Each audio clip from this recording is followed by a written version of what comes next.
got the name of Bulldozer Baba. Again in Lucknow, Don Mukhtar Ansari's home was razed to the ground again as a crackdown against him. That was followed also by another incident in Uttar Pradesh, in Bareilly, where an SP MLA's petrol pump was completely demolished. Let me tell you that these are multiple incidents that have happened in Yogi's Uttar Pradesh alone. So it started there. Yogi started this entire bulldozer justice drive, and then a few weeks ago in Khargone of Madhya Pradesh, alleged rioters' homes were razed. The government said that these were illegal properties, and that's what prompted the crackdown. Soon after, days later, in Khambat of Gujarat, remember this is another district where we saw violence during the Ram Navami celebrations. Here too, alleged pelters' homes were demolished. The reason I keep highlighting alleged is because they haven't been deemed or pronounced guilty by the courts just yet. And the latest one is, of course, in Jahangirpuri, where days after the communal clashes and riots, we're seeing the bulldozers there yesterday and the demolition drive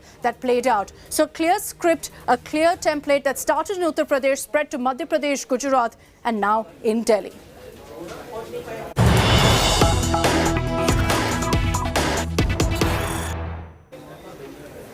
And let's cut across to breaking news that's coming in from Karnataka. What you see on your screens is a Congress MLA from Tumakuru slapping a youngster. And the information we have is that this youth had actually approached the MLA to seek basic provisions and basic necessities for his village. The response he got was a slap.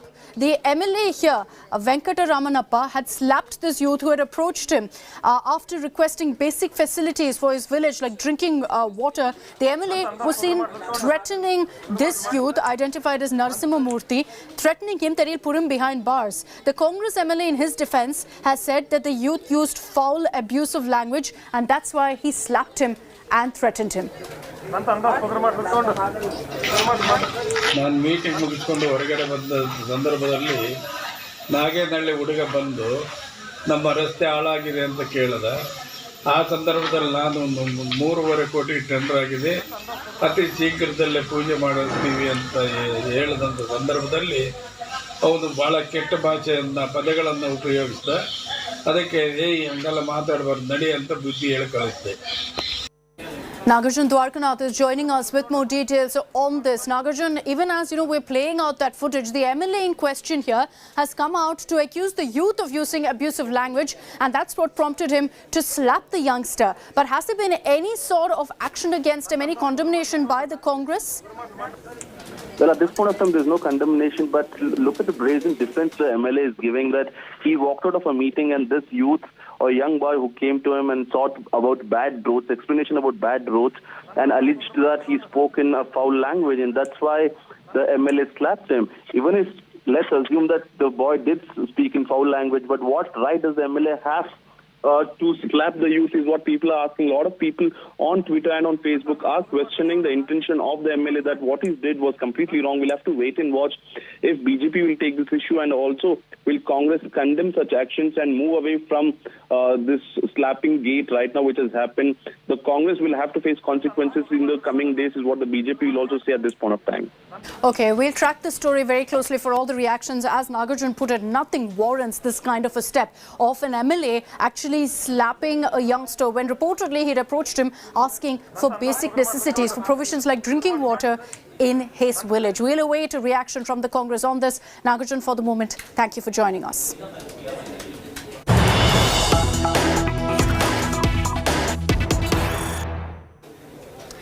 Now, in a late-night development that's come in from Assam, Gujarat MLA Jignesh Mevani has been taken into custody.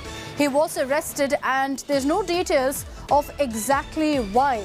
The MLA, who had only recently extended support to the Congress, was arrested by the Assam police from a circuit house in Gujarat's Palampur late last night. He was taken to Ahmedabad last night and shall be taken to Assam today.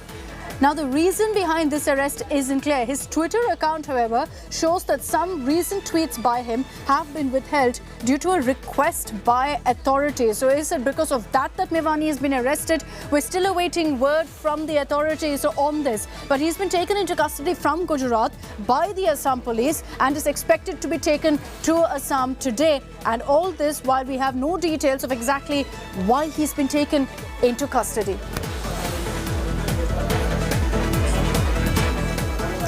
So we'll get you all the details on that story as well as we track it very, very closely. We're slipping into a short break here on India Today. On the other side, COVID is back in the news. We're seeing another surge in COVID cases in the national capital. It's crossed the 1,000 mark. More details on that in just a bit.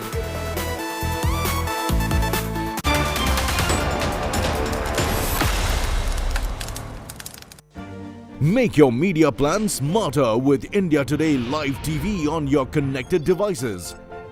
Amplify your brand with 100 million smart internet viewers. To advertise, mail us at sales@aajtak.com or call 9999892171.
You are what?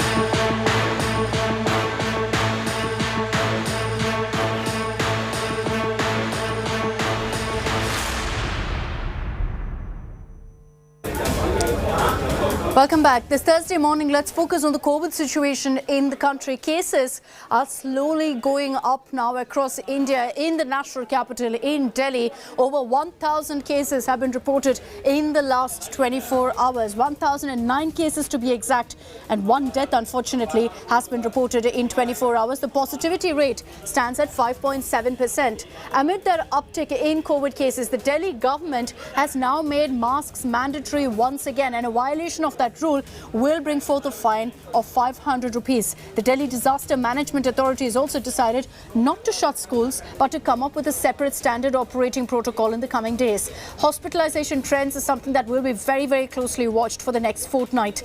This decision comes after Lieutenant Governor Anil Baijal chaired a crucial meet on Wednesday to review the COVID situation in the national capital.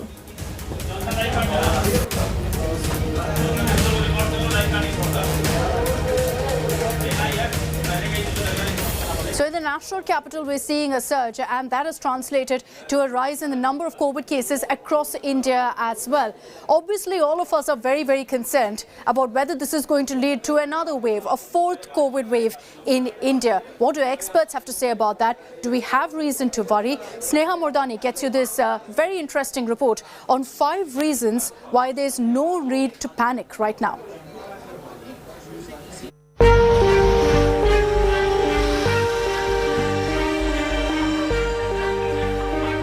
A 500% increase in COVID cases in Delhi city streamed headlines. 27% of hospitalizations in Delhi due to COVID are that of children, streamed another. A child has died in a school in Noida, read another piece of fake news on a microblogging site. But what really is the truth behind this data, these numbers? The news doing the rounds about cases surging, positivity rate increasing, R value increasing. Is this the onset of the fourth wave? Is there a reason to worry? Are hospitalizations going to increase? Is there a new variant around the corner? India Today has spoken to the best epidemiologists and doctors to get the truth for you. These doctors and epidemiologists have been telling us that right now there is no reason to worry, there is no reason to panic. There are 5 reasons why they tell us it's good to be cautious, but we should not be panicking. Cases are increasing.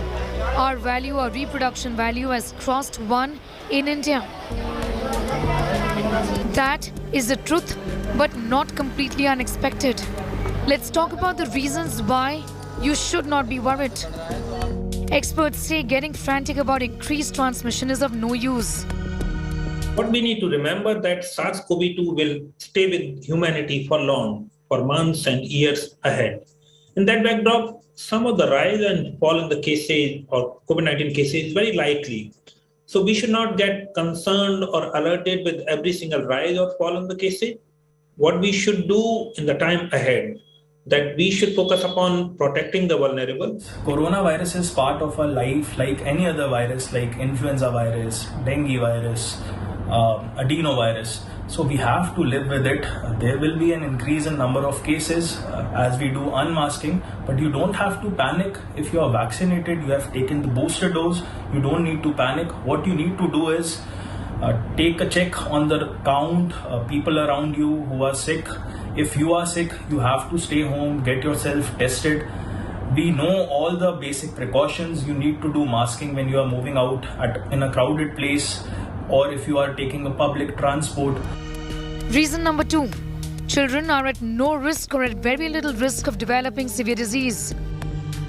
There is no evidence that virus is spreading due to school opening. So school should continue to be open for in-person classes. Yes, what is important that high-risk individuals need to protect themselves more diligently. Reason number 3 why you should not be panicking. There is no new variant of concern yet.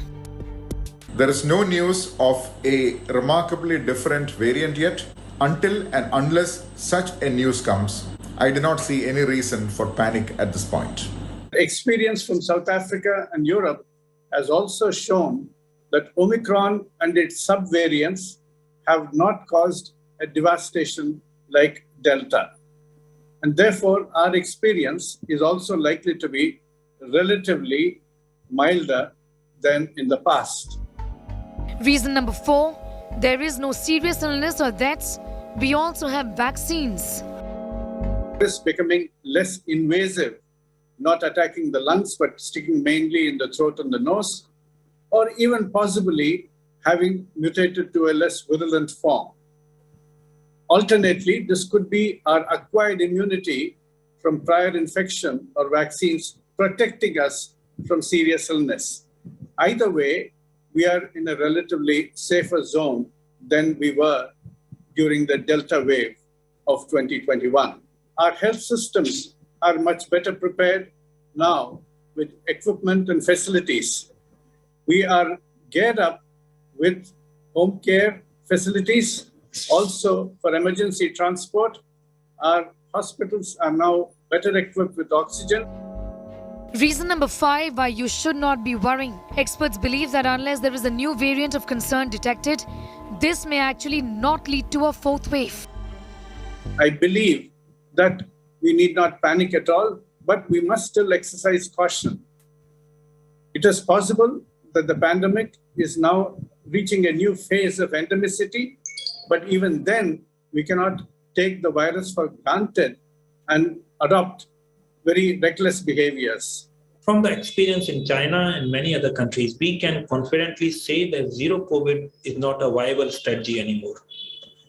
With the virus being around, it is very likely that cases would rise and fall. So we should not be worried or concerned with the slight increase in cases in any setting. That is a natural process. Experts say prudence above panic, common sense above knee-jerk reactions is desirable.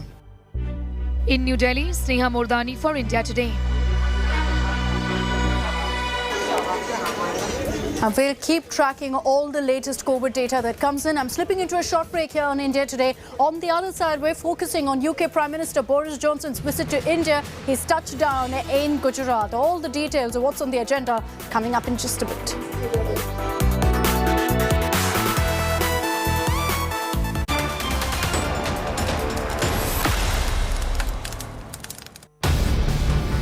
As India today traverses the length and breadth of Ukraine, we are in Oryhov. So here you can see that the attack is happening. We will have to move and the Russian troops are very close. We must leave there. Oh my gosh. Oh my God. We must go. We have to go very fast. There is a lot of bombardment that is happening. India Today here reporting 1,000 attacks, missile attacks happened in this village, and that's why it is important to cover this story, getting you all the reports as they unfold.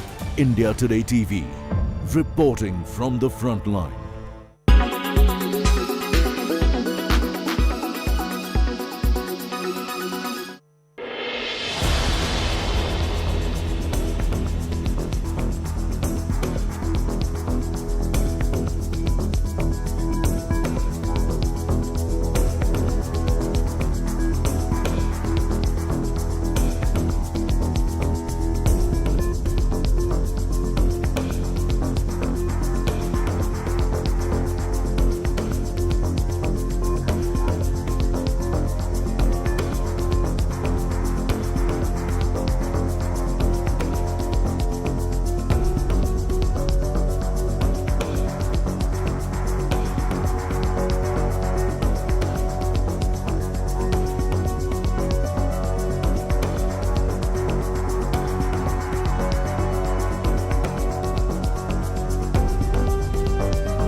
Welcome back. This Thursday morning, let's get you all the details of UK Prime Minister Boris Johnson's first visit to India. He touched down about an hour ago in Ahmedabad in Gujarat to a grand welcome. Of course, the timing of this visit is so very crucial. It's happening at a time when war is underway in Ukraine. And dialogue on that, discussions on the conflict will be the #1 agenda. Now, Boris Johnson is spending his first day of the tour in Prime Minister Modi's home state. He's the first British Prime Minister, interestingly, to visit Gujarat. Tonight, he will be heading to Delhi, where he will also be meeting with Prime Minister Narendra Modi tomorrow. The arrival of UK's Prime Minister is important in terms of business, mainly free trade, energy sector and defence. UK Prime Minister Johnson will hold bilateral consultations with Prime Minister Modi tomorrow. The Prime Ministers will review the implementation of Roadmap 2030 and set their vision for further intensifying cooperation across the full spectrum of bilateral ties. The UK Prime Minister will also be meeting with External Affairs Minister S. Jaishankar tomorrow. Remember that Boris Johnson had to cancel his trip to India twice over the COVID pandemic, and that's why this particular visit is extremely significant. It's his first to the country. Let me take this across to Paulami Saha. She's joining us live from Ahmedabad with all the latest updates. Paulami, we saw the grand welcome that was accorded to the UK Prime Minister. You know, the road near the airport lined up with people, a show of colour, a show of tradition as a welcome to the UK Prime Minister. Take us through what his schedule looks like today in Gujarat.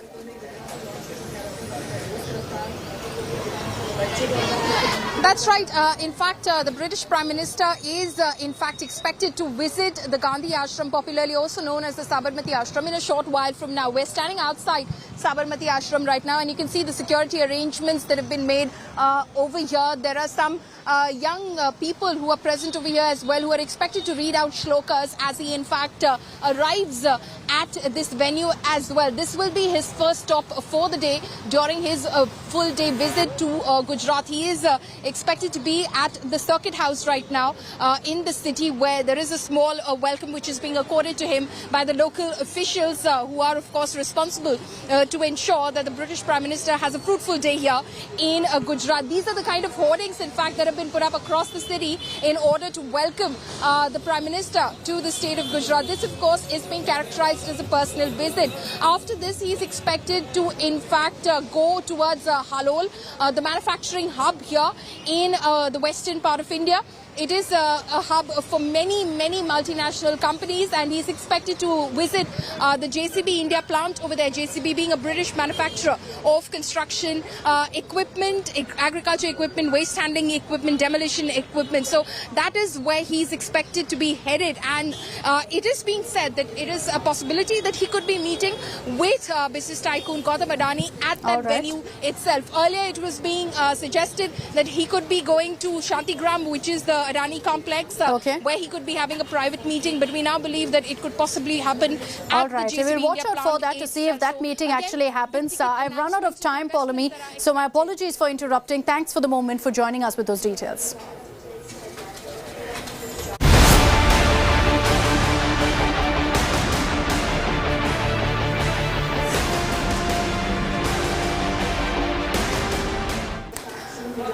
We're not taking our focus away from the Ukraine war. Let's get you all the updates on day 57 of the war. Nearly 60 days, that is, of this conflict playing out in Ukraine. Russia remains as defiant as ever. Moscow test-fired a new intercontinental ballistic missile, and Russian President Vladimir Putin used it as an opportunity to again issue a warning to the West.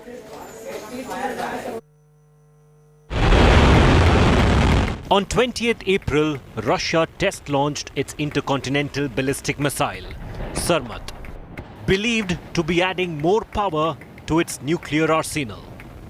US Congressional Research Service claimed that Russia is expected to deploy Sarmat with 10 or more warheads on each missile. Dear comrades, I congratulate you on the successful test firing of the Sarmat intercontinental ballistic missile. This is a big significant event in the development of advanced weapon systems for the Russian army. The new system has the highest tactical and technical characteristics and is able to overcome all the missile defense capabilities.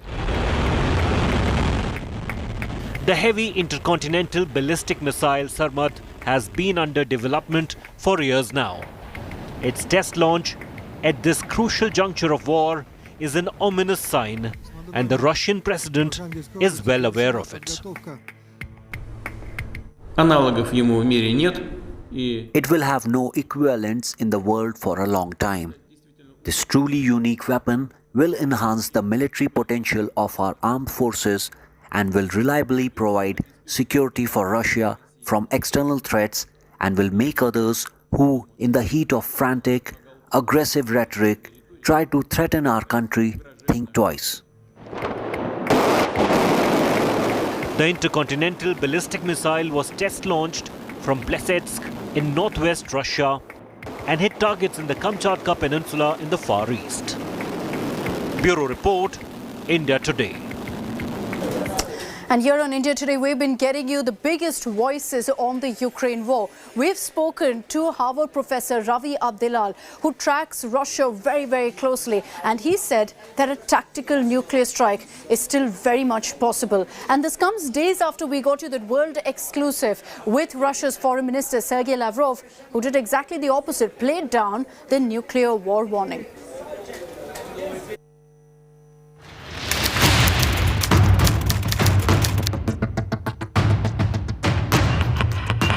Tactical nuclear strike is a possibility.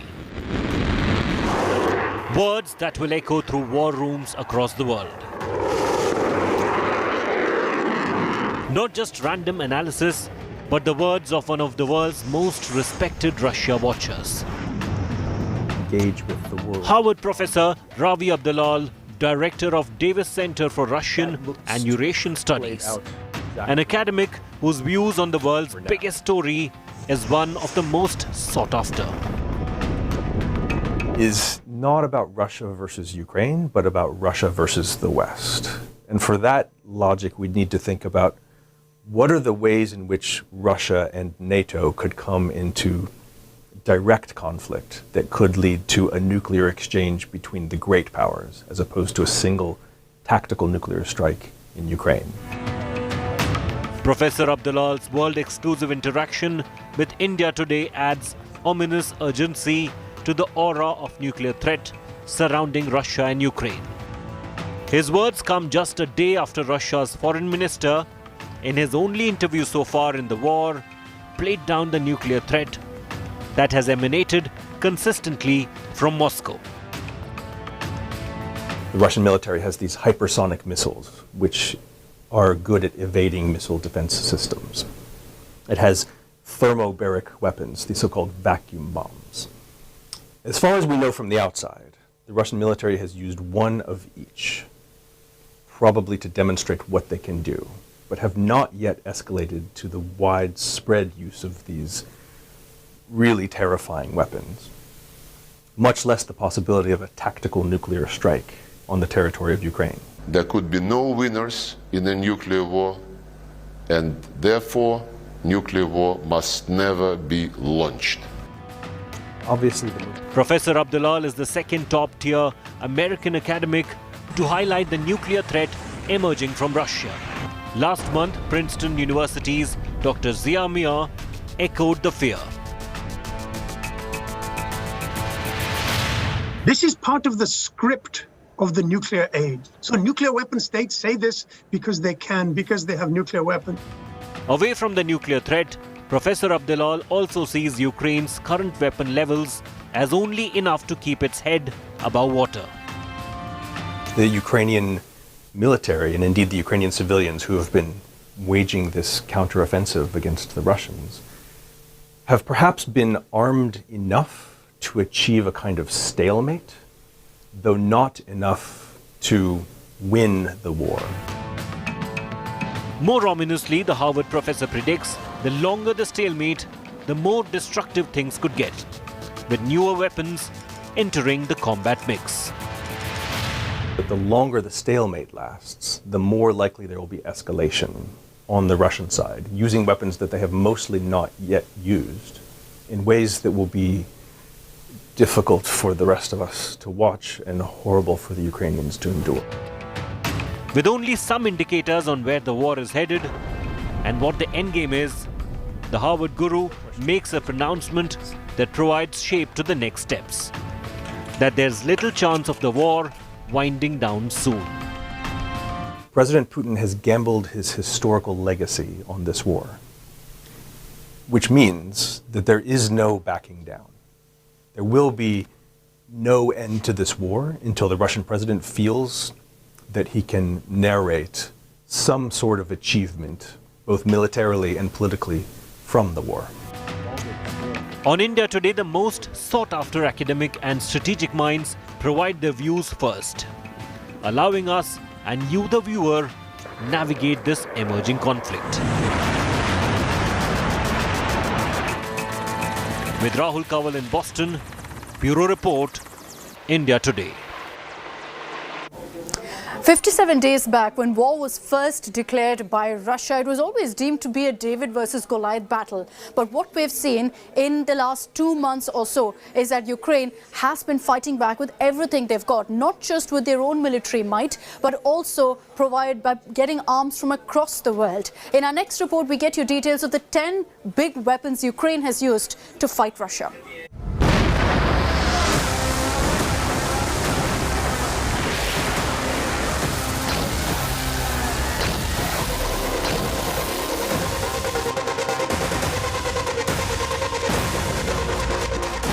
Their country invaded, hundreds of square kilometers taken over or destroyed. Ukraine is now a hellscape. Only two things have perhaps kept Russia from achieving its military objectives with any swiftness.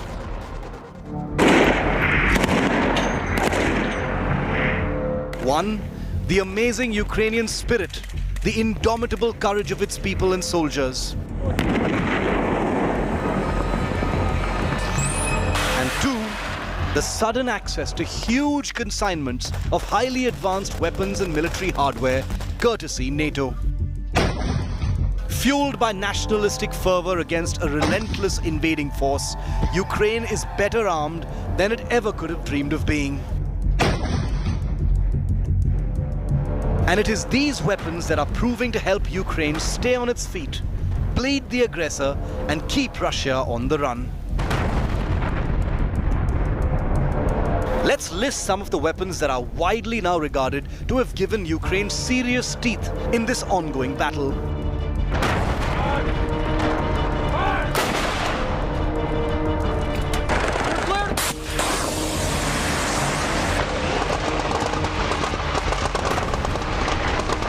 The Javelin is a new generation fire and forget missile that uses automatic infrared guidance that allows the user to seek cover immediately after launch, hugely improving survivability of infantry troops in anti-tank operations.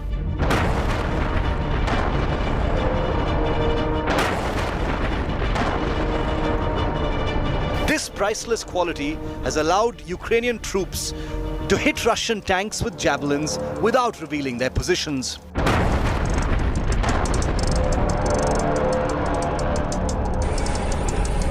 Another anti-tank weapon that's allowing the Ukrainians to give Russian armor sleepless nights is the one you see in this clip, shot from a window in besieged Mariupol.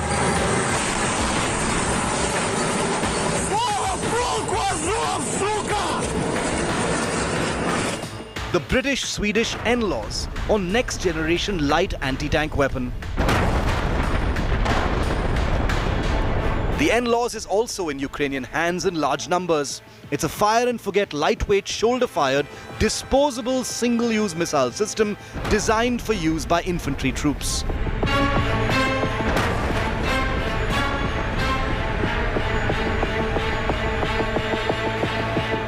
Between these two NATO anti-tank weapons, Putin's giant convoy that had been trying to encircle Kyiv in the weeks gone by is said to have suffered heavy losses, unable to fully meet its objectives before fully withdrawing.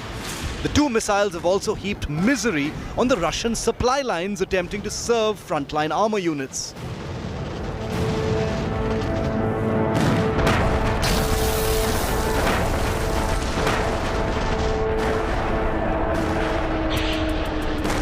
A third NATO anti-tank weapon that's inbound into Ukraine soon is the German Panzerfaust III, a modern semi-disposable recoilless anti-tank weapon. The Panzerfaust III is operated by at least 11 countries and has first seen combat in Afghanistan.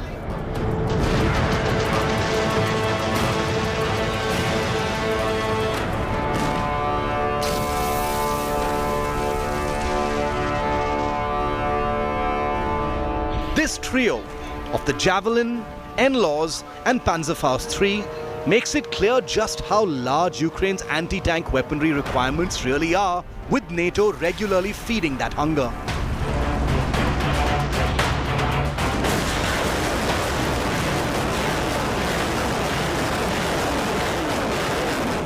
One of the most talked about Ukrainian weapons in recent days is the R-360 Neptune anti-ship missile.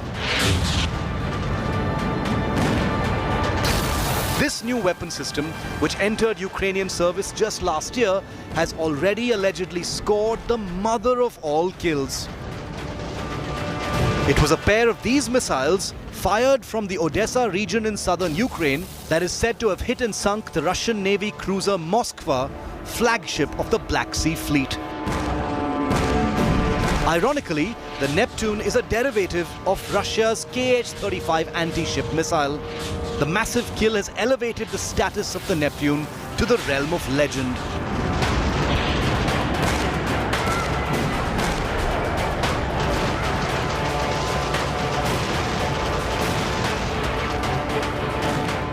Since the beginning of the war, Ukraine has been awash with lethal Stinger shoulder-fired anti-aircraft missiles. A weapon that has imposed a huge cost on Russia's air power superiority and will to dominate from the air.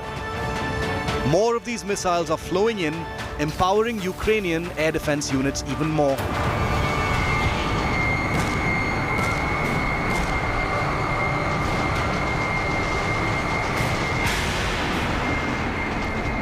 Another weapon being used by Ukrainian anti-aircraft troops now is the Starstreak, the fastest short-range air defense missile system in existence. The man-portable shoulder-fired Starstreak system fires missiles that accelerate to up to 4 times the speed of sound.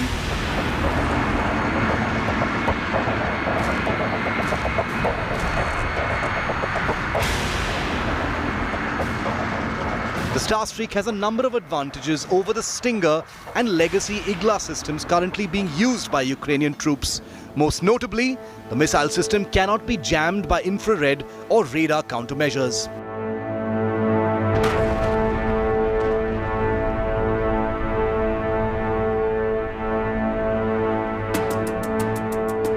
And finally, Turkish TB2 Bayraktar drones, which have been deployed to lethal effect through the entire course of this conflict. Armed with laser-guided smart weapons, the Bayraktar has wreaked havoc on Russian vehicle columns, seriously damaging the Russian supply chain. A pair of Bayraktars buzzing over the Black Sea are also said to have distracted the guided missile cruiser Moskva when it was allegedly attacked by Ukrainian missiles. These hunter-killer drones are said to have been responsible for raining hell on invading forces, destroying large numbers of Russian trucks, infantry vehicles, fuel tankers, and artillery positions, among others. Remember that the supplies of these weapons haven't ended, and Ukraine stands to receive a steady stream of consignments of these advanced pieces of war machinery. As far as Ukraine is concerned, the country couldn't be more armed for whatever's coming next.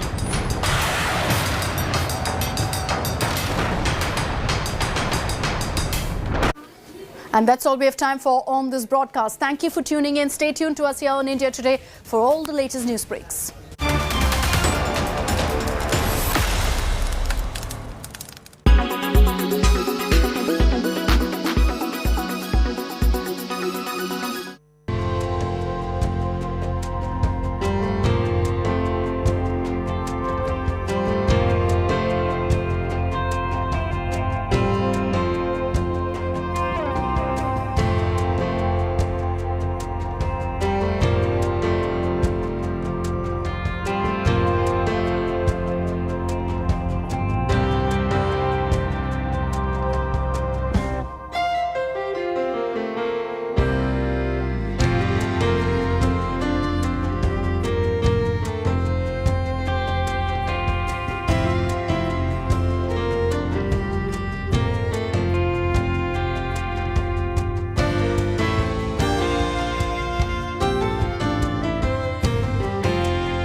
You are watching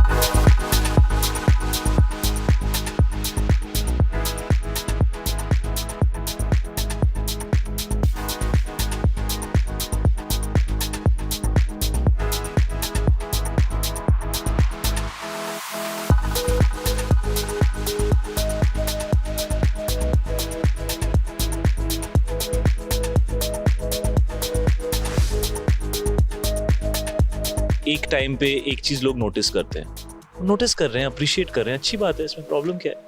Good content is traveling. Last 2.5 years on OTT, we all sat at home. And when you ran out of content that you thought you would like, you started experimenting with content. And then you realized, oh, there's more stuff that I like, And it's opening up the horizons, it's widening. That's art, dude. It can break mindsets because it's talking about life and it's representing humanity. And we all share that, During COVID, we never realized. We all keep saying, मैं ये हूँ, मैं वो हूँ, मैं अलग हूँ, वो अलग है. We all breathe the same air. Right. What comes out of you goes inside me. What comes out of me goes inside her. And we all share the same air. So we are meant to coexist. Right. I think we all have issues in our head not wanting to accept and acknowledge that. We are meant to coexist. And art is meant to, do that and remind us of the fact that, we're all the same.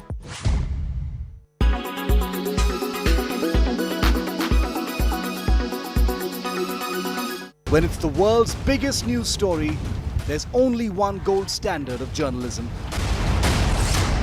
When it's the world's biggest news story, there's only one gold standard of journalism. When it's the world's biggest news story, there's only one gold standard of journalism. Co-powered by only OLX Autos gives the best price for your car. In association with the new WagonR. Dil se strong. Trends get them talking.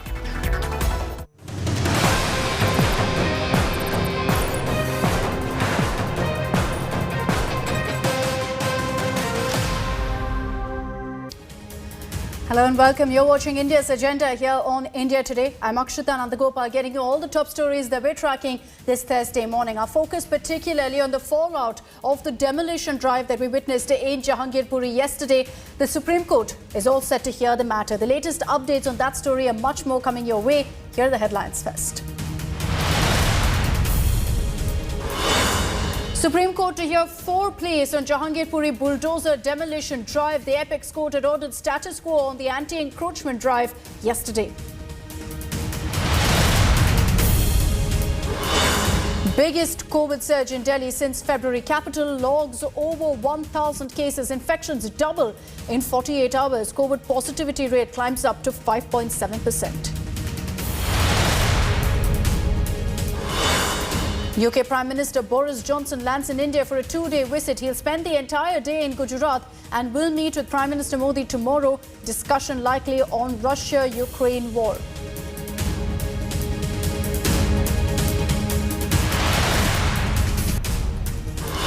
Prime Minister Modi's mega Sikh outreach. He will address the nation from the Red Fort tonight at 9:15 to mark the 400th birth anniversary of Guru Tegh Bahadur.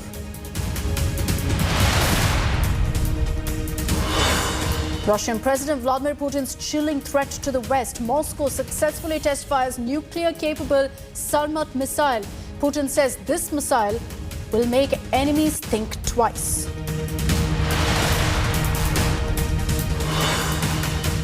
India Today speaks to top global expert Harvard professor Ravi Abdullah on the Russia-Ukraine war. He asserts that a tactical nuclear strike is a possibility.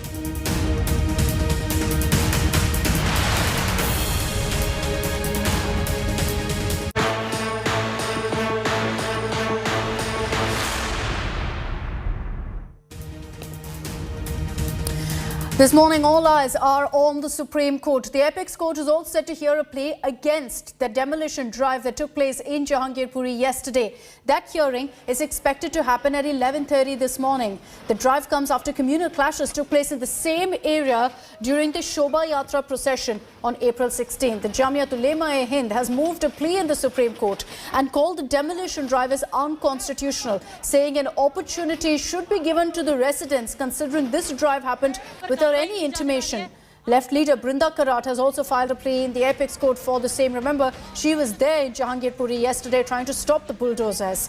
The Supreme Court will also be hearing another plea related to this bulldozer drive, not limited to Jahangirpuri, but also referring to what played out in Uttar Pradesh, Gujarat and Madhya Pradesh. The plea has stated that properties in these states are being razed down in a malified manner and the demolition cannot be done until this property is found to be illegal.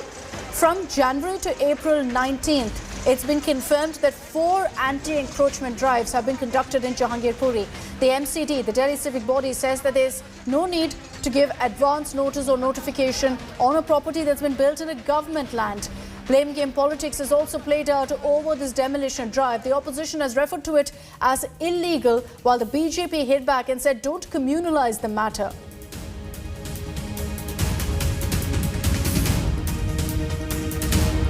अगर bulldozer से ही चलना है काम तो फिर ऐसा चलेगा। एक तो आपने ज़मीनें संभाली हुई हैं, उसमें एक्टिविटीज़ ऐसी करते हैं, तो सिर्फ मैसेज है बाकी सारी कॉलोनी को, सब लोगों को मैं श्योरिटी दिलाता हूँ। माननीय गृह मंत्री जी ने ये कहा है कि कोई मासूम फंसे ना, गुनाहगार बचे ना। सभी राजनीतिक पार्टियों को राजनीति से ऊपर उठकर इस घुसपैठ के मुद्दे पर एक होना चाहिए। इसको हिंदू मुसलमान का मुद्दा मत बनाइए। मुसलमान खतरे में है, मुसलमान पे हमला हो रहा है, मुसलमान के घर जी नहीं। ये घुसपैठिए हैं, ये कैंसर है रोहिंग्या और बांग्लादेशी घुसपैठिए। इनका समाधान सबको मिलके करना होगा। सारे दिल्ली वालों को, देश के लोगों को एक होना होगा। The BJP is adopting the same methods of what Israel, an apartheid country, does to its own citizens. We go around the world and say that we are a functional democracy. Is this the way you behave with your citizens? Without even giving them a notice?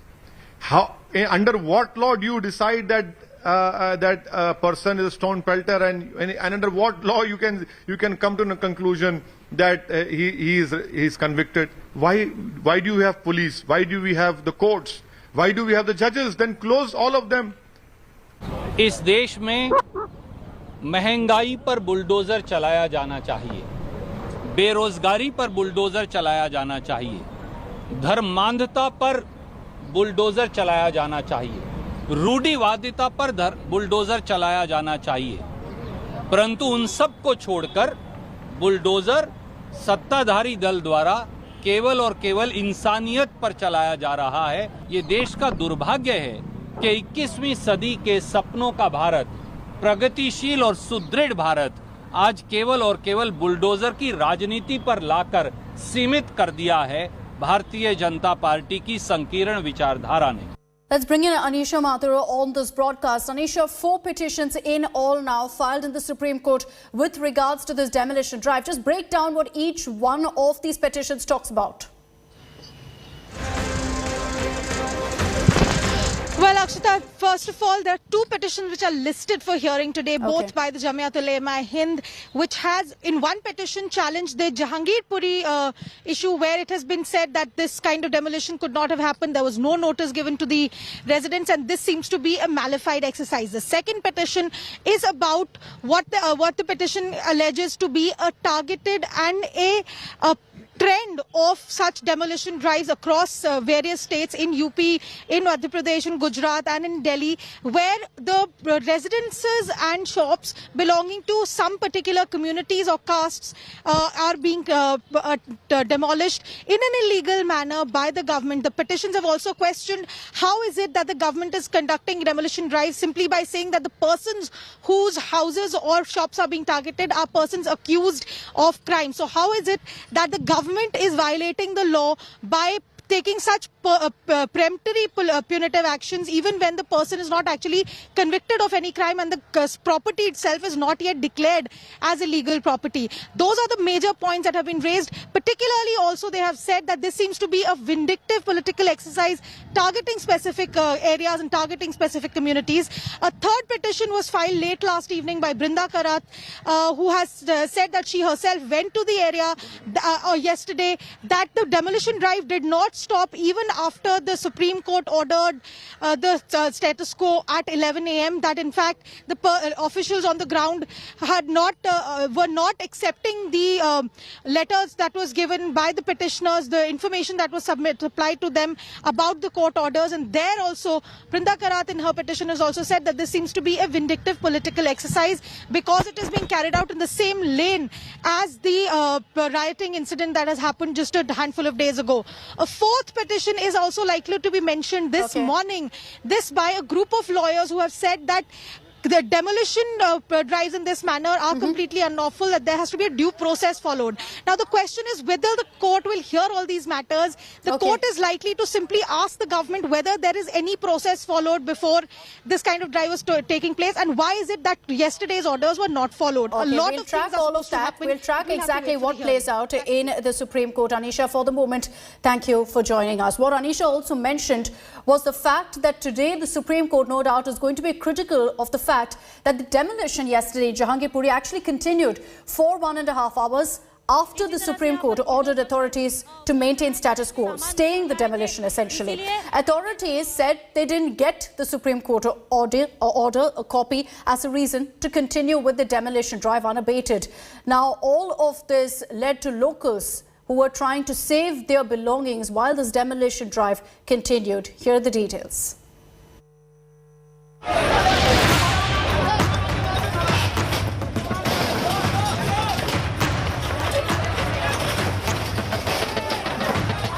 At 11 a.m., the Supreme Court stayed this demolition drive.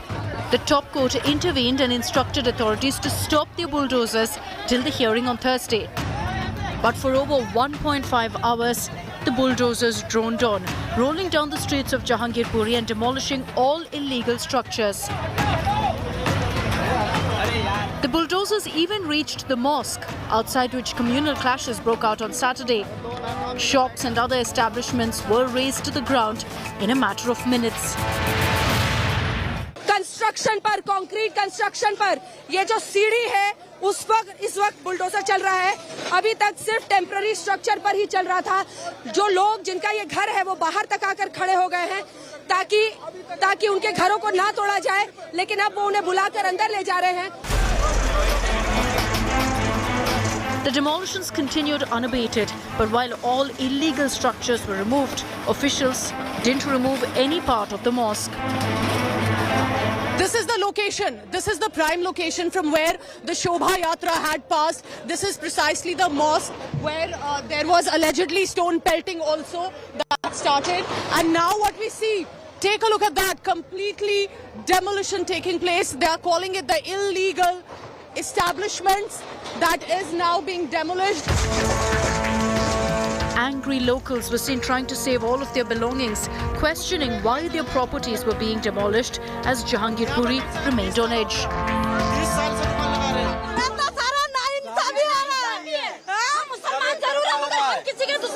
लेकिन वो तो कह रहे हैं कि मस्जिद मंदिर के बाहर भी जो अवैध निर्माण तोड़ा जाएगा उसे.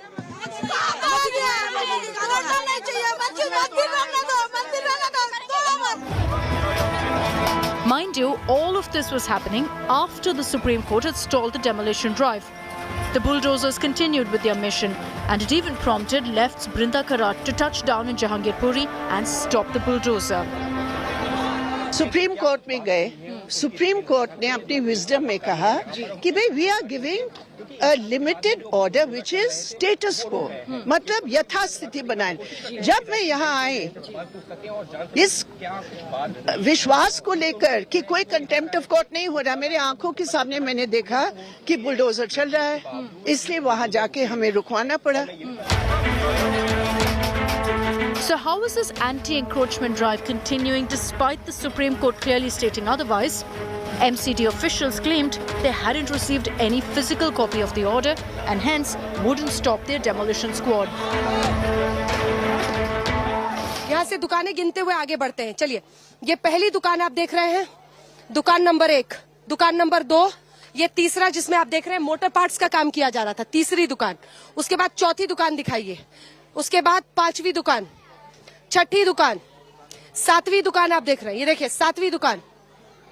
उसके बाद 8वीं दुकान है, ये जीनत कम्युनिकेशन, 9वीं दुकान, 10, 11, 12. Anjana Om Kashyap, Shubhankar Mishra and Pooja Shali for India Today. And as expected, politics has peaked with the demolition drive in Jahangirpuri. The BJP and the Aam Aadmi Party were at loggerheads over the demolition, while AIMIM chief Asaduddin Owaisi alleged that the BJP has declared war on poor Muslims.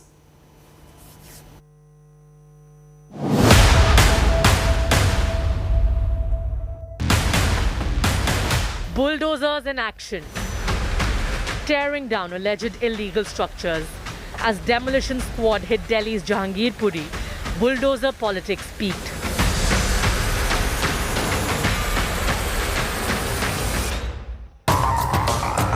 BJP's GVL Narasimha Rao, in a tweet he later deleted, called JCB's Jihad Control Board, exulting at the demolition drive and sending a message that it was punishment for rioting.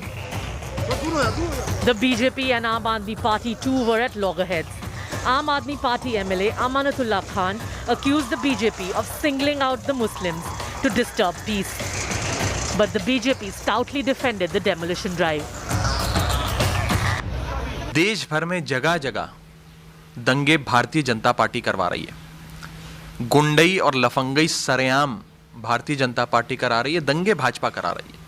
और ये आज जो bulldozer की बात कर रहे हैं, अगर भारत देश में दंगे रोकने हैं तो भारतीय जनता पार्टी के हेडक्वार्टर्स पे, उनके मुख्यालय पर बुलडोज़र चलाइए।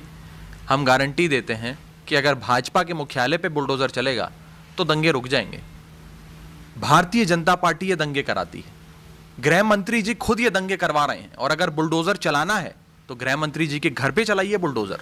इस प्रकार के लोगों के ऊपर कानून का बुलडोज़र चलना बहुत जरूरी है। दिल्ली में आज ये जो कार्रवाई हो रही है, पूरी दिल्ली इस प्रकार की कार्रवाई का इंतजार कर रही थी। जिस प्रकार की पत्थरबाजी, बम, हमले, गोली बांग्लादेशी घुसपैठियों के द्वारा चलाई गई हनुमान जन्मोत्सव के दिन, यहाँ तक कि पुलिस वालों तक के ऊपर हमला करने की हिम्मत की है। आज का ये कार्रवाई, बुलडोजर की कार्रवाई, दिल्ली में न्याय, कानून और संविधान के राज को स्थापित करने के लिए निर्णायक साबित होगी।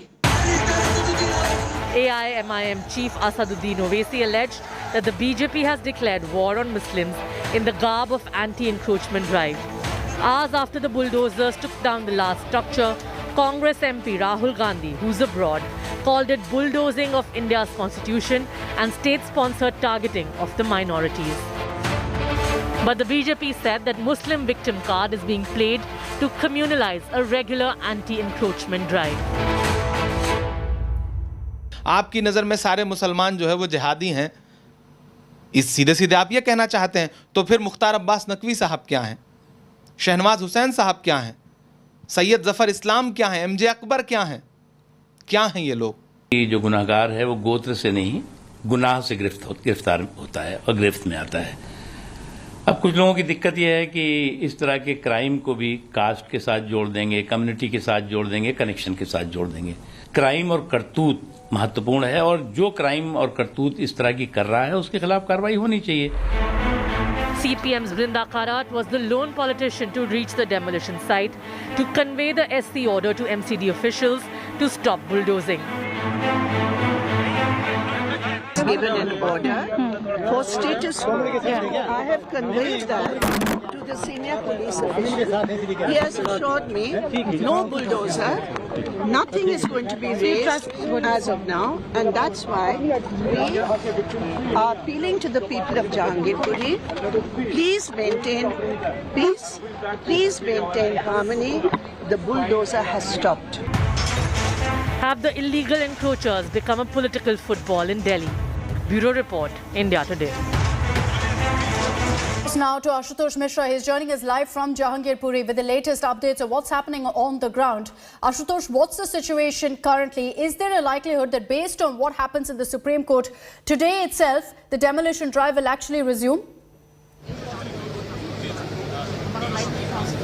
Well, it all depends on the Supreme Court. If Supreme Court permits the demolition drive after the contentions and after hearing the MCD's side, if they agrees the demolition drive was right in place, then perhaps Supreme Court may permit. But then there will be a long arguments because there are now multiple stakeholders. Of course, MCD will be one of the stakeholders. The officer concerned who was yesterday, he will also put up his point through the lawyer. At the same time, the petitioner may add some compensation, may add additional affidavit as well. So this clearly depends on the Supreme Court, and no one can really predict what Supreme Court gonna do, because it all depends on the arguments, on the merit of the case, and also the legality of the action and legality of the opposition to that particular action. So that all depends on the Supreme Court. Only after that it will be decided whether the noise of the bulldozer will be heard again in Jahangirpuri or not. Subsequently, as far as situation at the ground zero is concerned, is totally calm, peace. We can see the massive deployment of police personnel. Drones are keeping eye on all the surrounding areas. So it's totally peace and calm here. Nothing, no noisy. People have just gone out for their regular work. Remember, Jahangirpur is one of the places daily. Most of them are the pickers, the daily wages earners. So they have gone for their routine work. It's totally peace and calm out here. From Jahangirpuri as well. Thanks, Ashutosh, for the moment for joining us.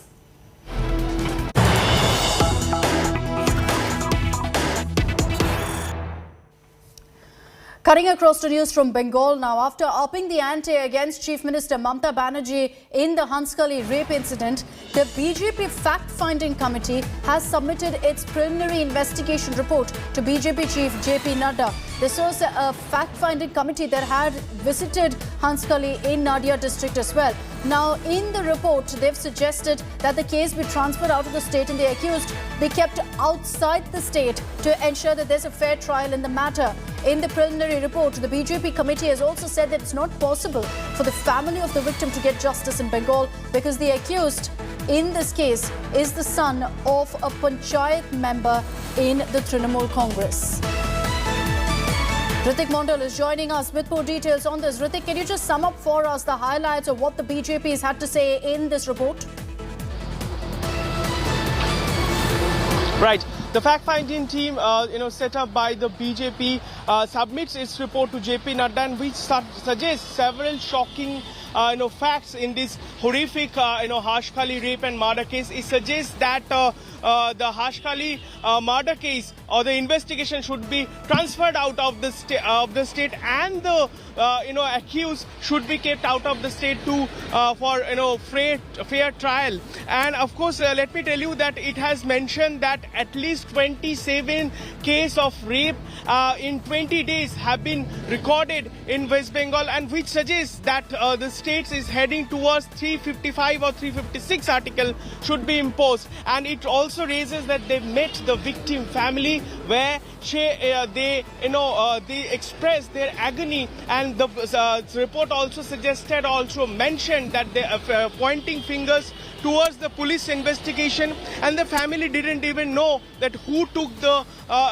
their child's body to the particular crematorium. And it also suggested that this is the situation where the law and order situation of West Bengal has been continuously deteriorating, and Mamata government is answerable for that. So it's very thank you for those details. We're cutting across to more breaking news that's coming in. We're cutting across to UK Prime Minister Boris Johnson's visit to India. He's currently at the Sabarmati Ashram in Gujarat, and those are the images that we're getting to you of the UK Prime Minister entering the Gandhi Ashram. This is his first stop in a packed day one of his two-day trip in India. He landed early this morning in Ahmedabad. You see, in fact, the UK Prime Minister making his way in, getting details at the entrance from the people there, also paying his respects at the portrait of Mahatma Gandhi. He's seen there also placing a garland along with several other staff members of the Sabarmati Ashram. Symbolic really that the UK Prime Minister started off his visit there at the Sabarmati Ashram.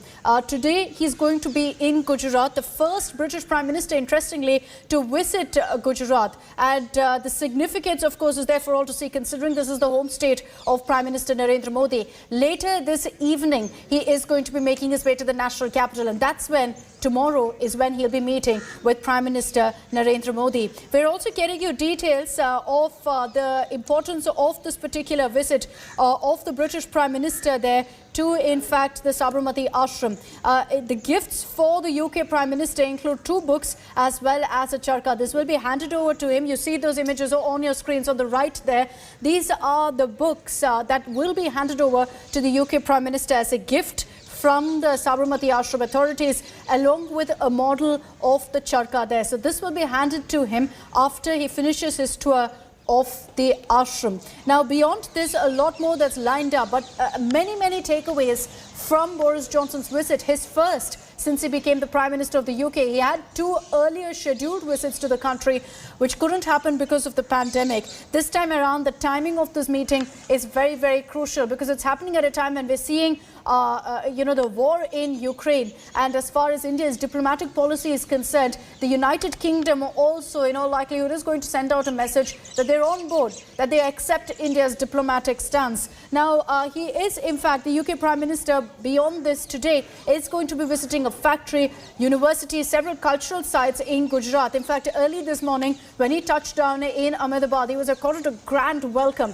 A show of colour, a show of tradition, of culture, as well as people lined up along the roads, waving the British flag along with the Indian tricolour to welcome the UK Prime Minister. There could be a meeting also with business honcho Gautam Adani planned today in Gujarat, but there's no confirmation on that front. Tomorrow is when, of course, UK Prime Minister Boris Johnson will get right down to business with our Prime Minister Narendra Modi. So that meeting will be happening tomorrow. He is also going to be meeting with External Affairs Minister S. Jaishankar. Now, there will be a number of landmark deals that are formally announced also in this visit by the UK Prime Minister. Now, there's going to be a lot of talk about trade, about ties between India and the United Kingdom. The focus will also be on the energy sector as well as defence. There's essentially, in the meeting between the Prime Ministers, between UK Prime Minister Johnson and Prime Minister Narendra Modi, there will be a review of the implementation of Roadmap 2030. There'll be a vision that will be laid out to intensify cooperation between the two countries across the full spectrum of bilateral ties. Let me take this across now to Paulami Saha, who's joining us live from outside the Sabarmati Ashram in Ahmedabad. Paulami, UK Prime Minister Boris Johnson is now in the Sabarmati Ashram. He is paying his tribute to Mahatma Gandhi. Interesting details emerging of the kind of gifts also that will be handed to him. That's right. He, in fact, is inside the Sabarmati Ashram right now. That's right behind me. And he is expected to pay a 45-minute long visit to the ashram. That is as per the schedule. And after this, he will be heading straight for the helipad, from where he will be taking off from Halol, which is closer to Vadodara, which is, of course, like I've been saying, a manufacturing hub in the western part of India, and house to many multinational companies as well. Some very interesting gifts, as you pointed out, that will be given to Prime Minister Boris Johnson as he departs from Sabarmati Ashram. There are at least 2 books that will be given to him. One is the autobiography, the journey, the spiritual journey, it's called, of the spiritual pilgrimage, it's called. It is an autobiography by Madeline Slade, who was also known as Miraben, the adopted daughter of Mahatma Gandhi, who basically was a British citizen who then came and stayed with Mahatma Gandhi, became a disciple of his here in Sabarmati Ashram, and worked with him throughout his time here at the ashram. Her autobiography will be gifted to Prime Minister Boris Johnson. Also, something which was unpublished but written by Mahatma Gandhi himself, called A Guide to London. That is also one of the volumes which is going to be, in fact, gifted to Prime Minister Boris Johnson. And a model charkha will be gifted to Prime Minister Boris Johnson as well. So that is what we're learning right now. Also, what the British High Commission is confirming, that during his trip, there will be some big ticket announcements, investment announcements and export deals to the tune of about £1 billion, which will be announced during Prime Minister Boris Johnson's maiden visit to India. And these will be in the sectors ranging from software engineering to health as well. Interestingly, also, there will be a joint AI scholarship, artificial intelligence scholarship, which will be given to Indian students, partly funded by the British government's Shevening program and the Adani Group as well. So that confirms that there will be a meeting between Mr. Gautam Adani and the UK Prime Minister Boris Johnson. Obviously, there's been a lot of confusion because of no official itinerary which has been released as to whether he will be meeting Mr. Adani at the Adani complex itself, or at the Gift City, at Halol, at the JCB plant, which he will be visiting. It remains to be seen, but given, like I said, that one of the things that has been announced in the whole host of investments that has been announced by the British High Commission, that the British Prime Minister here will be signing with Indian businesses. He is, of course, bringing with him a delegation as well. One of those things, in fact, mentions that an AI scholarship, which will be partly funded for Indian students by the British government's cheapening program and the Adani Group, will also be announced. That's expected today, and tomorrow is when, of course, the UK Prime Minister is going to be meeting with Prime Minister Narendra Modi. Interesting images that are emerging there from the Sabarmati ashram. Not sure if you can see it, Paulami, but the UK Prime Minister is essentially trying his hand at spinning the charka. This is an image that we're also very, very familiar with. Every time a world leader, visits Gujarat, visits the Sabarmati ashram, there is that image of them attempting and trying their hand at the charka. The UK Prime Minister being assisted by some volunteers there at the ashram as he tries to spin the charka. He's being told how to do it. He's taking a tour of the entire ashram, and remember that he's also going to be getting a small model of the charka that he's seen spinning there. He seems to have mastered it with the help of those volunteers. This is from the Sabarmati ashram that we're getting you these live images. And fittingly there, Paulami, he started off his visit with the first stop being at the Gandhi ashram, at the Sabarmati ashram. Almost every world leader who's touched down in Gujarat earlier has always made it a point to visit this ashram, pay their tribute to Mahatma Gandhi as well. But let's focus on day 2 also of the UK Prime Minister's visit to India. Tomorrow in the national capital, the focus, the talk will all be about his meeting with Prime Minister Modi. Oh, absolutely. The focus tomorrow will be the bilateral talks that the UK Prime Minister has with Prime Minister Modi. He will be, of course, accorded a ceremonial welcome earlier in the morning at the Rashtrapati Bhavan, where he will be meeting with President Ramnath Kovind as well. And then there will be a call-on by S. Jaishankar, External Affairs Minister, which he will be paid at the High Commissioner's house and residence in Chanakyapuri in Delhi before the Prime Minister proceeds towards Hyderabad House, where he will be greeted by Indian Prime Minister Narendra Modi as well. And those bilateral talks that he will be having are going to be extremely crucial because of, in terms of trade, in terms of defense, in terms of strategic partnership as well. The UK, in terms of, telling the Indian press about what exactly this visit possibly means for the British, for Britain, they've basically been saying and they've been stressing on the Indo-Pacific tilt, and that is basically they do realize and the rise of India and its dominance in the Indo-Pacific region, especially with the Quad that India has in fact formed with the United States, with Australia and Japan. This is going to be extremely crucial in India's role that it plays in the Indo-Pacific, and that's somewhere that the United Kingdom wants India to, of course, work in collaboration with Britain as well. So that is going to be extremely important and strategic. There will be some big ticket announcements that will be made in terms of investments as well, but most of which will come in terms of those announcements. They'll come today itself from Gujarat itself, because much of the Indian diaspora that is currently in the United Kingdom is from Gujarat. Big investors in the United Kingdom are from the state of Gujarat, and hence the British Prime Minister is visiting Gujarat as well. But focusing on New Delhi, which is of course his meeting tomorrow at Hyderabad House with Prime Minister Narendra Modi. Again, Indo-Pacific, Ukraine, it will feature in the conversations. It is something that the British High Commission has in fact told us about, that yes, issues of geopolitical interest, something that in fact is of global significance right now, will be taken up. But also very significantly, what has been told is that just like a UK Foreign Secretary who visited just a few weeks ago, Elizabeth Truss, who visited India, she said when asked about India's decision to continue to import oil and gas from Russia, how does the UK view that, given that UK is supporting Ukraine during this war and is of course supplying it with military equipment, imposing sanctions on Russia and Russian oligarchs as well. She said, and it has been reiterated by the Downing Street spokesperson as well, ahead of Prime Minister Boris Johnson's visit, is that the UK will not lecture India about what position to take. It does realize that independent nations have their independent foreign policy, and it respects that, and is only going to try and hear the Indian perspective when it has a conversation with Indian Prime Minister Narendra Modi. So an extremely significant visit over there. also in terms of FTA, something that was initiated earlier this year. We're working on the third and final round of FTA talks is to happen next week. So the Prime Minister's visit right now, Boris Johnson's visit right now, is extremely significant because an ambitious deadline for the signing of that negotiation, for the signing of that free trade agreement has been set, and that is end of this year. So both nations are going to try and see how much of pen pushing they can do during this visit itself in order to ensure that much of the difficult areas have been sorted out and negotiated and ironed out as Boris Johnson, of course, visits India on this two-day visit.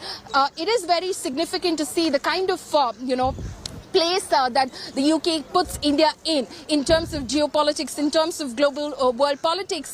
The fact that the UK, in fact, when it last year held the G7 meeting in Carbis Bay in Cornwall, it had invited India as a guest country. India is not a member nation, but it had invited India as a guest country. Of course, Prime Minister Modi, because of the COVID situation back home, couldn't visit Cornwall, but he did virtually address that summit. And that is how significant the UK thinks that India's position is in terms of current geopolitics and, wants India on its side as well. So it is going to be extremely significant to see what that joint press statement, in fact, holds tomorrow when, of course, it is announced at the end of that bilateral engagement tomorrow at Hyderabad House, Akshita. And the wording that will be used by the United Kingdom with regards to India's diplomatic policy, with regards to our stand on the Ukraine war, is something that we will be tracking very, very closely. It'll be interesting to watch out for.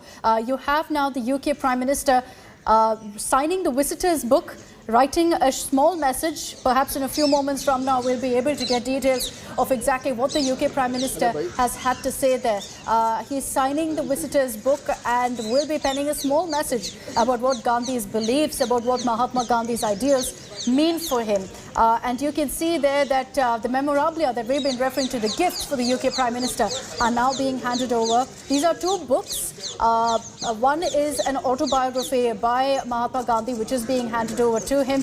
You can see the UK Prime Minister taking a keen interest in what's being given to him there, going through the contents of the book as people around him also explain the significance of this gift. He's also going to be handed a model of the charkha that he was spinning just a few moments ago as a gift from the officials there at the Sabarmati Ashram. Two books in all that will be given to him, and I'll also just get you those details of exactly what these books are. Two of them, in fact. One is Gandhiji in Ahmedabad. The second book is called Guide to London. Both of these are going to be handed over, are being handed over as we speak there to the UK Prime Minister. Besides that, he's also going to be given a model of the charkha that he was spinning earlier. So those gifts are being handed to him. You see also the second book that's being given to him. It's nice to see also the UK Prime Minister indulging, really looking into what these gifts are, the significance of it, the meaning of it for him as well. So each of these books have been handpicked for the UK Prime Minister as he's made his visit to Gujarat for the very first time, to India for the very first time. And it's also hugely significant because this is the first time that a British Prime Minister is actually visiting the state of Gujarat, which is why the authorities there have pulled all stops to ensure that it was a grand welcome for the UK Prime Minister and that personalised gifts have been handed to the UK Prime Minister. And there you have the model of the charkha being handed to him. The UK Prime Minister there also posing for the cameras with that model as it's handed over to him.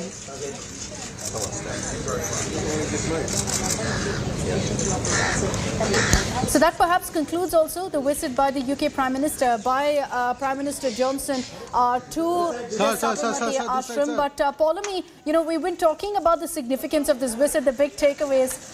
You have the UK Prime Minister there getting all of the memorabilia from the authorities at the Sabarmati Ashram. If you could again, and I know we've spoken about this already, but considering the images that are coming in, if you could again talk about the significance of each of these hand-picked gifts. That's right. It's extremely significant and obviously well thought through, the gifts that are being handed over to British Prime Minister Boris Johnson now, as he, of course, finishes his tour of Gandhi Ashram. We believe that he has been given a book called Guide to London, unpublished so far, by Mahatma Gandhi itself, where possibly the Mahatma has spoken about his experiences, about the British and their presence here, as well as his interactions with the establishment at the time, as well as he fought for India's independence from British rule at the time as well. Guide to London is one of the books that is being handed over to the British Prime Minister. What we also believe is an autobiography which is being handed over, an autobiography by Madeline Slade, also known as Miraben, which is being handed over to British Prime Minister Boris Johnson. Miraben, like I said, is was a British national who, in fact, was so influenced by Gandhiji's thought processes, and this was pre-independence and India's freedom struggle,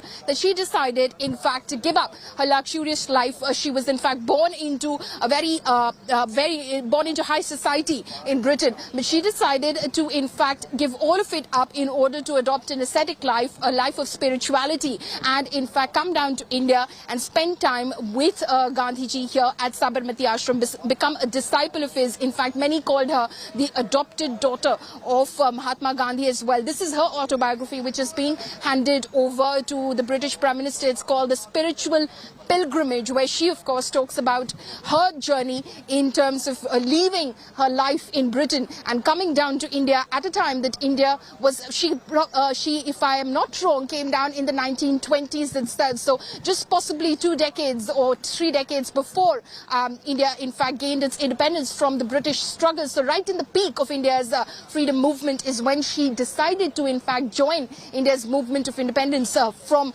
Britain. So it's going to be extremely significant, obviously, what she's written over there as a British citizen who left Britain to join the Indian struggle here in India. So that book is being handed over, and of course, as we've been telling our viewers as well, a model charkha which is being handed over to the British Prime Minister. It is, of course, one of the biggest draws over here at Sabarmati Ashram. The charkha, the spinning wheel, which of course was used by Mahatma Gandhi in order to spin yarn, and that is something which is obviously one of the attractions as well, and that is something that the British Prime Minister, of course, sat down at and of course tried his hand at, and a model of the same is being handed over to the British Prime Minister. Extremely significant in the historical aspects of this. If you see a British Prime Minister here in Gujarat at Gandhiji's ashram for the first time, it has its own historical connotations as well. Gandhiji, of course, who struggled and successfully struggled at that in gaining, freedom from the Britain from Britain, and from ensuring that India, in fact, along with his colleagues and peers at the time, in fact, was able to gain independence from Britain. He, of course, epitomized India's freedom struggle along with other legendary freedom fighters as well. So the historical significance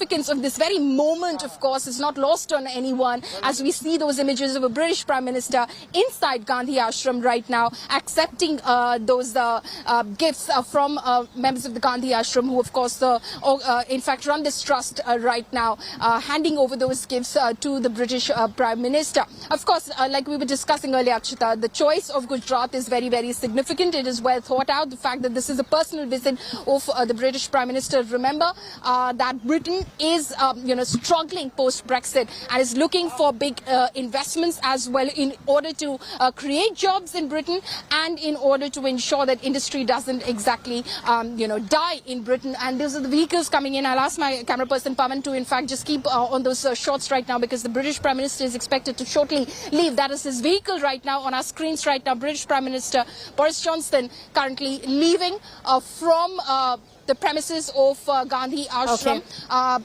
Again, Akshita, because his official schedule has not been released, we believe that he will be heading straight for the helipad and then possibly proceeding towards Halol as well. But then again, we'll have to see if he goes to Shantigram, and that is where that meeting with Mr. Gautam Adani happens, or it happens in Halol. But a meeting is definitely on the cards again, because Britain is looking for those investments, that money to come in from India and Gujarat and the diaspora from Gujarat, of course, the biggest investors in the United Kingdom. So British Prime Minister, of course, here wooing more investments. All right, we'll track all the updates that come in from Gujarat. For the moment, Paulami, thank you very much for joining us.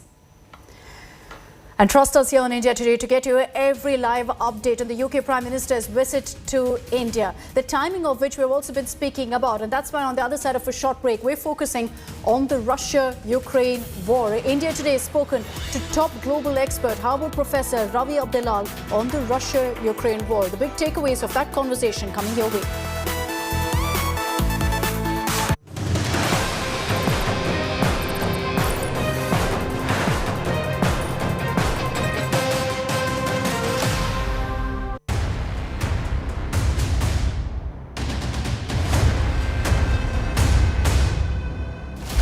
This is a tank turret. Courage. India Today, in fact, is the only Indian crew to reach. Fearlessness. This is the third tank armored person carrier we have seen. Putting our lives at risk. Massive operation over here in Ilianka.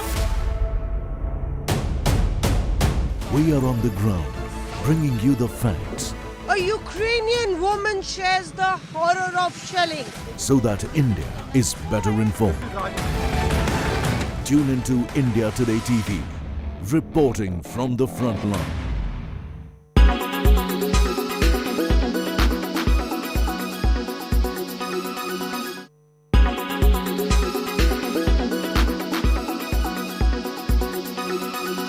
When it's the world's biggest news story, there's only one gold standard of journalism. When it's the world's biggest news story, there's only one gold standard of journalism. When it's the world's biggest news story, there's only one gold standard of journalism. When it's the world's biggest news story, there's only one gold standard of journalism. You are watching India Today. You are watching India Today. You are watching India Today. You are watching India Today. You are watching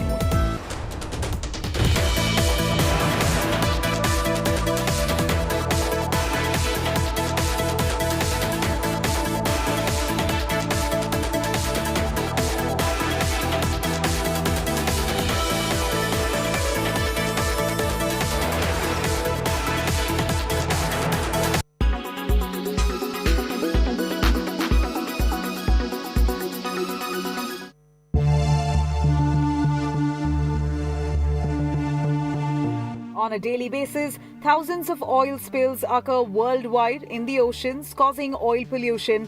This oil pollution in the oceans can have a disastrous effect on marine life. Most people don't realize how serious the problem is until there's a major incident at sea, such as a tanker spill or an oil rig explosion. Oil slicks have the potential to kill seabirds and marine animals such as seals as they drift towards the coast. Although only 10% of global marine oil population is caused by spills of this nature, the majority is generated by everyday maritime traffic such as illegal dumping and tank cleaning, as well as onshore industrial activities. The environmental impact varies depending on location. Deep sea spills are typically smarter and easier to clean up. The oil sinks as it becomes denser, is broken down and destroyed by bacteria. Oil slicks on a rocky coast or exposed beach can have a significant impact on marine ecosystems, and they can take up to a year for wave action to clear away. This oil pollution is also extremely harmful to coral reefs. Coral regeneration can take up to 10 years and is often irreversible. And pollution in mangroves or on sandbanks can cause long-term damage that lasts more than 20 years.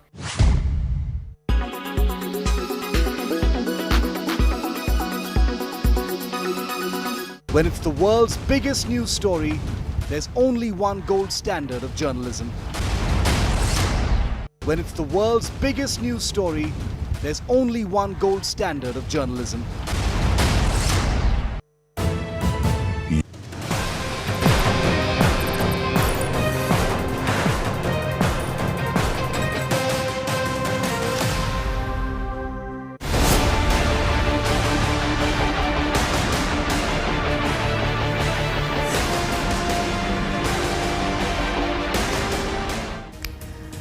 It's been nearly 2 months since the invasion of Ukraine by Russia, and clearly Russia remains as defiant as ever. It successfully test-fired a new intercontinental ballistic missile, and emboldened by this, the Russian President Vladimir Putin used the moment to further warn the West of frenzied, aggressive rhetoric to threaten Russia. On 20th April, Russia test-launched its intercontinental ballistic missile, Sarmat, believed to be adding more power to its nuclear arsenal. US Congressional Research Service claimed that Russia is expected to deploy Sarmat with 10 or more warheads on each missile. Dear comrades, I congratulate you on the successful test firing of the Sarmat intercontinental ballistic missile. This is a big significant event in the development of advanced weapon systems for the Russian army. The new system has the highest tactical and technical characteristics and is able to overcome all the missile defense capabilities. The heavy intercontinental ballistic missile Sarmat has been under development for years now. Its test launch at this crucial juncture of war is an ominous sign, and the Russian president is well aware of it. It will have no equivalents in the world for a long time. This truly unique weapon will enhance the military potential of our armed forces and will reliably provide security for Russia from external threats and will make others who, in the heat of frantic, aggressive rhetoric, try to threaten our country, think twice. The intercontinental ballistic missile was test-launched from Plesetsk in northwest Russia and hit targets in the Kamchatka Peninsula in the Far East. Bureau Report, India Today.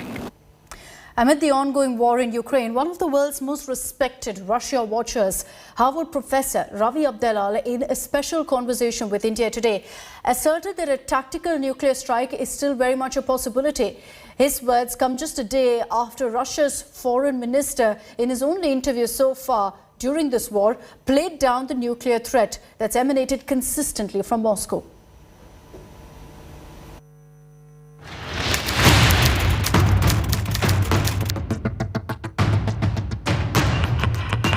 Tactical nuclear strike is a possibility.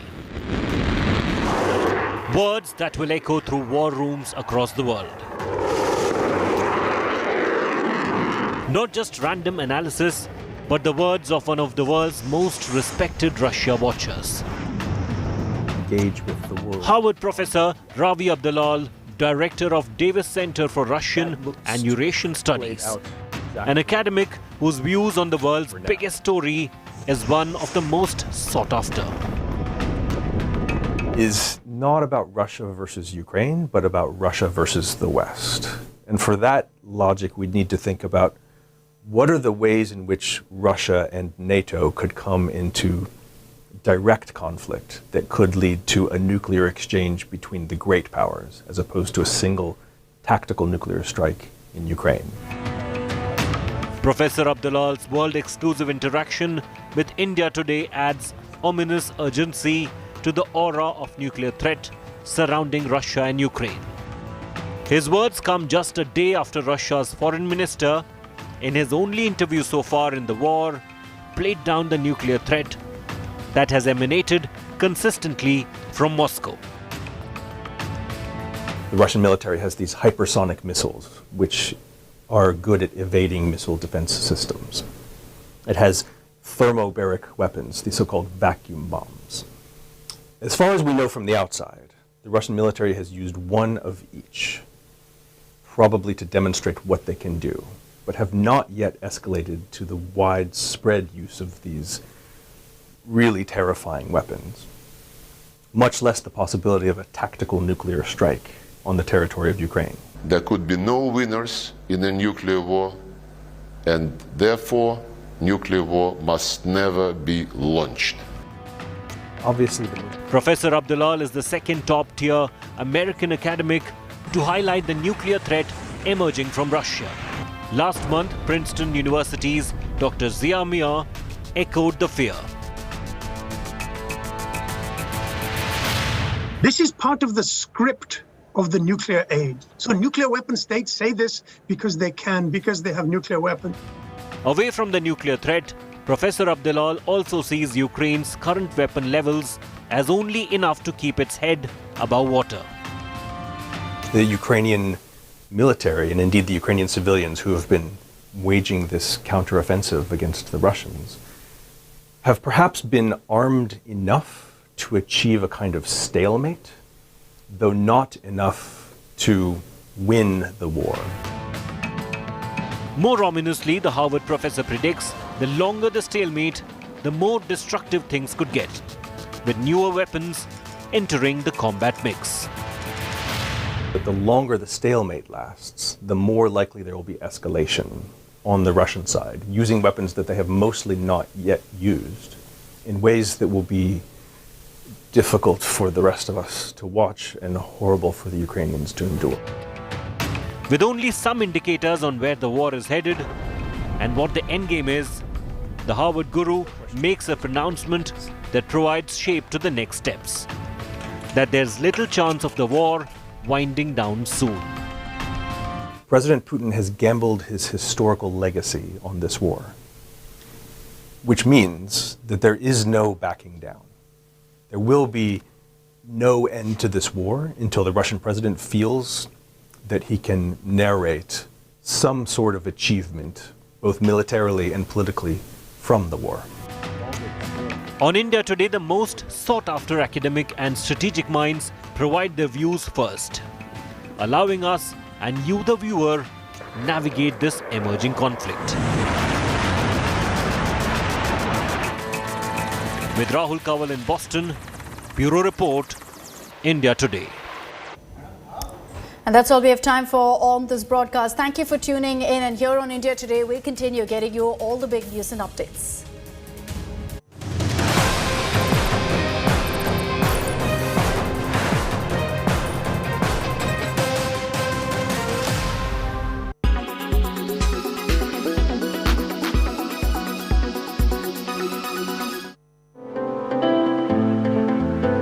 Reliance's Mukesh Ambani is the owner of the second most expensive home in the world after Buckingham Palace.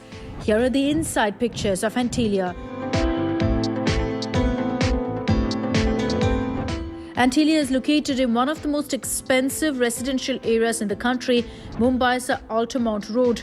The property rates here are mind-boggling, 80,000 rupees to 85,000 rupees per square foot. A 600-member staff is employed to keep the 27-storied building in order. The building boasts of 3 helipads, Mumbai's skyline and the Arabian Sea. Antilia is built to withstand an earthquake of even 8 on the Richter scale. Mukesh Ambani's love for cars is behind 6 floors of Antilia being devoted to garages. This space houses several luxury cars, including his 5 crore rupees Maybach. The garage can accommodate 168 cars. There's even a service station on the 7th floor.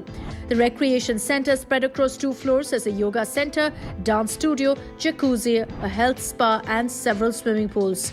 Antilia is equipped with its own ice cream parlor, a mega temple, a private theatre that can accommodate 50 people and a salon. The Ambani residence has 9 elevators designed to take the residents to specific floors. All of this makes Antilia worth a whopping $2 billion. In Indian currency, it's about 14,000 crore rupees.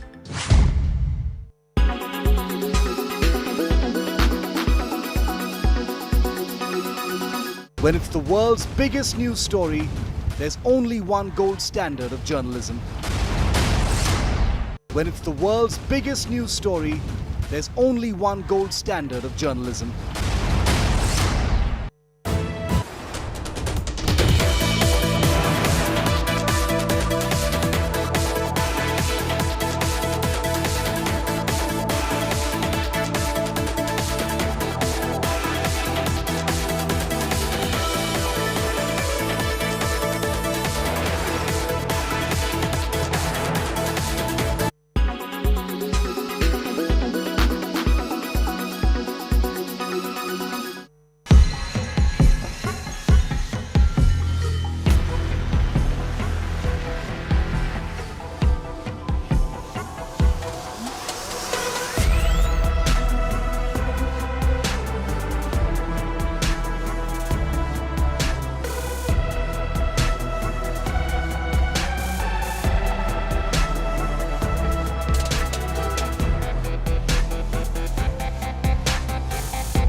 When it's the world's biggest news story, there's only one gold standard of journalism. When it's the world's biggest news story, there's only one gold standard of journalism. When it's the world's biggest news story, there's only one gold standard of journalism.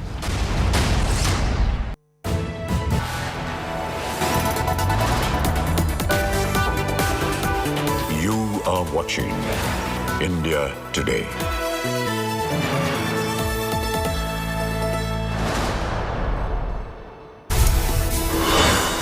The top headlines we're tracking this hour. Supreme Court to hear 4 pleas on Jahangirpuri bulldozer demolition drive. The apex court ordered status quo on the anti-encroachment drive yesterday. UK Prime Minister Boris Johnson visits Sabarmati Ashram to pay tribute to Mahatma Gandhi. Series of high-profile business deals lined up before mega meeting with Prime Minister Narendra Modi tomorrow. Prime Minister Modi's mega Sikh outreach. He will address the nation from the Red Fort today at 9:15 p.m. to mark the 400th birth anniversary of Guru Tegh Bahadur.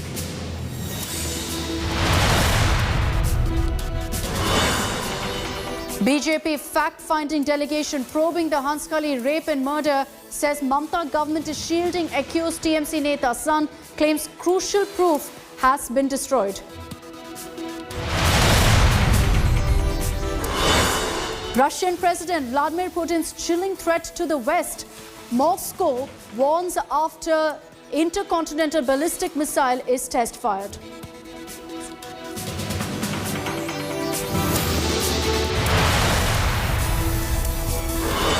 India Today speaks to top global expert Harvard professor Ravi Abdelala on the Russia-Ukraine war. He asserts that a tactical nuclear strike is a possibility.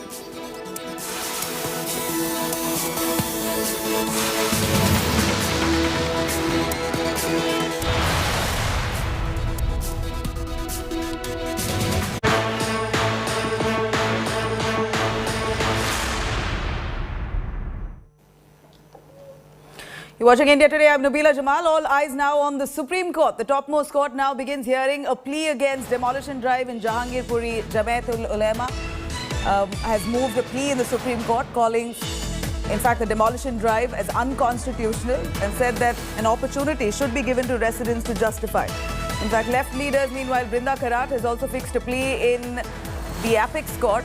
While she files that plea, remember just yesterday she stormed in while the demolition drive was underway to try and stop those bulldozers right after the Supreme Court gave a stay order. In fact, today the Supreme Court will also be hearing another plea related to the bulldozer drive in the states of Uttar Pradesh, Gujarat and Madhya Pradesh. The plea has stated that properties in these states are being razed in a malified manner and demolition can't be done until the property is found as illegal. Meanwhile, from January to April 19th, 4 anti-encroachment drives have already been conducted in Jahangirpuri. The Municipal Corporation of Delhi says that there is no need to give advance notice on a property built on government land. Blame game of politics has now begun. In fact, the opposition has called this drive as illegal, while the BJP hit back saying don't communalize the matter and rioters' homes should be demolished if it is illegal. The drive comes after communal clashes took place in the same area during the Shobha Yatra procession on April 16th.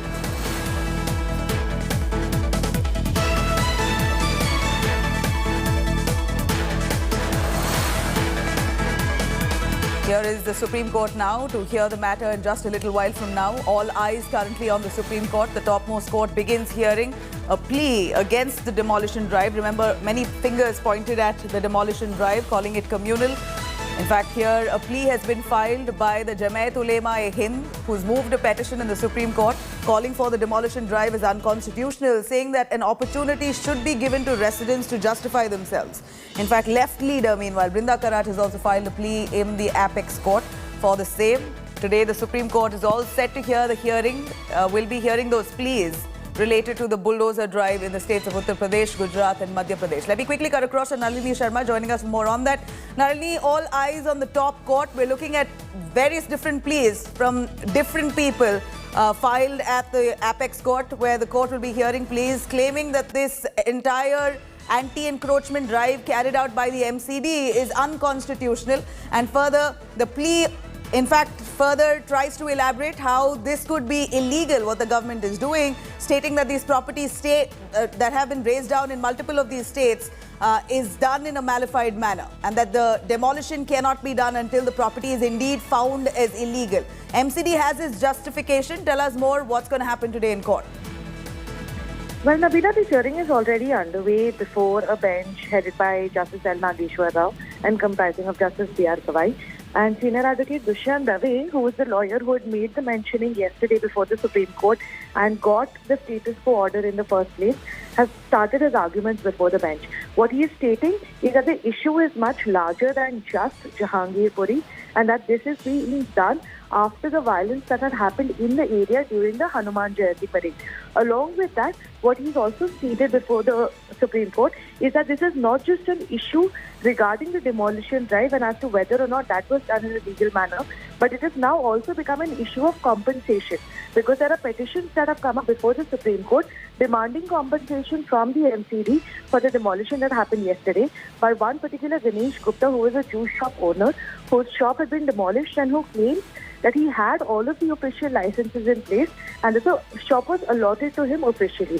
So it's become a case of not only the demolition but also compensation now before the Supreme Court. The hearing has just begun about 7 minutes back and it's expected to go on for some time, but by the end of the day we will know that whether or not the Supreme Court is going to continue the status quo order that was passed yesterday, which means that the demolition will be halted until further orders, or whether they will allow the demolition to continue. So that's the big takeaway that we are looking for at the end of the day's hearing today.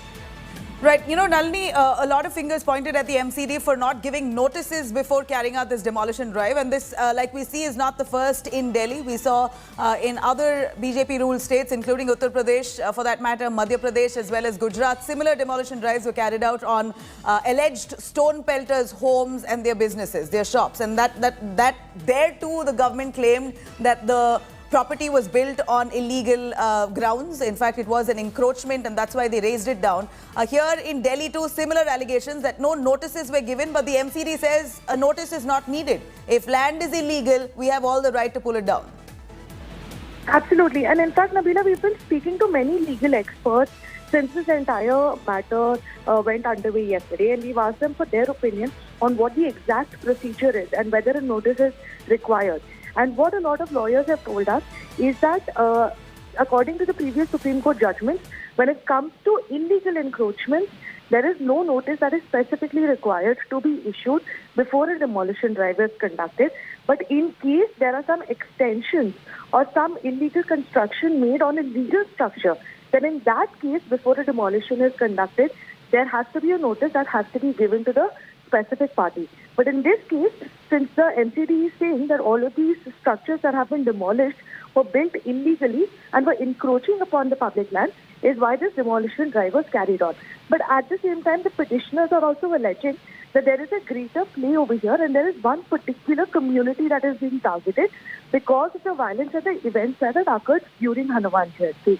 So as to whether or not that point holds any ground before the Supreme Court and whether they believe that there is some prima facie evidence to prove that yes, there is one community being targeted, then it is very likely that the status quo order might continue. Also under the circumstances that the Supreme Court is not able to conclude this hearing today, then until or unless the arguments can be completed and the Supreme Court can reach an informed decision about what exactly the procedure that was carried on by the MCD was, we can expect for the status quo order to continue. But this is of course not indefinite. It is subject to any further orders that will be passed by the Supreme Court in the matter. You know, Nalini, for that matter, we are looking at many of these shops, and in fact, one or two homes were also demolished. They have been, residing or have managed to occupy that space for over 50 years. Some of them from 78, some say they were there from the 80s, from the 90s. So we're looking at a good 4-5 decades that people have been living and working in that area. They've been running their shops for that many years. Will that hold any ground and benefit this case for those petitioners in any way? See, Ravila, it's quite a tricky situation right now what's happened, because part of the demolition drive was actually carried on yesterday, despite the fact that the petitioner's lawyers are claiming before the court that the drive was originally scheduled for 2 p.m. But once the MCD authorities got to know that the matter is going to be mentioned in the Supreme Court, they actually preponed the drive and started the demolition as early as 9 a.m. So that was even before the Supreme Court started. So it becomes a little bit of a tricky situation because certain shops have already been demolished in the area. But at the same time, you're right, there are several people, including the lawyers for the petitioners, who are actually questioning the timing of this and stating as to whether if the shops have been around for so long, why is it only now that the MCD is acting regarding this demolition drive, and why only in Jahangirpuri? Why is it not being done in several other areas of the national capital where there are also illegal encroachments? So the timing of it, along with the specificity of the area, is being questioned by several people, including the petitioner's lawyers. But as to whether or not that holds any ground with the Supreme Court judges is something that we'll have to see during the course of the hearing, and depending on what orders are passed by the end of it. All right, Nalini, we're going to come back to you.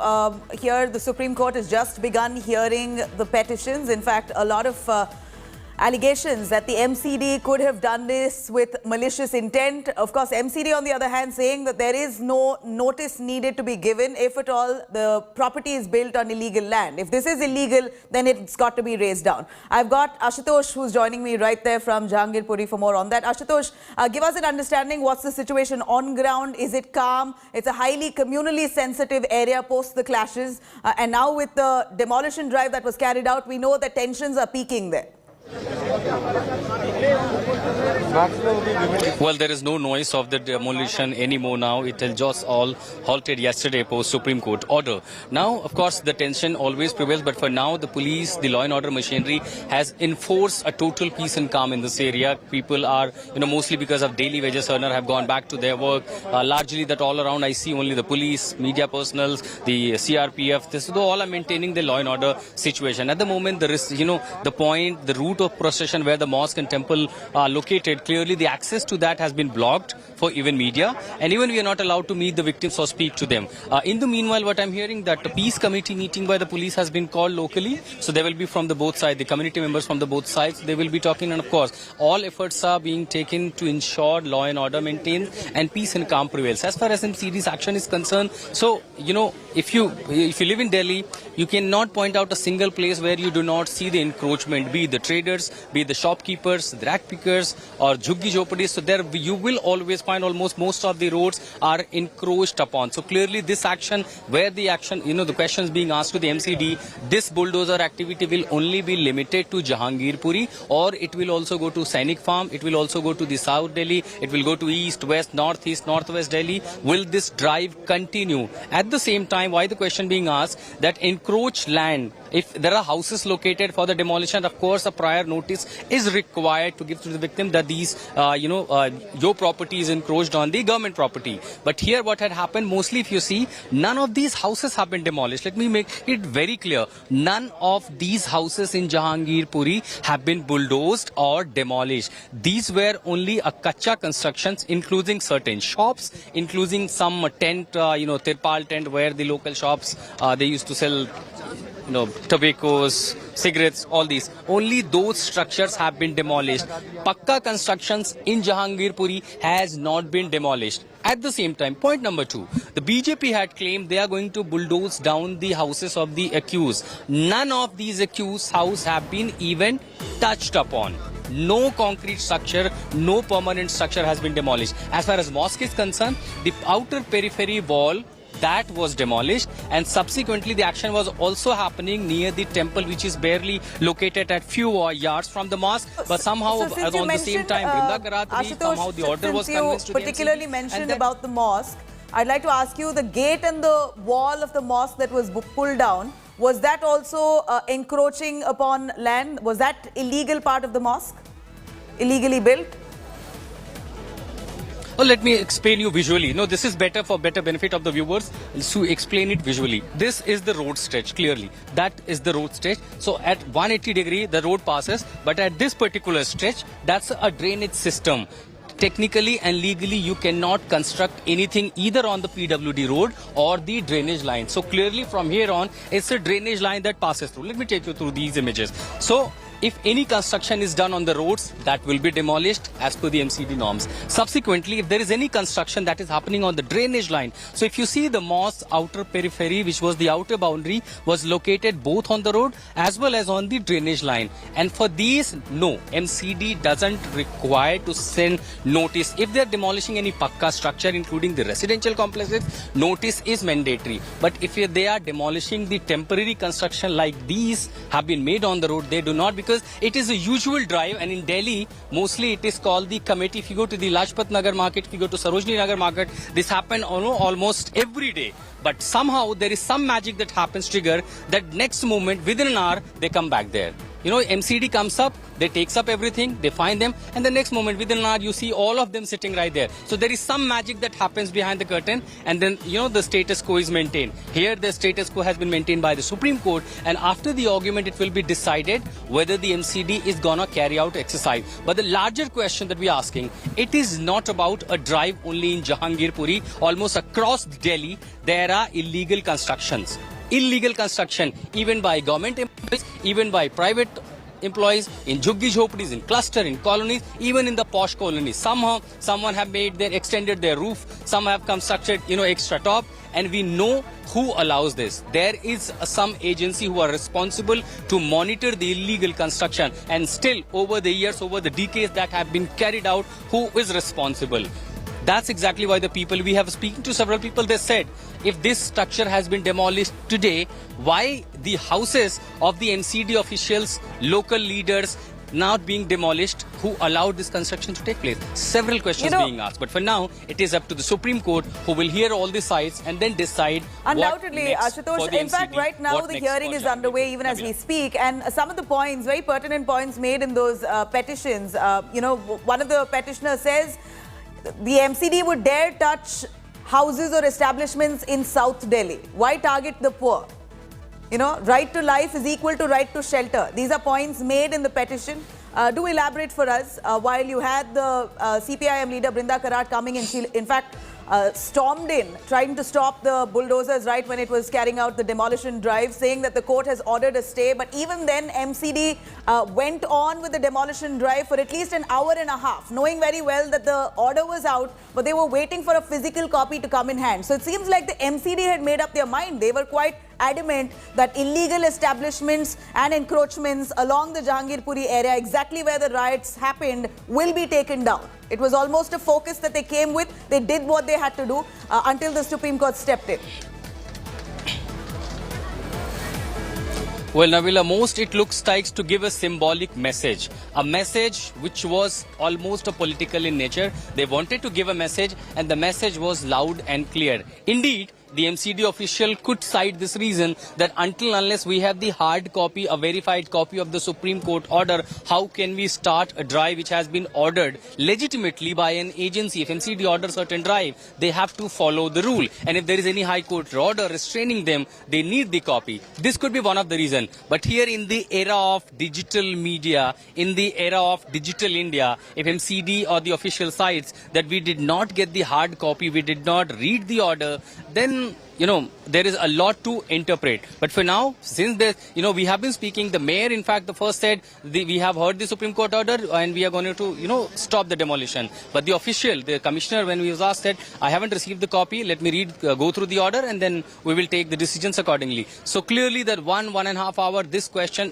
will likely to be put up in the Supreme Court. May petitioner raise this issue? And if that comes, if that cognizance taken by the Supreme Court, then he may even ask the MCD commissioner to explain what was the reason why the demolition kept continue even after 1.5 hour of the order when Supreme Court said to stop it. So clearly that will be heard, but again, there is a technical background, there is a legal background, but at the same time, this is more, seems to be beyond a symbolic, what has happened here. We'll have to see the larger perspective, and moreover, only the Supreme Court verdict and the arguments that will be made by all the stakeholders in the top court. Nabila. Well, the arguments have just begun, but in the meanwhile, give us an understanding on what's behind you. Show us a little of what Jahangirpuri right now looks like, because we know that most of that area right opposite the mosque has been brought down to complete rubble. Police force in large numbers have been deployed only to ensure law and order situation. Have you seen people stepping out? Do you see the situation tense? We know the police are doing a good job, but have you managed to interact with any of the locals today? Well, I would not say there is any tension at the moment here in Jahangirpuri, but all I see right through the eyes, there is only the debris is left post demolition. They picked up some stuff, left all the garbages here on the road. Since it was said status quo, perhaps they understood the status quo like this, that they left all the debris here. Now there you see the police has set up a temporary camp, which is barely few yards from the mosque, and the mosque is right behind the tent where there's some structure outer periphery of the mosque which was bulldozed. Next to that there is a temple located. Since the action was also going to happen on the temple, last evening the local themselves, they cut down certain structures of the temple, which was of course on the encroached land, because that was also part of the demolition which was going to happen. So at the moment there is only totally peace. Let me take you a 360-degree view from here. There you see MCD truck is sprinkling the water. It's all, a dust storm. Right, Ashutosh, I'm going to hold you for a moment there. I'm going to quickly cut across to Nalini Sharma, who's right there at court. She is bringing us those live updates. Right now, Supreme Court is hearing the petitions. Nalini, we see in the petition many points have been made accusing the MCD of malicious intent while carrying out the demolition drive. In fact, points being in that petition, which we're highlighting on our screens as well, dare the MCD touch any property which is illegally encroached in South Delhi? Why target the poor? In fact, MCD is acting on the behest of the BJP chief in Delhi. Those are points made in the petition. Give us an understanding what's been argued right now. Nabila, this has been a case that has had political overtones ever since that entire Hanuman Jayanti procession had happened and the violence that had ensued thereafter. So we are seeing repercussions of the same thing happening before the Supreme Court, where the petitioners who are currently arguing before the two-judge bench that is being led by Justice L. Nageshwar Rao are creating these allegations, are stating these allegations, saying that there are political overtones regarding this and there is a particular community that is being targeted in the name of this demolition drive. This even though the legal team as well as the officials from the MCD continue to say that this entire demolition was conducted only and only because of these illegal encroachments that were done on public land. But at the same time, the case that the petitioners are making out before the Supreme Court seems to be completely different. Senior Advocate Kapil Sibal has now begun his arguments after Senior Advocate Dushyant Dave, who was the original petitioner who had even mentioned the case before the Supreme Court yesterday and managed to get that status quo order. So now Kapil Sibal has begun his arguments and he's stating exactly that. He's stating that this entire demolition was illegal because it's targeting a particular community, and at the same time, not only the community but only this particular area is being targeted because of the violence that had happened earlier during the Hanuman Jayanti procession. So this seems to be an aftermath of that according to the petitioners, and that's the case that they've been making out before the Supreme Court. As to whether or not they'll be able to manage to get an extended status quo order through making these arguments is something that we'll have to wait and watch out for only by the end of the day once the hearing is completed before the Supreme Court. But at the same time, remember Nabila, the counsel for the MCD that is being represented by Solicitor General Tushar Mehta is yet to begin their arguments before the Supreme Court. So we have to wait and watch out for exactly what they have to say, because this is the first time that the council will be coming on record and giving details of exactly what the procedure that was followed by the MCD was and exactly why this demolition was taken place yesterday, despite the orders from the Supreme Court that had come in, that had ordered for the status quo to be maintained. So a lot remains to be seen as to how the day unfolds and how the hearing unfolds. But we are expecting by the end of it, the Supreme Court to decide whether the status quo order will continue or whether this demolition drive will get a green light from the Supreme Court and will be allowed to continue. If you can give us an understanding, Nalini, while the MCD says it's trying to justify how it carried out this demolition drive, says that they do not need to serve a notice to any land that is illegal. If it's illegal, they have all the right to pull it down.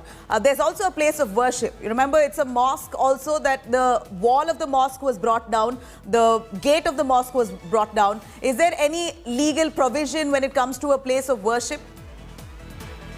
Well, it's very interesting, Nabila, that you ask that, because if you see the visuals of the demolition drive that was conducted, all of the area that was encroaching beyond the particular wall was actually bulldozed by the MCD. But at the same time, in that very same line, there is a temple also up front, which was not touched during this entire demolition drive. So this does raise the petitioners to cast some aspersions on the intentions of the MCD in carrying on this demolition drive, and as to whether there was a particular reason as to why only the mosque was targeted and not the temple. So this does give more ammunition to the case that the petitioners are trying to build out, that this is an entire case of targeting a particular community, and this is not being done in the best interest of the public. But like I stated earlier, we can't for sure ascertain any of that at this particular point. But the question that you the question that you raised regarding the notices and as to whether or not notices need to be issued, the MCD has been very clear on that from the very beginning,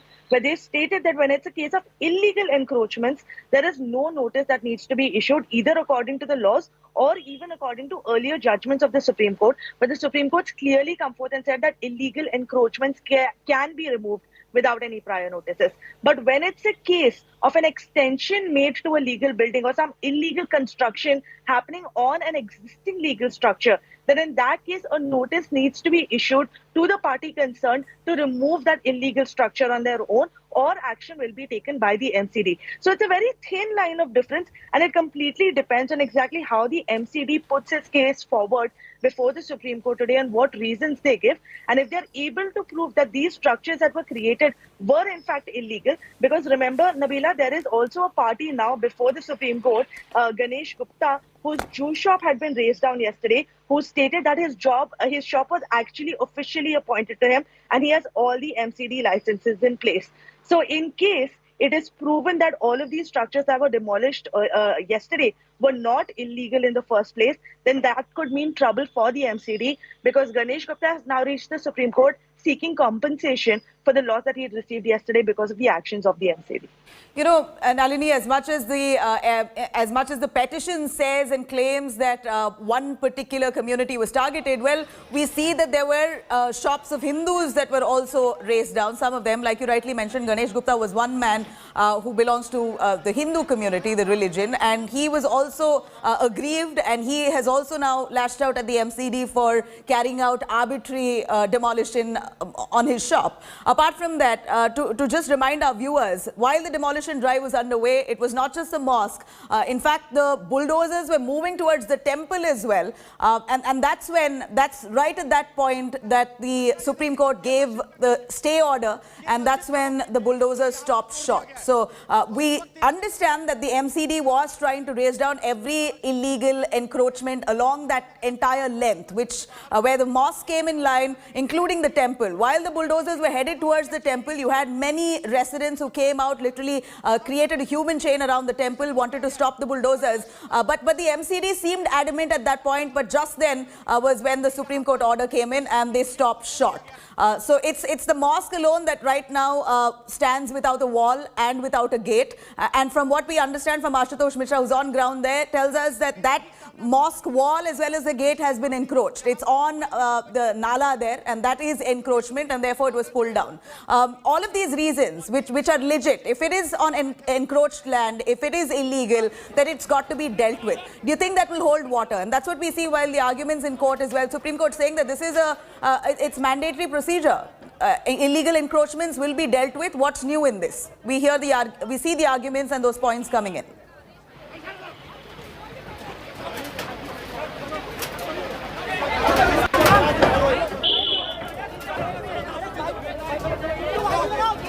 Nalini, can you hear me? Yeah, sorry, Nabila, was that question for me? Yeah. We're saying that the Supreme Court, of course, now observing that encroachments should be dealt with. These are protocols that the MCD follows. Either way, what's new in this? What's new in an encroachment drive, anti-encroachment drive? Absolutely. And in fact, Nabila, at the beginning of the hearing as well, when the petitioners had tried to make out a case that this issue was much larger than Jahangirpuri, and Dushyant Dave had stated that this was an issue of national interest. At that time also the Supreme Court bench had cut them off and had asked them what is the national interest in this entire issue, because it is pertaining to one particular area in the national capital. So the petitioners also were trying to draw links with the demolitions that have happened in other places. It seems like the Supreme Court is going to look at the matter at hand and the matter at hand only. They are not going to get into the political angles of it or any talk about any other issue that is not related to exactly what the petitions before them are talking about. And the petitions before the Supreme Court are mentioning only two things. One, the demolition drive that was carried on by the MCD yesterday, where the petitioners are stating that it was done in an illegal manner and without prior notice. And now the second issue that has arisen before the Supreme Court is that of compensation. So everything will hinge upon the fact, because certain structures have already been demolished, so everything will ultimately hinge upon the fact as to whether or not these structures were in fact illegal as is being claimed by the MCD, or in case any party is able to prove before the Supreme Court that they had the official licenses in place, then like I told you earlier, that could mean trouble for the MCD, because the Supreme Court order had come in yesterday where they had stated that status quo should be maintained, but only due to the reason that the physical copy of the order was not obtained by the MCD, they continued to carry on the demolition drive. And the petitioners are not going to let them walk easy on that, because it was after the Supreme Court had ordered, and oral orders are still, at the end of the day, orders that have come in from the apex court and ideally should be followed by any authority such as the MCD. So it remains to be seen, and it all hinges on the fact as to whether or not these structures were in fact illegal. And if the MCD is able to prove that before the Supreme Court today, then they might be able to let off. They might be let off with a slight warning, because at the end of the day, it will become a case of contempt if the Supreme Court orders that were issued yesterday were not followed to the T by the authority. Well, what we saw was quite brazen. An hour and a half later, the bulldozers were in full action. They were in full swing, raising down those illegal structures.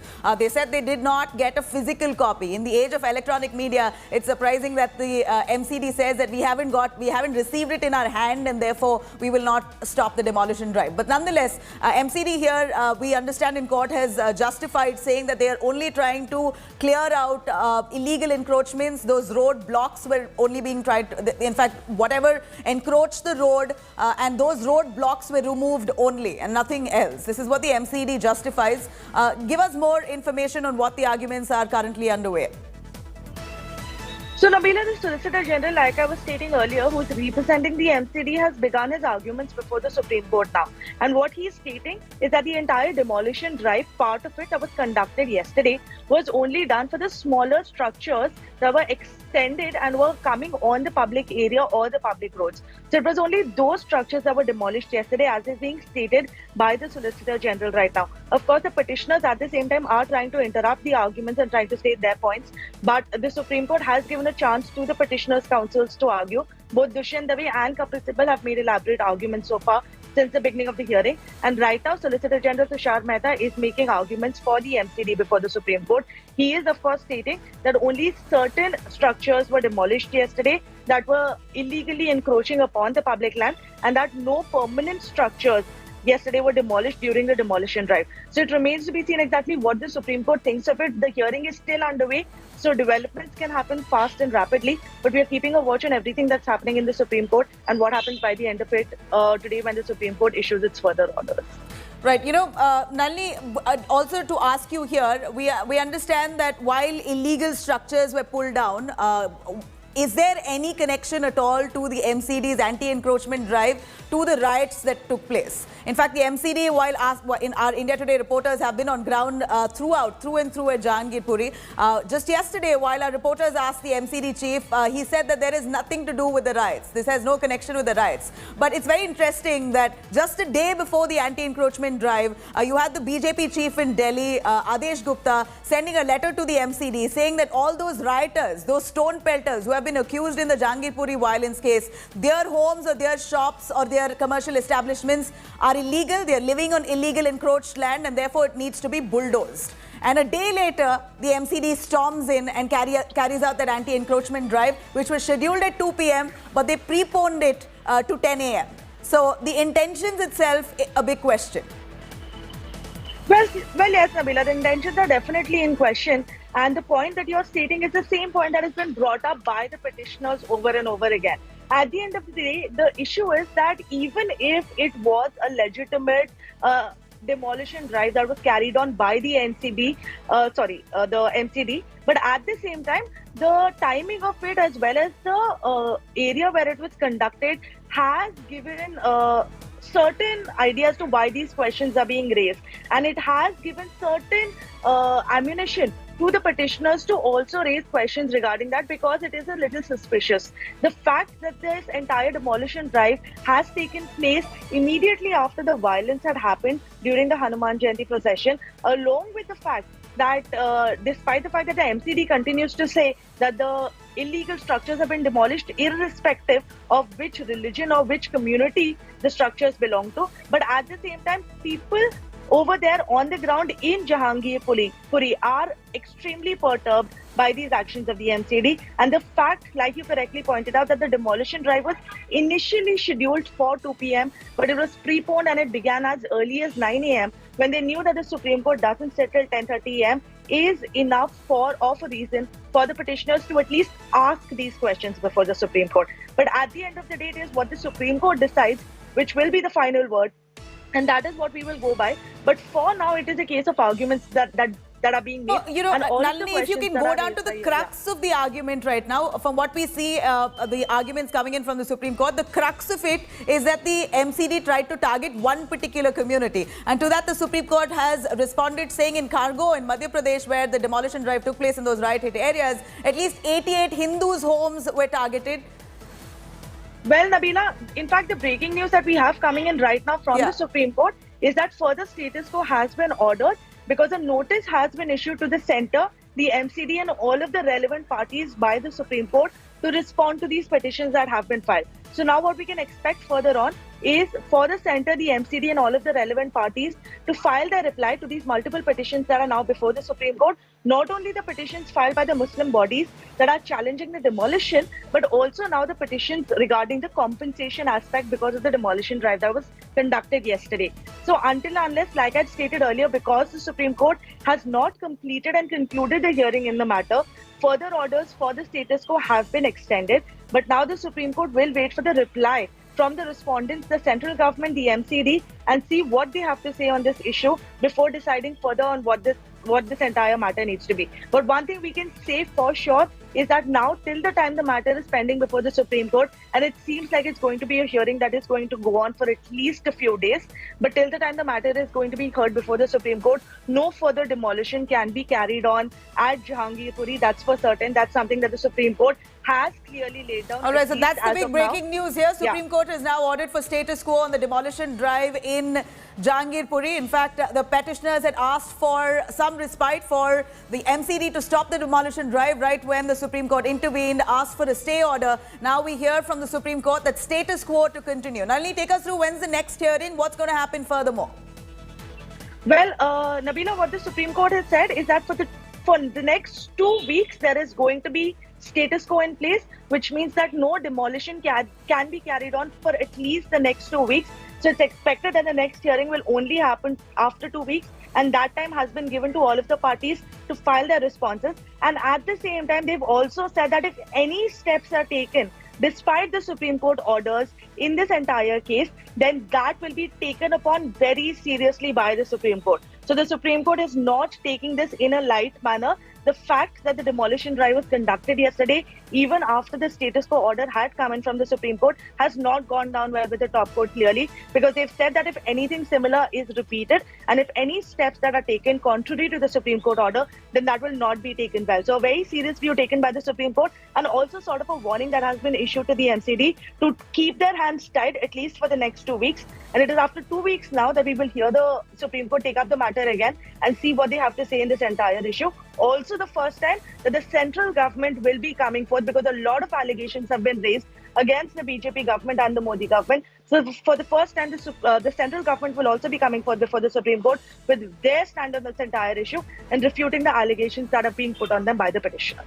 All right, this is big development coming in. Supreme Court's respite to the Jahangirpuri demolition drive continues for at least 2 weeks now. The Supreme Court issues a stay, or says that the status quo to continue for the next 2 weeks. Let me cut across to Ashutosh, who's right there on ground in Jahangirpuri. Ashutosh, some respite to the locals there. Supreme Court is now ordered for the status quo to continue for the next 2 weeks. What's the reaction that you're getting in from ground? Have you heard any of those locals? What do you see around?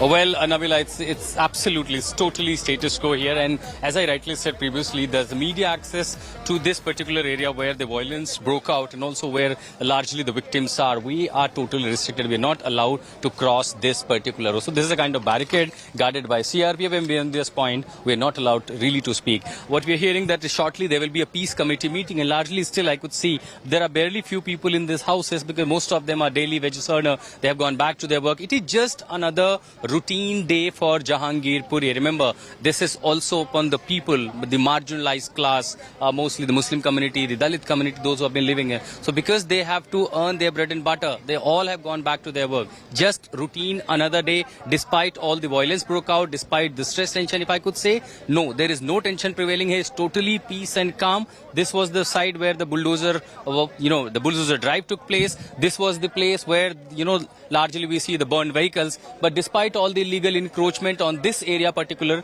there was no bulldozer at all. But for now, it is only guarded by police, the paramilitary personnel.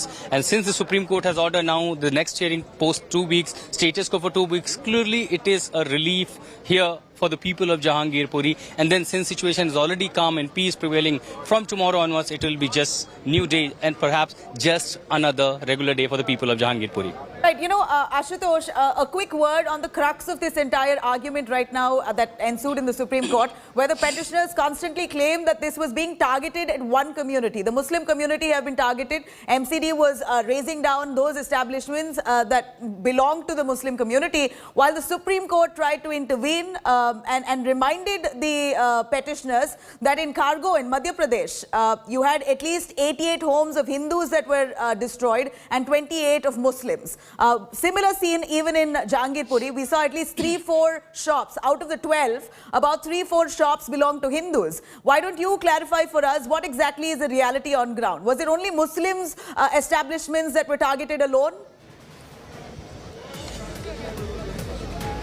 Where we have all these visuals live. Yesterday, when the bulldozer drive was taking place, all our reporters, all our colleagues were reporting from different pockets. Remember the Jha who had a local shop here that was demolished. The Sanjay Juice Corner, another Hindu family, his house, his shop also bulldozed up. But what it seems, largely, you only cannot see the action without the larger perspective. It was a decisive action. It seems that it was totally decided that what they have to and in which area particularly. Now, if this is a square, there are 4 roads connect, east, west, north, south. Only this road saw the demolition drive right behind me, which was also part of the violence because there were some vehicles burned. And if you see, most of the areas are encroached by shopkeepers. There are vehicles parked. There are concrete kept because there are local shopkeepers. Nothing was touched down. But yes, there were some shopkeepers, including from the Hindu families. They also came under the demolition. But what is most significant is they kept crying. They said, we have papers, we have legitimate papers. This is our legitimate property authorized by MCD. The license have been issued by the MCD. The construction have been approved by the DDA. But despite all their arguments, everything was ignored by the MCD officials, and mercilessly they just bulldozed down all these structures that came upon. And that's clearly why he approached to the Supreme Court, that despite the legitimate papers and documentation that over the years he owned this property, made it from hard-earned money, why it was raised down. But here, why the largely accusation coming on the MCD that mostly because in this particular line that belongs to the Muslim community, that can be seen raised, whereas the other side, which largely dominated by the Hindi community, a bulldozer did not even cross the road. That perhaps could be one of the major reasons why this accusation is being labeled on the MCD. And remember, there is also MCD polls now, could be happen anytime. We have seen the unification, and it has to go under the polls. And that's exactly why the accusation is coming, that this could be a political decision, a political bulldozer to replicate the UP bulldozer model in the Delhi for the political benefit. And that's exactly you saw by the evening, all political parties, the opposition camp attacking the BJP, where Aam Aadmi Party, kept saying, bulldoze the BJP headquarters if you have to prevent nation from the, the communal hatred. Congress says, are all Bangladeshis or Rohingyas are illegal? Quite Are they not naturally human has beings? peaked over this issue. But you know, Ashutosh, as much as since you highlighted that MCD elections is coming soon enough, is this politically motivated? Those are questions that the opposition is asking, and of course even the petitioners also claiming the same. While that said, you know, some of those points in the petition really raises a lot of questions about MCD, whether at all the MCD would touch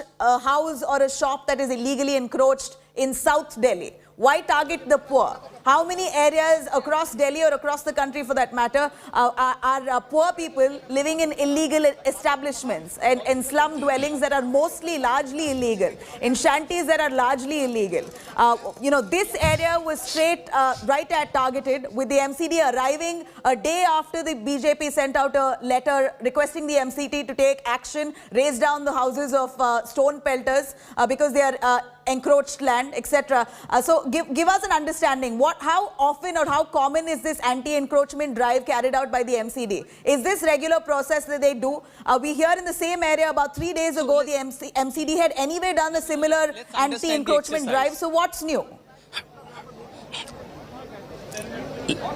Let's understand this anti-encroachment drive. When there is a demolition of a pakka house, concrete house in a residential complex, calling it illegal. For example, if this is a colony, MCD believes that these lands are encroached upon the public road and there are illegal structure. Since because it's a pakka house, first they have to serve a notice, and petition of course can go and challenge. And we have seen several properties, and Sainik Farm is one of the example which has been in the court for many years. That's one example. Now, if these are the roads, there are kacha structure who open some shops for local milk selling, fruit selling, vegetables, ready pottery, rag pickers, you know, all these shops, then MCD do not require a permission. It is a regular drive. If you travel to Paharganj, if you go to Sadar Bazaar, if you go to Chavdi Bazaar, Chandni Chowk, Lajpat Nagar, Sarojini Nagar, okay, all these markets Ashutosh, where, you're saying that this is a regular drive that the MCD does, and this shouldn't be surprising to anyone. Anisha Mathur is also joining us for a little perspective on that. Anisha, we saw arguments unfolding in court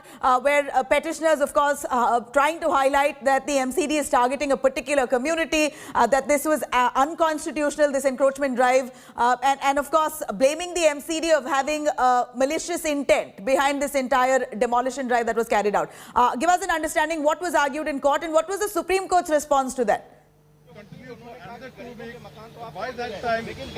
Well, Nabila, it's been a very sharp but short argument in the court today. While the petitioners have argued that there was a particular targeting of a community after the rioting that took place, they've also argued that not just in Delhi but in a lot of other areas. They gave the example of Madhya Pradesh, they gave the example of Uttar Pradesh and Gujarat. This kind of targeted demolitions are taking place. In fact, Advocate Kapil Sibal argued that while encroachments must be removed, for the ministers and for the political leadership to say that encroachments are being done by a particular community and that the removal of those encroachments is a punishment to that community is what the problem in this situation really is. On the other side, of course, Solicitor General Tushar Mehta rubbishing these claims.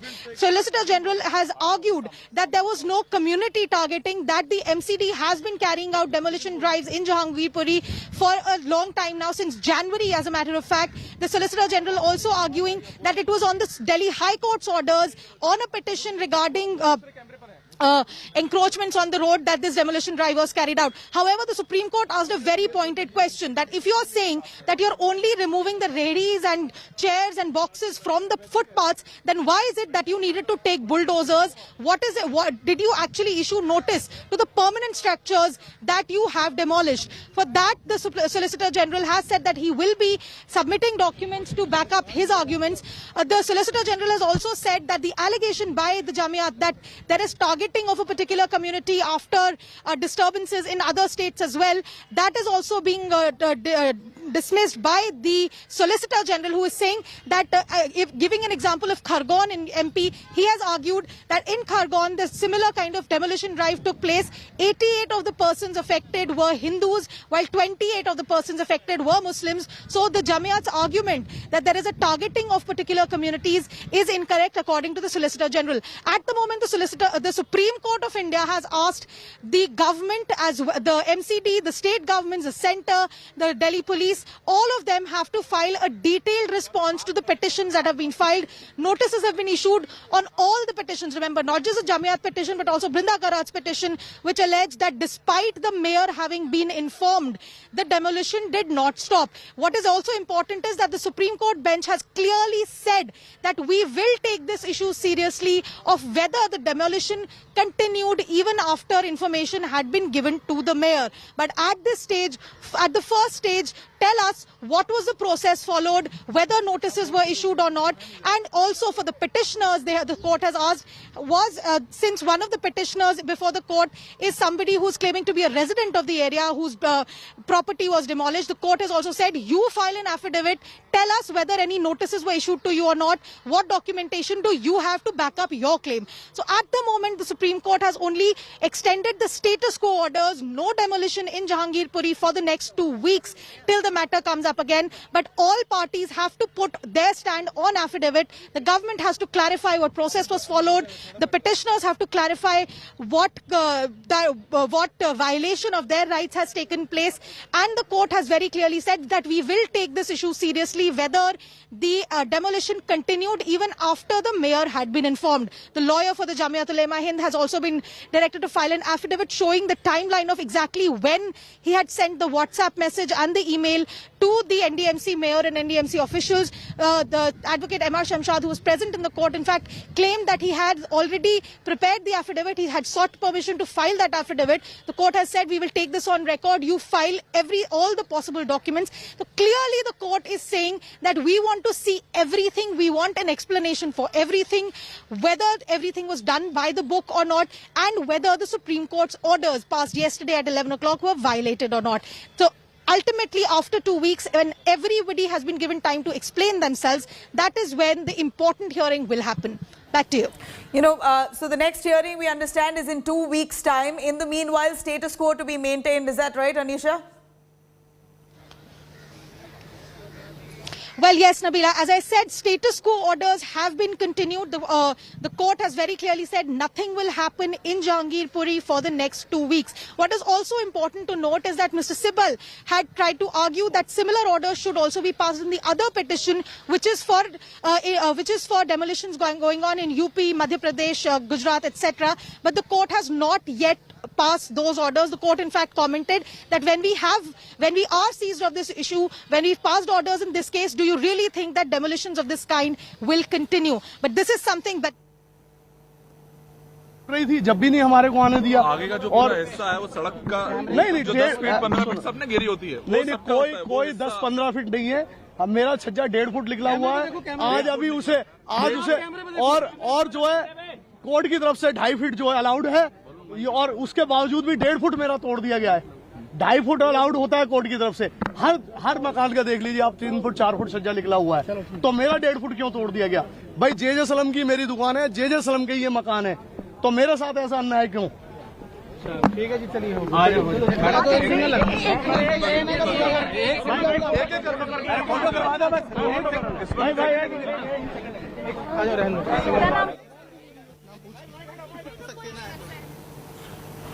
All right, there you have it. Locals are already speaking out. They're saying this is unfair treatment, many of whom believe that they are well within their right to build along that area, and they call this legal. MCD, of course, responding, saying that this is, of course, illegal land and they have all the right to demolish it. India Today continues our relentless coverage right here. Do stay tuned. Slipping into a short break.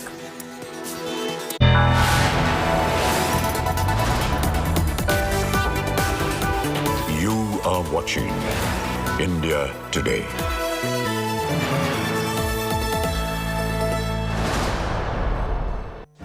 Make your media plan smarter with India Today Live TV on your connected devices. Amplify your brand with 100 million smart internet viewers. To advertise, mail us at sales@aajtak.com or call 9999892171.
When it's the world's biggest news story, there's only one gold standard of journalism.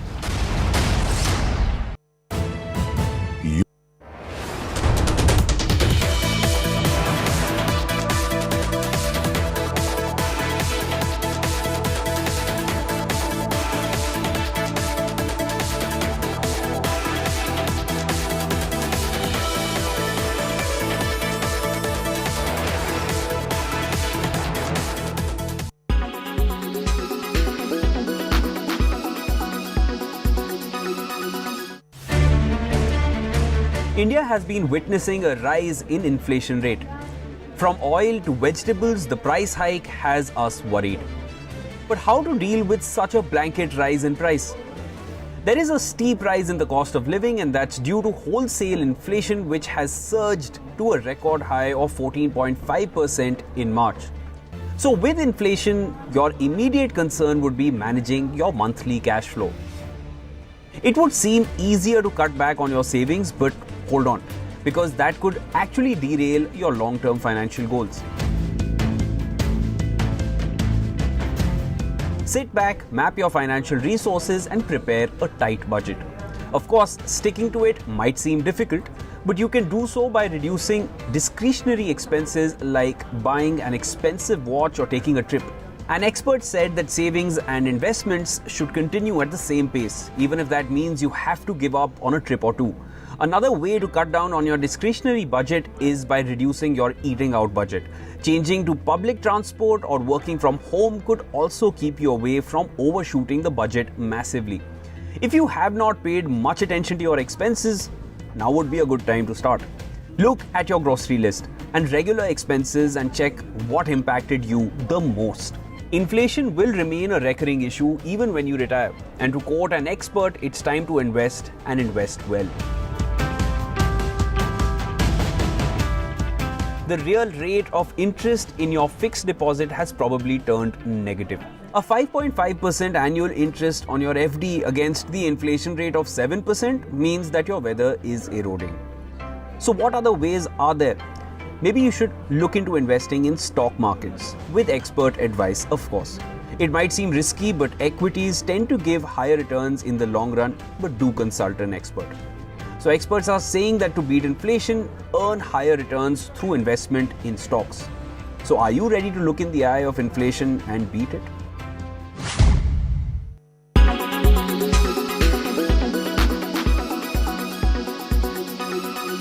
When it's the world's biggest news story, there's only one gold standard of journalism.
watching India Today. Association with Vistara. Fly the new feeling.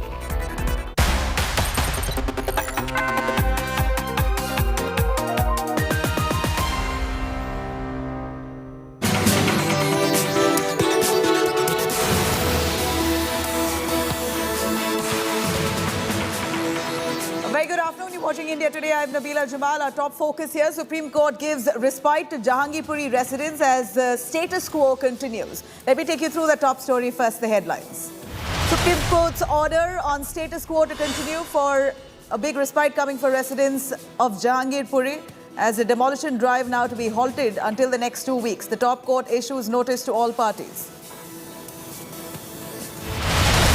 UK Prime Minister Boris Johnson visits Sabarmati Ashram to pay tribute to Mahatma Gandhi. Series of high-profile business deals. Visit to Bulldozer factory lined up. Mega meeting with Prime Minister Narendra Modi scheduled for tomorrow. Prime Minister Modi's mega Sikh outreach. He will be addressing the nation from the Red Fort today at 9:15 p.m. In fact, he will be marking the 400th birth anniversary of Guru Tej Bahadur. BJP's fact-finding delegation probing Hanskali rape and murder case says that Mamata government shielding the accused, TMC Neta's son, claims crucial proof has been destroyed. And Russian President Vladimir Putin's chilling threat to the West. Moscow successfully test fires nuclear-capable Sarmat missile. Putin says this missile will make enemies think twice. India Today speaks to top global expert, Harvard professor Ravi Abdelal, on the Russia-Ukraine war. He says and asserts that tactical nuclear strike is quite a possibility.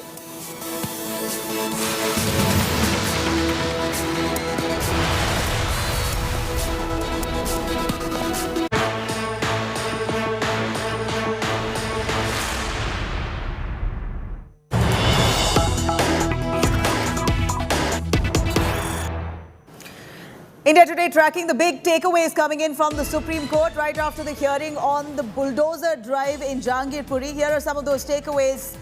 Point 1, the Supreme Court, while it heard the matter, break on bulldozer for 2 weeks. That's what the court says after hearing the petitions. In fact, the status quo to continue in Jahangirpuri for at least 2 weeks now. This comes as a massive relief for Jahangirpuri residents whose shops and establishments were razed down by the MCD without notice. And we're looking at Muslims targeted claim by petitioners, which the government lawyer points that even Hindus at that point, while the demolition drive was carried out, were impacted because some of the Hindu shops, they too were razed down. These are some of those points that were argued and a decision that was made by the Supreme Court, quickly announcing for status quo to continue in the Jahangirpuri demolition drive for at least 2 weeks. So here are some of those takeaways from the Supreme Court's hearing on the petitions on Jahangirpuri demolition drive. Anisha Mathur with a little more clarity on that. Anisha, as we know and see clearly now, the Supreme Court has asked for status quo for at least 2 weeks. They're going to be hearing the matter in 2 weeks to come. Here, the crux of the entire argument, which went on for a very few minutes, was that Muslims were being targeted, to which we hear that the government lawyer has rebutted, saying that even some of the Hindu homes were impacted. Hindu shops were also razed down at the same time. Give us a sense of what really happened in the last hour at the Supreme Court on the Jahangirpuri demolition drive. Well, Nabila, this hearing went on for about 40 minutes, about 30 to 40 minutes in the Supreme Court. If you see the way the hearing went on, first the court heard the allegations raised by the Jamiat Ulema Hind in their 2 petitions. That Brinda Karat's petition was also heard. Sanjay Hegde appearing for one of the residents of the area, he was also heard. And the court has asked certain pertinent questions with regard to what happened. The court has asked, first of all, of course, as you just said, status quo orders till the next hearing have been passed. There will be no demolition in Jahangirpuri for the next 2 weeks. In addition, the government authorities in Delhi, the MCD, North Delhi Municipal Corporation, the Delhi Police, as well as the authorities in Uttar Pradesh, Madhya Pradesh, Gujarat and other states, as well as the centre, who have been impleaded in the second petition regarding allegations of targeted demolitions of Muslim or the lower caste areas. Those for explanations for all of this, a response in all of this has been sought from all parties. The government as well as the petitioners who've come to the court, both sides will have to file detailed affidavits on what has happened, what process has been followed, whether notices have been issued, what is the legal status of these areas, the shops and homes that have been demolished by the municipal corporation. In addition, the court has also said that we will take it very serious. IVR के भी माध्यम से, missed call के भी माध्यम से, posters के भी माध्यम से, जहां पे हम दिल्ली के लोगों से पूछ रहे हैं कि उनको क्या लगता है, क्या भाजपा गुंडों की, लफंगों की, दंगइयों की पार्टी, और उनको क्या लगता है कि आम आदमी पार्टी पढ़े लिखे, शरीफ और ईमानदार लोगों की पार्टी है। ये सर्वे हम आज से ही शुरू करवाएंगे और मुझे पूरा भरोसा है कि इस सर्वे के माध्यम से आपके सामने भी, पूरी दिल्ली और देश की जनता के सामने भी आ जाएगा कि लोग भाजपा की गुंडागर्दी के बारे में क्या सोचते हैं, लोग भाजपा द्वारा की गई हिंसा के बारे में क्या सोचते हैं, लोग भाजपा द्वारा कराए जा रहे दंगों के बारे में क्या सोचते हैं। तमाम दलों के नेता वहां पर जा रहे हैं, जहाँ पे इस पार्टी का एक डेलीगेशन जा रहा है। बीते दिन राहुल गांधी ने लेकर कहा था कि stop the bulldozer of hit.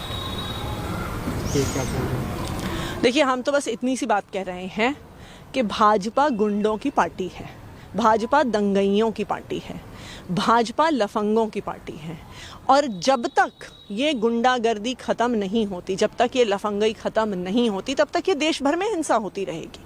क्यों? क्योंकि भाजपा तो हिंसा करने वालों को, दंगा करने वालों को सम्मानित करती है। मैंने आज तक इस देश के इतिहास में कभी नहीं सुना। All right, Anisha Mathur joining us right from court. Anisha, we see Atishi, who is the AAP MLA, already showering quite some comments on the BJP, saying that they are now wanting to start a survey to clarify that they have very sincere, loyal and credible people in the Aam Aadmi Party versus the BJP, who is a party of criminals. That's what she says in her reaction. And this is bound to happen. We're going to see political reactions coming in. A lot of them accusing the BJP of trying to use the MCD for their political gains. Now, this was also argued in court. One of the petition that said very clearly that the MCD was acting at the behest of BJP chief Adesh Gupta of Delhi.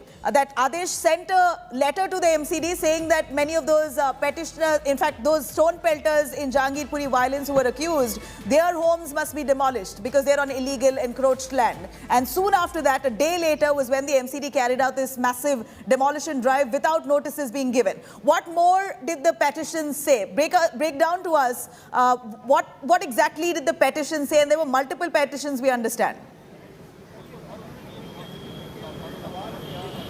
Well, yes, Nabila, if you look at the allegations that were raised during the court hearing as well as in the petition, one important thing that Dushyant Dave, who is appearing for the petitioners, the Jamiat Ulema-e-Hind, has alleged that this demolition drive was carried out in the same sequence of events as the riots that took place in Jahangirpuri just a handful of days ago. What Dave has said that is, and the petition also has alleged, is that this is a pattern that is emerging from not just from Delhi but from other states as well, that there is a disturbance regarding some religious procession, regarding some religious function. There is a clash. After that, persons of a particular community are arrested and picked up, and just soon after that, the homes and shops of persons belonging to that community, persons who have been accused in various cases, they are demolished without due process being followed. And that is exactly what Dave also argued regarding Delhi as well, that it was just hours after the BJP Delhi chief wrote to the MCD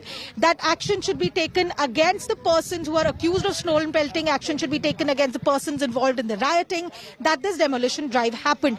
Of course, on the other side, the Solicitor General has denied these claims. He has argued that the demolition drive for removing encroachments has been going on since January in Delhi and since 2021 in Madhya Pradesh and other areas. So whether the court has now asked for an explanation from all sides.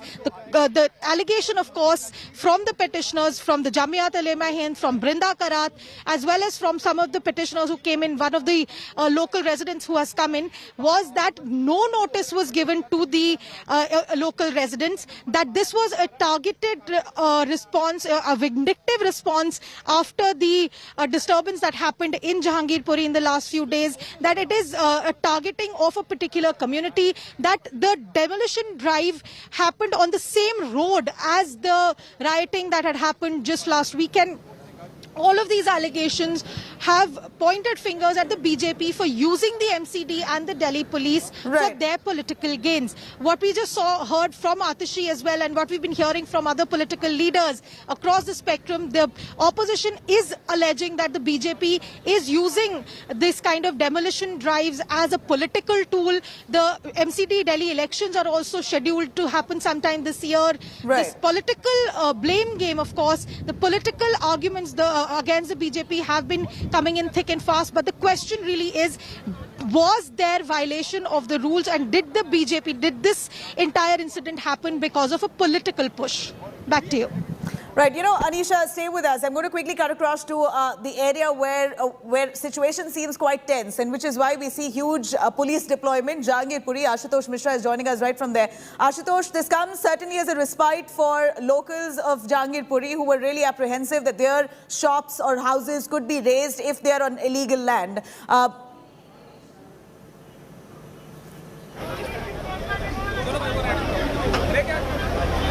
All right, I'm going to cut across to Amit Bharadwaj. Ashutosh, we're going to connect to him. He's also the same area. Amit Bharadwaj, you're there right now. Have you managed to get a word from the locals? Because we heard reactions coming in. A man whose shop has been demolished claims that he was well within the legal periphery and that this was done arbitrarily. The demolition drive was done arbitrarily. He says there are many more shops in areas that are violating the rules. Why was mine targeted?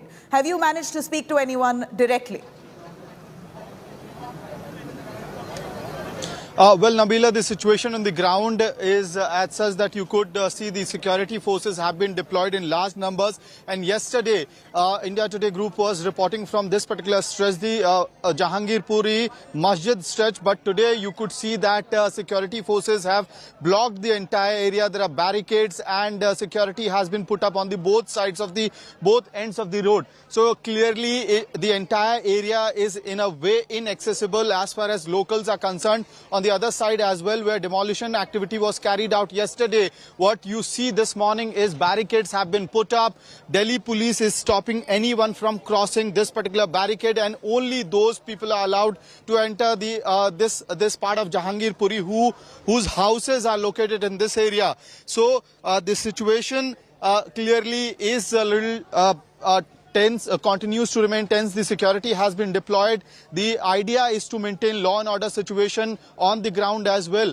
Yesterday we had seen that the locals were angry because of the demolition activity that was carried out, and that demolition activity went on for at least 90 minutes even after the Supreme Court status quo order. And that is the reason why the locals were pretty angry. And today as well, the voice that you were talking about, we had spoken to n number of shop owners and street vendors who had said that they were not provided notices before carrying out the demolition activity in Jahangirpuri. This particular juice center, which we had reported yesterday as well, as and when the demolition was being carried out, this particular juice center, Nabila, was demolished, was bulldozed after the Supreme Court's status quo order. And people like him have been, coming out in the public domain with documents, and they are the one who have been talking that they were neither provided notices from the Municipal Corporation of Delhi.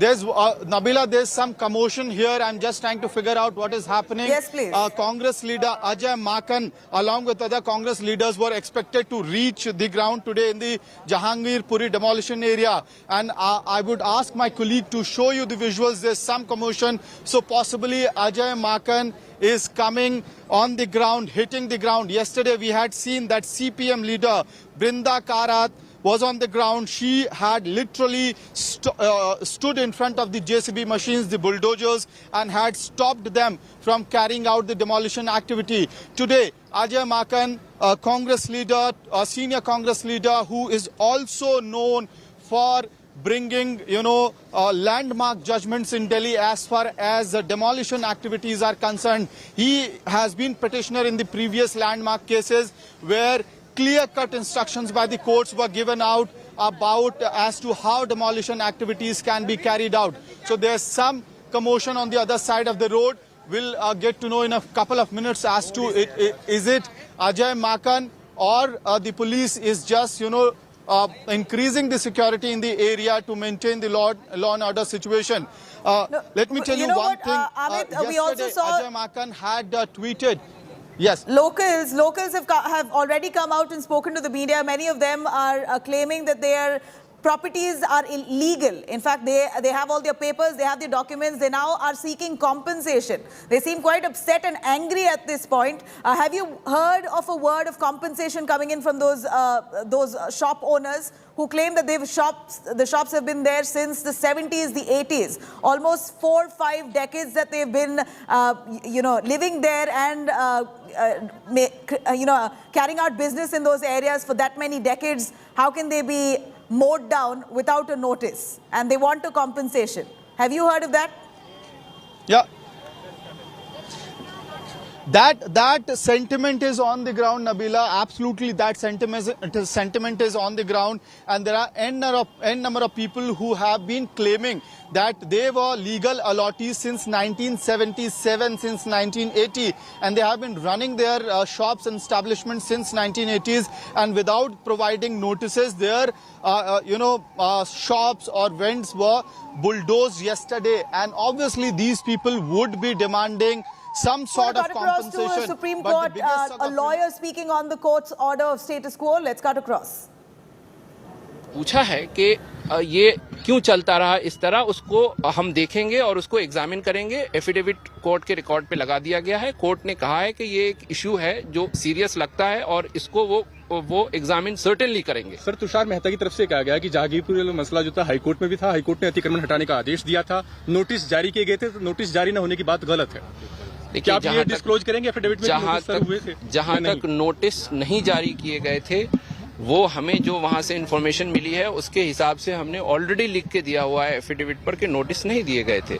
लेकिन अब individual persons के affidavit इस बारे में हम दाखिल करेंगे.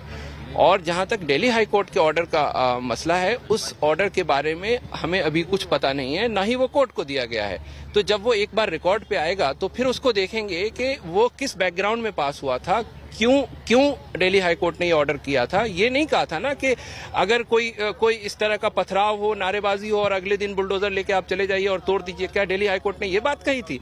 ये सारा का सारा जो मसला यहाँ पर सुप्रीम कोर्ट में आया है वो इस बैकग्राउंड में आया है. तो इस परिप्रेक्ष्य का अगर कोई ऑर्डर है तो सर्टेनली उस ऑर्डर को हम देख के और उस पर रिव्यू करेंगे. लेकिन वो ऑर्डर किसी और कॉन्टेक्स्ट में आया होगा, मुझे नहीं मालूम. अब वो आएगा हमारे पास एफिडेविट पर तो देखा जाएगा. सर, सॉलिसिटर ने ये कहा कि Yes.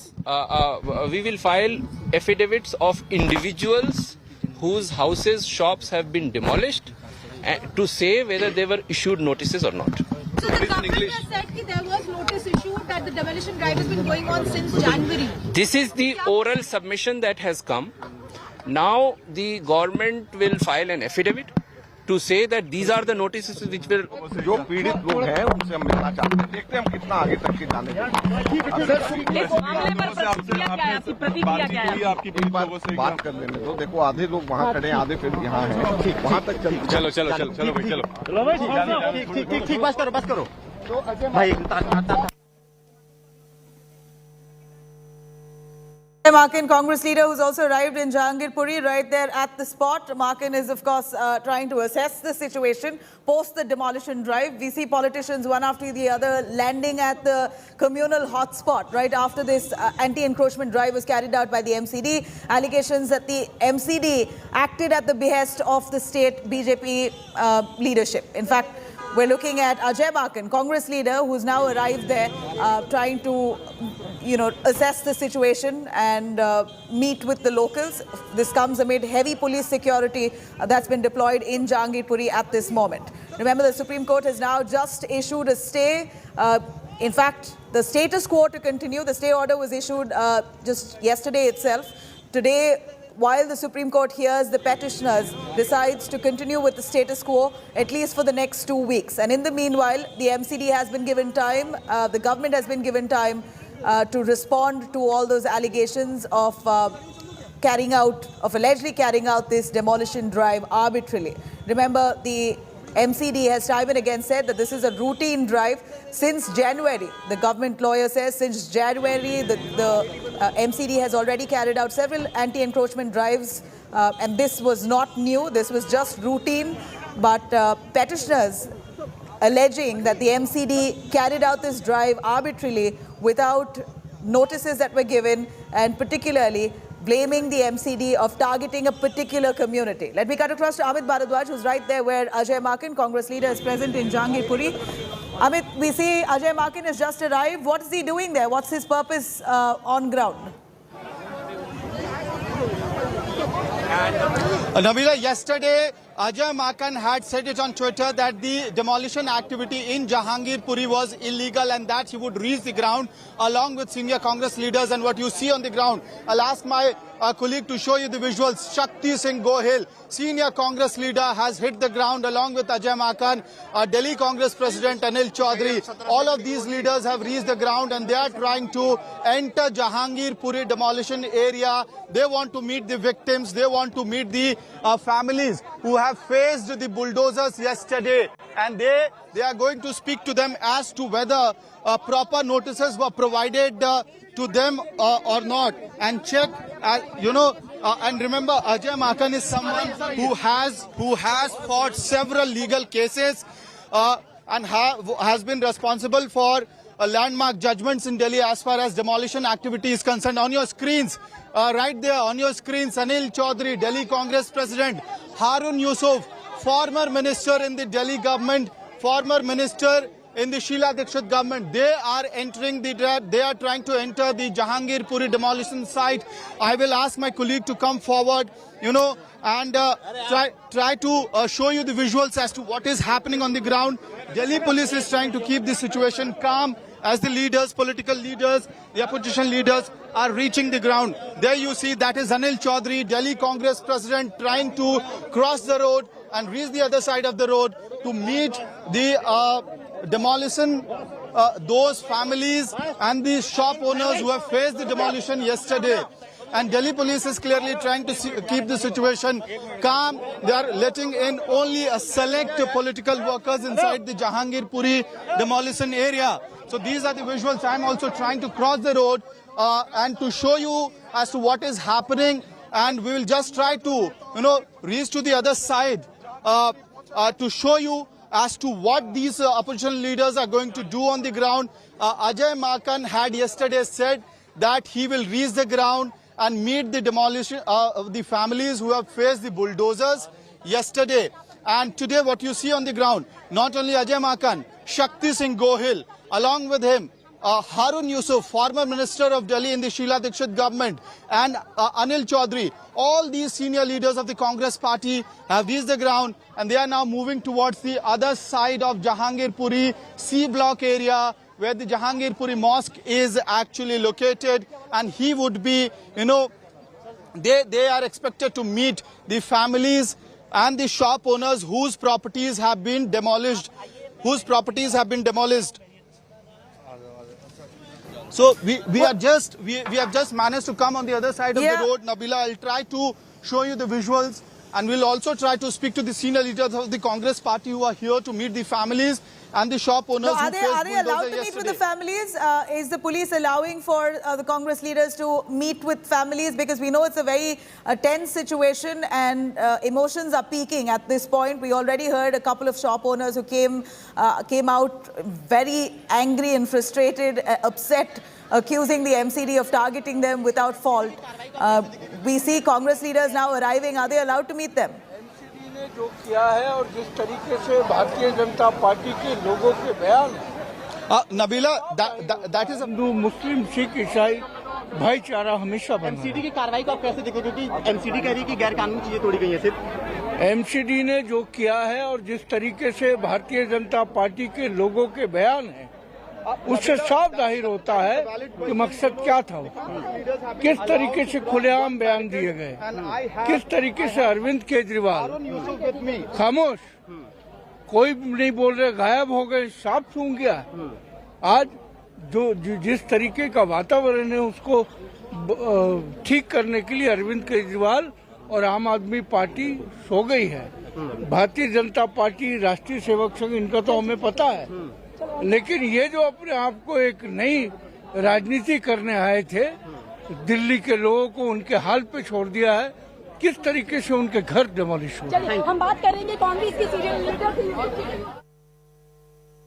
All right, that was Congress leader Harun Yusuf, who's currently on the spot. Amit, we saw you are right beside where the Congress leader is, along with Ajay Makin. We see some more Congress leaders who have just arrived, including Harun Yusuf. He obviously blames the BJP, accusing them of targeting a particular community. More reactions coming in on that. Let's cut across. यही चाहते हैं कि शांति बनी रहे, और जो ये लोगों को तोड़ने की कोशिश कर रहे हैं, किसी का भी टूटे, चाहे हिंदू का हो चाहे मुसलमान का हो, किसी का भी जले, चाहे हिंदू का हो चाहे मुसलमान का हो, हिंदुस्तानी का है। इस बात को समझना होगा। सिर्फ महंगाई और भाजपा के खिलाफ बने माहौल के खिलाफ ये सब चीज करवाना ठीक नहीं। अभी क्या प्रयास करेंगे आप? जरूर कहीं पर भी हिंसा ठीक नहीं है। सर, अभी क्या प्रयास करेंगे आप? क्या परिवारों से मिलने के लिए जाएंगे? परिवारों से मिलने के लिए जाएंगे? हम यहाँ पे आए हैं, हमारी सबसे पहली कोशिश यही है कि शांति का माहौल कैसे बने। यहाँ पे दिल्ली के लोग दिलवाले हैं, कभी आपस में लड़ते नहीं हैं। ये एक साजिश, सोची समझी साजिश थी। महंगाई के खिलाफ देश की जनता का रोष, आक्रोश है, और इसीलिए अभी उपचुनाव में 4 असेंबली थी, भाजपा 0। टीएमसी ने पार्लियामेंट जीत ली, भाजपा नीचे गिर गई। तो ये लोगों के गुस्से को, आक्रोश को बदलने के लिए चाहे राम का मरे चाहे रहीम का मरे, भाजपा की वोट बैंक भरे, ये कोशिश जो भाजपा की थी उसने ये करवाया है। हम शांति बहाल हो इसलिए यहाँ पे आए हैं। हर इंसान का ये अधिकार है कि अपना घर बने। सुप्रीम कोर्ट के 10 जजों की बनी बेंच ने कहा था कि एक गरीब का घर तोड़ने से पहले principle of natural justice follow होने चाहिए, और यहाँ पे नोटिस भी नहीं दिया गया, तोड़ा जा रहा है। वो सुप्रीम कोर्ट के 10 जजों की बनी बेंच के खिलाफ था। सिर्फ और सिर्फ महंगाई की मार से जनता का भाजपा के खिलाफ आक्रोश है, तो उसको डाइवर्ट करने के लिए ये हिंदुस्तानी को आपस में लड़ाने की साजिश जो की है, उसके खिलाफ हम शांति की अपील को लेके आए हैं। चाहे हिंदू का जले चाहे मुसलमान का जले, चाहे हिंदू का टूटे चाहे मुसलमान का टूटे, आखिर हिंदुस्तानी का नुकसान है और ये नहीं होना चाहिए, ये हम चाहते हैं। Is the Delhi police allowing you to meet? हो गई बात, हाँ, आपका आर रिपब्लिक से बहुत हो गई। Is the Delhi police allowing you आपसे to नहीं meet the करेंगे, families? आपसे नहीं करेंगे अभी। Goel sir, is the Delhi police allowing you to meet the families? We have requested police commissioner, and we are also cooperating with the administration. With us, so many persons wanted to come. We had decided no, we will go in a limited numbers. Whatever the police had said, we cooperated because we want peace in the area. We don't want to break law and order. What is the situation here? The people of Delhi are living in peace. They want peace. But there is, because of price rises, because of mismanagement of BJP, there is a loss of anger amongst the people of the country against BJP. And look at the results. The by-elections result, the 4 assembly elections were there. In out of 4, 2 Congress won, 1 RJD, 1 TMC, BJP is 0. In Parliament also, and that is why, to divert the attention of the people, this BJP is not concerned for Hindus, neither for Muslims. Ram ka mare ya Rahim ka mare, meri vote bank bhare. That was the conspiracy of BJP. Against that, we are here to appeal the people. BJP and Aam Aadmi Party are in a war of words over this particular demolition drive, and in fact both are attacking each other. How do you see this political battle between the two parties? Look, the law is very clear. 10 judges of the Supreme Court have said in a detailed judgment that every poor has a right to have his own house, and before demolishing the house, principle of natural justice should be followed.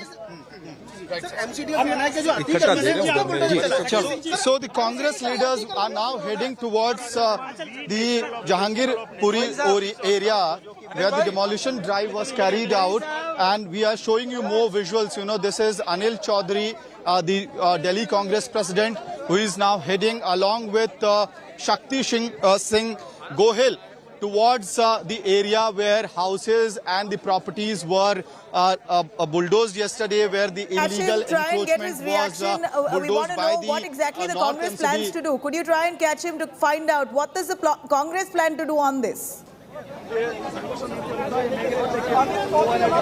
The Congress party right now is going to meet the locals. They have said that they have requested the police, Delhi police, to let them enter the area, meet the locals, and listen to their concerns. You just heard to Shakti Singh Gohil, he is saying that we are here to calm down the people, to make sure that peace prevails in the area. We'll also try to speak to Anil Chaudhary, who is Delhi Congress president, and we'll try to understand as to what is the plan of action today right here on the ground zero. आज भी आप ये प्रश्न पक्ष पूछ रहे हैं। मैं एनडीटीवी से कहूंगा, आप हिम्मत है तो अरविंद से पूछिए, अरविंद केजरीवाल क्यों नहीं आए? अरविंद केजरीवाल एक ट्वीट के माध्यम से अपनी बात कह के चुप क्यों है? आज भाजपा का साथ देकर के दिल्ली को अशांत करके घर में बैठ गए। प्रश्न इस बात का है कि कानून की धज्जियां उधारी गई हैं, तो जवाब केजरीवाल से पूछिए। सर, कांग्रेस के लोकल नेता, यहाँ के क्षेत्रीय विधायक रहे देवेंद्र यादव जी लगातार हमारे हम यहाँ आए हैं।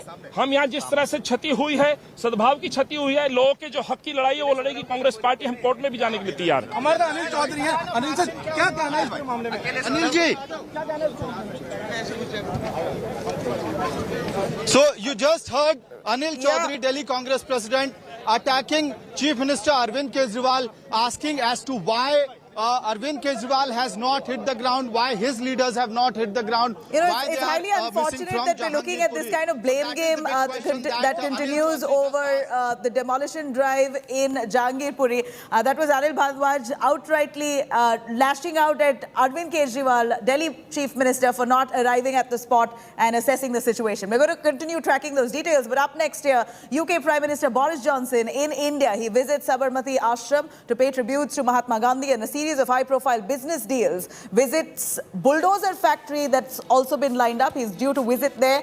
Also a mega meeting with Prime Minister Narendra Modi scheduled for tomorrow. We're going to take you through details right after a short break. Stay with us.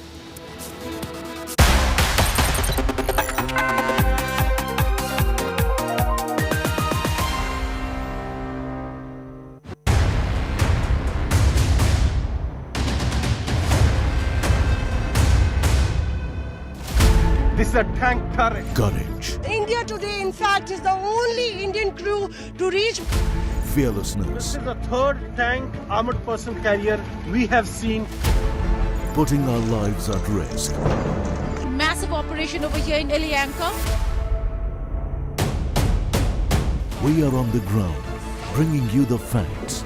A Ukrainian woman shares the horror of shelling. So that India is better informed.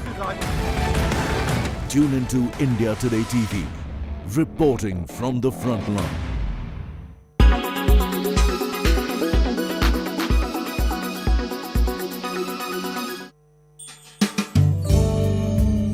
Food wastage is not just a social problem, but an environmental one too. It is important to take concrete steps to ensure food wastage is avoided at all costs.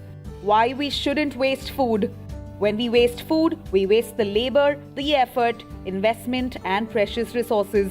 It also increases greenhouse gas emissions and contributes to climate change. What you can do? Reduce. Be more mindful of food you buy what you use, and use it all. Improve food storage and reduce wastage at home. Reuse. If you don't eat everything you make, freeze it for later. Use the leftovers as an ingredient in another meal. Recycle. Recycle as much as possible, try composting and put nutrients back into the soil. You can also start your own green patch of fruits, vegetables or herbs. With these easy ways, you can reduce food wastage and become a food hero.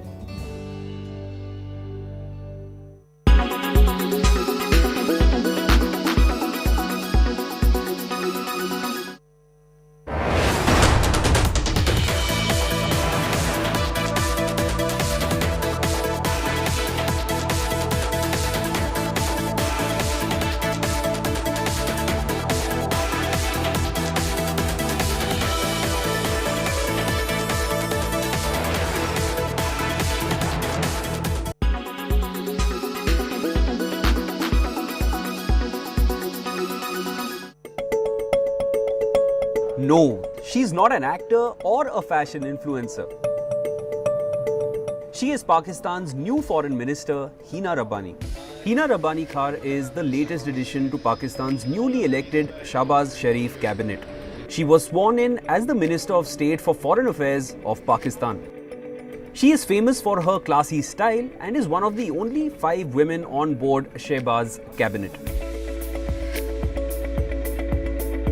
Hina Rabbani is often spotted wearing subtle shades of blue, beige and white. Her wardrobe has full-sleeve kurtas paired with chudidars and chiffon dupattas and lovely chikankari kurtas. She is not short of a beauty queen and has elegant jewelry. Her outfits are paired with pearl necklaces and studs apart from a few bangles and a watch. Her designer sunglasses and bags worth at least $9,000 have also been the talk of the town. On top of that, she complements her looks with subtle makeup, flaunting her natural complexion and jet black eyeliner. But enough about her style and fashion sense. Now that we have your attention, let us tell you about her take on foreign issues. This isn't the first for Hina Rabbani to be elected to the cabinet. She was the youngest and first ever woman to serve in Pakistan's cabinet. She was the 21st Foreign Minister of Pakistan from February 2011 to March 2013. In 2011, she came to India for peace dialogue and visited the shrine of Muslim Sufi saint Hazrat Nizamuddin Auliya in New Delhi. In the past, she also stressed the need to have a great relationship with Kabul as well as Delhi. She has advocated reducing dependence on the US, which made her quite popular. In the past, she has been described as the scion of a wealthy, land-owning family from southern Punjab. She quit active politics after serving as a foreign minister for 2 years. Then she rejoined politics in 2018 on a reserved seat for women in the National Assembly. She has also pointed out that Pakistan cannot conquer Kashmir through war, and the dispute can be resolved.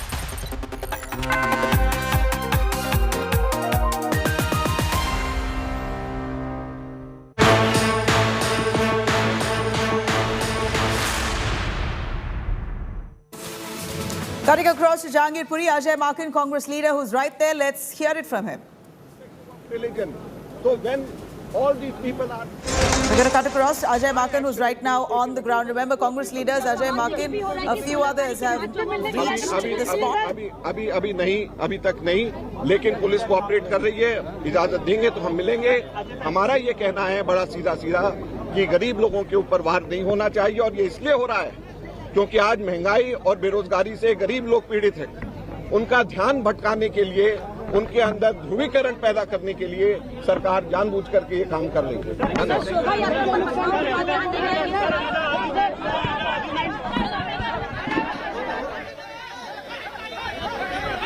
Oyo himself, he has in fact fought several cases in the past on anti-encroachment drives and illegal demolitions, etc.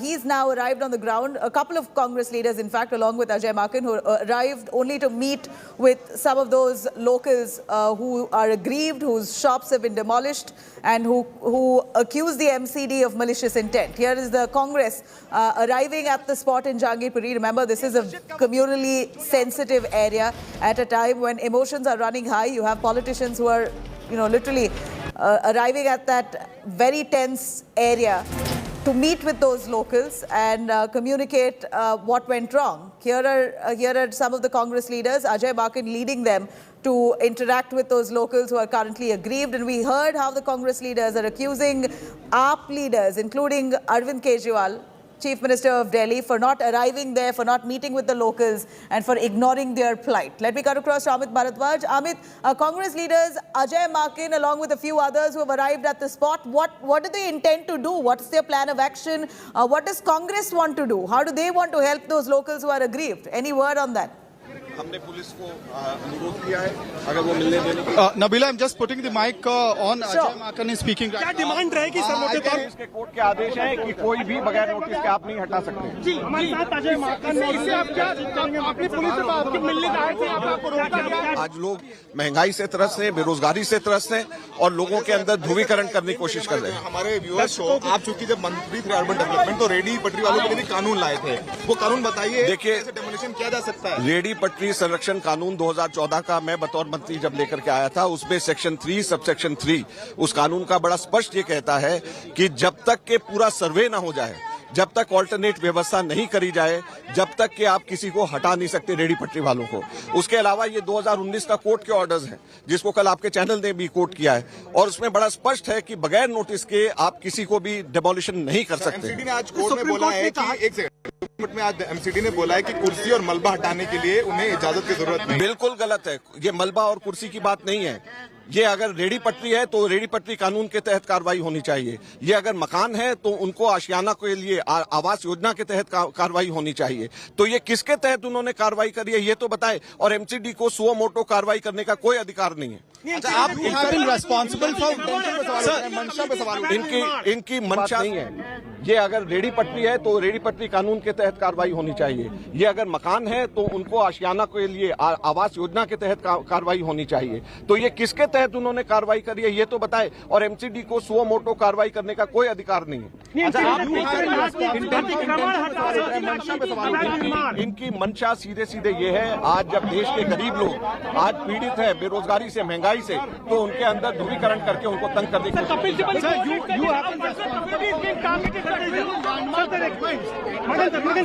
demolition activity was illegal.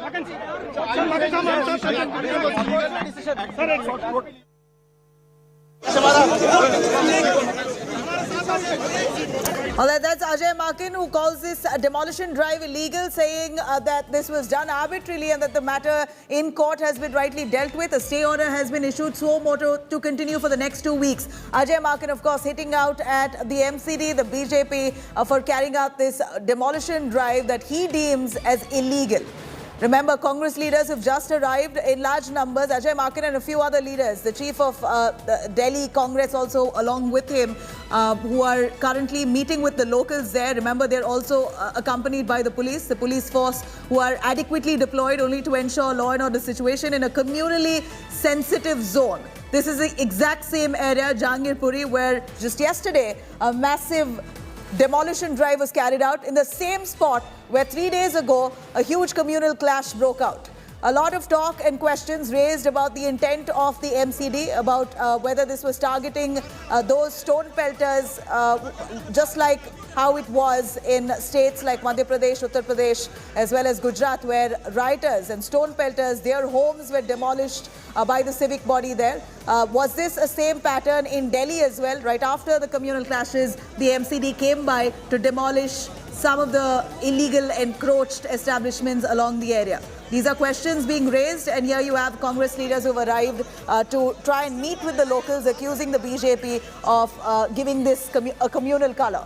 Let me cut across to Amit Bharadwaj, who's right there at the spot. We also have Anisha Mathur joining us from court on that. Amit, over to you. We see Congress leaders in large numbers. Congress leaders, at least 4 of them that we spotted, who have arrived there trying to meet with the locals, accusing Aam Aadmi Party of not visiting the spot and assessing the situation despite them being in power in Delhi. Absolutely right, Nabila. The Congress delegation had reached Jahangirpuri area where the demolition anti-encroachment drive was carried out by North MCD yesterday. And 3 Congress leaders, Ajay Makan, senior Congress leader and former Union Minister, Anil Chaudhary, Delhi Congress President, and Shakti Singh Gohil, again former Union Minister. 3 leaders of Congress made three different kind of arguments. If you go by Ajay Makan's argument, he said that the demolition activity which was carried out by the MCD in Jahangirpuri yesterday was illegal. That is what Ajay Makan is saying. He also cited laws. He said that as a minister he had brought laws for carrying out anti-encroachment drive as far as street vendors are concerned, and he also said that there is a landmark judgment of 2019 where laws have been clearly specified by the court as to how demolition activity can be carried out. You cannot carry out any demolition activity without giving following due diligence, due process, and giving notice to the property owners. So that is what Ajay Makan is saying, and he had come here with all those documents, with the copy of the law, with the copy of the judgment, and he was showing it to the media. If you talk about Shakti Singh Gohil, he had trained his guns at the Bharatiya Janata Party. He claimed that state after state this kind of trend is taking place where bulldozers are being put on the ground, and he's accusing that this particular activity is being carried out just to distract the people from the core issues of inflation, from the core issues of fuel price hike, unemployment. So that was the line of attack that was done by Shakti Singh Gohil. But if you talk about Anil Chaudhary, who is Delhi Congress president, he trained his guns. He lashed out at Delhi Chief Minister Arvind Kejriwal. He questioned that why Delhi Chief Minister Arvind Kejriwal has not reached the ground, why his party MLAs and ministers have not reached the ground and met the family members and the shop owners who faced the bulldozers yesterday. So that has been the principal line of attack. Clearly, we're looking at the Congress indulging in blame game. They've arrived 24 hours later. Right, Amit, what we see of the Congress party too, they've arrived 24 hours after the bulldozers razed down those illegal establishments, and now they blame the app for not even visiting that spot and assessing the situation. Let me cut across to Anisha Mathur. Anisha, Congress leaders have arrived at Jahangirpuri. In fact, we know that Kapil Sibal, also a Congress leader, has been one of the petitioners and championing this cause for the locals there in court, accusing the BJP of giving this entire demolition drive a communal color. In fact, accusing the MCD of acting at the behest of the state BJP leadership in Delhi. What more has the petition highlighted, which Kapil Sibal is also now championing? Well, Nabila, first of all, let me correct you a little bit. Kapil Sibal is not a petitioner. He's the lawyer. He's a senior lawyer appearing for the petitioner, which is the Jamiat Ulema-e-Hind. The political person who has actually filed a petition in the Supreme Court is Brinda Karat. However, if you look at the arguments that were made from both petitioners' behalf, the allegation that is being raised is very clearly that this demolition drive is a political vendetta being carried out against persons who have clashed with the BJP or BJP's affiliates. In addition, Kapil Sibal, who is appearing for the Jamiat in the larger issue petition. Remember, there are two petitions in the Supreme Court by the Jamiat. One about the Jahangirpuri incident. The second one is about what they call a disturbing trend of bulldozer drives being conducted in multiple states where persons who have been accused of a crime, particularly persons who have been accused of indulging in clashes, which have been participating in clashes where some groups have clashed against the BJP or its affiliates. That is the allegation that is being made, that the persons who participated in these clashes or the persons who are accused of any crime, there is illegal demolition and being undertaken against their properties. It is something that the petition has alleged that the BJP is using as a political tool in the states that it is ruling, that instead of following the rule of law, instead of letting somebody first get convicted, letting the process being followed, that the property has to be declared as encroachment or an illegal property, the BJP is indulging in bulldozer politics, wherein particularly against persons belonging to a particular community or belonging to the lower castes, this kind of drive is being conducted, that if somebody is accused of a crime, and remember, the allegation is that merely if somebody is accused of a crime, not somebody who is convicted and their property has to be seized.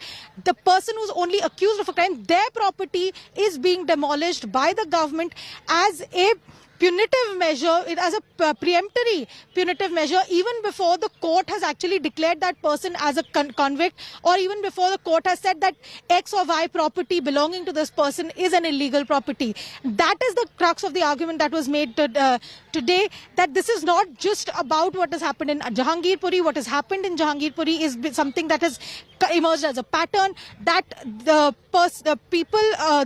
government of the BJP is not following the rule of law, that they are indulging in this kind of vendetta politics, using the municipal authorities and the police in their political games. Now, the Supreme Court, of course, has asked for an explanation from the municipal authorities in Delhi as well as the other state governments as to whether any process was followed or not. The government, of course, has rubbished these claims. The Solicitor General, I was just coming to that. What is the government lawyer reacted to those allegations? Is a problem. What was the response of the government lawyer? We understand that the government lawyer has stressed upon the fact that MCD carries out routine anti-encroachment drives like this, and this is nothing new. They've quoted that from January to now, at least 4 anti-encroachment drives have been carried out. So why single this out? In fact, stay with us, Anish. I'm going to quickly cut across to Gaurav Bhatia, BJP spokesperson, joining us on the phone line for more on that. Mr. Gaurav, here is Supreme Court argument where petitioners have directly accused the BJP of, in fact, trying to instigate the MCD, which is under your leadership, to carry out an arbitrary anti-encroachment drive exactly in the same spot where the riots broke out. I completely deny the allegations that are being hurled at us, because I was present in the Honorable Supreme Court during the hearing. They have continued with the interim order, but there are some very important observations and facts that have been, put forward by the government also. And few of them I would like to, place before the viewers also. It was contended that no notice was issued. And the fact is that notices were issued. There was an argument which tried to criminalize a proceeding of demolition being done under law. So the numbers were given that no one particular community is being targeted. Rather, if there is an illegal construction or an encroachment, action is being taken against all. But the sad part is the dirty politics that the Congress party is indulging in. They want rule of anarchy, rule of appeasement politics, which cannot be tolerated in a country like ours.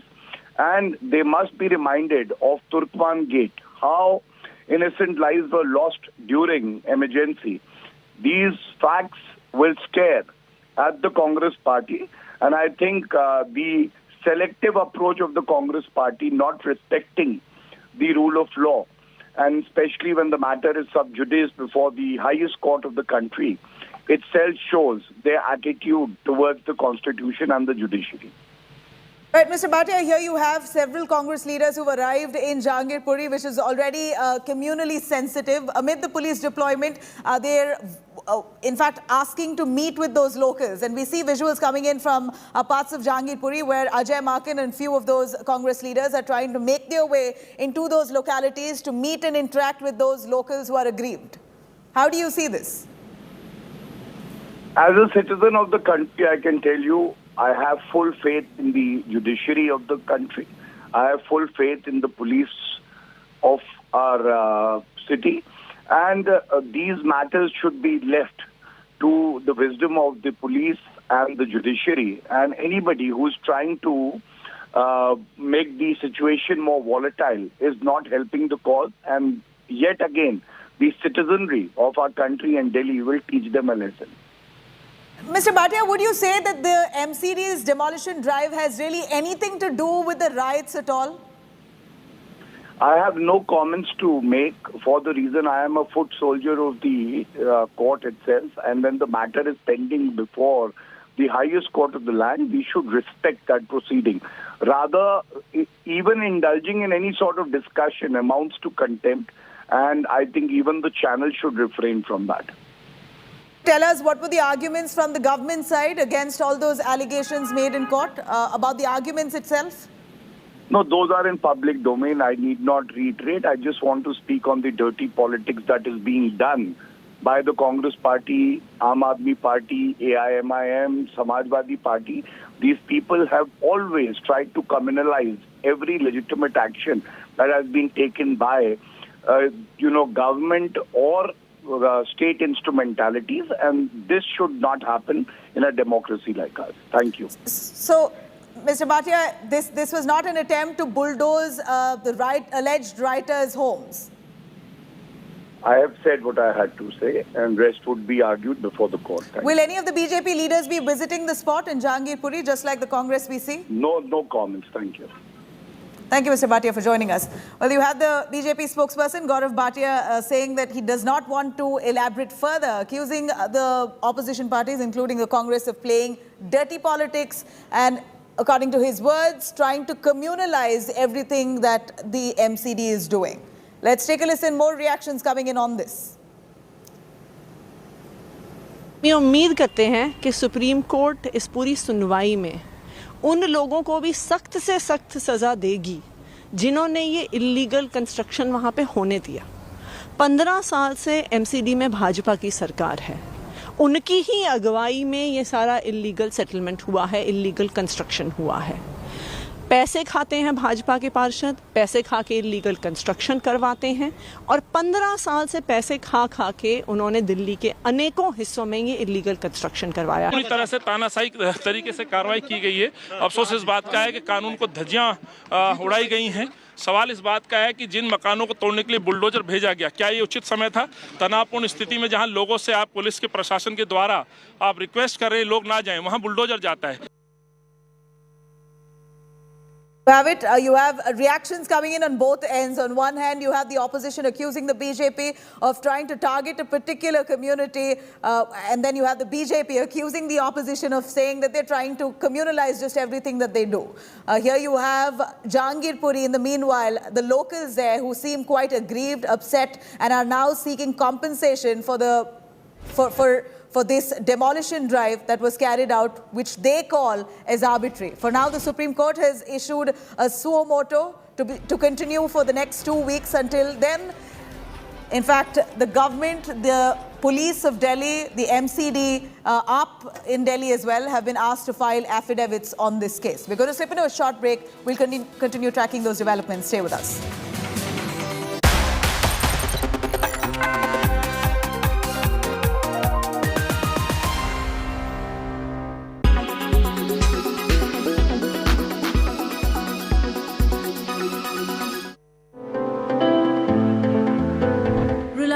Mukesh Ambani is the owner of the second most expensive home in the world after Buckingham Palace.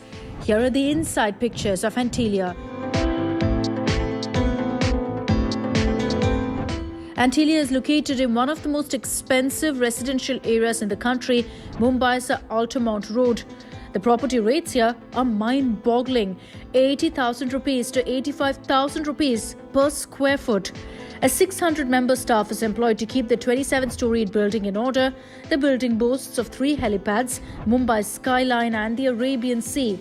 Antilia is built to withstand an earthquake of even 8 on the Richter scale. Mukesh Ambani's love for cars is behind 6 floors of Antilia being devoted to garages. This space houses several luxury cars, including his 5 crore rupees Maybach. The garage can accommodate 168 cars. There's even a service station on the 7th floor. The recreation centre spread across 2 floors has a yoga centre, dance studio, jacuzzi, a health spa and several swimming pools. Antilia is equipped with its own ice cream parlour, a mega temple, a private theatre that can accommodate 50 people and a salon. The Ambani residence has 9 elevators designed to take the residents to specific floors. All of this makes Antilia worth a whopping $2 billion. In Indian currency, it's about 14,000 crore rupees.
watching India.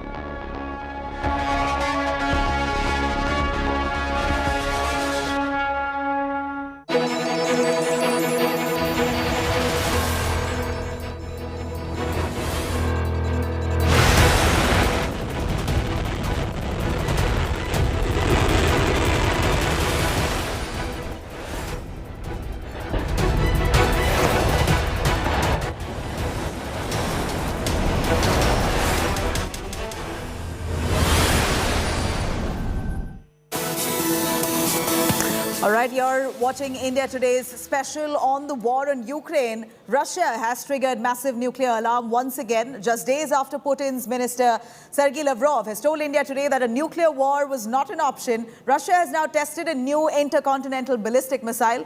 The Sarmat missile is capable of carrying nuclear charges, and Putin has now said that this missile will make Kremlin's enemies think twice. Let's have a look.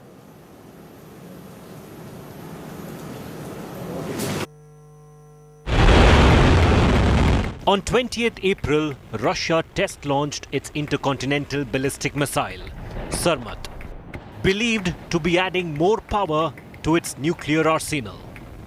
US Congressional Research Service claimed that Russia is expected to deploy Sarmat with 10 or more warheads on each missile. Dear comrades, I congratulate you on the successful test firing of the Sarmat intercontinental ballistic missile. This is a big significant event in the development of advanced weapon systems for the Russian army. The new system has the highest tactical and technical characteristics and is able to overcome all the missile defense capabilities. The heavy intercontinental ballistic missile Sarmat has been under development for years now. Its test launch at this crucial juncture of war is an ominous sign, and the Russian president is well aware of it. It will have no equivalents in the world for a long time. This truly unique weapon will enhance the military potential of our armed forces and will reliably provide security for Russia from external threats and will make others who, in the heat of frantic, aggressive rhetoric, try to threaten our country, think twice. The intercontinental ballistic missile was test-launched from Plesetsk in northwest Russia and hit targets in the Kamchatka Peninsula in the Far East. Bureau Report, India Today.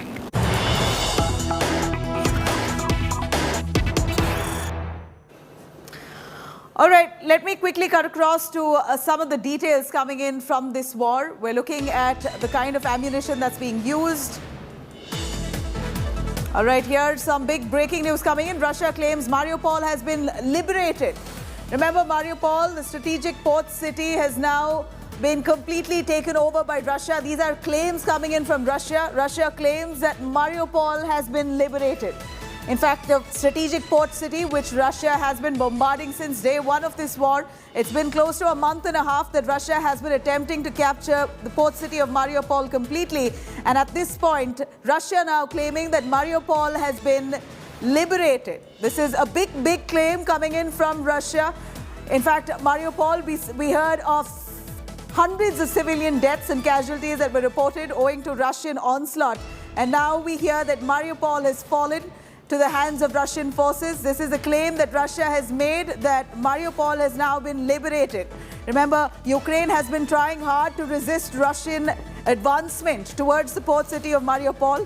In fact, this is the same region where Russia has been attempting to capture, considering they get full control of the Sea of Azov. A strategic port city of Mariupol now fallen to the hands of Russian forces. These are claims made by Russia, of course. No confirmation coming in from Ukraine yet on this, but a big development coming in on the war here. Russia has now made, or rather has claimed, that Mariupol has fallen. Russia states that Mariupol has now been captured. In fact, Russia has been attempting to capture the port city of Mariupol for quite a while. It's been a month and a half of this war, close to 2 months, and Russian onslaught on Mariupol has devastated the entire port city, has brought that port city down to rubble. At this point, Russia now claims that Mariupol has fallen. This is indeed a strategic win for Russia if these claims are true. Indeed, the first in a win or a victory situation for Russia. So long they were attempting at heading towards Kiev, the capital city, to try and gain or advance towards the capital city of Kiev, which they failed to do so. Their target of Mariupol so long that they were trying to work around the port city to gain control of that port city entirely has now finally worked. According to Russian claims, Mariupol, the port city, has now come under complete control. Russian state media says that Mariupol has fallen, that Mariupol now comes under control of Russian forces. This is a big claim to make, considering that this is a strategic port city. In fact, Mariupol has been on the top agenda for Russian forces right from the start of this war. They have been constantly bombarding Mariupol, the port city, and now it appears that Russian state media claims and has put out a statement that Mariupol is now liberated. This is a huge development and indeed a victory of sorts for Russia and a massive loss for Ukraine at this point. Port city of Mariupol, Russia has been targeting right from day one. They've been bombarding it with missiles, airstrikes, constant firing that's been taking place. Several citizens who've lost their lives. In fact, many casualties reported from the port city of Mariupol itself. At a time like this, when Mariupol bears a deserted look, where civilians have fled in large numbers, that port city only had Ukrainian forces there trying to resist Russian advancement. But it seems like, according to Russian claims, that the port city of Mariupol has now finally come into control of Russia.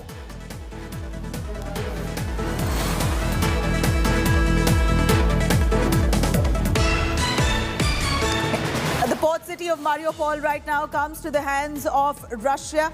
Remember, these are Russian claims. There has been no confirmation coming in from Ukraine so far on this. But this is certainly a really strategic win for Russia. If the claims are true, then the port city of Mariupol gives Russia complete access to the Sea of Azov, where Russia now plans to move forward with the war via the port city of Mariupol, while it now comes to the hands of Russia. Claims again made by Russia, not confirmed by Ukraine. These are claims made by Russia which are not confirmed from Ukraine. We repeat that once again. Russian state media is now claiming that Mariupol has fallen. It's now liberated, which means it comes to the hands of Russian forces.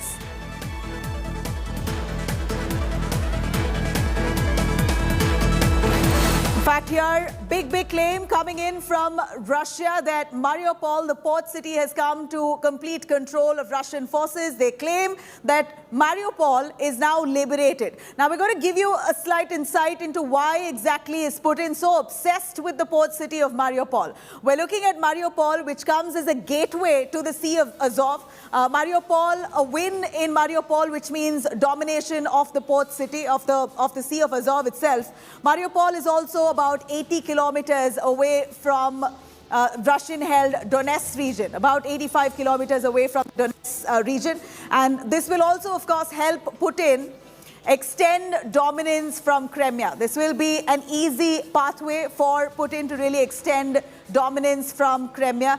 A massive win for Russia, if indeed this is true. A big claim made by the state media of Russia that the port city of Mariupol has now fallen, it's now liberated. In fact, Geeta Mohan joining us right there live from Ukraine, the war-hit country. Geeta, a big statement coming in from Russia at this moment, claiming that Mariupol, the port city, which they've been attempting to capture right from start of this war, has now been liberated. This is what Russia claims, that it's fallen. Give us the details. What's the facts on ground? Well, this is the claim by Defense Ministry. Remember, the last stronghold of the Ukrainian forces was the Azovstal steel plant, a 25-kilometer long stretch of a steel plant, a very big establishment with bunkers, with layers and layers underneath. So a very difficult task for the Russian forces to really get all the Ukrainian forces out of that steel plant, given that they were all in bunkers and were not being directly affected affected by bombs. And Mariupol, Nabila might add, is a part of the Donetsk Oblast. Now, Donetsk Oblast is an entire region that now Russia declares as Geeta, stay with us. I'm going to quickly cut across to Tatiana, who's the deputy head Sputnik News from Moscow, which has actually made these claims, the Russian state media. Tatiana, thank you for speaking to India today. This is the claim that your channel has made, that Russia has taken control of Mariupol, the port city, that Mariupol is now liberated. What's the fact? Well, just as, hi to you, Nabila, as well. Just as Geeta rightfully mentioned, it is a statement by the foreign ministry of Russia, and I don't know how it is in India, but in Russia we do believe our foreign ministry and our defense ministry. So, I dare say we can consider that statement a fact. Minister Shoigu also said that there might be some, sporadic groups still in Azovstal, but the fact that the city is liberated is a statement that basically it means that the civilian population has been liberated, that there's no more, there's no more danger to the civilian population of the city that has been under intense fighting. And we know that those, paramilitary groups that were in Azovstal and that were all over the city, they were using those people as human shields. They were using those people in an attempt to, secure their positions and putting those lives at risk. So the one big takeaway that I think that is very, very clear from this statement today is that the civilian population of Mariupol is no longer in danger. Well, Tatiana, at a time like this, we also hear Ukrainian forces claiming that there were thousands of citizens who were killed because of the Russian onslaught. Would you regret that at all? While you claim that Mariupol is now in your control, would you regret the civilian casualties?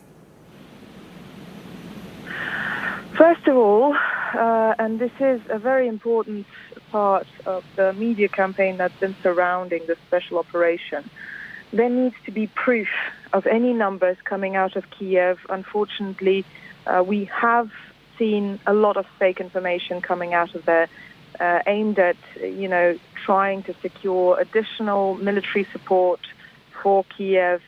And this is sadly the truth of this, this combat that is ongoing, that we cannot rely on the numbers coming out of Kiev. In the meantime, I would remind you that I am a journalist. I do not work for our government directly. So, from the government, Tatiana, that's obviously what I mean. Has the government expressed any regret at all? Well, look, the government has been saying from day one that the goal is to save the civilian population. So, of course, it has. The sad truth is that those formations that have now been acknowledged, even by President Zelensky, who said in an interview that they are what they are, those Nazi, neo-Nazi paramilitary formations that we've been talking about for all this time, they have been inducing incredible damage on that civilian population. And even if the numbers that are coming out of Kiev, even half of those numbers should be confirmed, then the next question is who killed those people? Well, Tatiana, we've been looking at Mariupol as the number one target of Russia right from the start of this war. We understand that this gives you complete control of the Sea of Azov. Is this a strategic win to Russia at all? If these claims are true that you've taken complete control, how does this benefit Russia in this war at this point? First of all, we're not, I think that the point of view of, benefiting Russia is completely wrong, because the goal here in the beginning and from the beginning was the support to Donetsk Republic. And as you rightfully so mentioned, the city makes part of the Donetsk region. I'm sorry, I'm in a taxi. There's weird noises around me. Yes, it makes part of the Donetsk region, so rightfully so, it makes part of the Donetsk Republic. So that is a huge progress for the Donetsk People Republic. That is a huge victory for them. It's a huge victory for the civilian population that's been terrorized by the Azov battalion for so long. And the stories are countless, from pouring paint all over, veterans of the World War II for wearing, Soviet insignia and being proud of the victory that they had achieved back in the days, to just plain old killings. So that is a huge success for the Russian-speaking population of the east of Ukraine, of the Donetsk and Lugansk republics that have decided to, stand up for their right to speak their language. In the meantime, of course, it is a huge sigh of relief for Moscow as well, because as you rightfully know, the operation has taken quite some time, especially in the light of the Russian efforts of saving and evacuating the civilian population. This is exactly why it's taken so much time, and it is a huge success. Just yesterday, we understand that Ukrainian President Zelensky has claimed that the situation in Mariupol is far worse than ever. At a point like this, he also claims that all kinds of negotiations have failed, and even civilian casualties have risen along that area, many of them trying to escape that region. That too has failed. In fact, finally, they came down to having talks with Russia right at the Mariupol region to try and settle the situation without any conditions. But even before that could happen, we hear from you that Russia has taken complete control of Mariupol at this point. Pardon, I don't quite understand the question exactly. We understand that before this led up to Russia claiming that they've got complete control of Mariupol. Just yesterday, Zelensky claimed that all civilian evacuations failed because Mariupol has been constantly bombarded, and that they were willing to have talks without any conditions in Mariupol. But before that could happen, here's a statement that comes from you. Look, the president of Ukraine, first and foremost, has his own political goals, and his goal so far has been securing military support from the West. He was counting on the West intervening in the beginning of this. I think he might still be trying to either count on that or save face. I'm not quite sure because I haven't met him personally, but that's what it looks like from the outside. So any claims that he makes, have to be divided by at least three. There was a negotiating process that was being stalled by Ukraine. The benefit of, the Russian side here is that every single thing that came out of those negotiations was then announced by our negotiators to the press. We were completely transparent with this process. In the meantime, the conflicting messages coming out of, of Ukraine, especially from President Zelensky, they just show how much this is an unfair and, uneven situation for both sides. Because while Russia is trying to negotiate, Ukraine, unfortunately, is trying to play political games with this whole situation. And it's especially cynical, taking into account the fact that there are civilian lives at stake. And I think that the president should, at one point, understand that political games have to stop. If he wants negotiations, then he should negotiate, not talk about this on national television. All right. I mean, well, we know that no negotiations have made any headway. At a time like this, Russia, we believe, has been constantly testing nuclear weapons, almost flexing your nuclear muscle. Give us an understanding. The West, of course, fears a nuclear war. This is what the world is now looking at. What does Russia believe? Are you really looking at a trigger? Well, I believe that the foreign minister of Russia actually gave an interview to your channel thanks to the efforts of Gita, who's on the line from Ukraine. And he told you guys himself that the nuclear scenario is literally the option that's been peddled by the West. We never said we're looking at a nuclear war. The only thing that Russia did do is put the deterrence forces on high alert. But any person with any sort of military knowledge knows that is predominantly just a defensive measure. It's not for offense. That means that Russia is considering the possibility of a strike against us.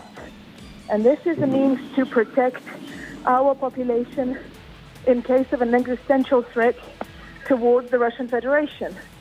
Any other sort of, military warmongering did not come from Moscow. It never did, and it never will. Because Moscow is not threatening the world with nuclear war. It is ridiculous.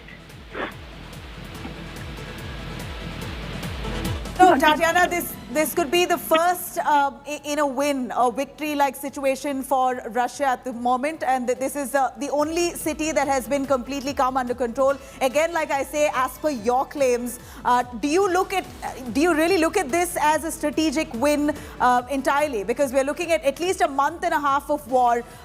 Clearly, Russia did not expect this to go on for this long. With the kind of resistance that Ukraine has shown, we're seeing this war continuing for over a month and a half. Not sure if you anticipated that, but considering that Mariupol has fallen according to you, do you look at this as a strategic win? I think that the notion that Russia did not expect for this operation to go on for this amount of time is entirely false, because the Russian military forces have claimed again and again that the operation is going according to plan.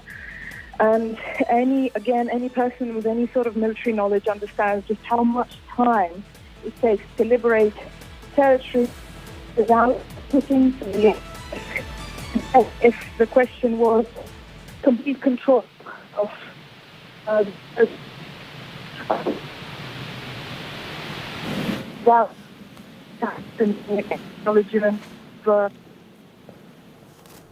All right, Tatiana, thank you very much. Appreciate your time for joining us on that. But remember, we're looking at, of course, Russia now claiming that they've managed to take complete control of Mariupol, which is a strategic port city for Russia. It's very close to the Donbas region, which they're targeting for a while now. And it's been over a month and a half, but I'm going to give you a quick look at the advances that Russia has made so far around Ukraine. Here's a quick look at a map here that India Today has set up to show you so long where Russia has gained control of Ukraine. In fact, the areas that are marked in red, that's the area where we see Russian control completely, and that comes along the region of Kharkiv, Izium, Luhansk, Donetsk, Mariupol now, and Kherson. In fact, Russia claims that these are regions that they've taken complete control of, the latest being Mariupol, which is the strategic port city that they've managed to capture, as per Russian claims. Again, remember, these are this is information that's not been confirmed by Ukraine yet, but Mariupol there, the port city, which is aligned right there along the Sea of Azov, which is very close, barely 50 to 80 kilometers away from the Donetsk and the Luhansk region, is what is now, right now in the spotlight, which Russia claims has fallen completely to the hands of Russian troops. This also is very close to Kherson and is certainly a strategic win for Russia if these claims are true. But this, as you see here, the area is marked in red completely, which is now in Russian control. Not entirely declared, but Mariupol is the first where Russia declares now it's fallen to the hands of Russian troops. I'm going to quickly cut across to a journalist joining us from Moscow, Elnar Benazarov, who's a Moscow journalist, to give us a perspective here. Elnar, thank you and appreciate your time. We understand that Russia now has taken complete control of the port city of Mariupol, which you've been bombarding right from day one of this war. We understand that this has been a very strategic location for Russia, a port city that gives you complete control of the Sea of Azov, very close to the Donetsk and the Luhansk region. But these are claims that's not been substantiated by Ukraine as yet. It's as per your national media that we hear Mariupol has fallen to the hands of Russian troops. Do elaborate for us. Yeah, actually, we have to clarify that Minister of Defense of Russia, Sergei Shoigu, he noted that the city was besieged completely except for the Azovstal factory. which is in fact a city inside of a city, because it's like 11 square kilometers. That's one of the largest factories of steel in Europe. So this is why we right now have the situation when the city is captured, but not at all actually, because this factory still remains under the Ukrainian control. And we know that the Azov, which is the national military brigade and the part of the Ukrainian defense forces, they still having this factory under their control. And they have this, they're benefiting from the critical location of the factory close to the sea, and they are having the catacombs, or they are having the underground corridors, which are helping them to stay there and to prepare for the Russian possible siege of the factory. This is why Russian President Vladimir Putin, on the meeting with Sergei Shoigu, he noted that there is no need to the assault, because they just need to make sure that not even a fly could escape from this area, Putin noted, because he pointed that he doesn't want Russian soldiers to suffer and die there trying to assault and take control of this factory. But we have other claims. Yeah, we have Russian military warlord Ramzan Kadyrov, who is the head of the Chechnya, the Russian region, and who is like the prominent warlord on this war. And he noted that this Azovstal might be taken even today on Thursday, even before noon. And he proposed to all these militants of Azov to go and to be taken by the Russian control. Right, you know, Ukraine, of course. Eldar, we know that Ukraine has been claiming that there are thousands of civilians who are still stranded there, who want to be evacuated. In fact, there was an attempt to try and negotiate with Russia as well to move out the troops as well as citizens from the area, which seems to now be in complete control of Russia. As per your claims, Geeta Mohan has been tracking those developments. Geeta, Russia claims that Mariupol, which seems to be one of the only cities, the largest cities that Russia has managed to take complete control of, and that's their declaration on their state-run media. Give us an understanding on how important is Mariupol for Russia, and does this come as a huge win for Russia in this war that spanned out over a month and a half? Well, it is absolutely a huge and a very critically important city for the Russian forces. As for the Ukrainian forces, like you rightly pointed out, Nabila, it is on the shores of the Sea of Azov, but just taking control of Mariupol does not disconnect Ukraine from the Sea of Azov. We have Kherson as well, where there is a huge fight that is still underway. But the difference over here is that Kherson is outside the Donetsk region, that's the Donbass region. Mariupol and Volnovakha are areas that were always considered and have been part of the larger Donetsk Oblast. Now, Donetsk city and parts of Donetsk which are under the Donetsk People's Republic, now considered or are now declared independent republic by the Russian government, is one area of the larger Donetsk region. The larger Donetsk region has Mariupol as well. It is included in that very same region. So the idea of liberating Mariupol is because it is part of Donetsk. This will continue, this assault will continue till the whole of Donetsk Oblast, that's the Donetsk region, is not captured by the Russian and the DPR militia, which is what is happening over here. And that's why Mariupol becomes very, very critical. It is not just a critical a port city, but also now has become an issue of pride in this entire war between Ukraine and Russia. Ukraine is going to try very hard to reclaim Mariupol. The fight is only going to intensify because whatever gains are being made are only temporary in nature. And I say temporary because unless and until there is truce, there will continue to be fight at the borders between Ukraine and Russia on the issue of Mariupol. So right now, information coming in, claims by the Russian government not by Sputnik, not by a media organization. They're just citing and quoting a ministry. So the Russian government has claimed that they have taken control of the Azovstal steel plant. But the Azovstal steel plant, Nabila, has layers and layers of bunkers. So we will have to see whether if the entire steel plant has been taken over or not. And until then, the claims that are being made are to do with the fact that Mariupol, most parts of Mariupol, are under the control of the Russian forces and the Donetsk People's Militia. Well, this is a huge claim made by Russia indeed. Geeta, thank you very much for joining us with that, along with Elnar, to give us an understanding what exactly Russia has said. Russia now claims that Mariupol is in their control completely. We're going to continue tracking these developments coming in from the war-torn country of Ukraine. Stay with us.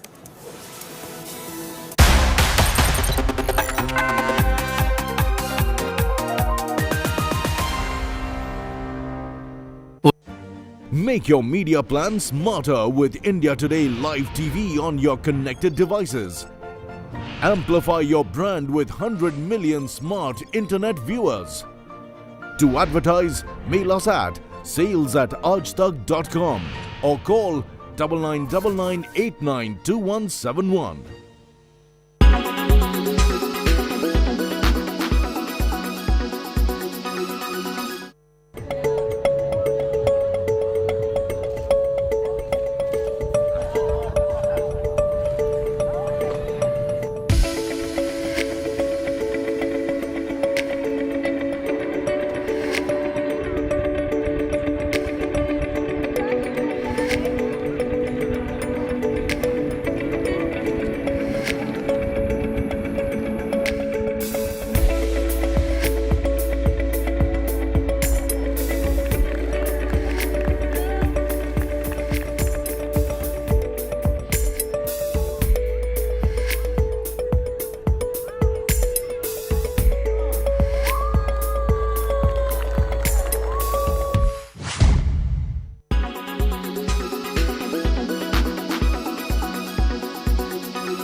When it's the world's biggest news story, there's only one gold standard of journalism. When it's the world's biggest news story, there's only one gold standard of journalism. When it's the world's biggest news story, there's only one gold standard of journalism. You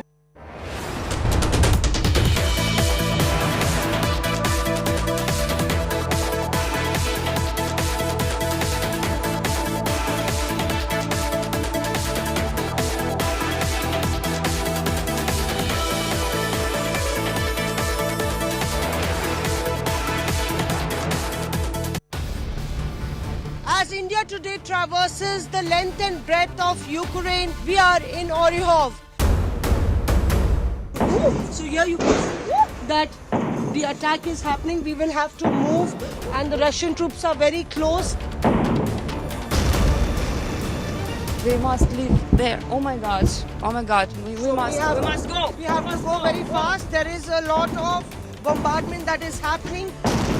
India Today here reporting 1,000 attacks, missile attacks happened in this village, and that's why it is important to cover this story, getting you all the reports as they unfold.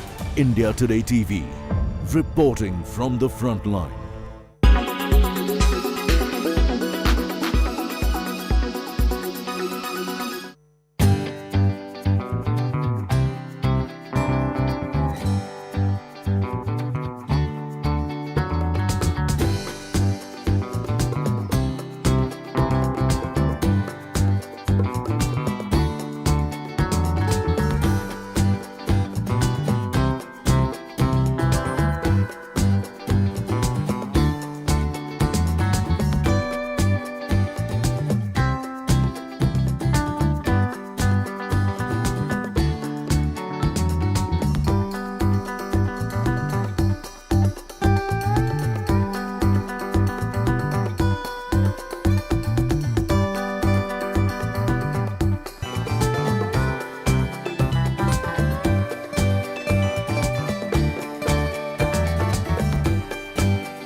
When it's the world's biggest news story, there's only one gold standard of journalism.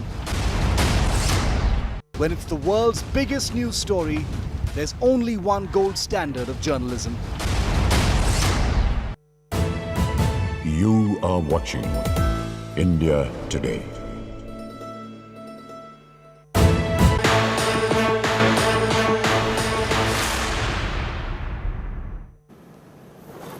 Shifting our focus back here to the demolition drive in Jahangirpuri. After the top court ordered a stay on the demolition in Jahangirpuri area for 2 weeks, politics has now erupted over the issue. The opposition makes a beeline in Jahangirpuri, stating that the BJP is responsible for this communally charged demolition drive. A full face-off that erupts after CPIM leader Brinda Karat tried to stop the bulldozing on Wednesday. Today, Congress delegation visited Jahangirpuri. Congress leader Ajay Makin has questioned Chief Minister Kejriwal's absence, calling it opportunistic. In fact, Makin has asked why hasn't Arvind Kejriwal so far visited Jahangirpuri yet. Meanwhile, Delhi MLA Atishi has blamed the BJP for illegal constructions in that area.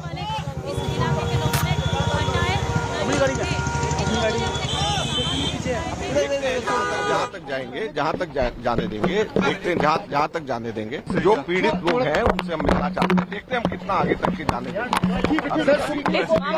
We have come here to tell the people that please don't look it through the prism of religion. This is something which has happened. The poor people have been subjected to such atrocities. The poor people have been subjected to bulldozer. Please don't look it through the prism of religion. This is the poor people who have been subjected to such atrocities. You think people are listening to you? People inside Jahangirpuri, as far as Jahangirpuri residents are concerned, the situation is not communally tense inside the colonies? Look, something will happen, then it will take time to have a 100% conducive atmosphere.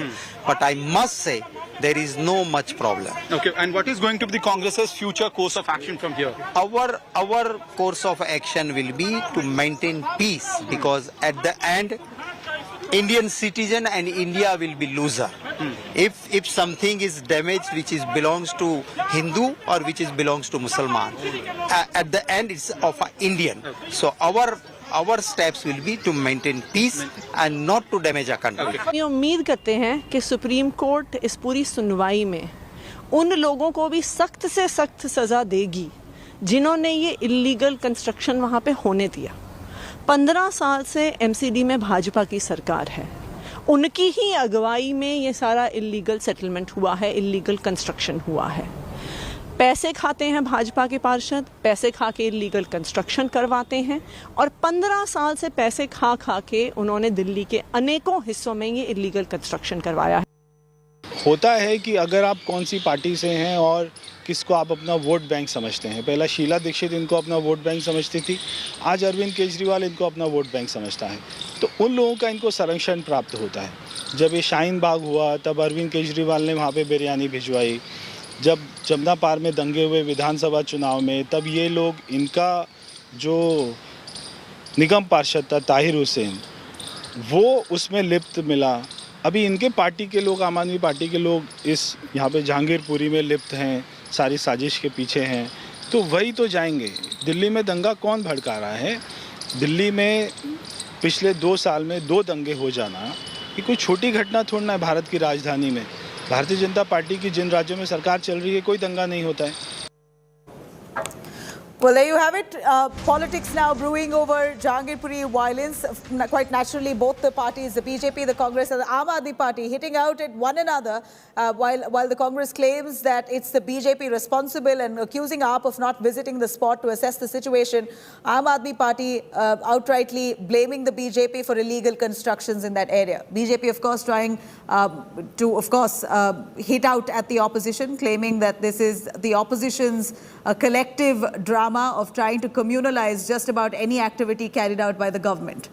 Remember, we're looking at the Supreme Court, who's now just ordered for status quo in the Jahangirpuri demolition drive to continue for the next 2 weeks. So this comes as certainly a respite for those shop and establishment owners in Jahangirpuri, many of those have already been razed down. In fact, this is a respite indeed into Delhi's communal cauldron. Jahangirpuri. The Supreme Court had extended the brakes on MCD bulldozers for at least 2 weeks, hearing a deeply passionate hearing there. The top court asked the centre, Delhi government, Delhi MCD, Delhi police and the petitioners there to file an affidavit. Lawyers for petitioners call the demolition drive via bulldozer as vendetta against Muslims and a war on the poor, with help from Delhi cops, which they called as state tools. Petitioners have also asked why illegal construction in Delhi's posh localities like golf links, scenic farms are not being bulldozed. The government lawyer has countered, arguing that MCD drive was a regular routine affair, has been going on since January this year. Several vested interest groups have pounced on the incident to score political points. Of course, the government lawyer has also referred to Hindu residents, for that matter in Jahangirpuri, saying that even Hindu residents have been hit via this demolition drive. जो भी माननीय supreme court का आदेश होगा उस पर पूर्ण तौर पर हम उसका पालन करेंगे। जी सर, आगे के लिए क्या सोचा है कि अब 2 वीक का इंतजार करना है तो किस तरह? नहीं, अब सब माननीय सुप्रीम कोर्ट के आदेश के बाद ही जो भी उसका फाइनल आदेश आएगा उसके बाद ही जो होगा उसके बाद होगा। भाई 14 दिनों का स्टे लग चुका है, लेकिन हमारा तो एमसीडी ने पूरा नाजायज तरीके से नुकसान कर दिया। इसको कोई नोटिस नहीं दिया गया, कोई कुछ नहीं दिया गया, और ये बिल्कुल लीगल दुकान है। मेरे पास सारे पेपर हैं। नुकसान 7-8 लाख रुपए का मेरा हो गया है। 2.5 फुट अलाउड होता है कोर्ट की तरफ से। हर मकान का देख लीजिए आप, 3 फुट 4 फुट सज्जा निकला हुआ है, तो मेरा 1.5 फुट क्यों तोड़ दिया गया? भाई जे सलम की मेरी दुकान है, जे सलम के ये मकान है, तो मेरे साथ ऐसा अन्याय क्यों? Meanwhile, big revelation by the Delhi police in the Jahangirpuri violence case. Delhi cops have now found evidence about involvement of as many as 20 hardcore criminals and gang.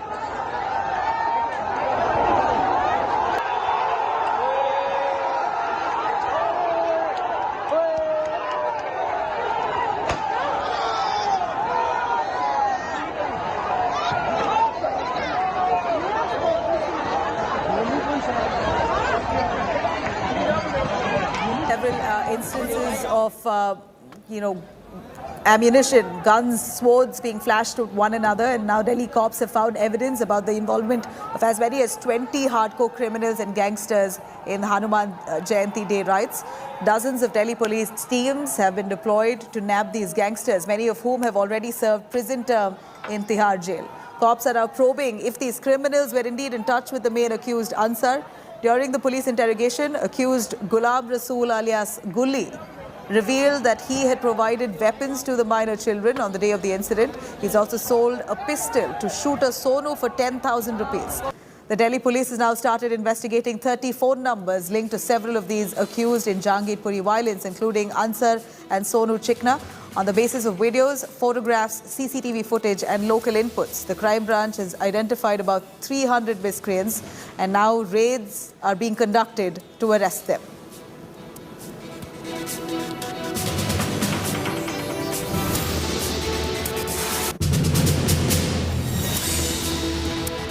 Cut across to Milind Sharma joining us for more on that. Milind, give us an understanding on who exactly is the police now investigating. We understand that many of them who've already been arrested already have cases against them. A few of them have even served jail term in the past, and a manhunt has been launched to nab many of those accused who are currently absconding. What is the line of investigation here for the Delhi police? Well, the Delhi police has been undertaking this investigation. We know that 5 people have been booked under the NSA as well. But meanwhile, links to where Ansar belongs to are also being investigated. We did see those visuals of him wearing a lot of gold and carrying cash. So what kind of scrap material dealing that he was doing is also under investigation. From the place that I am right now at Jahangirpuri, which has been the flashpoint for the violence, the police investigation is looking into the call records of Ansar as well as Sonu Chikna, and that the information that has been coming from the sources in the Delhi police is that there was a call that went to Sonu Chikna before from the mosque as well, and how long the call was, what was the conversation like, what was being said at that point that led to the the inflammation over here when it came to the violence. Flashpoint is also being investigated at the moment. But certainly, you did say that Ansar as well was one of those people who has been booked for other crimes as well. He has been known to have had 4 cases against him for gambling as well, and there is a lot of money involved, and which is why these investigations are being looked at in very minute detail so as to understand what was the background, what was the flare-up about, and not just them but the 25 who have been arrested. There have been others who were also part of the Shobha Yatra. I'm sorry, Sukesh there, Suken Sarkar and the Hindu families from there. These people who have been arrested, their call records are also being looked at by the Delhi police. But the clinching evidence, Nabila, could probably be the evidence from the CCTV footages in the area, because a lot of videos have come up recently, but the video or an evidence that someone tried to go inside the masjid and tried to put a flag, a saffron flag on the masjid, is one claim that the Delhi police has refuted until there is such evidence as was being claimed earlier by the imam of the masjid. And these are the angles that will perhaps look at what happened and what was the flashpoint of the entire violence that erupted in Jahangirpuri. All right, at this point, even the Supreme Court has stepped in. We're also looking at a massive demolition drive that was carried out, Milind, where Supreme Court now says status quo for the next 2 weeks. At a point like that, we see police deployment, heavy police deployment there, and most of those locals have retreated. They're all quietly inside their houses and homes, and there seems to be no commotion at the moment. While the police stepped in to interrogate the last time, we saw a few days ago, many women blocked off that entire stretch, saying that they will not allow police to come in and investigate the matter. Now, is the police finding their way comfortably after this demolition drive? Because we know tensions are peaking there. Nabila, in fact, interesting that you raise this point, because currently Jahangirpuri is actually being turned into a fortress, because you will see that the entire CRPF staff, the police personnel has lined up completely. They are not allowing any media personnel to even go and speak to the locals for their version, because they've also asked local families to be inside and not come out. So let me just show you once, if Hitesh could pan. There were families who used to come and sit outside this particular building. They've all been told to go and stay inside their homes. And locals here have been told that you're not allowed to speak to anyone because this happens to be a scene of crime. And the Delhi police there, here is where the bulldozer actually went from even yesterday. But look at the barricades, Nabila. They've all been erected, and how. And once again, the entire area has been turned into a fortress. Just not this particular road that happens to be the central focus of the flashpoint, but also ahead where people are not being allowed to enter this area without having a certain identity or checking if they are actually locals who belong here or who have houses here. So the Delhi police trying to completely clamp down on the entire area. No outsiders being allowed. Drones are being used to monitor the situation around here, and that seems to be the status quo here currently. It's an eerie calm. It's an eerie sense of calm, but there's always a storm within the calm, and that is what the Delhi police wants to quell at the moment. They don't want people to either come in or come out of this entire area, Nabila. All right, thank you very much, Milind Sharma, for joining us with those details. Jahangirpuri right now remains calm. Investigations of violence there, on the other hand, continues. Now, cutting a...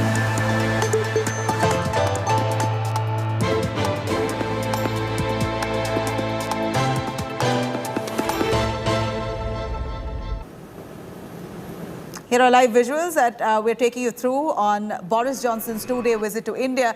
UK Prime Minister Boris Johnson visited Sabarmati Ashram a little earlier. And in fact, this comes as quite a momentous visit here, as Boris Johnson and India, the UK and India now looking at investments in exports to the tune of £1 billion. This is in the areas of health, engineering, and even software for the matter. In fact, Boris Johnson to be meeting with Prime Minister Narendra Modi tomorrow. But today, visuals coming in where he's already visited the Sabarmati Ashram. He's remembering Mahatma Gandhi. He's also tried his hand on the charkha. In fact, Boris Johnson's visit comes at a very crucial time when war in Ukraine is underway. Boris Johnson will be spending his first day of the tour in Prime Minister Modi's home state. He is the first British Prime Minister to be visiting Gujarat. He's also met Gautam Adani and announced a whopping £1 billion new commercial deals that would create more than 11,000 jobs in the country. After this visit to Gujarat, Prime Minister Boris Johnson will be leaving for Delhi tonight to be meeting with Prime Minister Modi. The arrival of UK's Prime Minister is indeed important in terms of business, mainly free trade, energy sector and defence. Prime Minister Johnson will also be holding bilateral consultations with Prime Minister Modi on the 22nd of April, which is tomorrow. The Prime Ministers will review the implementation of a roadmap to 2030 and set their vision for further strengthening and intensifying cooperation across the full spectrum of bilateral ties. UK Prime Minister will also be meeting Minister of External Affairs S. Jaishankar on the second day of his tour. Last year, Boris Johnson had to cancel his trip to India twice over due to the COVID-19 pandemic. We finally see him in Gujarat and then in Delhi tomorrow. On this side is the river. So this is Aboriginal.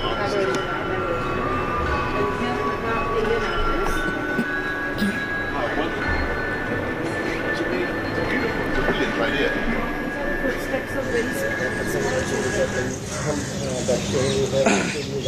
Here are some of the visuals that are coming in. In fact, Prime Minister of United Kingdom, Boris Johnson, who is currently in Gujarat. He's already made a two-day visit to India, first starting from today, and then tomorrow he's headed to Delhi, meeting with the Prime Minister Narendra Modi. So today his visit was at the Sabarmati Ashram. He's currently in Gujarat. He was seen remembering Mahatma Gandhi. He's also seen, as you see in those visuals there on your left-hand side of the screens, trying his hand on the charkha.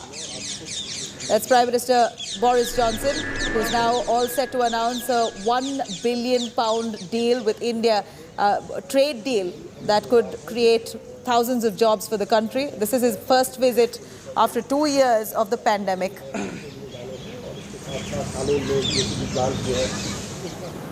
All right, coming up on the other side of a short break, Netflix down by 200,000 subscribers in January-March. What's the reason? Details on that on the other side.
When it's the world's biggest news story, there's only one gold standard of journalism. When it's the world's biggest news story, there's only one gold standard of journalism.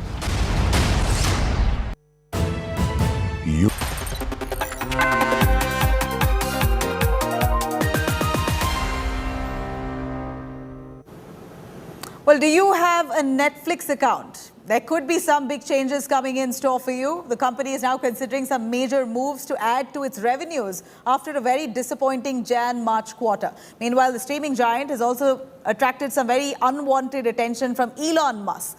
Let's have a listen. The past 2 years have been good for Netflix. People logged in their homes turned to streaming platforms for entertainment.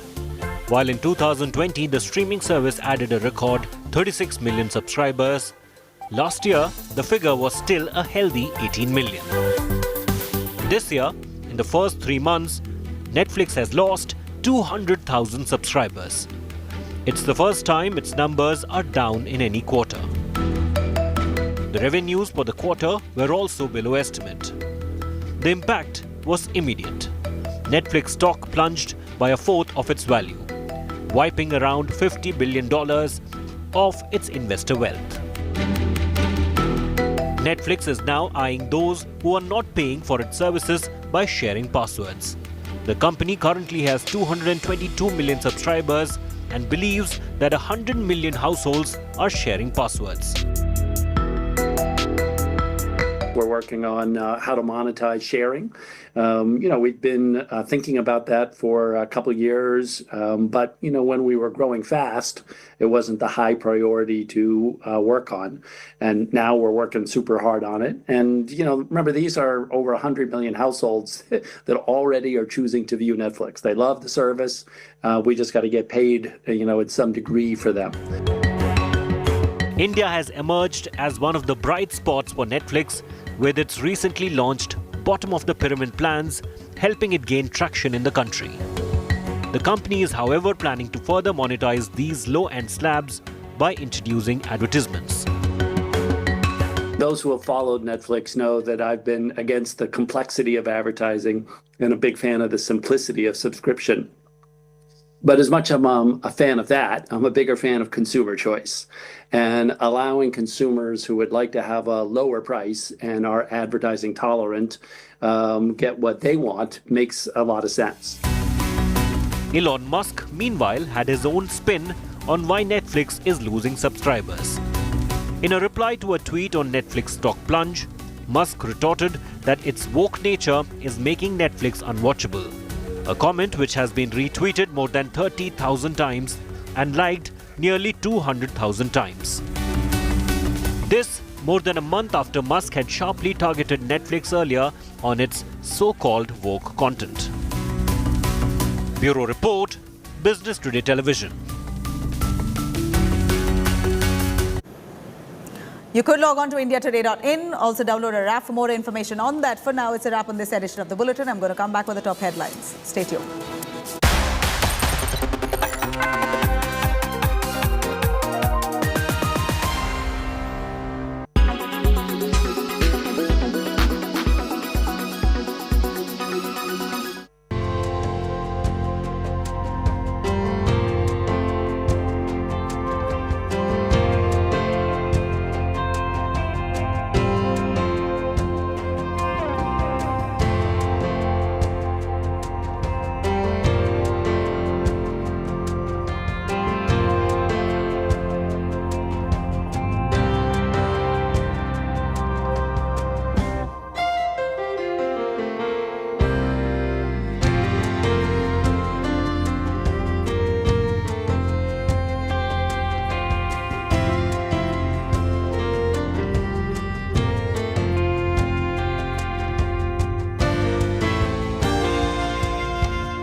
watching India Today.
In association with Vistara, fly the new feeling.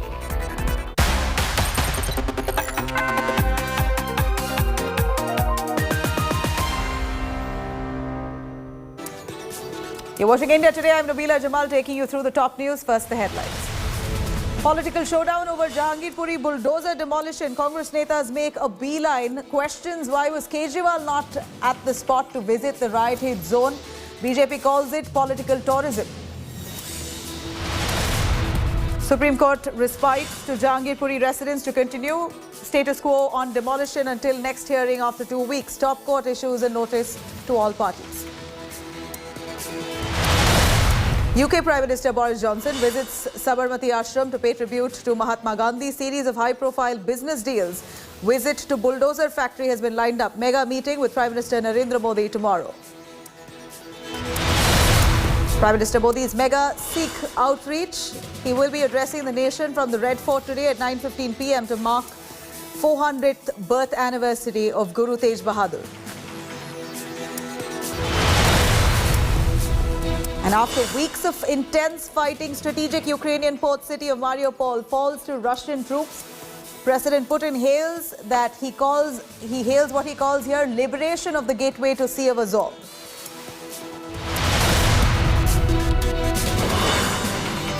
And Russian President Vladimir Putin's chilling threat to West. Moscow successfully test fires nuclear-capable Sarmat missile. Putin says this missile will make enemies think twice.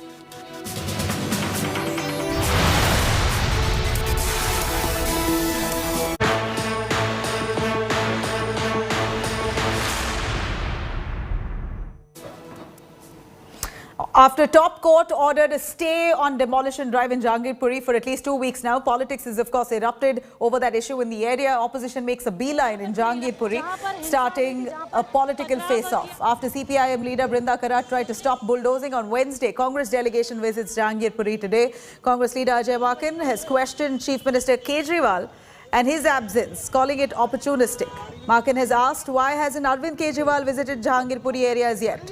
Meanwhile, Delhi MLA Atishi has blamed the BJP for illegal constructions in that area.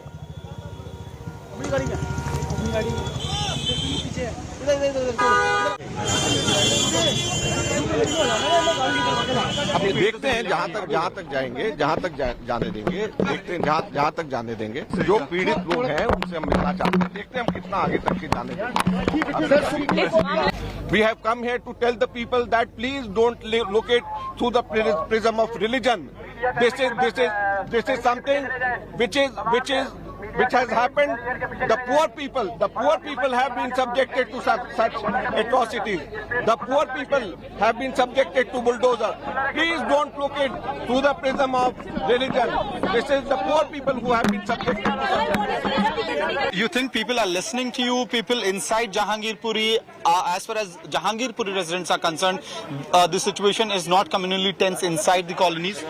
Look, something will happen, then it will take time to have a 100% conducive atmosphere. But I must say, there is no much problem. Okay, and what is going to be the Congress's future course of action from here? Our course of action will be to maintain peace, because at the end, Indian citizen and India will be loser. If something is damaged which is belongs to Hindu or which is belongs to Musliman, at the end it's of an Indian. So our steps will be to maintain peace and not to damage our country. होता है कि अगर आप कौन सी party से हैं और किसको आप अपना वोट बैंक समझते हैं। पहला शीला दीक्षित इनको अपना वोट बैंक समझती थी, आज अरविंद केजरीवाल इनको अपना वोट बैंक समझता है। तो उन लोगों का इनको संरक्षण प्राप्त होता है। जब ये शाहीन बाग हुआ तब अरविंद केजरीवाल ने वहाँ पे बिरयानी भिजवाई। जब जमुना पार में दंगे हुए विधानसभा चुनाव में, तब ये लोग, इनका जो निगम पार्षद था ताहिर हुसैन, वो उसमें लिप्त मिला। अभी इनके पार्टी के लोग, आम आदमी पार्टी के लोग इस यहाँ पे जहांगीरपुरी में लिप्त हैं, सारी साजिश के पीछे हैं।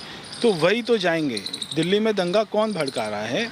दिल्ली में पिछले 2 साल में 2 दंगे हो जाना ये कोई छोटी घटना थोड़ी ना है। भारत की राजधानी में भारतीय जनता पार्टी की जिन राज्यों में सरकार चल रही है, कोई दंगा नहीं होता है।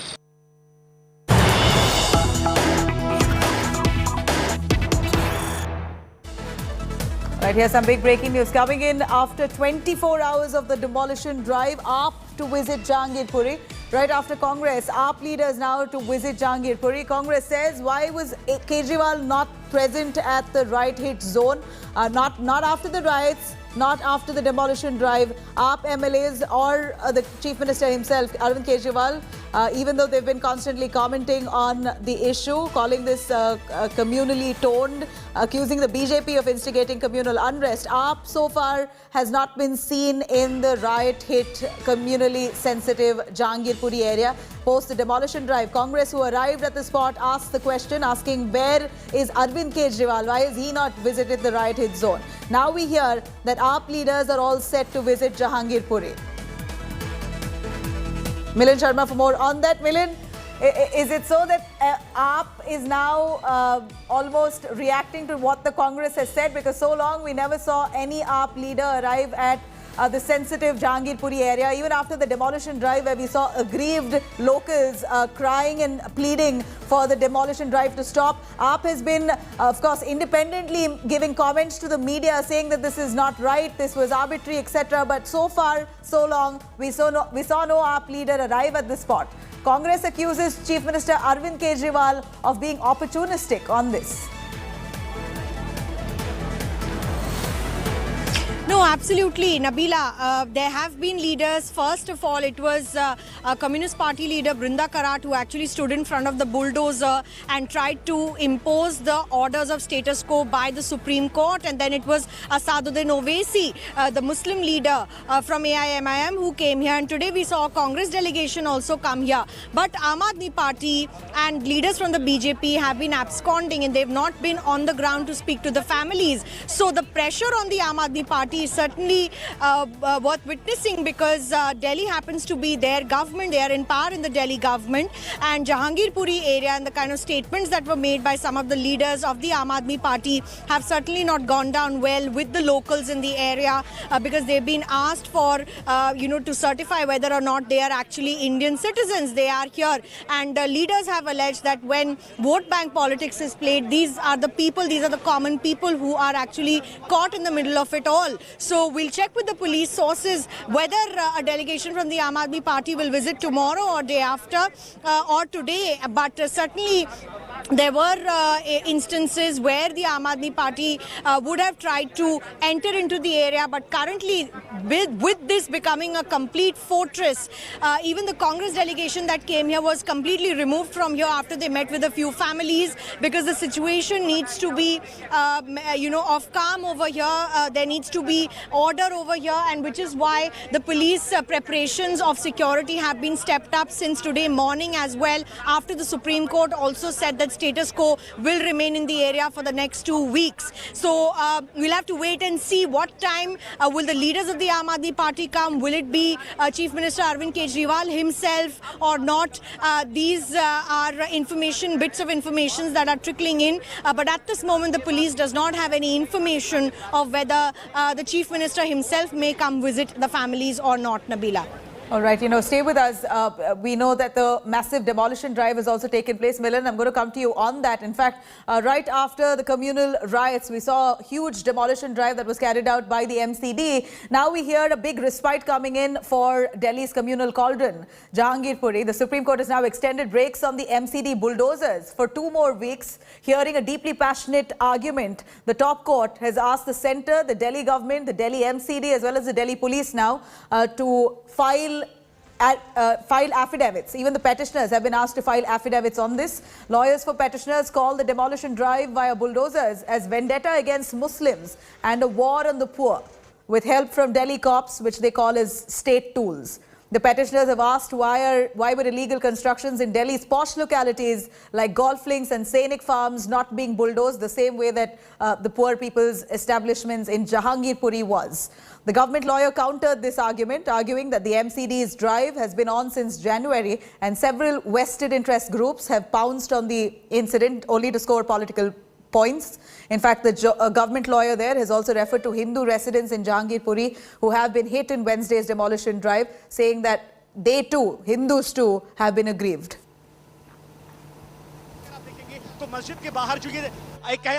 जो भी माननीय सुप्रीम कोर्ट का आदेश होगा उस पर पूर्ण तौर पर हम उसका पालन करेंगे। जी सर, आगे के लिए क्या सोचा है कि अब 2 वीक का इंतजार करना है तो किस तरह? नहीं, अब सब माननीय सुप्रीम कोर्ट के आदेश के बाद ही जो भी उसका फाइनल आदेश आएगा उसके बाद ही जो होगा उसके बाद होगा। भाई 14 दिनों का स्टे लग चुका है, लेकिन हमारा तो एमसीडी ने पूरा नाजायज तरीके से नुकसान कर दिया। इसको कोई नोटिस नहीं दिया गया, कोई कुछ नहीं दिया गया, और ये बिल्कुल लीगल दुकान है। मेरे पास सारे पेपर हैं। नुकसान 7-8 लाख रुपए का मेरा हो गया है। 2.5 फुट अलाउड होता है कोर्ट की तरफ से। हर मकान का देख लीजिए आप, 3 फुट 4 फुट सज्जा निकला हुआ है, तो मेरा 1.5 फुट क्यों तोड़ दिया गया? भाई जे सलम की मेरी दुकान है, जे सलम के ये मकान है, तो मेरे साथ ऐसा अन्याय क्यों?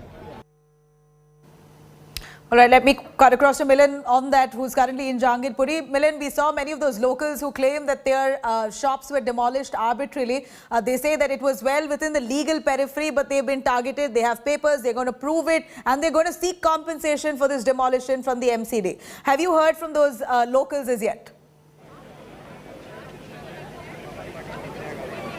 Well, yes, we did speak to Mr. Ganesh Gupta as well, and we spoke to Mr. Dileep as well. The juice shop that happens to be Mr. Dileep's had told us that he had all the papers to show, but still his shop was also demolished. This happens to be at the intersection of the Shobha Yatra, and even though the bulldozers there, they were allowed to come in from here, they did not stop. And over there happens to be Ganesh Gupta's shop, who has today in the Supreme Court petition also said that the NDMC or the North Delhi Municipal Corporation needs to give them some sort of compensation, without which, the kind of papers that were shown by him also said that this was a DDA allotted shop at this point. And despite the fact that both these people paid taxes, the Supreme Court has taken notice and cognizance of the fact that papers and the affidavits were being shown by the people over here, and yet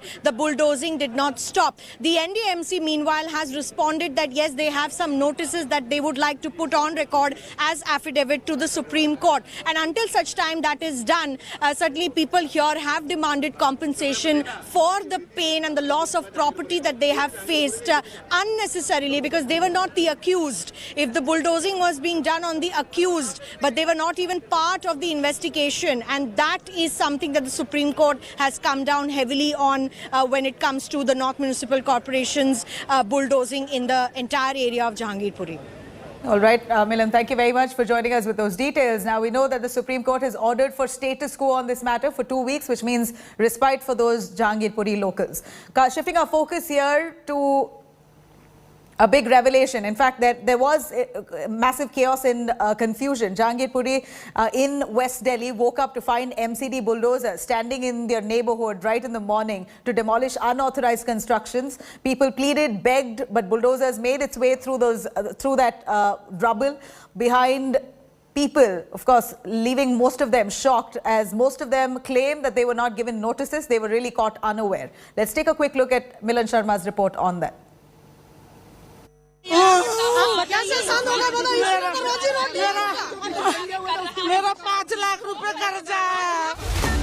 Surrounded by Delhi police, Municipal Corporation of Delhi bulldozed their home and shops in Jahangirpuri of the capital today.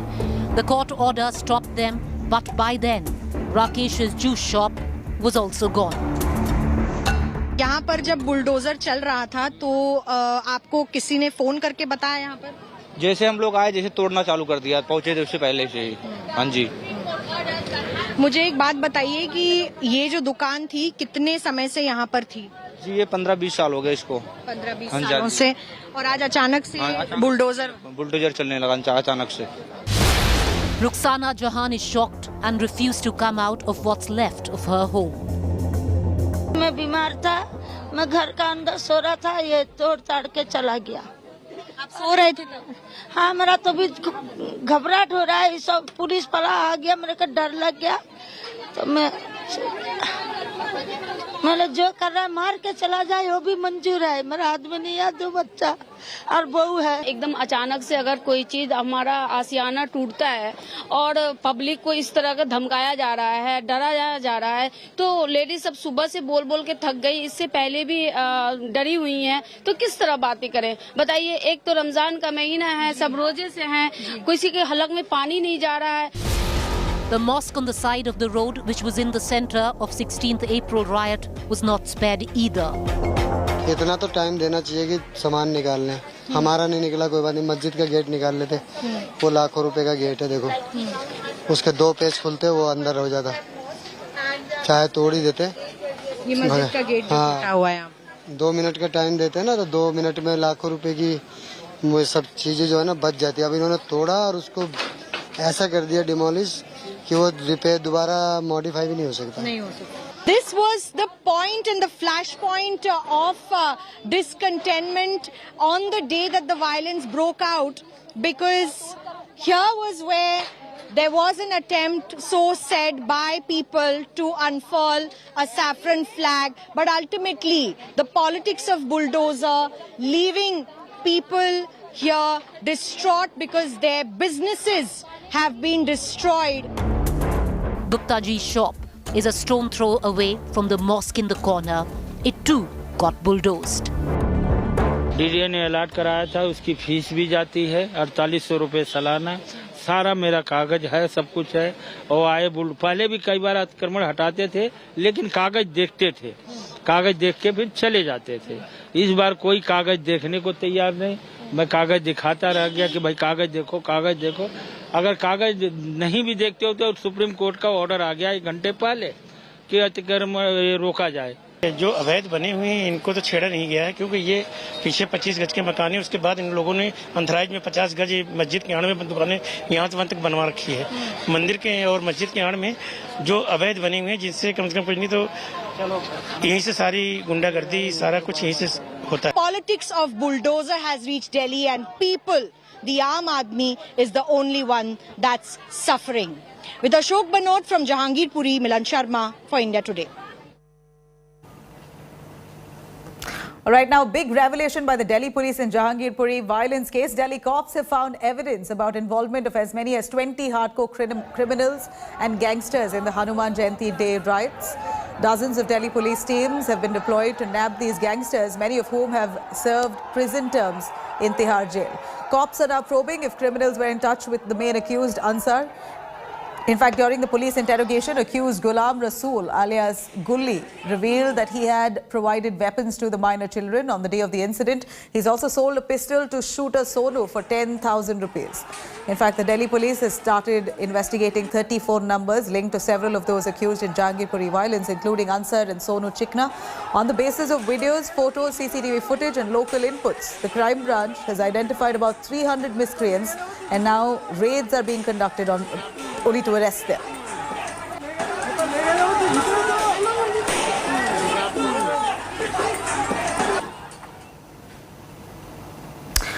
All right, on the other side of a short break, we're looking at Netflix down by 200,000 subscribers in Jan-March quarter. A big loss for Netflix. What's the reason? More details on the other side. Stay with us.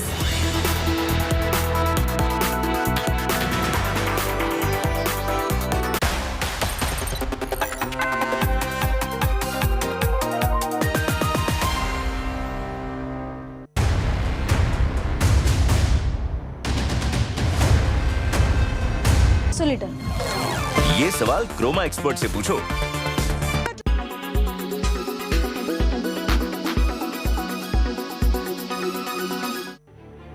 A huge solar flare erupting from the surface of the sun is sending a solar storm towards Earth, which will cause radio blackouts and frequencies to collapse across Australia and Asia, and it includes impact on India. Solar storms are generated by the sun. Dubbed as a geomagnetic storm, these are high-speed streams of solar winds expected to hit Earth's magnetic field and can even disrupt our mobile signals and electricity. The storm is caused due to an explosion on the surface of the sun. NASA has measured the speeds at which the solar storms approach Earth, and it is pegged at a mind-boggling 1.6 million kilometers per hour. The northern lights at the North Pole are a good example of a solar storm that is visible to the naked eye. Whenever a solar storm takes place, radiation is emitted towards planets in the solar system. These radiations contain radio waves, X-rays, and gamma rays. A solar storm also has the power of impacting mobile phone signals, GPS, and can even cut off electricity. The current solar storm is expected to impact satellites flying in the sky, which will in turn impact telecommunication channels on Earth, including mobile phones and other gadgets, as well as satellite TV, and it is especially expected to impact India. According to NASA, the impact can last anywhere from minutes to hours. 43 planes, 700 cars, 15 helicopters, 20 palaces and villas. These aren't assets of a small nation, of course. All these are owned by one man, the Russian President Vladimir Putin. It is not a secret that Russian President Vladimir Putin hoards tremendous wealth with an exotic and luxurious lifestyle. There's nobody closer to the battle. Massive shelling. This entire camp was attacked. And now we'll see how fierce the fighting is at the border. Nobody closer to the line of fire. One team has the world riveted. Visiting journalist Satya Rautre in Volvanaka, Geeta Mohan for India Today.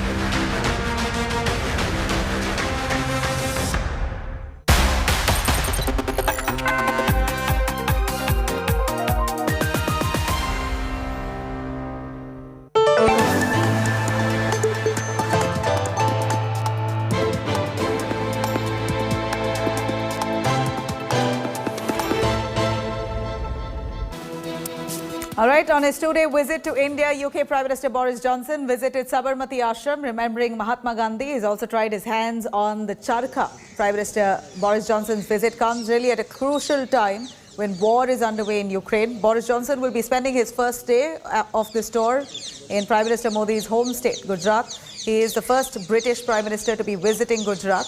He's also met Gautam Adani and announced a whopping £1 billion new commercial deals, and that would create more than 11,000 jobs in the country. After this visit to Gujarat, Prime Minister Johnson will be leaving for Delhi tonight to be meeting with Prime Minister Modi. The arrival of UK Prime Minister is quite important in terms of business, mainly free trade, energy sector, defence, health and engineering software. Prime Minister Johnson will be holding bilateral consultations with Narendra Modi on the 22nd of April. The Prime Ministers, both of them, will review the implementation of Roadmap of 2030 and set their vision for further intensifying cooperation across the full spectrum of bilateral ties. UK Prime Minister will also be meeting with Minister of External Affairs S. Jaishankar on the second day of this tour. Just last year, Boris Johnson had cancelled his trip to India twice over due to the COVID-19 pandemic.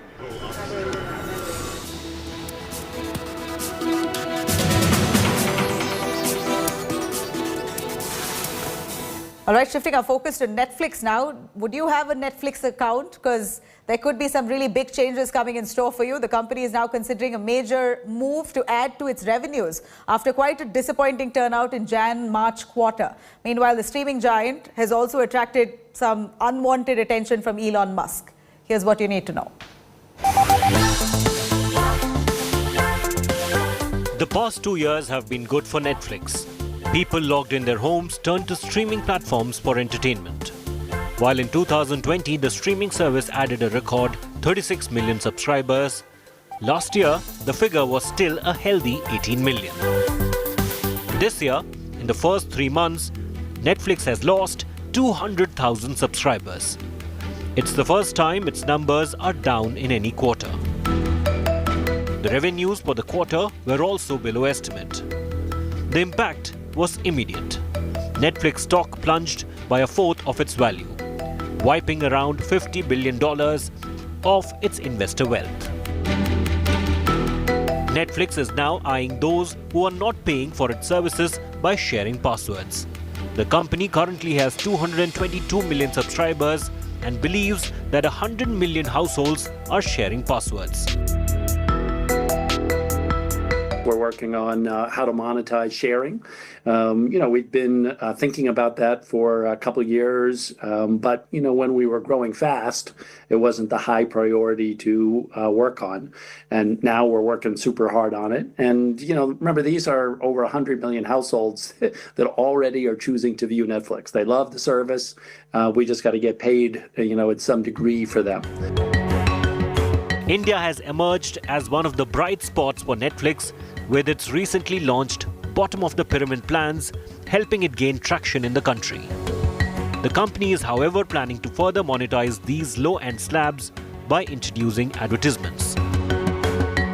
Those who have followed Netflix know that I've been against the complexity of advertising and a big fan of the simplicity of subscription. But as much as I'm a fan of that, I'm a bigger fan of consumer choice. And allowing consumers who would like to have a lower price and are advertising tolerant get what they want makes a lot of sense. Elon Musk, meanwhile, had his own spin on why Netflix is losing subscribers. In a reply to a tweet on Netflix stock plunge, Musk retorted that its woke nature is making Netflix unwatchable. A comment which has been retweeted more than 30,000 times and liked nearly 200,000 times. This more than a month after Musk had sharply targeted Netflix earlier on its so-called woke content. Bureau Report, Business Today Television. All right, dystopian events now inspiring fashion designers. Fashion lines all being inspired now by war, by pandemic and by sinking economies. Here's a quick look, a report by Chaitanya Rola.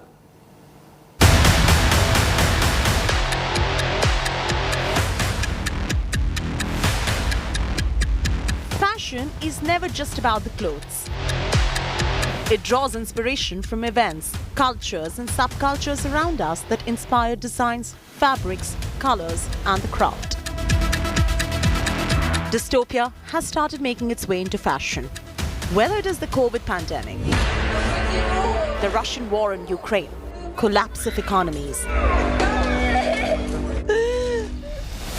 fashion houses have drawn this inspiration and launched dystopia core fashion lines. A look at these dystopian wardrobes gives you enough insight on the latest. Whether it is Yeezy Gap engineered by Balenciaga or homegrown label Toffle by Kashish Gemini, there seems to be line. There are fashion lines that have been launched that spell grunge and goth revival. With an element of defiance, pieces include oversized coats to dystopian joggers, pants, and even patchwork trousers. They're dark, they're gothic, and clearly express a way of the world today. It is not the first time you see dystopian fashion carving a niche. It's sure made a comeback, reflecting where the world stands today. From Marc Jacobs to Alexander McQueen to Chanel, they've all experimented with dystopia. And now Kaite to a Cold Wall and Balenciaga are exploring the realism in their pieces. These trends symbolically show how clothes are an extension and reflection of the world around us. In New Delhi, Chaitanya Rola for India Today. All right, on that note, it's time for a short break. Do stay tuned. On the other side, entertainment news coming up next.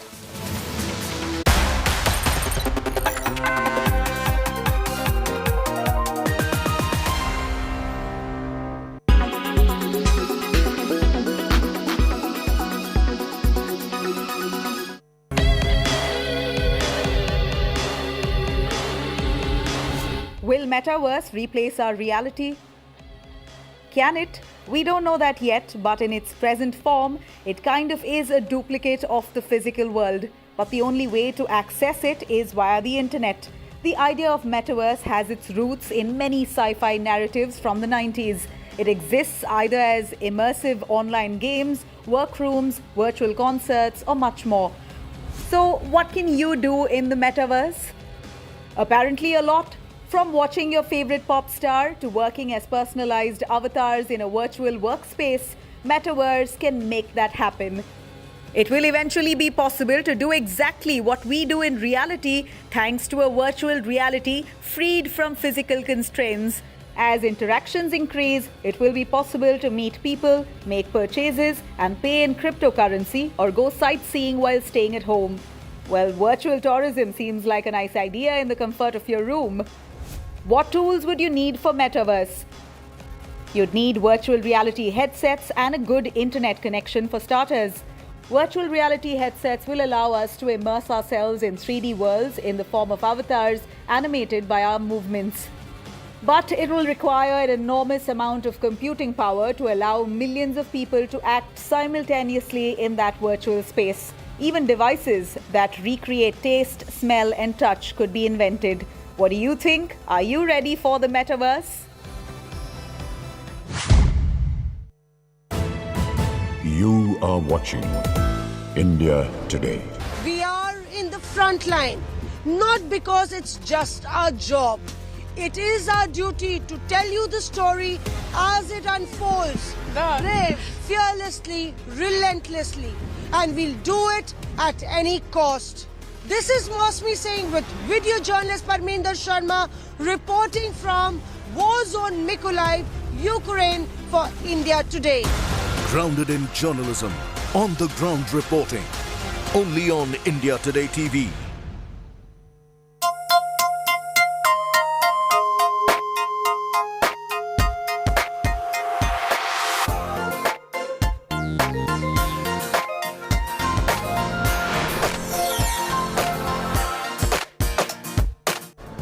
Hello and welcome. My name is Aditi Nagpal Girotra. You're watching In the Club.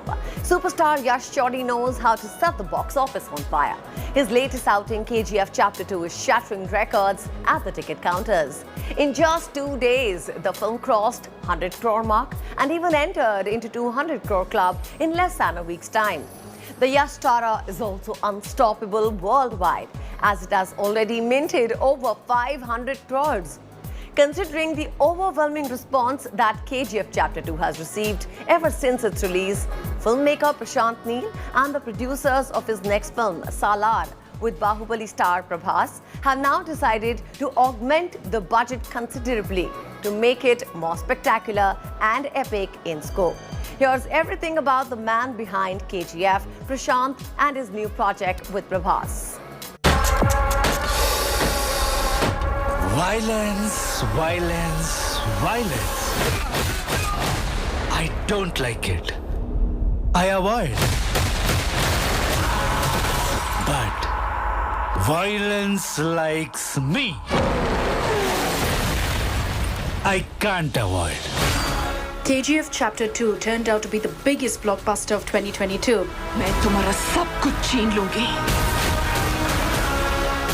While most of its credit does go to Rocky Bhai, aka Yash, for his incredible performance and mere screen presence, it's also the outcome of filmmaker Prashant Neel, whose hard work has paid off wonderfully at the ticket counters.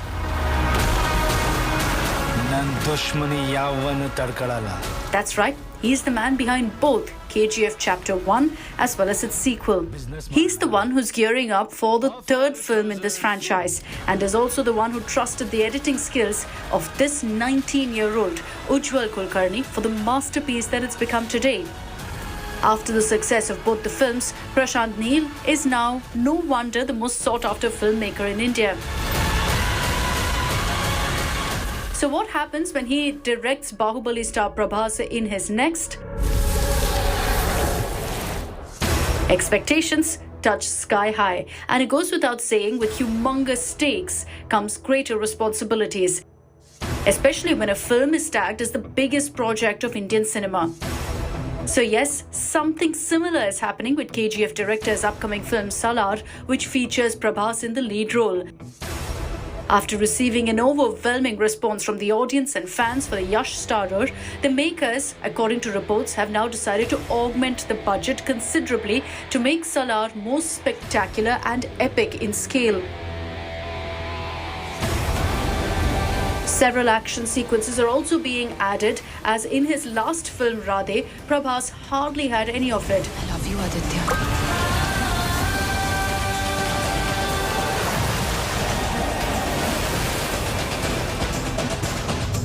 Prabhas, who's had a massive setback in Radhe Shyam, needs a magical touch to his career, and Prashant Neel's Salar may just turn out to be the pan-India breakthrough after Bahubali that he desperately needs. Interestingly, Salar was supposed to be released on April 14th, 2022, the day the Prashant Neel's KGF Chapter 2 was finally released. Salar was delayed by the pandemic, which may now seem to be a blessing in disguise, courtesy the massive scale on which KGF was made.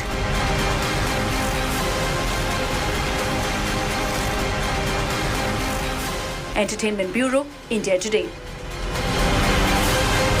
If Rocky Bhai fans haven't had enough of their superstar in KGF Chapter 2, gear up for the third film in the franchise, as the executive producer of the blockbuster has confirmed the news. Here's more on that and about the 19-year-old Ujjwal Kulkarni who edited the film. Take a look.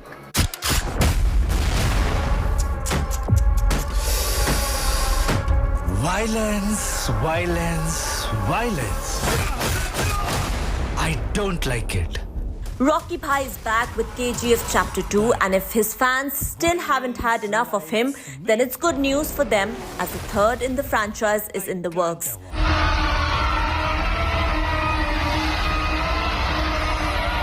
That's right. Kartik Gaura, the executive producer of one of the most successful films, has confirmed that another installment is on its way, and the work on it has already begun. मैं तुम्हारा सब कुछ छीन लूंगी. The first hint of KGF Chapter 3 was dropped in the post-credit scene of the sequel, which is currently setting the box office on fire. And needless to say, the excitement among fans just hit the roof.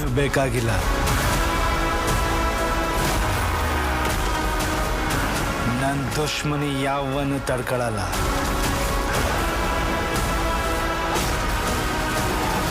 Business marna. Offer closes soon. While one social media user said KGF 3 will be golden history, others are eagerly waiting for the third chapter from now itself. The makers surely caught the attention and reminded every movie buff that KGF is here to stay, and the story of Rocky Bhai shall continue and will return with more power.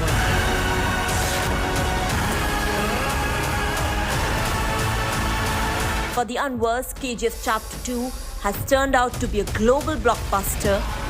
This Prashant Neel directorial managed to mint over 550 crore rupees worldwide in less than a week of its theatrical release on April 14th.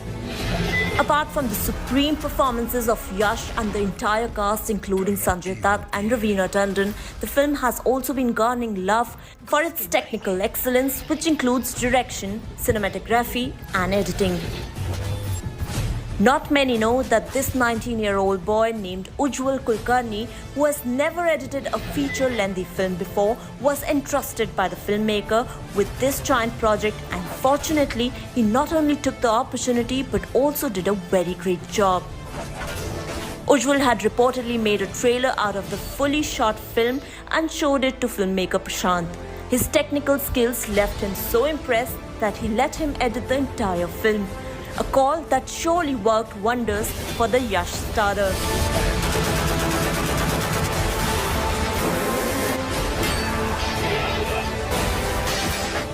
Entertainment Bureau, India Today. Offer closes soon.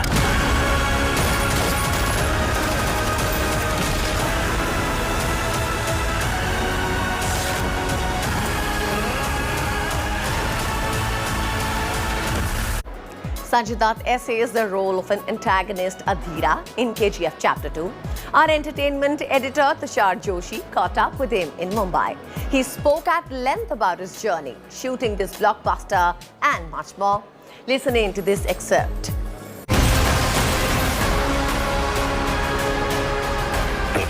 ಬಿಸಿ ರಕ್ತ ಹರಿಸಿ ಯುದ್ಧ ಮಾಡೋದು ನಾಶ ಮಾಡಕ್ಕಲ್ಲ, ಉದ್ಧಾರ ಮಾಡಕ್ಕೆ. ಅಲ್ಲಿ ಬೀಳೋ ಹೆಣಗಳು ಕೂಡ ಉಪಯೋಗಕ್ಕೆ ಬರ್ತವೆ. ಬೇಕಿದ್ರೆ ರಣಹದ್ದುಗಳನ್ನ ಕೇಳೋ.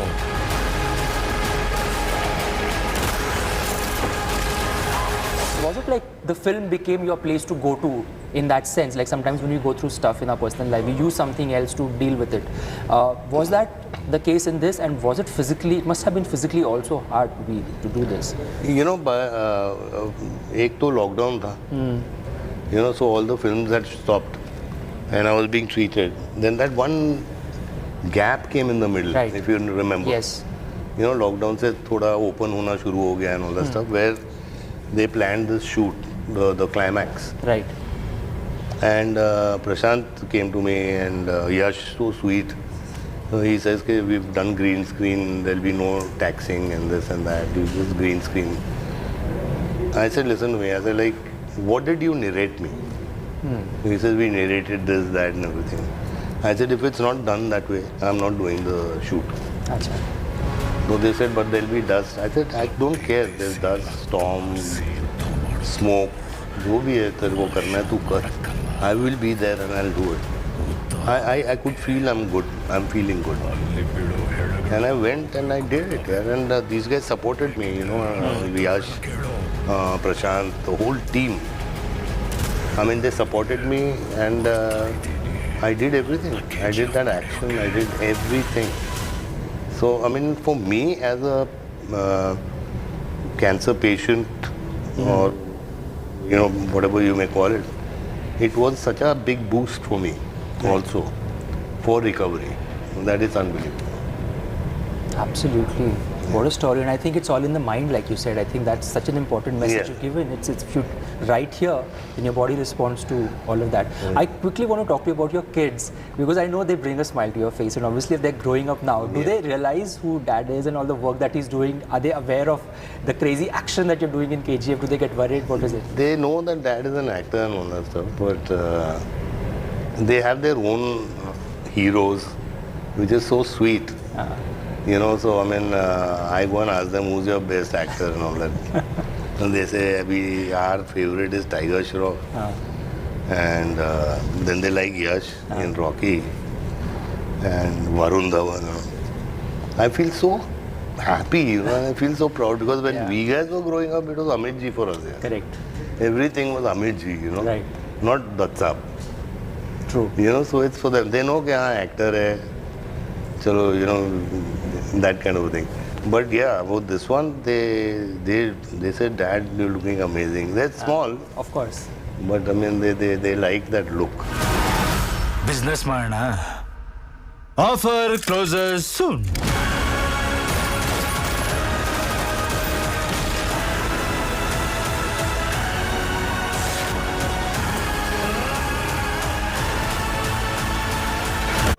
Time now for a short break, but we'll be back soon. Stay tuned with us.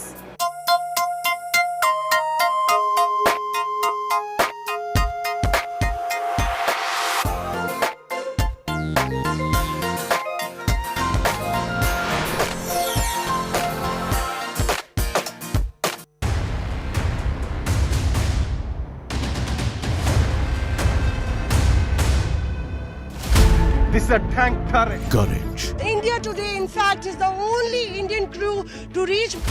fearlessness, This is the third tank armored person carrier we have seen. putting our lives at risk. Massive operation over here in Delhi Anchor.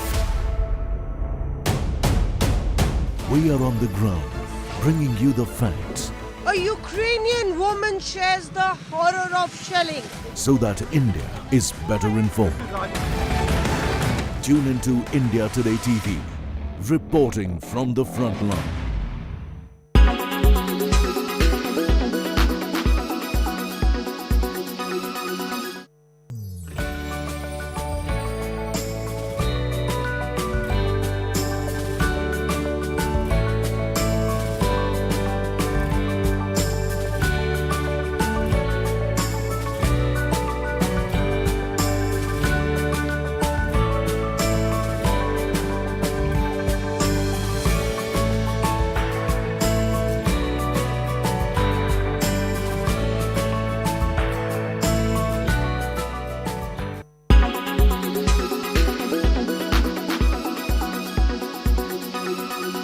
When it's the world's biggest news story, there's only one gold standard of journalism.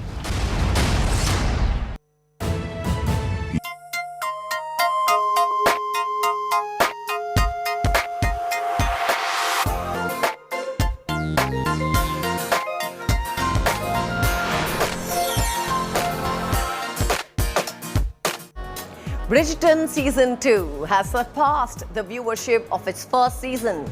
And with that, it has also become the most watched English language series on streaming giant Netflix. Here's more on that.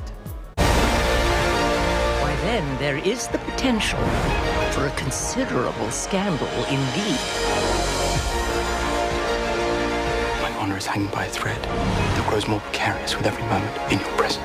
Bridgerton Season 2 has dethroned its own Season 1 to become the most watched English language series on streaming giant Netflix. The feat comes as the latest season, which released on March 25th, now reportedly has a total of 627.11 million hours viewed on the OTT platform. Carry far too much import. We must entrap the scribbler. Genius idea, ma'am. Yes, that is why I thought of it. Surpassing Season 1, which had 625.49 million hours during the same span. This makes Bridgerton the first ever series to hold both the first and second place on the streaming platform's most popular list. And handsome, of course. I cannot be the only. What's more, Season 2 even made it to the top 10 list in 88 countries between April 11th to April 17th, as per the streaming giant tally. With my head and not my heart. But any suitor would... For the unversed, Bridgerton 2 shifted focus from the leading couple in Season 1, Daphne Bridgerton, essayed by Phoebe Dynevor, and Simon Bassett, the Duke of Hastings, portrayed by Regé Jean Page. Daphne's eldest brother, Anthony, played by Jonathan Bailey, and his romantic interest, Kate Sharma, essayed by Simone Ashley, in Season 2. True love you deserve. We should certainly not give him too much credit now, should we? It is a poor play. Considering the success of the series, Bridgerton has already been renewed for a third and fourth season, with streaming service Netflix confirming plans to cover more storylines from Julia Quinn's romance novel series of the same name. A person. Entertainment Bureau, India Today. Hi, are you hurt? Come now, it is not proper to stare. Ranveer Singh and Arjun Reddy fame Shalini Pandey stepped out in style for the grand Jayesh Bhai Jordar trailer launch in Mumbai. As the duo geared up for the release of their much-awaited film, here's a glimpse of the actor who turns into a Gujarati boy and everything about his social comedy drama film. हमारे गांव की लड़कियां ये खुशबू वाले साबुन से नहाएंगी तो हमारे लड़के जोश में आएंगे ही ना.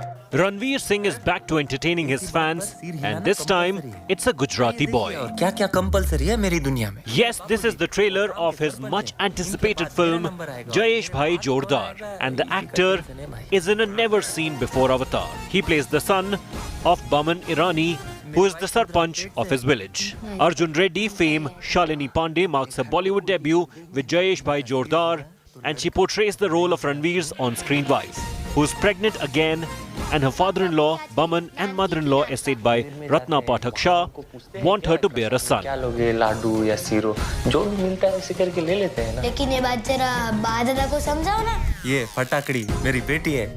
समाज इसको थोड़ी ना सरपंच बनने देगा. उनको तो बस कुलदीपक चाहिए. When they get to know that she is pregnant with a girl child, they want her to abort the child. But Jayesh Bhai would do anything to protect his unborn baby. He flees along with his wife and daughter, and so begins a cat-and-mouse game between him and his father.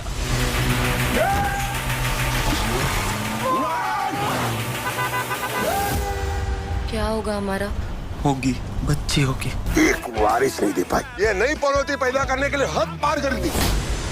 आप मुझे छोड़ दो. एक वारिस तक नहीं दे पाई मैं आपको. लड़का या लड़की देना पुरुष के हाथ में होता है. आज तक मैं तुझे लड़का दे पाया नहीं ना, तो उस हिसाब से मैं मर्द ही नहीं हूँ. Ranveer Singh and Shalini Pandey unveiled the trailer at a grand event in Mumbai.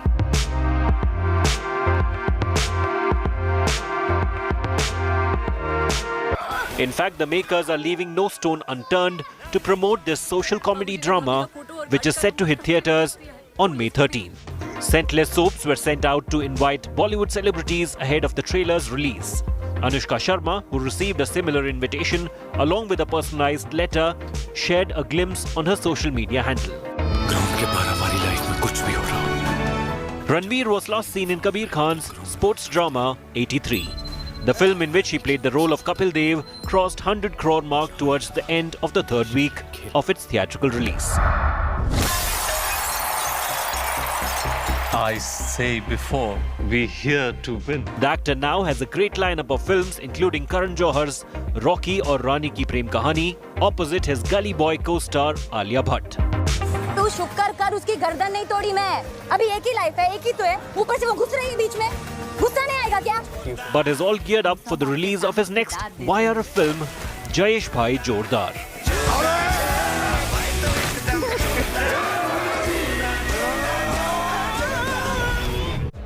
And let's check out what is keeping our celebrities busy. Here's all that's trending in Tinseltown.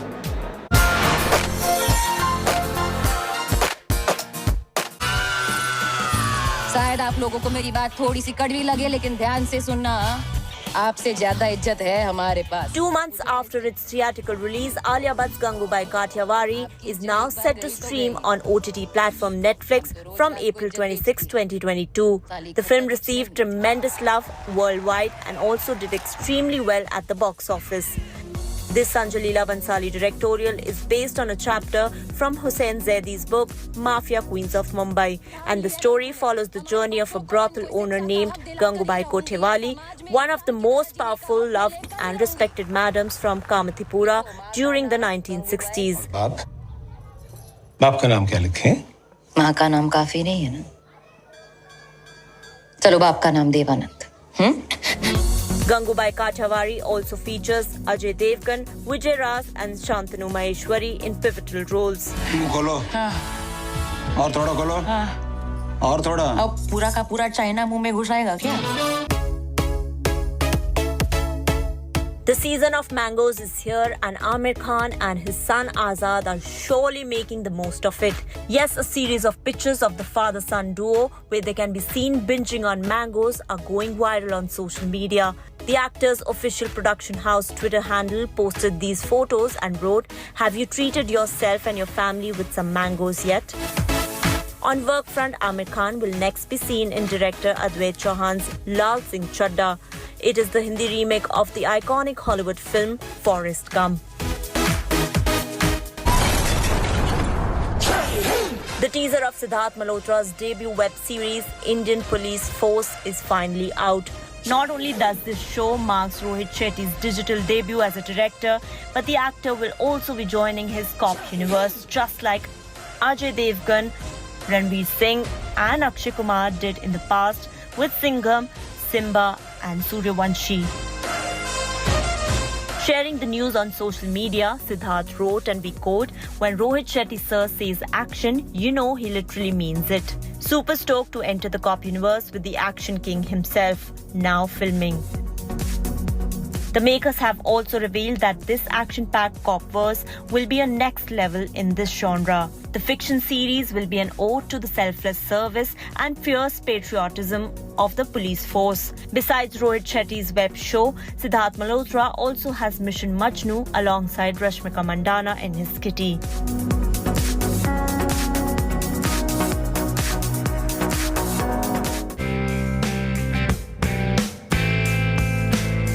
Ajay Devgan announced the release date of his upcoming film Bhola. He took to social media to share the news. Directed by Dharmendra Sharma, the film is the remake of Tamil blockbuster Kethi. என்ன பண்ற? 10 வருஷம் உள்ள இருந்தேன்னு மட்டும் தான sir தெரியும். உள்ள போறதுக்கு முன்னாடி என்ன பண்ணிட்டு இருந்தேன்னு தெரியாதுல்ல. The filmmaker of Bhola have also roped in Tabu to play a super cop in the film. Bhola went on floors in February this year and is set to make its theatrical release on March 30th, 2023. Meanwhile, Ajay Devgan is now gearing up for the release of his mystery drama Runway 34. छोड़कर भागने वालों में से नहीं है. Tanya, look at me. I need you right now, Tanya. क्या ये pilot फिर से यहाँ लैंडिंग अटेम्प्ट करना चाहता है? In the film, he will be seen sharing screen space with Amitabh Bachchan, Rakulpreet Singh and Boman Irani. आपके शब्द आपके एक्शन से मेल नहीं कर रहे हैं और आपके एक्शंस आपके शब्दों के साथ मेल नहीं कर रहे हैं। तुम खुद पर यकीन नहीं करोगे ना, तो दुनिया में कोई भी तुम पर यकीन नहीं करेगा।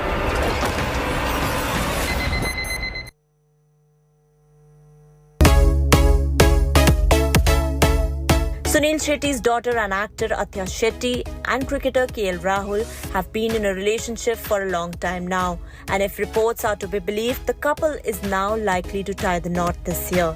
Yes, according to reports, Atya and KL Rahul will have a South Indian winter wedding. Recently, the actress took to social media to share a loved-up post for her beau on his birthday.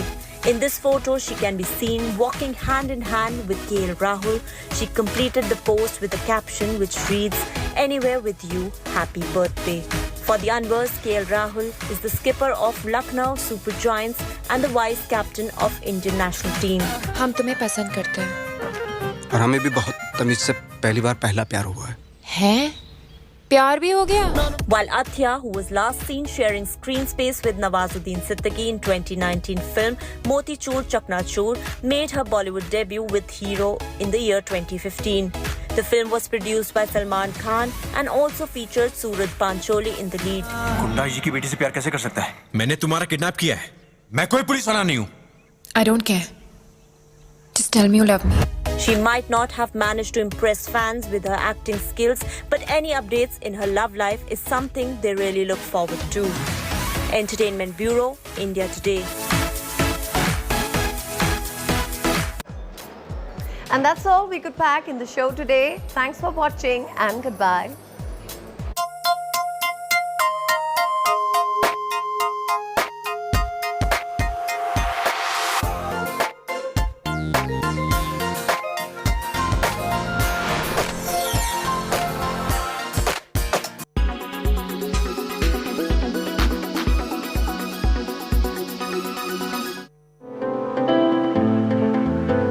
Reliance's Mukesh Ambani is the owner of the second most expensive home in the world after Buckingham Palace. Here are the inside pictures of Antilia. Antilia is located in one of the most expensive residential areas in the country, Mumbai's Altamont Road. The property rates here are mind-boggling, 80,000 rupees to 85,000 rupees per square foot. A 600-member staff is employed to keep the 27-storied building in order. The building boasts of 3 helipads, Mumbai's skyline and the Arabian Sea. Antilia is built to withstand an earthquake of even 8 on the Richter scale. Mukesh Ambani's love for cars is behind 6 floors of Antilia being devoted to garages. This space houses several luxury cars, including his 5 crore rupees Maybach. The garage can accommodate 168 cars. There's even a service station on the 7th floor. The recreation center spread across 2 floors has a yoga center, dance studio, jacuzzi, a health spa and several swimming pools. Antilia is equipped with its own ice cream parlor, a mega temple, a private theatre that can accommodate 50 people and a salon. The Ambani residence has 9 elevators designed to take the residents to specific floors. All of this makes Antilia worth a whopping $2 billion. In Indian currency, it's about 14,000 crore rupees.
line, not because it's just our job.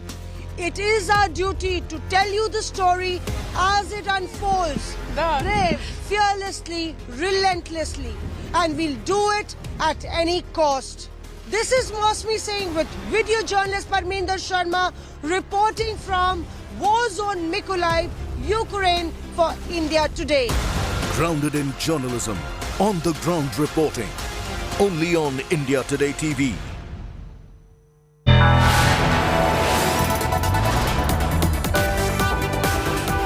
You are watching India Today.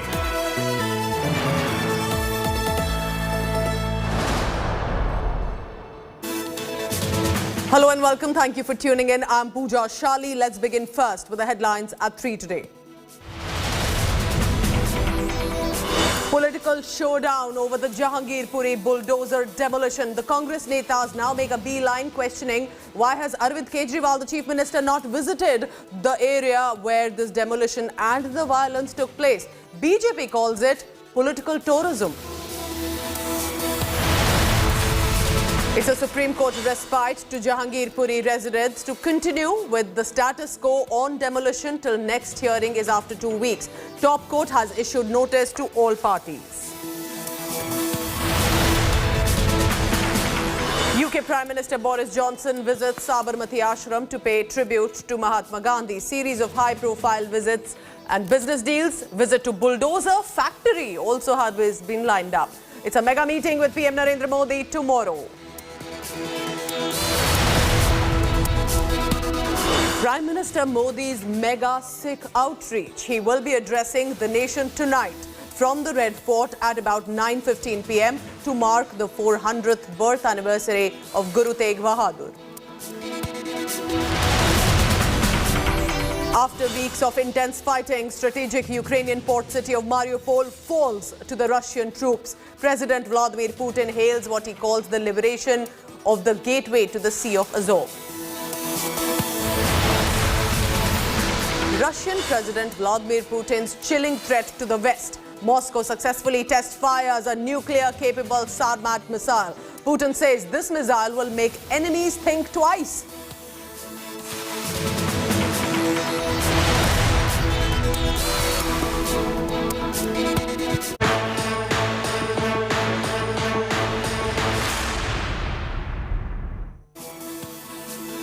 The top court ordered a stay on the demolition in Jahangirpuri for the next 2 weeks, but the political showdown has now erupted. The opposition parties, specifically the Congress party, making a beeline in Jahangirpuri and now starting with that face-off. This, remember, first it was only CPM Neta Brinda Karat who attempted to stop the bulldozing on Wednesday afternoon, landed on location and demanded from the JCB operator to start working, but the delegation of the Congress party is now visiting Jahangirpuri today. Congress Neta Ajay Maken has questioned Chief Minister Arvind Kejriwal's absence, calling it opportunistic. Maken asked, why has Kejriwal not even visited Jahangirpuri once? Meanwhile, Delhi's Aam Aadmi Party MLA Atishi has blamed the Bharatiya Janata Party for the illegal constructions in the area. पूरे देश में दंगे हो रहे हैं. कौन करा रहा है ये दंगे? कौन सी पार्टी दंगे करा रही है? सारे जानते हैं कौन सी पार्टी दंगे करा रही है. हमें दंगे करने नहीं आते. ऐसे इस देश के लोग नहीं चाहते कि दंगे हो. इस देश के लोग शांति चाहते हैं. अब देखते हैं जहां तक जाएंगे, जहां तक जाने देंगे. देखते हैं जहां तक जाने देंगे. जो पीड़ित लोग हैं उनसे हम मिलना चाहते हैं. देखते हैं हम कितना आगे तक के जाने देंगे. We have come here to tell the people that please don't look it through the prism of religion. This is something which has happened. The poor people have been subjected to such atrocities. The poor people have been subjected to bulldozer. Please don't look it through the prism of religion. This is the poor people who have been subjected to such. You think people are listening to you? People inside Jahangirpuri, as far as Jahangirpuri residents are concerned, the situation is not communally tense inside the colonies? Look, something will happen, then it will take time to have a 100% conducive atmosphere. But I must say there is no much problem. Okay, and what is going to be the Congress's future course of action from here? Our course of action will be to maintain peace, because at the end, Indian citizen and India will be loser. If something is damaged which belongs to Hindu or which belongs to Musliman, at the end it's of Indian. So our steps will be to maintain peace and not to damage our country. होता है कि अगर आप कौन सी party से हैं और किसको आप अपना वोट बैंक समझते हैं। पहला शीला दीक्षित इनको अपना वोट बैंक समझती थी, आज अरविंद केजरीवाल इनको अपना वोट बैंक समझता है। तो उन लोगों का इनको संरक्षण प्राप्त होता है। जब ये शाहीन बाग हुआ तब अरविंद केजरीवाल ने वहाँ पे बिरयानी भिजवाई। जब जमुना पार में दंगे हुए विधानसभा चुनाव में, तब ये लोग, इनका जो निगम पार्षद था ताहिर हुसैन, वो उसमें लिप्त मिला। अभी इनके पार्टी के लोग, आम आदमी पार्टी के लोग इस यहाँ पे जहांगीरपुरी में लिप्त हैं, सारी साजिश के पीछे हैं। तो वही तो जाएंगे। दिल्ली में दंगा कौन भड़का रहा है? दिल्ली में पिछले 2 साल में 2 दंगे हो जाना ये कोई छोटी घटना थोड़ी ना है। भारत की राजधानी में भारतीय जनता पार्टी की जिन राज्यों में सरकार चल रही है, कोई दंगा नहीं होता है। हम सुप्रीम कोर्ट के इस ऑर्डर का स्वागत करते हैं।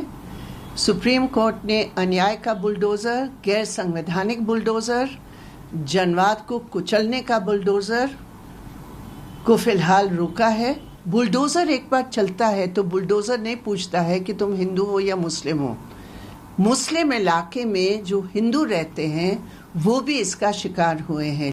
असल में उनकी राजनीति पर बुलडोज़र चल गया है, इसलिए उनको ये बुलडोज़र हेट का बुलडोज़र दिखता है। असली बात है कि जब भी कोई विदेश से कोई डिग्निटरी आती है, पहले अमेरिका के राष्ट्रपति आए तब यहाँ पर, ट्रंप जब आए तब यहाँ पर दंगे कराए गए। सबको जानकारी है, आम आदमी पार्टी के कार्यकर्ता उसमें पार्षद इन्वॉल्व थे। अभी बोरिस जॉनसन यूके के प्रधानमंत्री यहाँ आ रहे थे, उससे पहले फिर दंगे कराए गए यहाँ पर। असल में एक इकोसिस्टम बिल्ड किया जाता है देश को बदनाम करने के लिए, और उसमें अखिलेश यादव, राहुल गांधी, केजरीवाल, ममता बनर्जी सब उसमें सहयोग करते हैं। इस देश में रूल ऑफ लॉ नहीं है क्या? क्या न्याय की मूर्ति को बुलडोजर ने रिप्लेस कर दिया? कहे कि हमें 10:30 बजे मैटर लिस्टेड था कल, आपने 9 बजे डेमोलिशन स्क्वाड भेज दिया वहां। किनको डेमोलिश कर रहे हैं? आम शहरी हैं इस देश के। हिम्मत है कि बड़े रसूखदार इलाकों में बुलडोजर चला के दिखा दें? वहां चूंकि मजलूम है, माइनॉरिटीज हैं, मुसलमान बसते हैं, दलित बसते हैं, वंचित बसते हैं, गरीब लोग बसते हैं, आपने बुलडोजर उन पर चला दिया। माफ कीजिएगा, कल जहांगीरपुरी में बुलडोजर आम शहरी के घर पे नहीं चला है, हिंदुस्तान की आत्मा पे चला है, संविधान पे चला है। क्योंकि एक बार जब सुप्रीम कोर्ट का आदेश आया तब भी डेमोलिशन चलता रहा। ये संदेश अच्छा नहीं है। Let's go across on the ground in Jahangirpuri. My colleague Milan Sharma has been constantly reporting and updating us.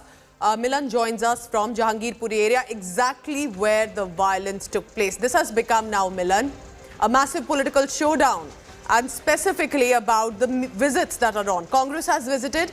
When are we expecting the Trinamool Congress also to now make a beeline? Are you hearing about other parties? And is the Aam Aadmi Party expected to come? Yes, in fact, Pooja, the constant beeline being made by political parties to visit this area is on. We saw how Brinda Karat, who stood in front of the bulldozer, and after which Asaduddin Owaisi also made his way here to meet the people. Today we saw the Congress delegation that was here, and now in a short while we are expecting the Aam Aadmi Party 3-member delegation also to visit Jahangirpuri, and certainly that is why you see that the police personnel are on their move. But let me show you that this particular area where we have been reporting from, which was the flashpoint of the collision between the two groups when the violence broke out, has been completely cordoned off once again. Yesterday we saw bulldozers run amok, people in this area, and this whole barricading was opened for that very purpose, because the police was asked to comply with the orders of the MCD to bulldoze many houses there. We see the CRPF and other security personnel sitting in front of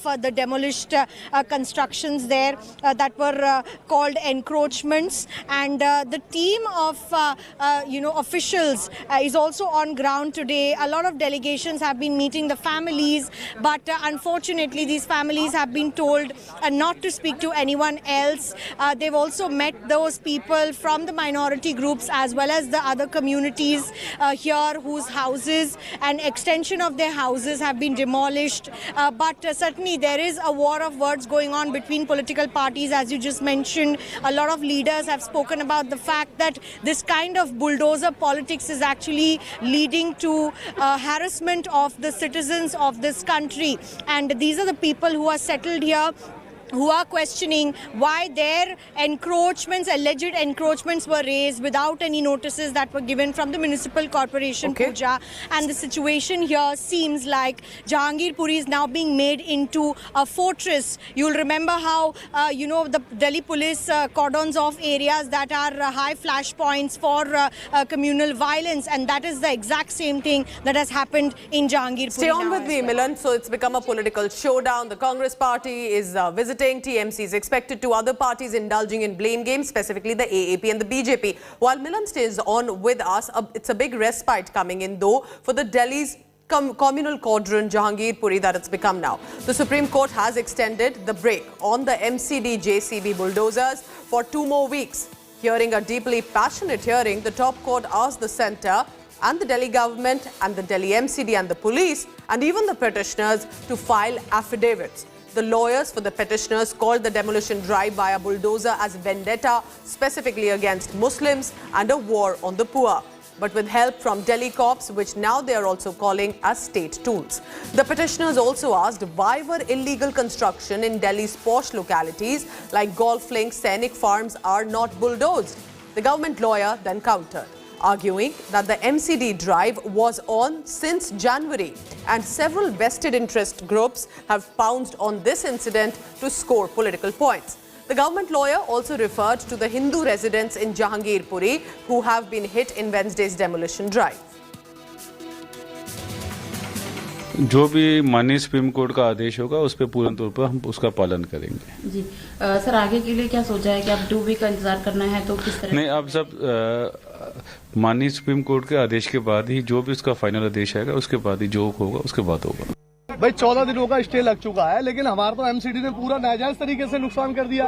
इसको कोई notice नहीं दिया गया, कोई कुछ नहीं दिया गया और ये बिल्कुल लीगल दुकान है। मेरे पास सारे पेपर हैं। नुकसान 7-8 लाख रुपए का मेरा हो गया है। 2.5 फुट अलाउड होता है कोर्ट की तरफ से। हर मकान का देख लीजिए आप, 3 फुट 4 फुट सज्जा निकला हुआ है, तो मेरा 1.5 फुट क्यों तोड़ दिया गया? भाई जे सलम की मेरी दुकान है, जे सलम के ये मकान है, तो मेरे साथ ऐसा अन्याय क्यों? Milan Sharma continues to be with me on this telecast. Milan, do help us understand this, that at this point, that means there are not just the Muslims, as the allegation is coming, but also some shops of the Hindu residents have also been demolished. And importantly, these are primarily commercial establishments and the encroachments that were used as shops. Do tell us about what was demolished. Well, yes, Pooja, I'll just show you what all has been demolished in the wake of the bulldozing that happened here. So, this particular shop that Hitesh will show you belongs to Ganesh Gupta, was one of the petitioners today in the Supreme Court, and he said that this is the Delhi Development Authority allotted shop, wherein he showed us papers as well. But the bulldozing did not stop because they did not ask for whose shop was in the midst of the bulldozer, in the pathway. And the first floor of this particular shop has been broken down completely. This was one of the points that the Supreme Court also took cognizance of, saying that why weren't papers checked and what should be the responsibility of the North Municipal Corporation for raising shops of people that have been allotted. Tax is being paid on these particular shops. Another juice corner that is being talked about is also this one over there that was raised by the Municipal Corporation. Once again, Mr. Dilip Saxena, who is the owner of this particular juice shop, also said that this happens to be again an allotment by the authorities, and he showed us all the papers there. in the wake of this entire stretch of road, the 2-kilometer road that you see here, Pooja, there were a lot of establishments and some residences that had encroached outside on the roads as well that were demolished. So you'll see here, upstairs there are the residences, and downstairs these are the establishments that have been completely demolished, right till the mosque over there where you see. The mosque was where Brinda Karat also happened to have stopped the bulldozer by such time that the order had reached here, but the bulldozers did not comply with the Supreme Court status quo orders. So we've been told that there isn't an official counting of what all was actually demolished in the whole area. That is being done by the authorities at the moment. Milan Sharma joins us and gives us the latest from the ground, constantly updating. Thank you so much, Milan, for now. Now remember, for those whose establishments were demolished, there was chaos and confusion and expectedly some angry reactions as well. Jahangirpuri, which is in the northwest Delhi area, woke up to find these bulldozers and also the JCBs standing around their homes and shops, and that primarily to demolish the unauthorized constructions. There were many people seen pleading, begging, asking the bulldozers to stop, but eventually they had to also clear the aftermath and the rubble from that area. Milan Sharma gets us this report of what people in the area had to say.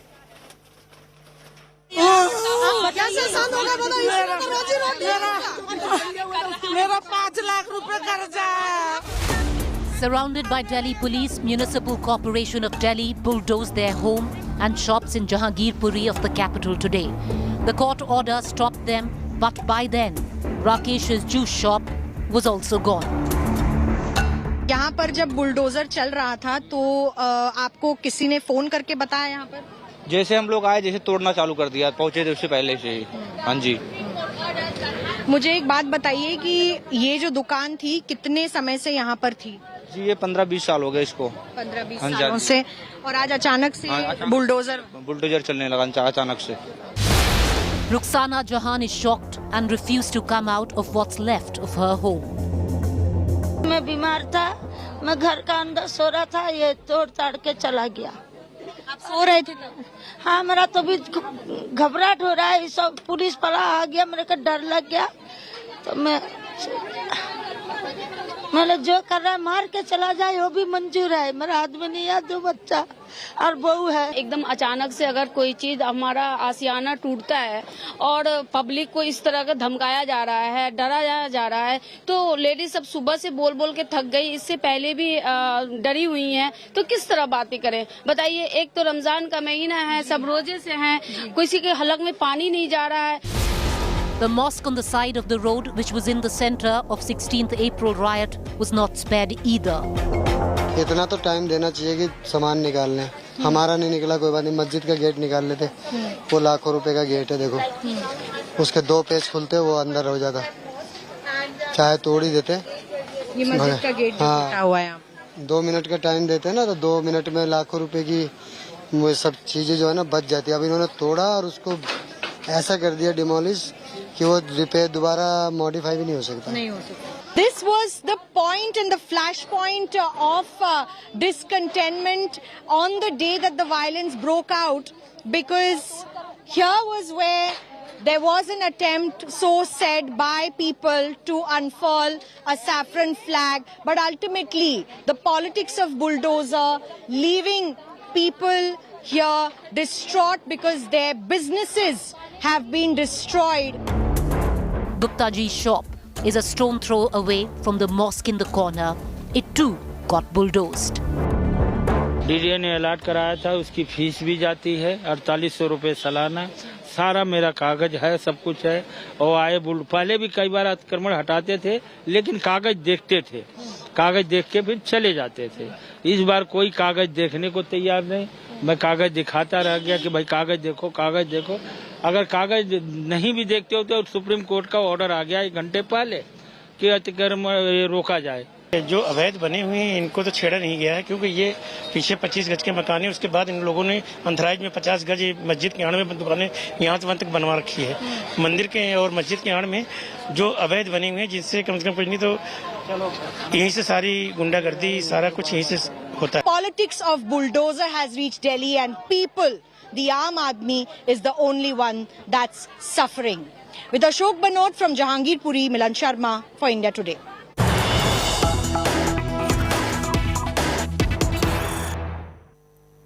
Bulldozer politics reaches the Jamia University in the national capital, Delhi. PFI-linked student group protesting in the Jamia area. Slogans are being raised against Prime Minister Modi, Home Minister Amit Shah and also Chief Minister of Delhi, Arvind Kejriwal. So near the university, we are being told the protests are breaking out and it is a PFI-linked student group. These are the latest visuals coming in from the screen. We can see some of the AISA banners. These are the left groups specifically. The sloganeering targeted at the politicians of the BJP and the Aam Aadmi Party, specifically the BJP in terms of Prime Minister Modi and Home Minister Amit Shah, but also Chief Minister Arvind Kejriwal.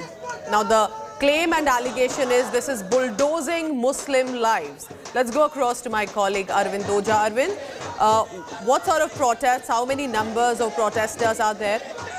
And these are specifically the student groups affiliated with the left organizations.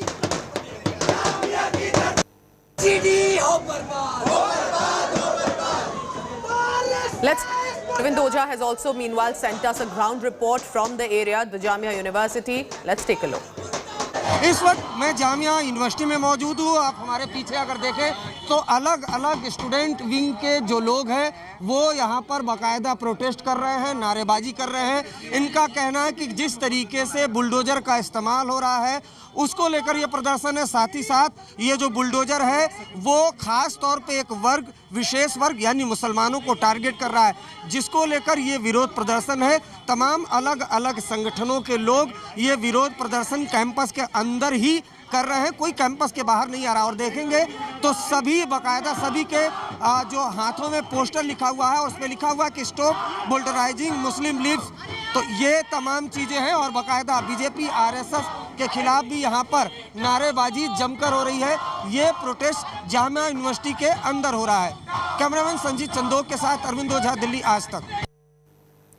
So where does the investigation stand with regard to Jahangirpuri violence? There's a big revelation that's now being made by the Delhi police. The Delhi cops are saying they have found evidence about the involvement of as many as 20 hardcore criminals and gangsters in the Hanuman Jayanti day clash.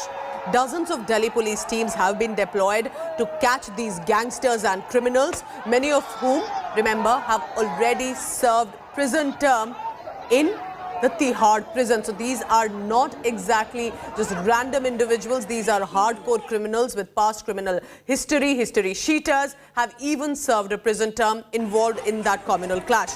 Cops are probing if the criminals were in touch with the main accused Ansar, who's currently under custody. During the police interrogation of the accused, Ghulam Rasool alias Gulli has revealed that he had provided weapons even to minor children. On the day of this incident. He's also saying that he has sold a pistol to shooter Sonu Sheikh for 10,000 rupees. All of this is now being compiled by the Delhi police. They have started investigating 30 phone numbers linked to several of those accused in the Jahangirpuri communal clash, including Ansar and Sonu Chikna. On the basis of these videos, photos, CCTV footage, all of that has been emerging, local inputs, eyewitness accounts. The crime branch has now identified, we are being told, about 300 miscreants, and raids are being conducted to arrest them.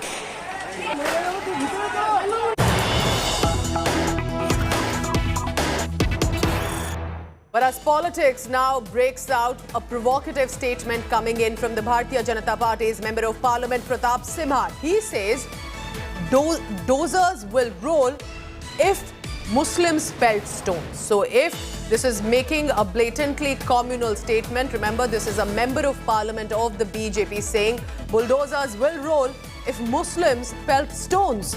He's further added, I quote him here, "Do not try to teach us secularism. Especially Muslims living in India should learn to gel with people from other communities," unquote. This was clearly politics escalating over the Hubballi violence. Remember, just yesterday, GVL Narasimha Rao had said the JCB is equal to Jihad Control Board. Listen to what Pratap Simha just said.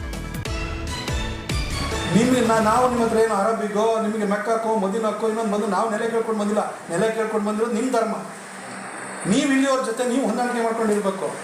ಆದರೆ ಭಾಳಷ್ಟು ಇಷ್ಟು ವರ್ಷನೂ ಕೂಡ ಹಿಂದೂಗಳೇ ಒಂದು ರೀತಿ ನಿಮ್ಮನ್ನು ಸಂತೈಸ್ಕೊಂಡು ಬದುಕೊಂಡಾಗೋಗ್ಬಿಟ್ಟಿದೆ. ಆದರೆ ಇಲ್ಲಿ ನೋಡೇ ಆಯ್ತು ಇಲ್ಲವ್ರಿಗೆ. ಈ ಹಿಂದೆ 75 ವರ್ಷದ ಹಿಂದೆ ದೇಶ ಒಂದ್ಸರಿ ಒಡೆದೋಯ್ತು.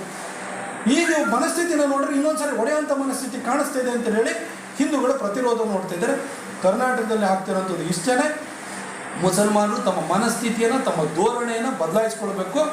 ಕಲ್ಲು ಬಿಸಾಡೋ ಸಂಸ್ಕೃತಿನ ಫಸ್ಟ್ ಬಿಡಬೇಕು. ಕಲ್ಲು ಬಿಸಾಡ್ತು ಅಂತ ಹೇಳಿದ್ರೆ ಬುಲ್ಡೋಸರ್ ನಿಮ್ಮ ಮನೆ ಹತ್ರ ಬಂದೇ ಬರ್ತದೆ. ಯಾಕೆಂದರೆ ಇಲ್ಲಿವರೆಗೂ ನೀವು ಈಗ It's time for a quick commercial break. When I return, let's bring you some other stories as well. It's a big day for India. UK Prime Minister Boris Johnson is in the country and visited the Sabarmati Ashram to pay tribute to the father of the nation, Mahatma Gandhi. Let's bring you those visuals of him running the chakra, trying to, and meeting the residents there at the ashram.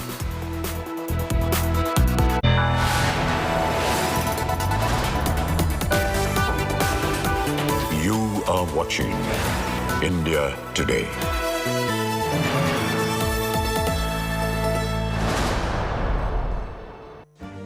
Make your media plan smarter with India Today Live TV on your connected devices. Amplify your brand with 100 million smart internet viewers.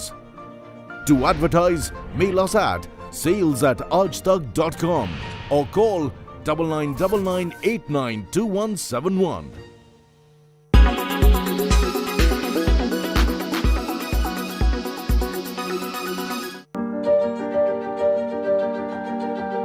NASA beamed doctors into the middle of the International Space Station while they were physically on Earth.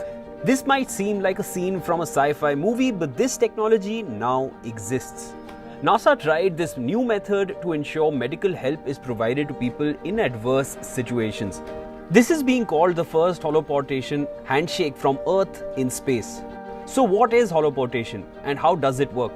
According to NASA, it is a capture technology that allows high-quality 3D models of people to be reconstructed, compressed and transmitted live anywhere in real time. When these images are combined with mixed reality displays such as HoloLens, it allows users to see, hear and interact with remote participants in 3D. The technology gives a feeling as if the person is right in front of you. NASA says that the technology could be highly effective in deep space where communication lag is a major problem due to the immense distance between Earth and other objects. Using the Microsoft HoloLens Kinect camera with custom software, NASA flight surgeon Dr. Joseph Schmid and their teams were holoported. They interacted with astronaut Thomas Pesquet in a two-way conversation. Holoportation is not new. It has been in use since at least 2016 by Microsoft. But this was the first use in such an extreme and remote environment as space.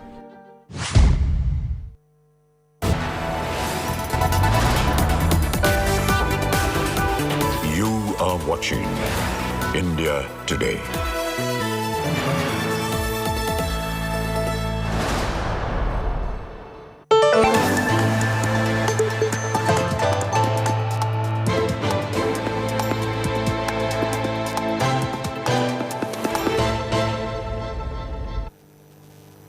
On his two-day visit to India, UK Prime Minister Boris Johnson visited the Sabarmati Ashram. And remembering father of the nation Mahatma Gandhi, he also tried his hand on the charkha.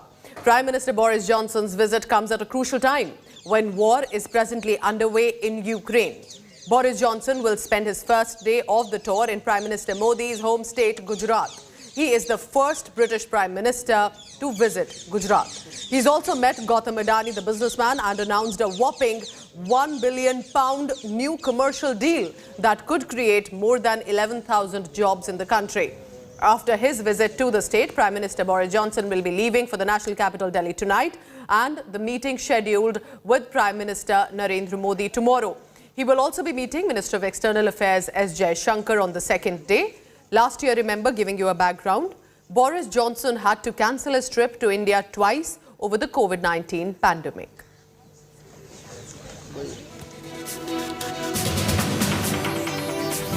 I'm heading into a very short break. Let's bring you some news from Russia and Ukraine. Vladimir Putin has declared that Ukraine's Mariupol has been successfully liberated. Mariupol falls to Russia, one of the most important cities of Ukraine. Let's bring you the update of that big story after a break.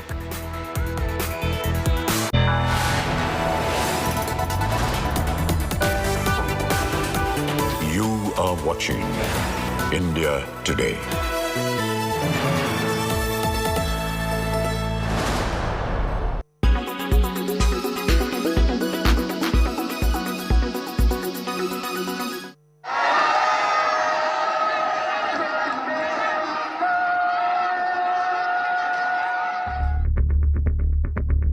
Indian law makes it illegal to carry swords and blades over 9 inches in length. Here you can see some groups of men out on the streets brandishing swords, guns and other weapons, chanting slogans and clashing in the name of religion in Jahangirpuri, Delhi. Some political leaders have claimed that the weapons were being carried for self-defense. Let's see what the Indian law has to say about this. What does the Arms Act say? If one looks at the law in India, it's quite clear that carrying weaponry in a procession is strictly prohibited, except in specific circumstances. Guns are, of course, a restricted possession under the Indian law. Possession or carrying of a gun can only be permitted by a license issued by the district authorities.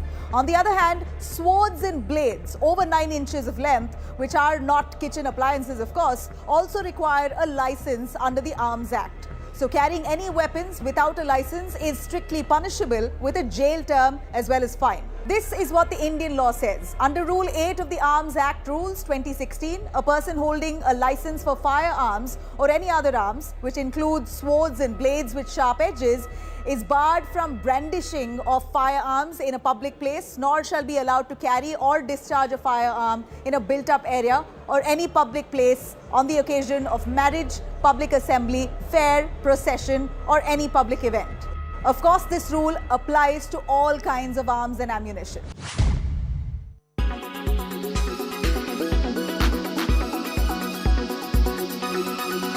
When it's the world's biggest news story, there's only one gold standard of journalism.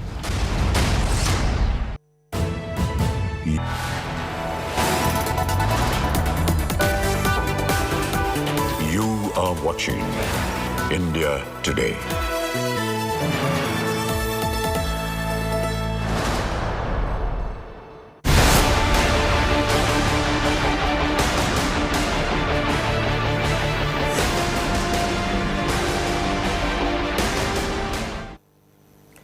Russian President Vladimir Putin has declared that Ukraine's Mariupol, which is one of their important cities, has been, and I quote Russia here, successfully liberated. However, Putin has asked his troops not to storm the Azovstal steel plant, which is the last remaining Ukrainian stronghold in the city, but to block it so no one can escape. Russia's defense minister Sergei Shoigu had said their forces were methodically carrying out plans to liberate 2 breakaway regions in eastern Ukraine. Without the steel plant, Russia cannot declare complete victory in Mariupol. The city's capture has both strategic and symbolic importance. The besieged city has been the site of a great suffering since the war began in February. It is a port city and is seen as a gateway to the Sea of Azov, holding immense strategic and military significance for Russia. It lies just 50 kilometers from the Russian border and borders crucial rebel zones which Kremlin aims to retain after snatching them from Ukraine. This is a very important part of the media campaign that's been surrounding the special operation. There needs to be proof of any numbers coming out of Kiev. Unfortunately, we have seen a lot of fake information coming out of there, aimed at, trying to secure additional military support for Kiev. And this is sadly the truth of this, this combat that is ongoing, that we cannot rely on the numbers coming out of Kiev. In the meantime, I would remind you that I am a journalist. I do not work for our government directly. So From the government, Do I Tatiana, regret that's civilian obviously what I casualties? mean. Has the government has the government expressed any regret at all? Well, look, the government has been saying from day one that the goal is to save the civilian population. So, of course, it has. The sad truth is that those formations that have now been acknowledged, even by President Zelensky, who said in an interview that they are what they are, you know, those Nazi, neo-Nazi, paramilitary formations that we've been talking about for all this time, they have been inducing incredible damage on that civilian population. And even if the numbers that are coming out of Kiev, even half of those numbers, should be confirmed, then the next question is who killed those people? Right, so this is the big news that's coming in. Remember, Mariupol has faced immense bombardment and shelling and has been one of the strategic cities for Ukraine. But as of now, it appears that Russia has announced that Mariupol has also fallen. These are the updates coming in from the area. We'll soon have updates coming in from the ground as well. Rajesh Pawar is now joining me. He's live from Kyiv, which is the capital city, still holding fort. Rajesh, for the longest time, you have reported from Mariupol. You have seen the city change from a buzzing city to completely damaged. But the fact that Russia is claiming, Rajesh, that it has liberated according to them, which means it has fallen to them. How big do you think this is? Do let our viewers know. See, the Mariupol city has been under Russian control for a long time now. But the people from Azov battalion and some remnants of Ukrainian forces were holding back the steel plant. Let me tell you, it's one of the biggest steel plants in Europe. And why they were able to hold for so long is the reports which have come is they have made extensive underground networks, underground bunkers, which are much below the surface, the Earth's surface. So even if you use high penetration bombs, they probably will not reach those areas, those bunkers which are deep inside the ground. And that is one reason that Russians could not take control of this steel plant for a long time. Having said that, let me also tell you there have been reports coming from Ukrainian intelligence that Russians might use chemical weapons in Mariupol. And the reason for that was exactly this. Because if you have to flush out these Azov battalion people who are holding back in the steel plant, you need to pump in some kind of poisonous gas, which is a chemical weapon, which is prohibited under international law. And that is the reason Ukrainians were fearing this, that Russia might use chemical weapons in Mariupol. Over to you. Also, Rajesh, do tell us which other cities are now added to this list of Mariupol, because for as long as we remember, since the war started, Mariupol was facing constant bombardment. But for the steel plant that you're telling us holds importance, it is a gateway to the Sea of Azov. But importantly, which other cities, according to Russia, has liberated? See, Mariupol is not only important because it has one of Europe's biggest steel plant. It is also important because it is on the important port on Sea of Azov. Correct. And probably this is the only port which will be under control of Donetsk Republic if it becomes an independent country. Besides this, another important city for Russia was Kherson. And why Kherson was so important? Because Crimea, which has been under Russian occupation since 2014, has no water supply of its own. There's a canal which supplies water to Crimea, which comes from Kherson. So that is right now under Russian control and likely to stay so, because strategically it is very important for them to sustain Crimea. They need Kherson and they will hold on to this city for a long time to come. Just one final question now, Rajesh. It's 57 days, almost 60 days now. Do you think it's coming to an end? Which it likely appears to be not, but how do we see Ukraine? Because if Mariupol has fallen and other cities are falling in return, that means it's only coming closer to Kyiv.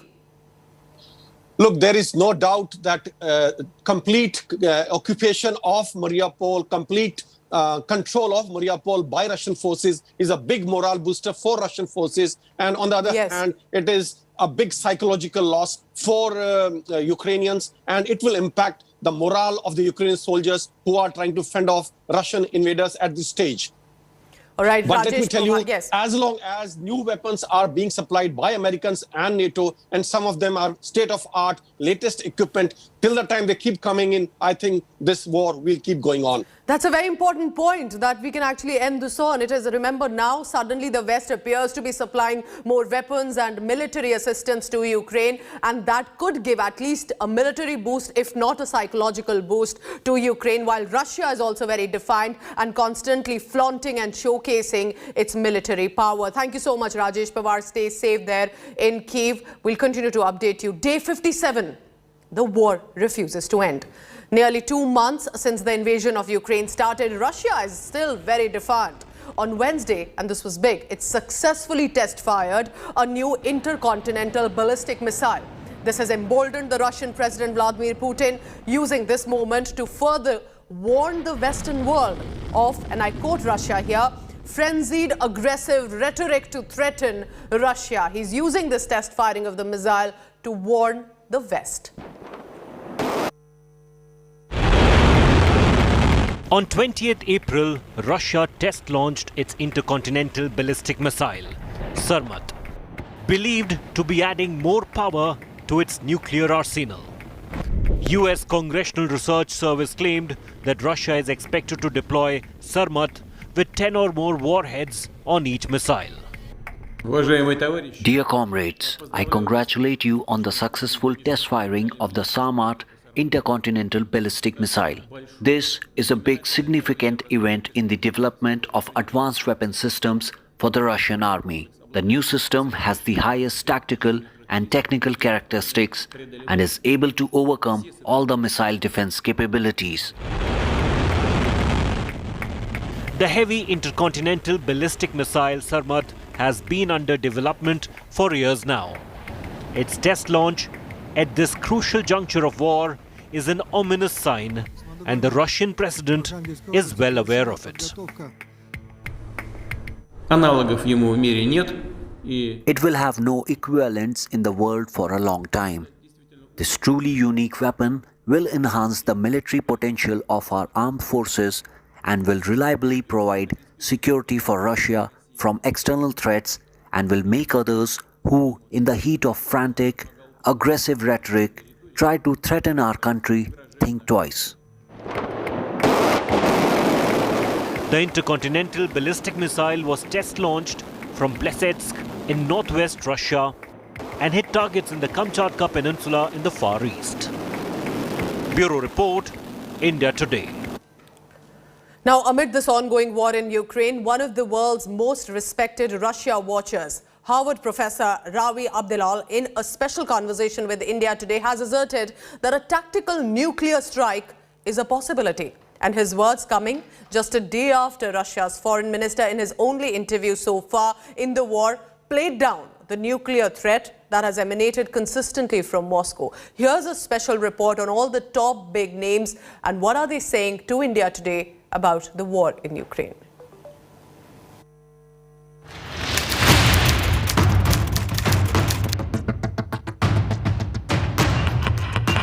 Tactical nuclear strike is a possibility. Words that will echo through war rooms across the world. Not just random analysis, but the words of one of the world's most respected Russia watchers. Engage with the world. Harvard professor Ravi Abdelal, director of Davis Center for Russian and Eurasian Studies, an academic whose views on the world's biggest story is one of the most sought after. Is not about Russia versus Ukraine, but about Russia versus the West. And for that logic, we need to think about what are the ways in which Russia and NATO could come into direct conflict that could lead to a nuclear exchange between the great powers, as opposed to a single tactical nuclear strike in Ukraine. Professor Abdelal's world-exclusive interaction with India Today adds ominous urgency to the aura of nuclear threat surrounding Russia and Ukraine. His words come just a day after Russia's foreign minister, in his only interview so far in the war, played down the nuclear threat that has emanated consistently from Moscow. The Russian military has these hypersonic missiles, which are good at evading missile defense systems. It has thermobaric weapons, the so-called vacuum bombs. As far as we know from the outside, the Russian military has used one of each, probably to demonstrate what they can do, but have not yet escalated to the widespread use of these really terrifying weapons, much less the possibility of a tactical nuclear strike on the territory of Ukraine. There could be no winners in a nuclear war, and therefore nuclear war must never be launched. Obviously, Professor Abdulal is the second top-tier American academic to highlight the nuclear threat emerging from Russia. Last month, Princeton University's Dr. Zia Mia echoed the fear. This is part of the script of the nuclear age. So nuclear weapon states say this because they can, because they have nuclear weapons. Away from the nuclear threat, Professor Abdulal also sees Ukraine's current weapon levels as only enough to keep its head above water. The Ukrainian military, and indeed the Ukrainian civilians who have been waging this counteroffensive against the Russians, have perhaps been armed enough to achieve a kind of stalemate, though not enough to win the war. More ominously, the Harvard professor predicts the longer the stalemate, the more destructive things could get, with newer weapons entering the combat mix. But the longer the stalemate lasts, the more likely there will be escalation on the Russian side, using weapons that they have mostly not yet used in ways that will be difficult for the rest of us to watch and horrible for the Ukrainians to endure. With only some indicators on where the war is headed and what the endgame is, the Harvard guru makes a pronouncement that provides shape to the next steps. That there's little chance of the war winding down soon. President Putin has gambled his historical legacy on this war, which means that there is no backing down. There will be no end to this war until the Russian president feels that he can narrate some sort of achievement, both militarily and politically, from the war. On India Today, the most sought-after academic and strategic minds provide their views first, allowing us and you, the viewer, navigate this emerging conflict. With Rahul Kawal in Boston, Bureau Report, India Today. I'm heading into a very short break, but when I return, let's bring you some news about Netflix. Netflix down by 200,000 subscribers in January and March. What exactly happened? Let's bring you that detail after a very short break.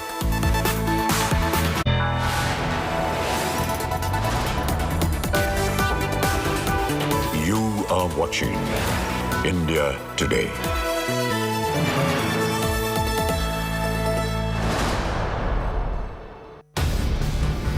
As India Today traverses the length and breadth of Ukraine, we are in Oryhov. So here you can see that the attack is happening. We will have to move and the Russian troops are very close. We must leave there. Oh my gosh. Oh my God. We must go. We have to go very fast. There is a lot of bombardment that is happening. India Today here reporting 1,000 attacks, missile attacks happened in this village, and that's why it is important to cover this story, getting you all the reports as they unfold. India Today TV, reporting from the front line.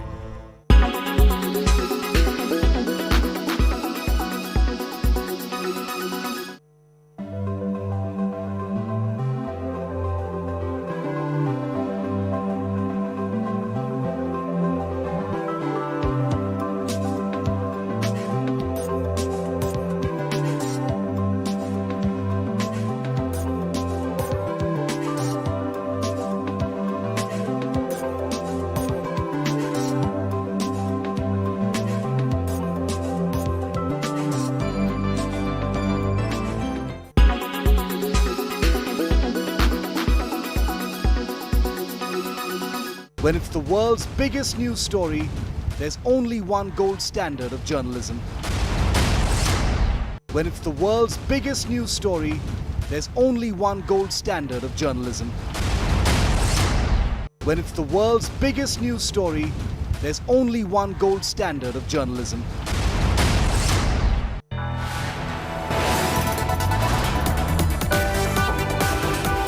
You are watching India Today.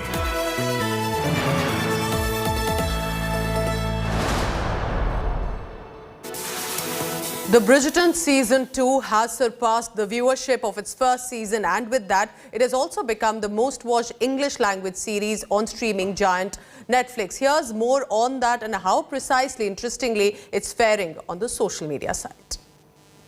Why then, there is the potential for a considerable scandal indeed. Honor is hanging by a thread that grows more precarious with every moment in your presence. Bridgerton Season 2 has dethroned its own Season 1 to become the most watched English language series on streaming giant Netflix. The feat comes as the latest season, which released on March 25th, now reportedly has a total of 627.11 million hours viewed on the OTT platform. Carry far too much import. We must entrap the scribbler. Genius idea, ma'am. Yes, that is why I thought of it. Surpassing Season 1, which had 625.49 million hours during the same span. This makes Bridgerton the first ever series to hold both the first and second place on the streaming platform's most popular list. And handsome, of course. Cannot be the only. What's more, Season 2 even made it to the top 10 list in 88 countries between April 11th to April 17th, as per the streaming giant tally. With my head and not my heart. But any suitor For the unversed, Bridgerton 2 shifted focus from the leading couple in Season 1, Daphne Bridgerton, essayed by Phoebe Dynevor, and Simon Bassett, the Duke of Hastings, portrayed by Regé Jean Page. Daphne's eldest brother, Anthony, played by Jonathan Bailey, and his romantic interest, Kate Sharma, essayed by Simone Ashley, in Season 2. True love you deserve. We should certainly not give him too much credit now, should we? It is a poor play. Considering the success of the series, Bridgerton has already been renewed for a third and fourth season, with streaming service Netflix confirming plans to cover more storylines from Julia Quinn's romance novel series of the same name. A person. Entertainment Bureau, India Today. Hi, are you hurt? Come now, it is not proper to stare. Do you have a Netflix account? Because there could be now some big changes expected in store for you. The company is considering major moves to add to its revenue after a very disappointing January-March quarter. Meanwhile, the streaming giant has also attracted some very unwanted attention from Elon Musk. Take a look at this special report.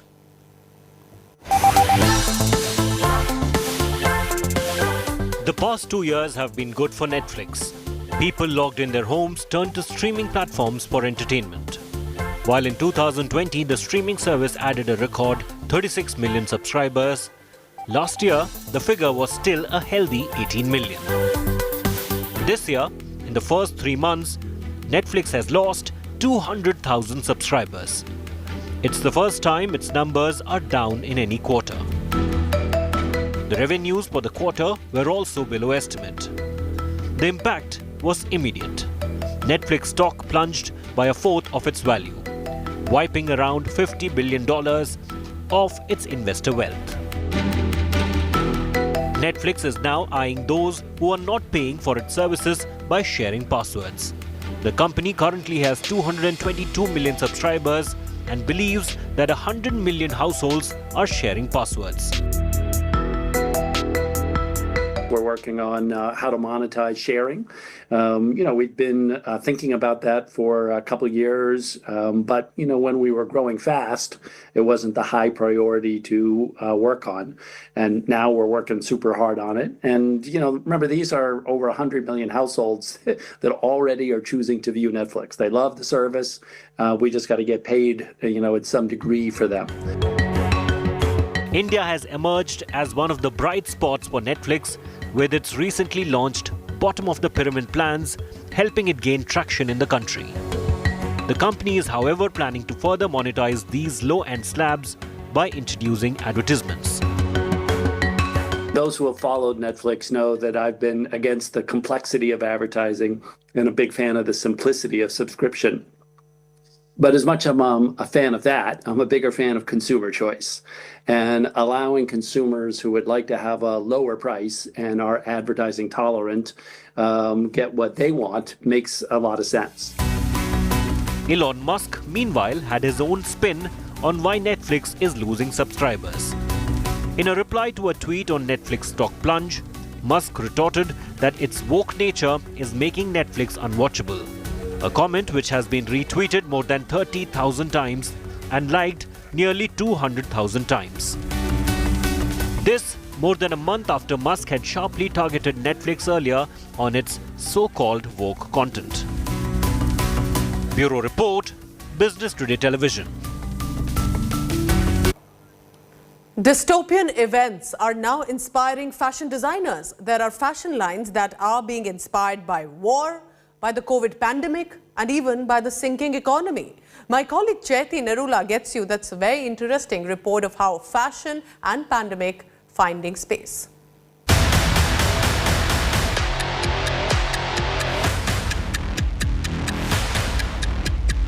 Fashion is never just about the clothes. It draws inspiration from events, cultures and subcultures around us that inspire designs, fabrics, colors and the craft. Dystopia has started making its way into fashion. Whether it is the COVID pandemic, the Russian war in Ukraine, collapse of economies, fashion houses have drawn this inspiration and launched dystopia core fashion lines. A look at these dystopian wardrobes gives you enough insight on the latest. Whether it is Yeezy Gap engineered by Balenciaga or homegrown label Toffel by Kashish Gemini, there seems to be line. There are fashion lines that have been launched that spell grunge and goth revival. With an element of defiance, pieces include oversized coats to dystopian joggers, pants, and even patchwork trousers. They're dark, they're gothic, and clearly express a way of the world today. It is not the first time you see dystopian fashion carving a niche. It's sure made a comeback, reflecting where the world stands today. From Marc Jacobs to Alexander McQueen to Chanel, they've all experimented with dystopia. And now Kaite, to a Cold Wall and Balenciaga are exploring the realism in their pieces. These trends symbolically show how clothes are an extension and reflection of the world around us. In New Delhi, Chaiti Narula for India Today.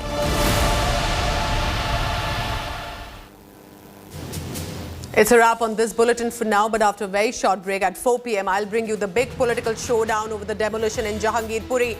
This incident is not concluding anytime soon. The Congress party has reached TMC's planning to, and the charges between AAP and BJP continue. We'll get you all the latest on that after a very short break.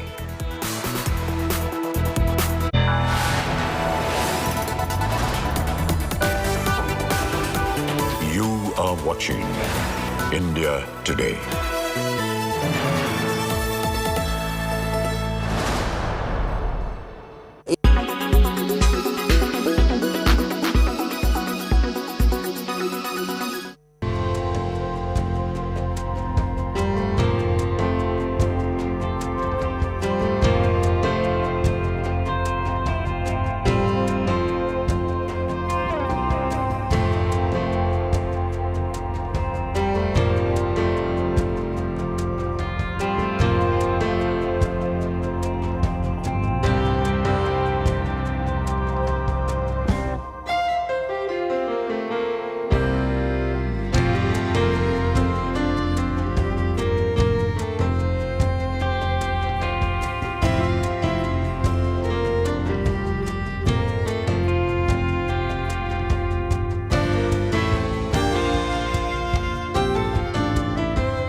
Sakshi. India Today.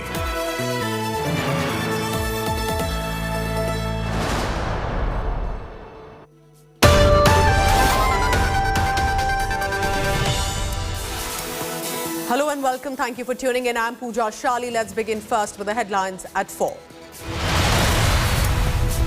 Political showdown over Jahangirpuri bulldozer demolition. The Congress netas make a beeline. Questions why has Chief Minister Arvind Kejriwal not visited the zone even once?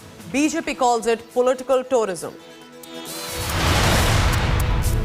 Supreme Court respite to Jahangirpuri residents to continue. Status quo on demolition till the next hearing after 2 weeks. Top court issues notice to all parties. UK Prime Minister Boris Johnson visits the Sabarmati Ashram to pay tribute to Mahatma Gandhi. Series of high-profile business deals. Visit to Bulldozer factory has been lined up. Mega meeting tomorrow with PM Modi. Prime Minister Modi's mega Sikh outrage addressing the nation tonight from the Red Fort to mark 400th birth anniversary of Guru Tegh Bahadur. After weeks of intense fighting, strategic Ukrainian port city of Mariupol falls to the Russian troops. President Vladimir Putin hails what he calls a liberation of the gateway to the Sea of Azov. Russian president's chilling threat to the West. Moscow successfully test fires nuclear-capable Sarmat missile. Putin says this missile will make enemies think twice.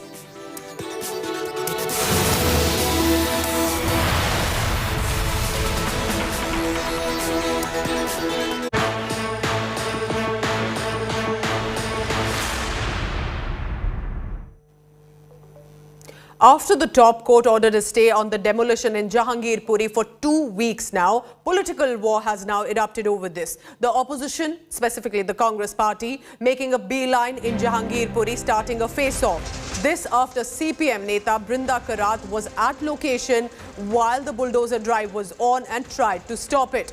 Congress delegation visited Jahangirpuri today. Leader Ajay Makan has questioned Chief Minister Arvind Kejriwal's absence and has called it opportunistic. Makan asked, why has Kejriwal not visited the area even once? Meanwhile, Delhi MLA Atishi has blamed the BJP for the illegal constructions in this area. पूरे देश में दंगे हो रहे हैं. कौन करा रहा है ये दंगे? कौन सी पार्टी दंगे करा रही है?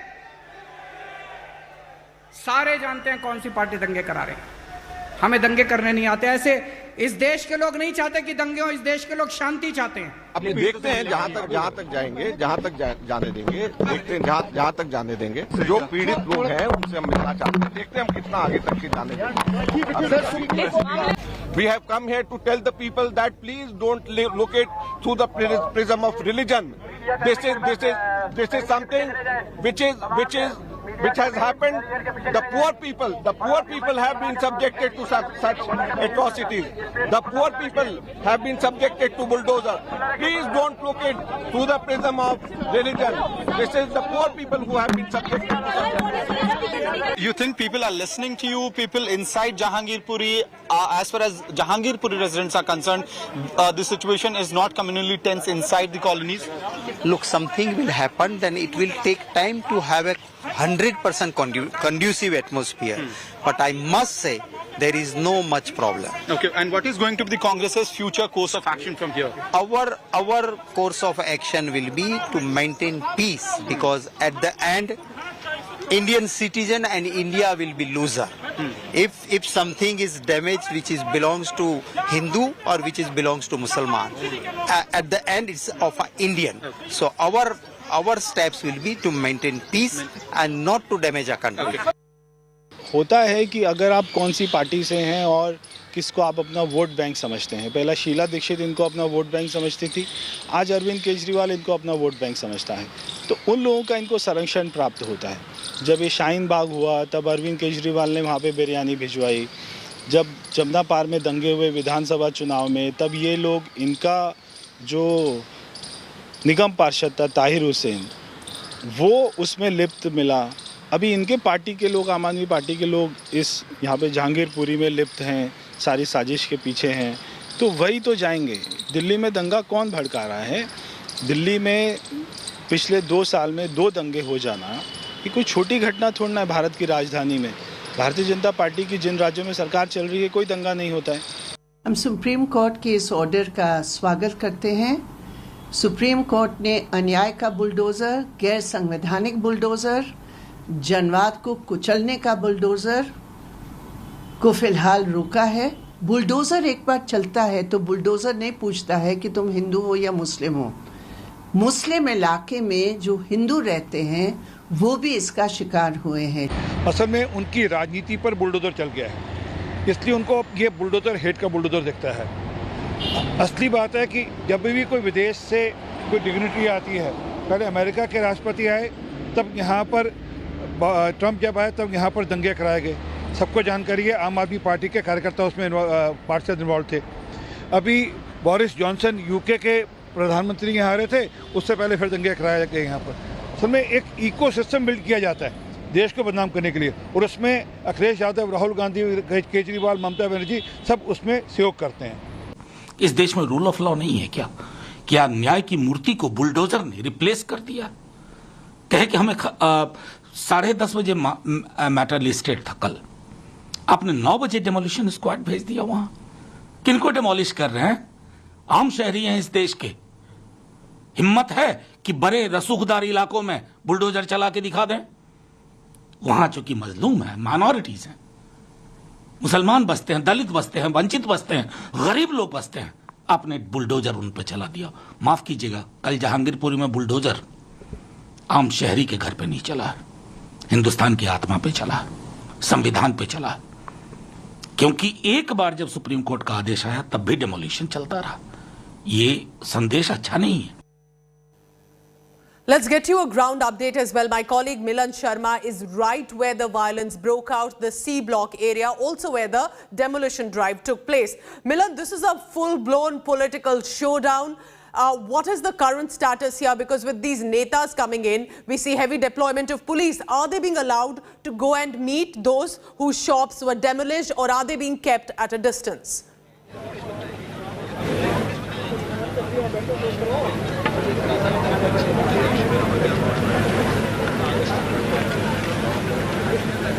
Well, in the morning we saw how the Congress delegation was also being allowed in a few numbers by the Delhi police, and now we see that MLAs from the Aam Aadmi Party have arrived here to meet with the families.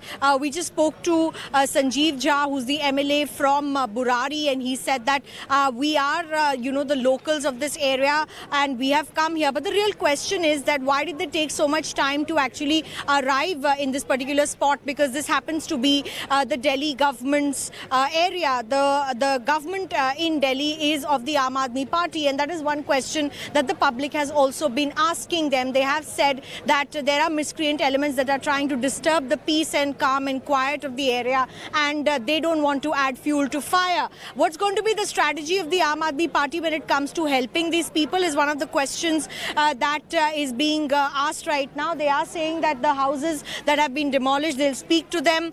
The encroachments that have been demolished, they will speak to such people and perhaps make a list of those people who have faced the brunt of the bulldozer. But certainly the Aam Aadmi Party 3-member delegation has been allowed to enter Jahangirpuri, and they are meeting families, both the Hindu families as well as the minority Muslim families that have been affected in the bulldozer politics. Of course, barbs have been exchanged between the BJP and the Aam Aadmi Party in Delhi. But apart from that, there are also other parties, political parties, that are sympathizing with the people around here, because the Supreme Court status quo remains at this moment. But certainly they are saying, from the Aam Aadmi Party's version, I'm quoting Pooja, that the law and order situation in Delhi, which is something that I have been repeating, belongs to the central government. And they did say that the MCD currently, after unification, is also under the central government. So they had no role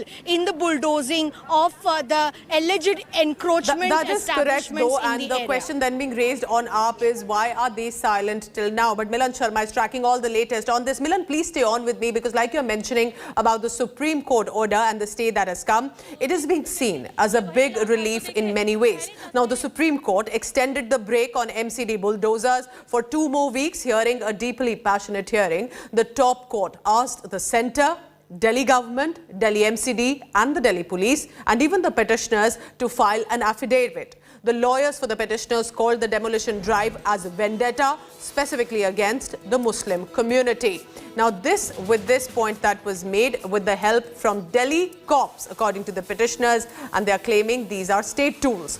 The petitioners also asked why were illegal construction in Delhi's posh localities like Golf Link and Scenic Farms not bulldozed. The government lawyer then made a counter, arguing MCD drive was on since January and several vested interest groups are now pouncing on the incident to score political points. The government lawyer also referred to the fact that not just Muslims but Hindu residents in Jahangirpuri also were hit by the demolition drive of their commercial establishments. जो भी माननीय supreme court का आदेश होगा उस पर पूर्ण तौर पर हम उसका पालन करेंगे। जी सर, आगे के लिए क्या सोचा है कि अब 2 वीक का इंतजार करना है तो किस तरह? नहीं, अब सब माननीय सुप्रीम कोर्ट के आदेश के बाद ही जो भी उसका फाइनल आदेश आएगा उसके बाद ही जो होगा उसके बाद होगा। भाई 14 दिनों का स्टे लग चुका है, लेकिन हमारा तो एमसीडी ने पूरा नाजायज तरीके से नुकसान कर दिया। इसको कोई नोटिस नहीं दिया गया, कोई कुछ नहीं दिया गया और ये बिल्कुल लीगल दुकान है। मेरे पास सारे पेपर हैं। नुकसान 7-8 लाख रुपए का मेरा हो गया है। 2.5 फुट अलाउड होता है कोर्ट की तरफ से। हर मकान का देख लीजिए आप, 3 फुट 4 फुट सज्जा निकला हुआ है, तो मेरा 1.5 फुट क्यों तोड़ दिया गया? भाई जे सलम की मेरी दुकान है, जे सलम के ये मकान है, तो मेरे साथ ऐसा अन्याय क्यों? Let's go back to now Milan Sharma. Milan, because you're there on the ground, how is this Supreme Court stay and continuous stay now for 2 weeks till the hearing commences being seen on the ground by the people? If you've been able to speak to them, I understand that you've been kept at a distance. Reporters are not being permitted into that area. But what do you think is the ground sentiment over this?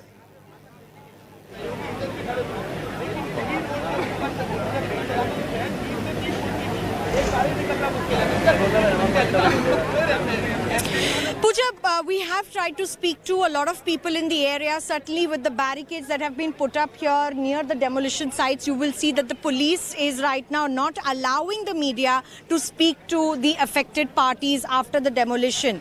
I just want to show you the remnants of what remains here. These are the families that stay in this particular area. There are houses at the bottom, on the first floor, and the shops at the bottom that have been razed and bulldozed by many people. You see those stairs over there. That was where this aged Muslim lady was pleading so that, you know, her refrigerator could be saved from the bulldozing as well.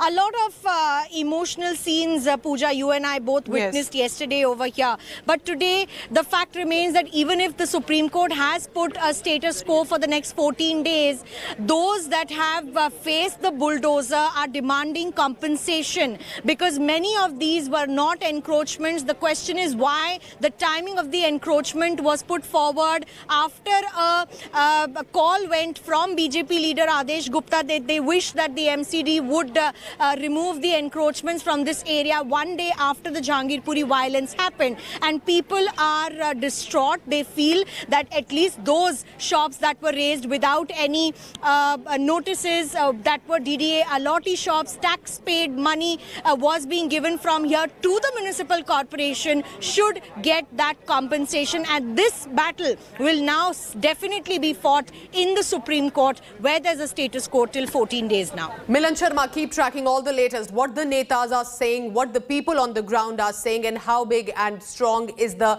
deployment of the police there. Milan is getting us all the latest. Milan, thank you very much for now. Now remember, for the ones whose shops and additional encroachments were pulled down, there was confusion and chaos. Many in the northwest Delhi area of Jahangirpuri woke up to find MCD bulldozers yesterday standing in the neighborhood, all set to demolish, as the MCD claims, unauthorized constructions. Many people were seen pleading and begging, but eventually the bulldozers managed to demolish what it was ordered to do, and then what was left was rubble. People still appear to be shocked. Milan Sharma gets you what the local residents are saying.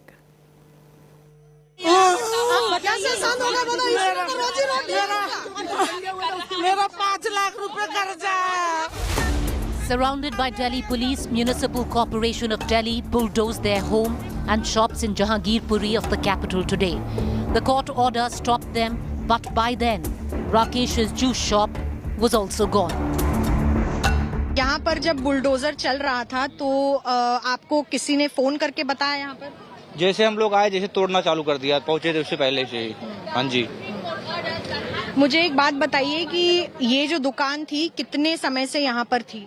जी ये 15-20 साल हो गए इसको। 15-20 सालों से, और आज अचानक से बुलडोजर चलने लगा अचानक से। Ruxana Jahan is shocked and refused to come out of what's left of her home. मैं बीमार था, मैं घर का अंदर सो रहा था, ये तोड़ ताड़ के चला गया। आप सो रहे थे? हाँ, मेरा तो भी घबराहट हो रहा है, सब पुलिस वाला आ गया, मेरे को डर लग गया, तो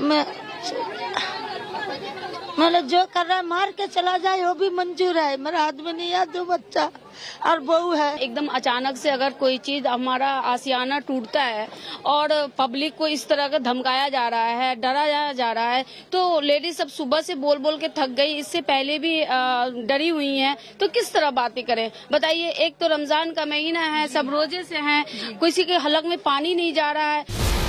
The mosque on the side of the road, which was in the center of 16th April riot, was not spared either. इतना तो टाइम देना चाहिए कि सामान निकाल लें। हमारा नहीं निकला, कोई बात नहीं, मस्जिद का गेट निकाल लेते, वो लाखों रुपए का गेट है, देखो उसके 2 पेज खुलते वो अंदर हो जाता, चाहे तोड़ ही देते। ये मस्जिद का गेट टूटा हुआ है। 2 मिनट का टाइम देते हैं ना, तो 2 मिनट में लाखों रुपए की वो सब चीजें जो है ना बच जाती है। अब इन्होंने तोड़ा और उसको ऐसा कर दिया डिमोलिश कि वो रिपेयर दोबारा मॉडिफाई भी नहीं हो सकता। This was the point and the flashpoint of discontentment on the day that the violence broke out, because here was where there was an attempt, so said, by people to unfurl a saffron flag, but ultimately the politics of bulldozer, leaving people here distraught because their businesses have been destroyed. Gupta ji's shop is a stone throw away from the mosque in the corner. It too got bulldozed. DDA ने alert कराया था, उसकी fees भी जाती है 4800 रुपये सालाना। सारा मेरा कागज है, सब कुछ है। और आए पहले भी कई बार अतिक्रमण हटाते थे, लेकिन कागज देखते थे, कागज देख के फिर चले जाते थे। इस बार कोई कागज देखने को तैयार नहीं। मैं कागज दिखाता रह गया कि भाई कागज देखो, कागज देखो।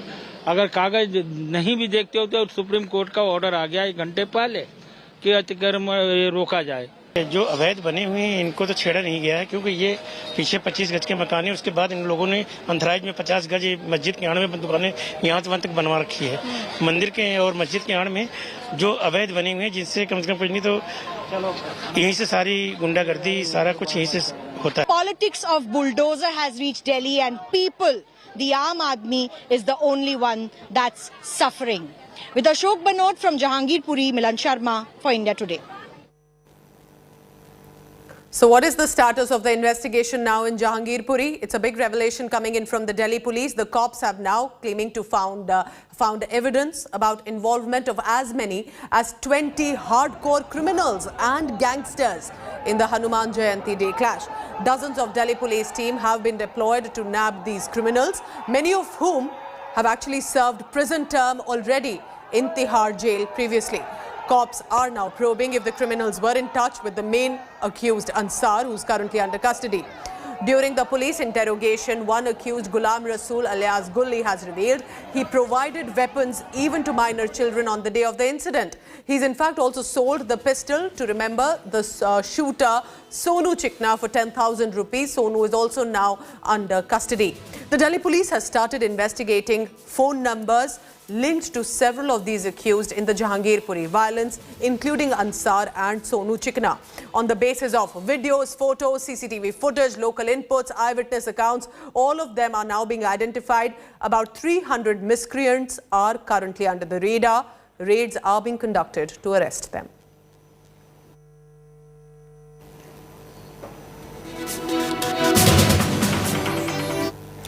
It is the polarization Nataka, meanwhile, that continues over the Hubballi violence. A total of 126 people have been arrested by the Karnataka police in the Hubballi stone pelting incident. All these people under arrest have been accused of trying to provoke and incite a riot and pelting stones. A mob of at least 1,000 people approximately tried to attack the police station in Hubballi around midnight on Saturday, April 16th. The mob reportedly demanding action against an objectionable WhatsApp status. Now the main accused, Wasim Pathan, has been taken under arrest. This after he released a video claiming innocence. There's also one Irfan Nalatwad, a husband of AIMIM corporator Hussain Abi, has also now been taken into arrest. Police say his wife is from the AIMIM.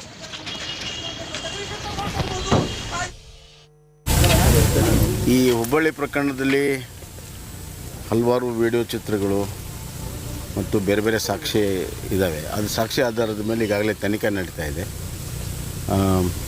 ಅದರ ಹಿನ್ನೆಲೆ ಏನು, ಈಗ ನಡೆದಂಥ ಘಟನೆಗಳು ಕೆಲವಿದ್ದಾವೆ. ಆದರೆ ಹಿಂದೆ ಯಾರು ಅದಕ್ಕೆ ಕಾನ್ಸ್ಪಿರಸಿ ಮಾಡಿದ್ದಾರೆ, ಏನು ಮಾಡಿದ್ದಾರೆ ಅನ್ನೋದನ್ನು ತನಿಖೆಯಲ್ಲೆಲ್ಲ ಹೊರಗಡೆ ಬರ್ತಾ ಇದೆ. ಆದಷ್ಟು ಬೇಗನೆ ಎಲ್ಲರನ್ನೂ ಕೂಡ ದಸ್ತಗಿರಿ ಮಾಡ್ತಾರೆ. ಬೇಕು ಅಂತ ಕಾಂಗ್ರೆಸ್ ಅವ್ರು ಮಾಡಿದ್ರು, ಯಾವ ಕಾಂಗ್ರೆಸ್ ಅವರು ಮಾಡಿಲ್ಲ.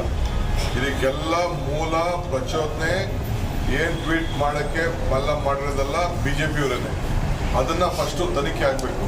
ಸುಮ್ಮನೆ ನಮ್ಮ ಮೇಲೆ ಕೂಬೇಕು ಅನ್ಸೋದು ಏನೂ ಪ್ರಯೋಜನ ಇಲ್ಲ. ಅವರ ಭ್ರಷ್ಟಾಚಾರ 40% ಕಮಿಷನ್ ಏನಿದೆ ಅದನ್ನು ಮುಚ್ಚಲಿಕ್ಕೆ ಇದನ್ನು ಒಂದು ದೊಡ್ಡ ನ್ಯೂಸ್ ಮಾಡಿ ನಿಮ್ಮನ್ನೆಲ್ಲ ಕೂಡ ಉಪಯೋಗಿಸ್ಕೊಳ್ಳಿಕ್ಕೆ ಪ್ರಯತ್ನ ಮಾಡ್ತಾ ಇದ್ದಾರೆ.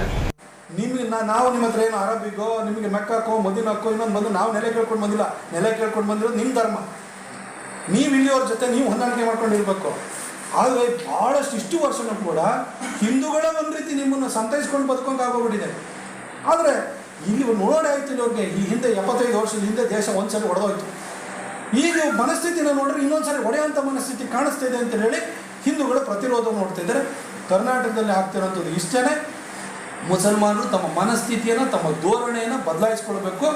ಕಲ್ಲು ಬಿಸಾಡೋ ಸಂಸ್ಕೃತಿನ ಫಸ್ಟ್ ಬಿಡಬೇಕು. ಕಲ್ಲು ಬಿಸಾಡ್ತು ಅಂತ ಹೇಳಿದ್ರೆ ಬುಲ್ಡೋಸರ್ ನಿಮ್ಮ ಮನೆ ಹತ್ರ ಬಂದೇ ಬರ್ತದೆ. ಯಾಕೆಂದರೆ ಇಲ್ಲಿವರೆಗೂ ನೀವು ಈಗ ಅನ್ನುವಂಥದ್ದು ಕೂಡ ಎನ್ಕ್ವೈರಿ ಆಗ್ತಾ ಇದೆ. ನಾನು ಈ ಎನ್ಕ್ವೈರಿ ಹಂತದಲ್ಲಿ ನಾನು ಏನು ಹೇಳಲಿಕ್ಕೆ ಹೋಗೋದಿಲ್ಲ. ಎಲ್ಲ ರೀತಿಯಿಂದಲೂ ಕಾನೂನು ಕ್ರಮ ಆಗುತ್ತೆ.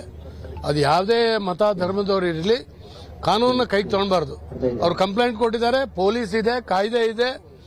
ಅವ್ರು ನಿರ್ಬಂಧ ಮಾಡದೇ ಇದ್ರೆ ಪ್ರತಿಭಟನೆ ಮಾಡುವಂತ ಎಲ್ಲ ಹಕ್ಕು ಸಾರ್ವಜನಿಕರಿಗಿದೆ.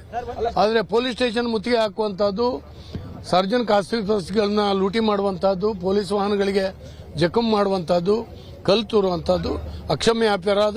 ಇದನ್ನ ನಿರ್ಬಂಧ ಮಾಡಲಾಗಿದೆ. ಯಾವುದೋ ಸೋಷಿಯಲ್ ಮೀಡಿಯಾದಲ್ಲಿ ಪೋಸ್ಟ್ ಹಾಕಿದ ಅನ್ನುವಂತ ಕಾರಣಕ್ಕಾಗಿ ಅದು ಹಳೆ ಪೋಸ್ಟ್. ಇದನ್ನ ಮುಂದಿಟ್ಕೊಂಡು ಪೊಲೀಸ್ ಸ್ಟೇಷನ್ ಅನ್ನ ಪೊಲೀಸರನ್ನ ಟಾರ್ಗೆಟ್ ಮಾಡಿ ತಕ್ಷಣ ರಾಜ್ಯ ಸರ್ಕಾರ ಇವರೆಲ್ಲರ ಮೇಲೆ ಕ್ರಮವನ್ನು ಕೈಗೊಳ್ಳಬೇಕು. ಎಲ್ಲರನ್ನ ಗೂಂಡಾ ಆಕ್ಟಿನ ಕೆಳಗಡೆ ಮತ್ತು ಭಯೋತ್ಪಾದಕದ ಆಕ್ಟಿನ ಕೆಳಗಡೆ ಬಂಧಿಸಬೇಕು. ಹಾಡು ಹಗಲಲ್ಲೇ ಪೊಲೀಸರ ಎದುರು ಮಚ್ಚು ಲಾಂಗ್ಗಳನ್ನು ಹಿಡ್ಕೊಂಡು ಓಡಾಡುವಂತ ಸ್ಥಿತಿ ನಿರ್ಮಾಣ ಆಯಿತು. ಇದನ್ನ ನಮ್ಮ ಸಮಾಜ ಎಷ್ಟು ದಿನ ಸಹಿಸ್ಕೋಬೇಕು ಮತ್ತು ನಮ್ಮ ಸರ್ಕಾರ ಎಷ್ಟು ದಿನ ಸಹಿಸ್ಕೋಬೇಕು?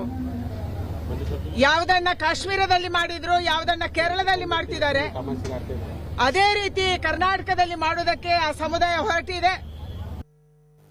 Heading into a very short break. When I return, let's bring you some other stories as well. UK Prime Minister Boris Johnson is in India and visited the Sabarmati Ashram in Gujarat to pay tribute to Mahatma Gandhi and also visited a bulldozer factory. Take a look at that. After a break, we'll get you the details on this visit.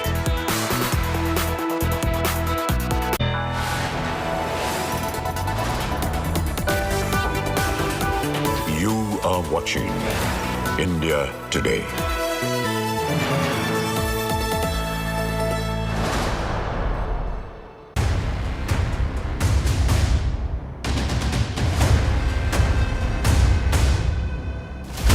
This is a tank turret. Courage, India Today, in fact, is the only Indian crew to reach.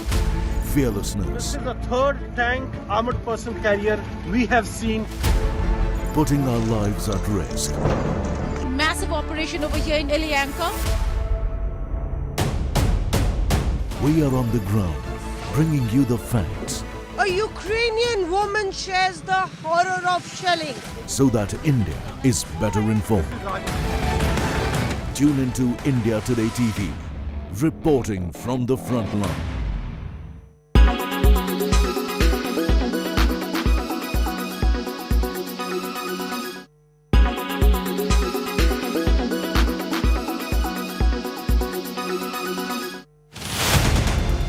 Rahul Kanwar, 23 years of experience, 5 conflicts covered, unmatched time in war zone. The first embedded operation in the history of Indian television journalism. Gaurav Sawant, 28 years of reporting, 8 conflicts covered, unmatched hours in conflict areas. Actual firing is taking place, the grads are firing. Shivarur, 19 years of reporting, 5 conflicts covered, unmatched view of international crossfires. And the attack guns are firing away. Geeta Mohan, 18 years of reporting, 3 conflicts covered. When the world is at war, there is no compromise on India Today. You are watching India Today.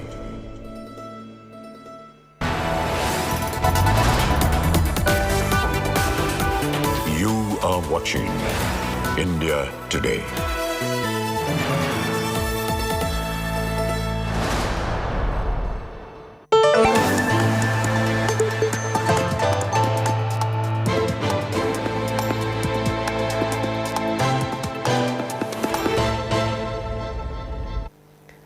On his 2-day visit to India, UK Prime Minister Boris Johnson visited the Sabarmati Ashram in Gujarat.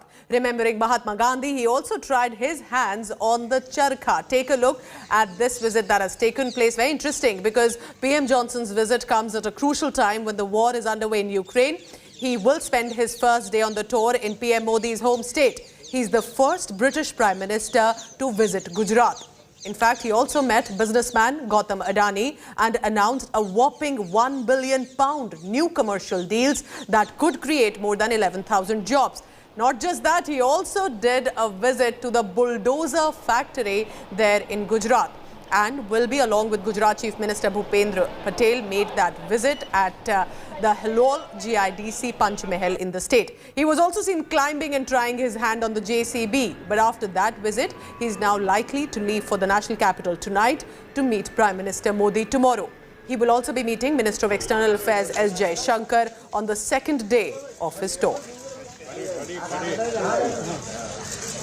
Any time in my political lifetime has the living bridge between the UK and India really been so strong. And just on this trip, we've got about £1 billion worth of investment coming from India into the UK. They're the second biggest investor in the UK. That investment alone is going to drive 11,000 jobs. We're hoping to complete another free trade agreement with India by the end of the year, by the autumn. And already you're seeing products like UK medical supplies, British apples, getting ready to come onto the Indian market even before the deal.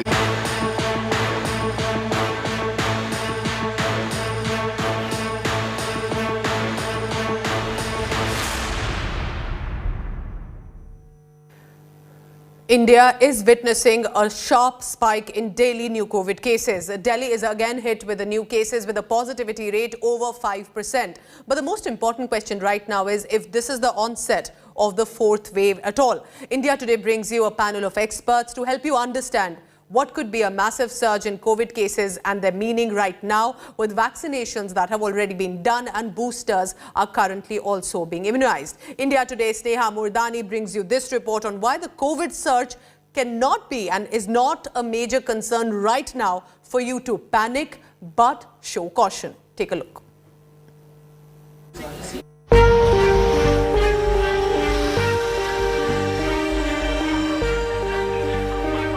A 500% increase in COVID cases in Delhi city streamed headlines. 27% of hospitalizations in Delhi due to COVID are that of children, streamed another. A child has died in a school in Noida. Read another piece of fake news on a microblogging site. But what really is the truth behind this data? These numbers, the news doing the rounds about cases surging, positivity rate increasing, R value increasing. Is this the onset of the fourth wave? Is there a reason to worry? Are hospitalizations going to increase? Is there a new variant around the corner? India today has spoken to the best epidemiologists and doctors to get the truth for you. These doctors and epidemiologists have been telling us that right now there is no reason to worry, there is no reason to panic. There are 5 reasons why they tell us it's good to be cautious, but we should not be panicking. Cases are increasing. R value or reproduction value has crossed 1 in India. That is the truth, but not completely unexpected. Let's talk about the reasons why you should not be worried. Experts say getting frantic about increased transmission is of no use. What we need to remember that SARS-CoV-2 will stay with humanity for long, for months and years ahead. In that backdrop, some of the rise and fall in the cases or COVID-19 cases is very likely. So we should not get concerned or alerted with every single rise or fall in the cases. What we should do in the time ahead, that we should focus upon protecting the vulnerable. Coronavirus is part of our life like any other virus, like influenza virus, dengue virus, adenovirus. So we have to live with it. There will be an increase in number of cases as we do unmasking, but you don't have to panic. If you are vaccinated, you have taken the booster dose, you don't need to panic. What you need to do is take a check on the count, people around you who are sick. If you are sick, you have to stay home, get yourself tested. We know all the basic precautions. You need to do masking when you are moving out in a crowded place, or if you are taking a public transport. Reason number 2. Children are at no risk or at very little risk of developing severe disease.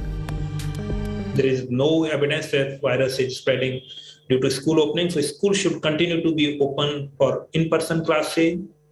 Yes, what is important that high-risk individuals need to protect themselves more diligently. Reason number 3 why you should not be panicking. There is no new variant of concern yet. There is no news of a remarkably different variant yet. Until and unless such a news comes, I do not see any reason for panic at this point. Experience from South Africa and Europe has also shown that Omicron and its subvariants have not caused a devastation like Delta.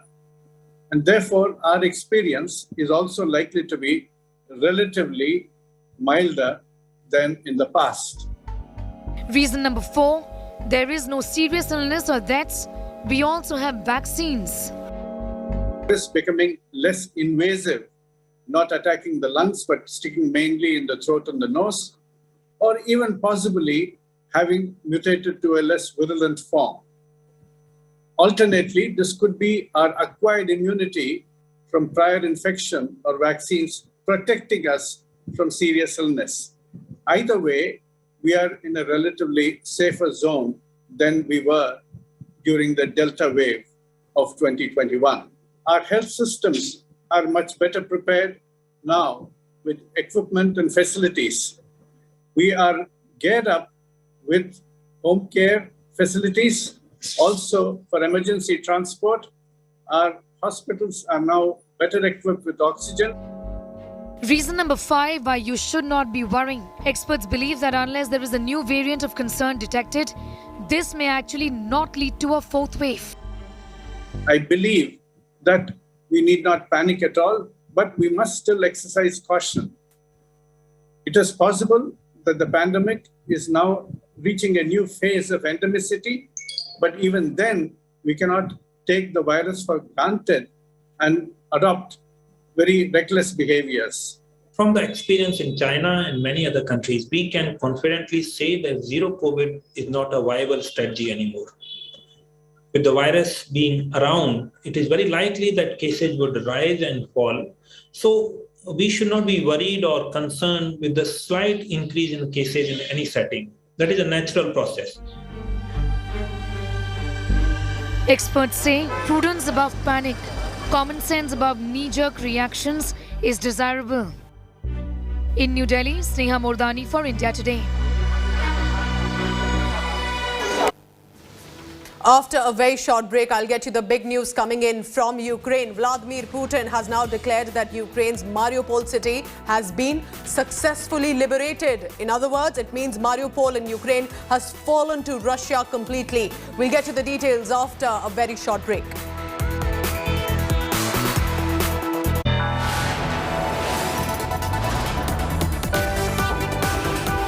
You are watching India Today.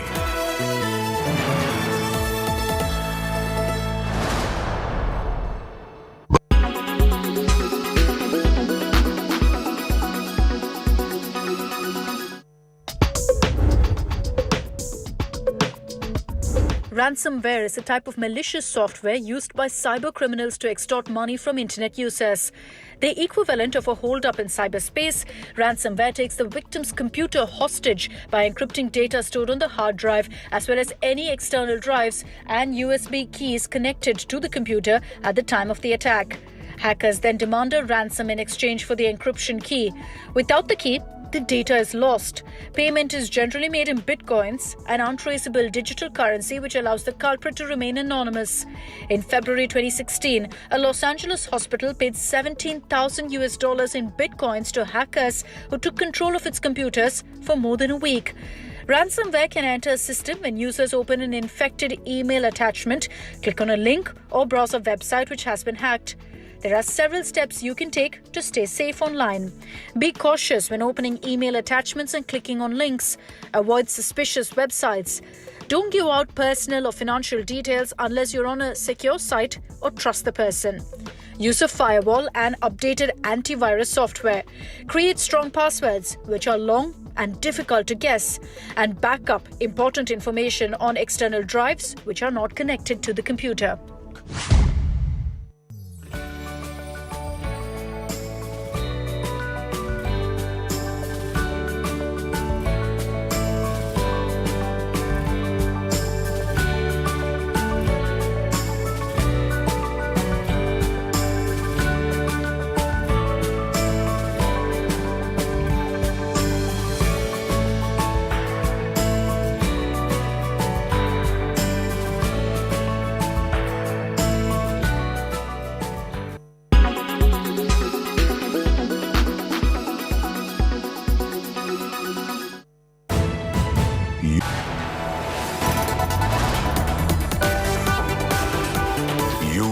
Watching India Today.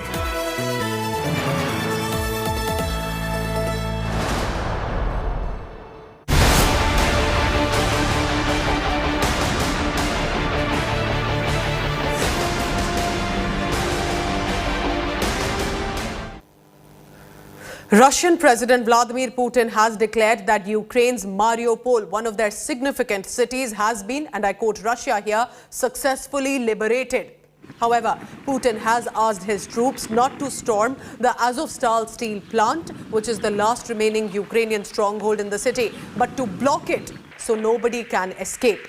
Russia's defense minister Sergei Shoigu had said their forces were methodically carrying out plans to liberate 2 breakaway regions in eastern Ukraine.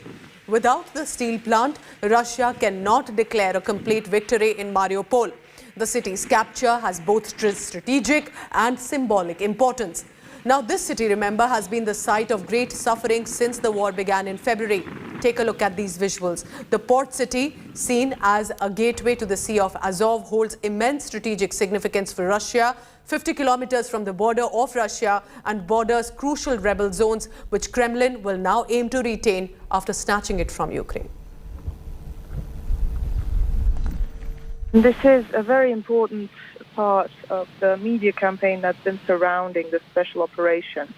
There needs to be proof of any numbers coming out of Kiev. Unfortunately, we have seen a lot of fake information coming out of there, aimed at, trying to secure additional military support for Kiev.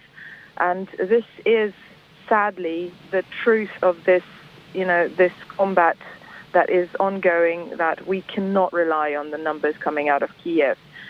In the meantime, I would remind you that I am a journalist. I do not work for our government directly. So, From the government, do I Tatiana, regret that's civilian obviously what I casualties? mean. Has the government expressed any regret at all? Oh, look, the government has been saying from day one that the goal is to save the civilian population. So, of course it has. The sad truth is that those formations that have now been acknowledged, even by President Zelensky, who said in an interview that they are what they are, those Nazi, neo-Nazi paramilitary formations that we've been talking about for all this time, they have been inducing incredible damage on that civilian population. And even if the numbers that are coming out of Kiev, even half of those numbers, should be confirmed, then the next question is who killed those people?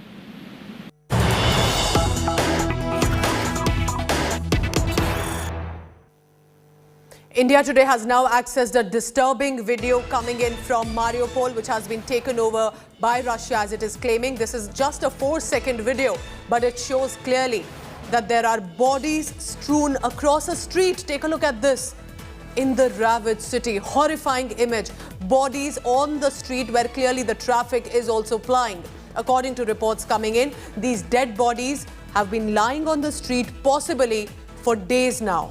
Remember, this comes after Russian President Vladimir Putin declared that Ukraine's Mariupol, a strategic city, has been, in their words, successfully liberated. Let's go across now to Rajesh Pawar in Kyiv.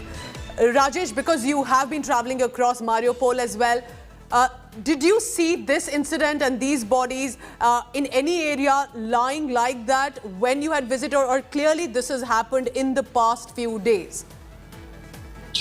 Look, the Azov battalion people, which Russia has been calling as neo-Nazis, are extreme right-wing people, and there is possibility that they might have committed this kind of atrocities. And I've not seen this video so far, but if something like this has happened and if these bodies are lying there, this also amounts to war crime, a war crime which the world will take cognizance of. And this city has witnessed heavy devastation in last 2 to 3 weeks because of heavy bombardment by both the forces. So it was expected that there will be heavy casualties. And if something of this sort has been reported, Yes. It is really, really sad. Rajesh Pawar also telling us how crucial is this city, specifically with the biggest steel plant and the connect to sea of Azov. And Rajesh will be tracking all the latest. There are dead bodies in several areas across Ukraine. That is being witnessed, that's just being strewn around for days now. Nearly 2 months it has been since the invasion started of Ukraine. But Russia is clearly defiant. On Wednesday, this is big, it successfully test-fired a new intercontinental ballistic missile. It has emboldened the Russian President Vladimir Putin, and he has used this moment to warn the Western world of, I quote Russia here, frenzied, aggressive rhetoric to threaten Russia that will not work. Take a look at what does this big news mean.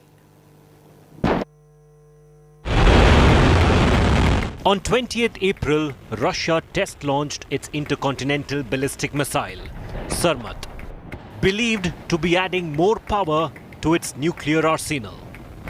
US Congressional Research Service claimed that Russia is expected to deploy Sarmat with 10 or more warheads on each missile.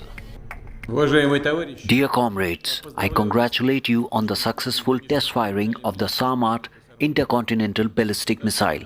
This is a big significant event in the development of advanced weapon systems for the Russian army. The new system has the highest tactical and technical characteristics and is able to overcome all the missile defense capabilities. The heavy intercontinental ballistic missile Sarmat has been under development for years now. Its test launch at this crucial juncture of war is an ominous sign, and the Russian president is well aware of it. It will have no equivalents in the world for a long time.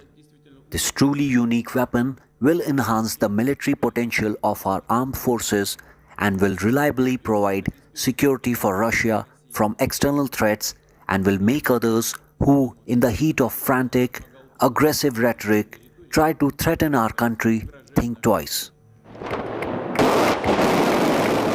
The intercontinental ballistic missile was test-launched from Plesetsk in northwest Russia and hit targets in the Kamchatka Peninsula in the Far East. Bureau Report, India Today. This war, remember, from the very first day, was being touted as a David-Goliath battle. Russian military might taking on a smaller country comparatively, Ukraine. But with these 2 last months that we have seen, the odds may have been stacked against Ukraine, but it hasn't only resisted the Russian attack, it has also caused fairly heavy damage even to Russia, and that armed by the Western world. Here's a list now of 10 biggest weapons that Ukraine has used against Russia.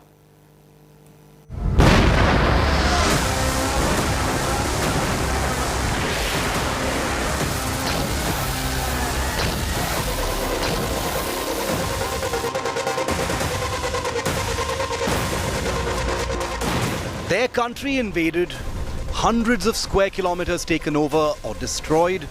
Ukraine is now a hellscape. Only 2 things have perhaps kept Russia from achieving its military objectives with any swiftness.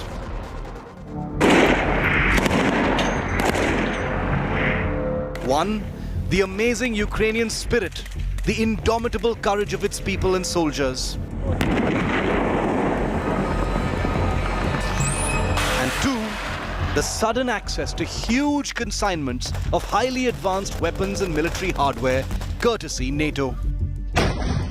Fueled by nationalistic fervor against a relentless invading force, Ukraine is better armed than it ever could have dreamed of being. And it is these weapons that are proving to help Ukraine stay on its feet, bleed the aggressor, and keep Russia on the run. Let's list some of the weapons that are widely now regarded to have given Ukraine serious teeth in this ongoing battle.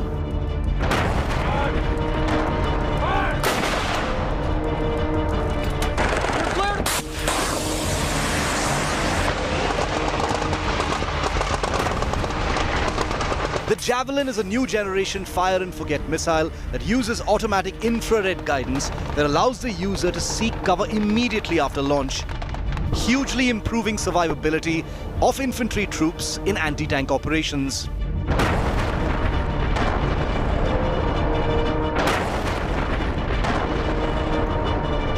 This priceless quality has allowed Ukrainian troops to hit Russian tanks with javelins without revealing their positions.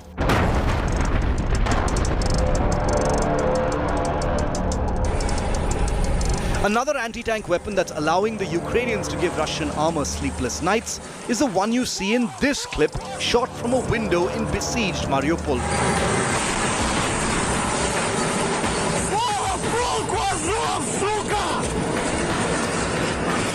The British-Swedish NLAWs, or next-generation light anti-tank weapon.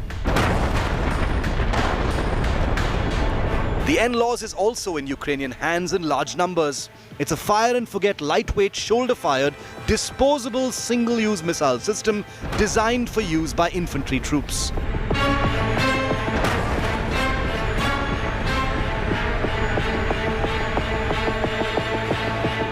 Between these 2 NATO anti-tank weapons, Putin's giant convoy that had been trying to encircle Kyiv in the weeks gone by is said to have suffered heavy losses, unable to fully meet its objectives before fully withdrawing.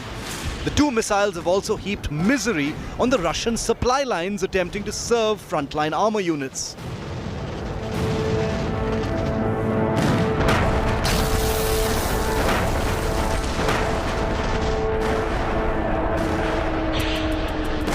A third NATO anti-tank weapon that's inbound into Ukraine soon is the German Panzerfaust III, a modern semi-disposable recoilless anti-tank weapon. The Panzerfaust III is operated by at least 11 countries and has first seen combat in Afghanistan.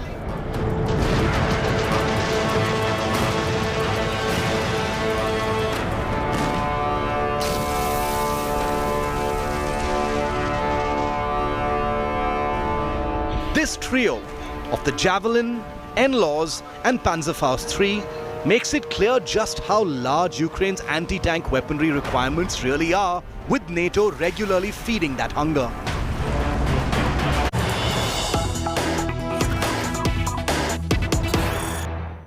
And this is a big exclusive coming up. UK Prime Minister Boris Johnson, who is in India on a 2-day visit, spoke exclusively to India today's National Affairs Rahul Srivastav. Here's what he had to say about his visit to India. Take a look.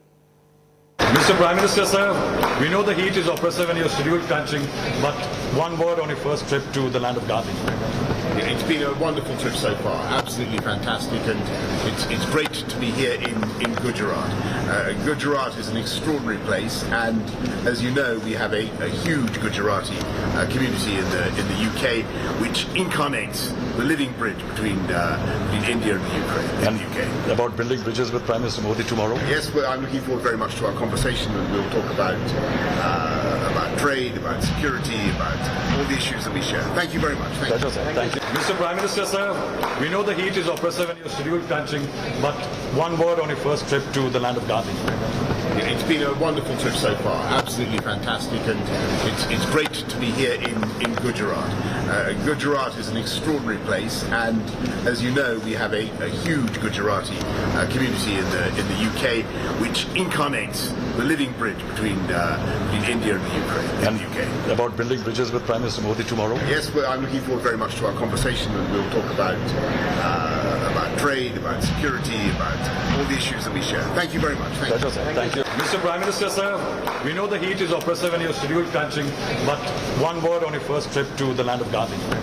It's been a wonderful trip so far, absolutely fantastic, and it's great to be here in Gujarat. Gujarat is an extraordinary place, and as you know, we have a huge Gujarati community in the UK, which incarnates the living bridge between India and the Ukraine. And UK. About building bridges with Prime Minister Modi tomorrow? Yes, well, I'm looking forward very much to our conversation, and we'll talk about trade, about security, about all the issues that we share. Thank you very much. Thank you. So trade and security will be on high agenda tomorrow when Boris Johnson meets Prime Minister Narendra Modi. We'll get you the latest on that as well, heading to a very short break. After the break, we have our special news segment for our hearing impaired viewers.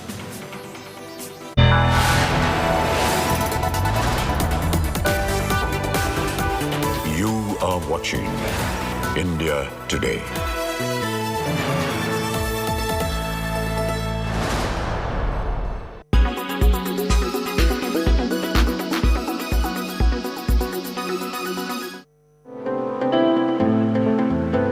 Reliance's Mukesh Ambani is the owner of the second most expensive home in the world after Buckingham Palace.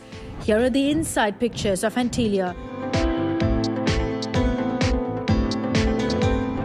Antilia is located in one of the most expensive residential areas in the country, Mumbai's Altamont Road. The property rates here are mind-boggling, 80,000 rupees to 85,000 rupees per square foot.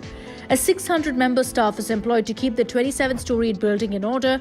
The building boasts of 3 helipads, Mumbai's skyline and the Arabian Sea. Antilia is built to withstand an earthquake of even 8 on the Richter scale. Mukesh Ambani's love for cars is behind 6 floors of Antilia being devoted to garages. This space houses several luxury cars, including his 5 crore rupees Maybach. The garage can accommodate 168 cars. There's even a service station on the 7th floor.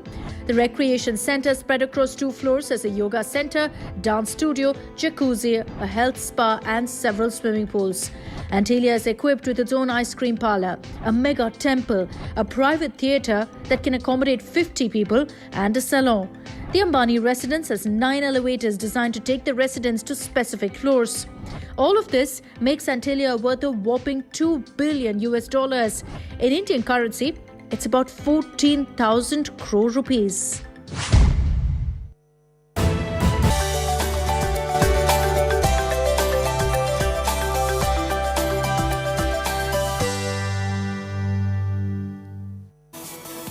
Big revelation by the Delhi police in Jahangirpuri violence case. Delhi cops say they have found evidence about involvement of 20 hardcore criminals and gangsters in the Hanuman Jayanti day clash.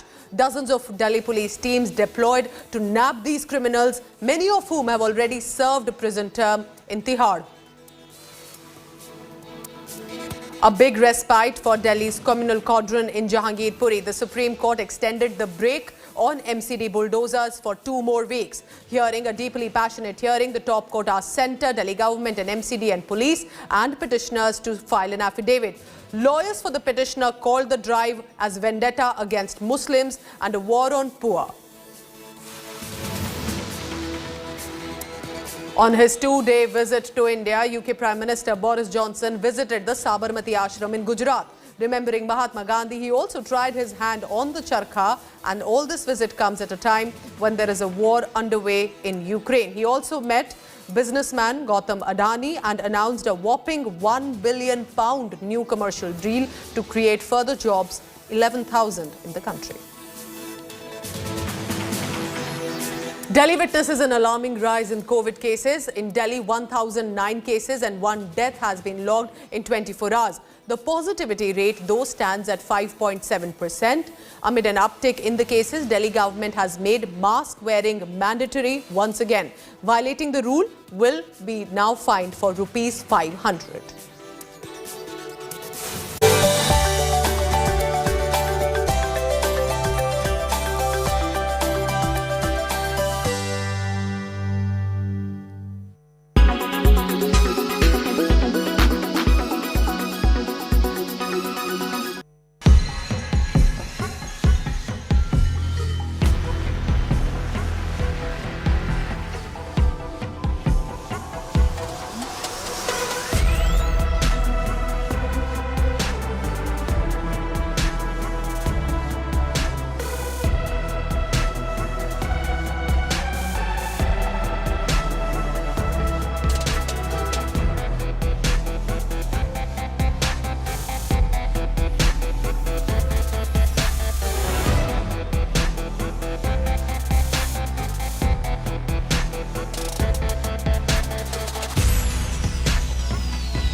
When it's the world's biggest news story, there's only one gold standard of journalism.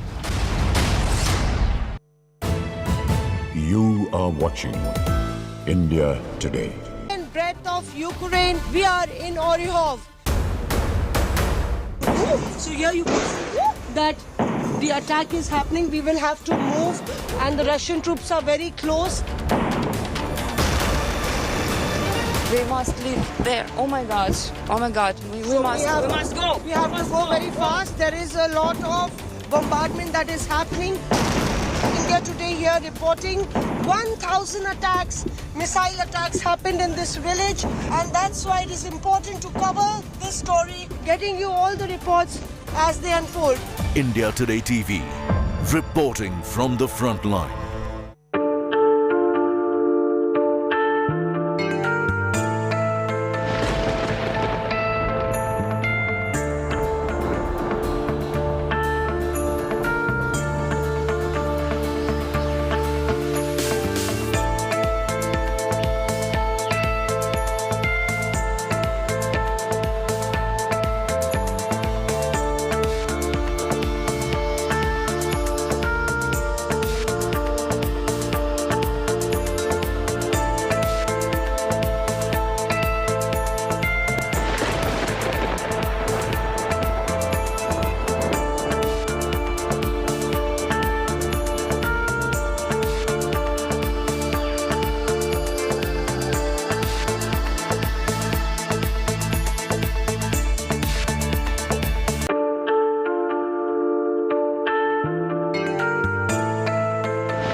In association with Sensodyne Daily Sensitivity Protection.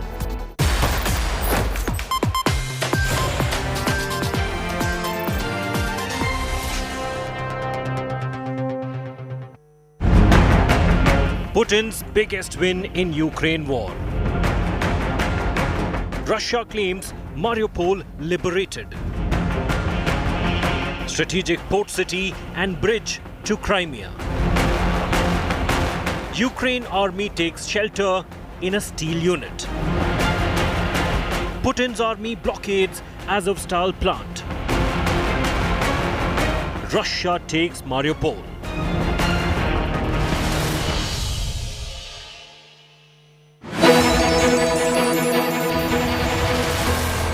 Putin raises nuclear stakes once again. Amidst war, Putin tests new nuclear missile. Moscow's massive nuclear warning. India today decodes the nuclear threat. Putin goes nuclear.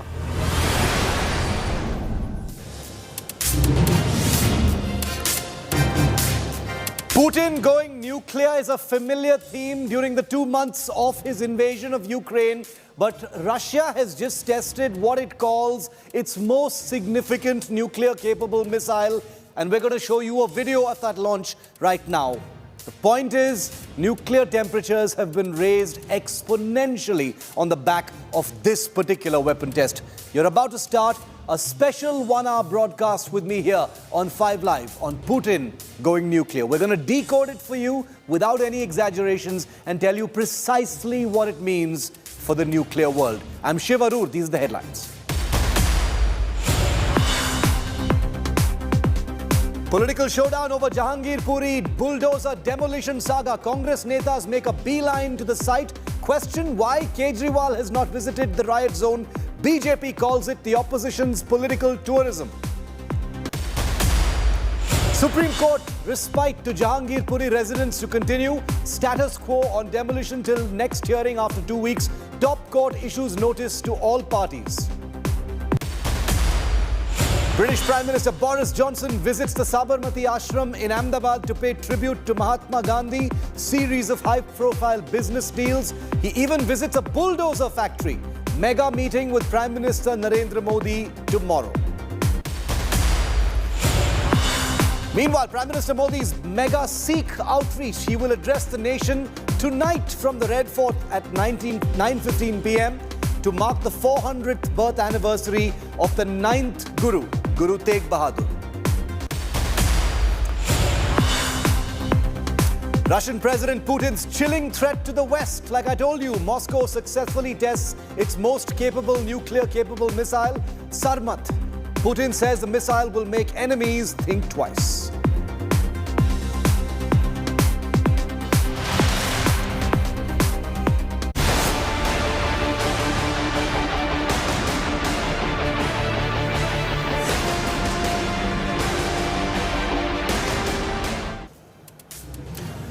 But before we go to the nuclear stakes that have been raised by Putin, a huge milestone has been marked for Russia today with the fall of the city of Mariupol. In fact, this image you see behind me is a picture of the last stand in the city of Mariupol. Vladimir Putin has just declared that Mariupol has fallen to the Russians and it is a huge strategic victory for the invading force. Well, survivors in the city of Mariupol, including civilians and the last remnants of the Ukrainian military in that town, are all holed up inside the Azovstal steel factory that, as you can see in these pictures, is in Mariupol at this point of time.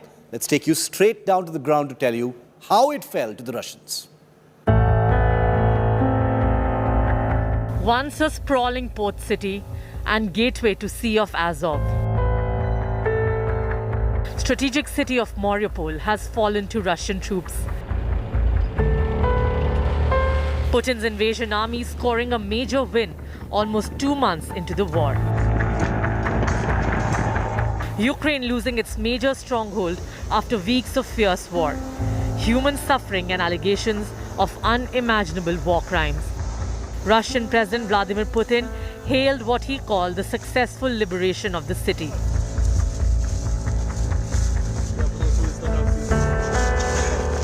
Minister of Defense of Russia, Sergei Shoigu, he noted that the city was besieged completely except for the Azovstal factory, which is in fact a city inside of a city because it's like 11 square kilometers. That's one of the largest factories of steel in Europe. So this is why we right now have the situation when the city is captured, but not at all actually, because this factory still remains under the Ukrainian control. Amid all-round Russian surge in Mariupol, this Azovstal steel plant, once Europe's biggest metallurgical plants, has become the last stand for surviving Ukrainian troops, who so far fearlessly fought Russians. The plant is in ruins after multiple airstrikes and shellings by Kremlin forces. But its buildings, blast furnaces, rail yards and underground units are still serving as the hideout for Ukrainian troops, outgunned, outmanned and facing doomsday. With food, water, medicine and ammunition fast depleting due to the military siege by Russia.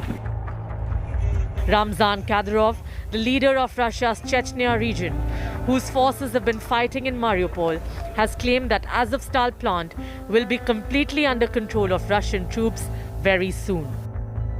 Putin, however, has decided not to storm the plant and has asked his men to lay an impregnable blockade of the entire complex to prevent anyone from escaping and to wait till Ukrainian forces run out of supplies. The Azov, which is the National Military Brigade and the part of the Ukrainian Defense Forces, they still having this factory under their control, and they have this. They're benefiting from the critical location of the factory close to the sea, and they are having the catacombs, or they are having the underground corridors, which are helping them to stay there and to prepare for the Russian possible siege of the factory. Putin held a meeting with his defense minister after the mega win and plotted his next strategy. Putin has called on the remaining Ukrainian fighters in Azovstal to lay down their arms, saying Russia would treat them with respect and provide medical assistance to those injured. Mariupol has symbolic importance for Russia because it was de facto headquarters of the far-right nationalist Azov battalion, which Moscow has promised to destroy. The Russian president's clear message is that there needs to be no evacuation of the steel plant. It should be shut down and the forces should be given yet another opportunity to lay down their arms. The video journalist Satya Rautway in Moscow, Geeta Mohan for India Today.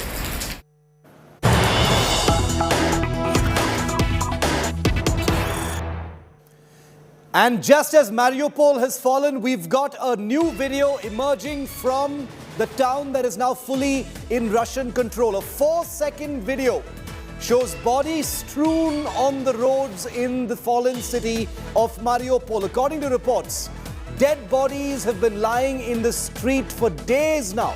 Remember, this comes after Russian President Vladimir Putin declared that Ukraine's Mariupol has been successfully, quote-unquote, liberated, which basically means it has fallen to Russian control.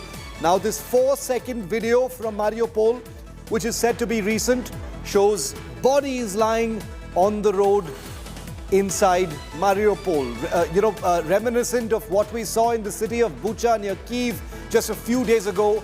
That same sort of situation appears to be playing out in at least one part of Mariupol, which has fallen to Russian control. Let's go straight across to India Today's Mosme Singh, who joins us live from Kharkiv. She was in Mariupol just a few days ago.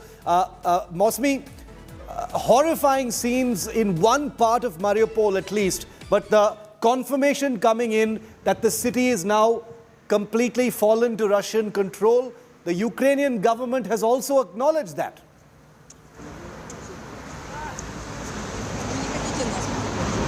Yes, Shiv, this is huge, you know, because the Battle of Mariupol was continuing day after day, and regularly there were appeals by the president of Ukraine to, in fact, get a humanitarian corridor out of Mariupol. But now that confirmation coming, remember that Mariupol was the prize trophy and was strategically very, very important for Russia to achieve and conquer, because if they were looking at the southern and the eastern part, then Mariupol was a matter of not only economics, but it was a psychological edge that they needed to attend to, in fact, look at Odessa and Mykolaiv, and also up north towards Zaporizhia. So Mariupol becomes very critical, and it really changes the dynamics of this entire war, because once Mariupol is achieved, then the Russian forces could move up north towards Zaporizhia and also Kharkiv. So very, very critical piece of information and confirmation coming there, Shiv. Even as we are in Kharkiv, this city has also been on the edge. Symbols of a city under war is what you see everywhere around. And as you said, that very, very disturbing pictures also coming from Mariupol. It could be a nightmare, and one would only be hoping that what happened in Bucha and horrible stories of war crimes don't emerge from this city. But pictures speak louder than anything, and very disturbing images coming from Mariupol, Shiv. Stay with me, Mosme. Mosme is also in Ukraine's second largest city of Kharkiv, which, as you can see, has also been extensively damaged. I want to go across to our defense editor, Abhishek Bhalla, who is also in Ukraine at this point of time. Abhishek, Mariupol has fallen to the Russians. It's a big milestone. Some of the fiercest fighting has taken place in the city of Mariupol, which is part of the Donbas region. As Mosme was explaining, this particular city has been crucial to provide Russians with access to the rest of the country, especially, the entire Azov Sea coast. And therefore, this is going to be seen as a huge victory. No surprises that even President Putin has come out to mark the so-called liberation of Mariupol, Abhishek. Well, two things, Shiv. One, that this is that moment in this battle where Russia and President Putin can finally claim a victory, because till now, all their attempts to overtake some of the important cities had been destroyed. That could not happen. And now that Mariupol is in Russian occupation, one can say that if Russia has to slice off the country and ensure that corridor from Kherson in the south to Kharkiv in the east, then this is a very, very critical place that the Russians need to keep in control for long. And that's the big question, because, Russians were in occupation of some places. They were in occupation of Kherson. Kherson was the first city to fall. They are not in complete occupation of Kherson anymore. They were in occupation of Chernihiv, north of Kyiv. They were in occupation of some of the cities in the Sumy region. All of these cities have been liberated from the Ukrainian side. So the Ukrainians were successful in pushing back the Russian forces. So it remains to be seen for how long the Russians can hold on to this, because this is going to be very crucial in a sense to where this war is headed. We understand that a lot of fighting is happening in the Donbas region. The war is now mostly restricted to the eastern front of Ukraine. And if Mariupol is in complete control in days to come, it will be very, very critical for the Russian forces to then advance in other places. Okay, nearly 2 months of this invasion, and Putin and Russia finally have something to show off about, and it's the first thing that Ukraine itself has acknowledged, the fall of the city of Mariupol. Abhishek, thank you very much for being with me. Mosme and Abhishek will continue to report on the fall of Mariupol. That's one of the biggest developments and achievements for Russia so far in a war that hasn't quite been going its way.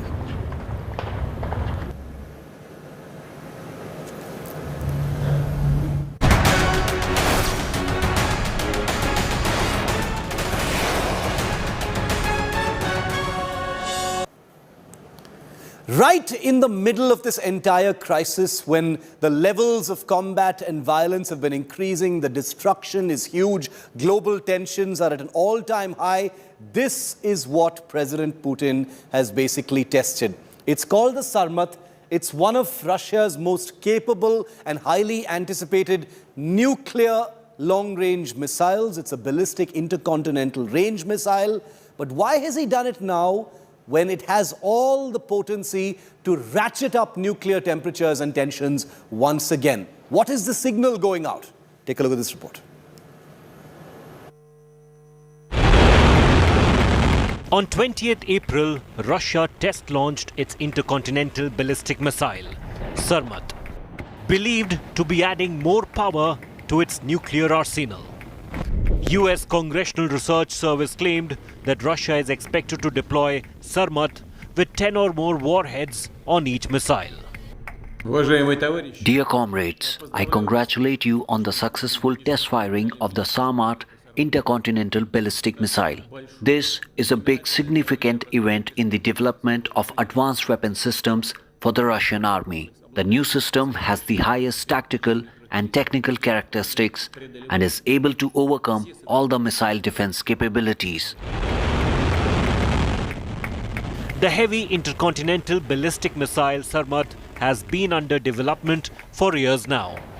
Its test launch at this crucial juncture of war is an ominous sign, and the Russian president is well aware of it.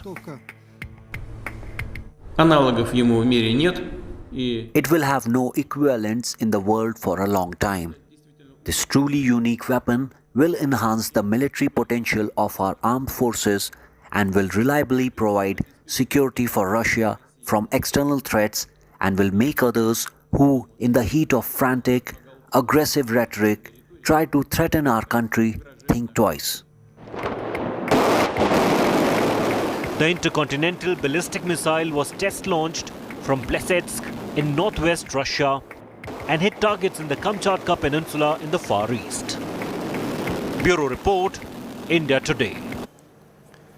Okay, let's tell you a little bit about the Sarmat, which is the newest missile that President Putin's forces have just tested. It's an intercontinental range ballistic missile, which means ranges in excess of 8,000-9,000 kilometers. It has a range of about over 11,000 kilometers and has a weight of about 308 tons. Huge missile. This huge missile has just been tested. It's an intercontinental range ballistic missile. It's a 3-stage liquid-fueled ballistic missile. And remember, it adds to the current arsenal of intercontinental range ballistic missiles that Russia already has. It is about 35.3 meters long, 3 meters in diameter. That's pretty much what the Sarmat missile that has been tested actually looks like at this point. It can carry more than 10 warheads. It is said to be technically superior to any intercontinental nuclear missile, that has been there. It has faced some delays. It's been in development since the 2000s.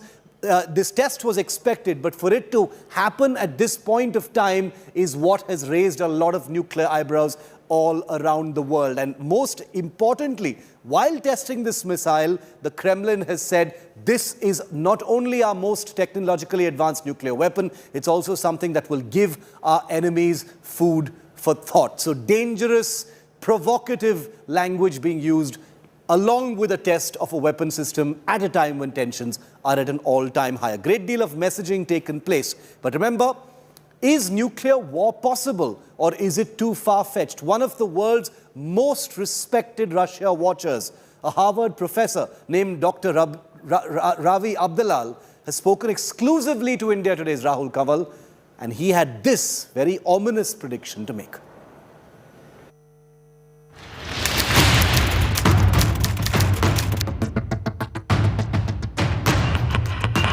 Tactical nuclear strike is a possibility. Words that will echo through war rooms across the world. Not just random analysis, but the words of one of the world's most respected Russia watchers. Engage with the world. Harvard professor Ravi Abdalal, director of Davis Center for Russian and Eurasian Studies, an academic whose views on the world's biggest story is one of the most sought after. Is not about Russia versus Ukraine, but about Russia versus the West. And for that logic, we need to think about what are the ways in which Russia and NATO could come into direct conflict that could lead to a nuclear exchange between the great powers, as opposed to a single tactical nuclear strike in Ukraine. Professor Abdulal's world-exclusive interaction with India today adds ominous urgency to the aura of nuclear threat surrounding Russia and Ukraine. His words come just a day after Russia's foreign minister, in his only interview so far in the war, played down the nuclear threat that has emanated consistently from Moscow. The Russian military has these hypersonic missiles, which are good at evading missile defense systems. It has thermobaric weapons, the so-called vacuum bombs. As far as we know from the outside, the Russian military has used one of each, probably to demonstrate what they can do, but have not yet escalated to the widespread use of these really terrifying weapons, much less the possibility of a tactical nuclear strike on the territory of Ukraine. There could be no winners in a nuclear war, and therefore nuclear war must never be launched.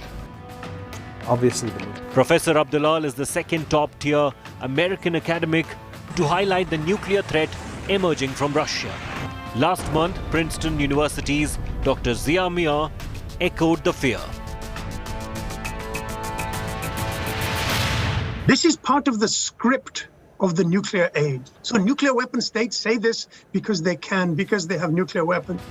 Away from the nuclear threat, Professor Abdulal also sees Ukraine's current weapon levels as only enough to keep its head above water. The Ukrainian military, and indeed the Ukrainian civilians who have been waging this counteroffensive against the Russians, have perhaps been armed enough to achieve a kind of stalemate, though not enough to win the war. More ominously, the Harvard professor predicts the longer the stalemate, the more destructive things could get, with newer weapons entering the combat mix. But the longer the stalemate lasts, the more likely there will be escalation on the Russian side, using weapons that they have mostly not yet used in ways that will be difficult for the rest of us to watch and horrible for the Ukrainians to endure. With only some indicators on where the war is headed and what the endgame is, the Harvard guru makes a pronouncement that provides shape to the next steps. That there's little chance of the war winding down soon. President Putin has gambled his historical legacy on this war, which means that there is no backing down. There will be no end to this war until the Russian president feels that he can narrate some sort of achievement, both militarily and politically, from the war. On India Today, the most sought-after academic and strategic minds provide their views first, allowing us and you, the viewer, navigate this emerging conflict. With Rahul Kawal in Boston, Bureau Report, India Today.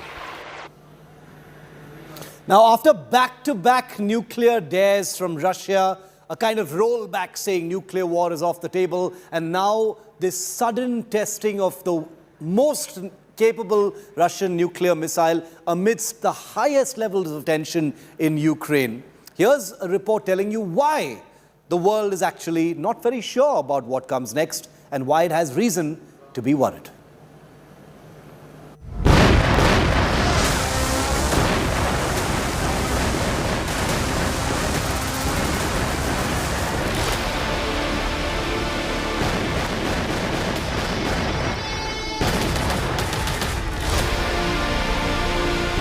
An unending invasion war,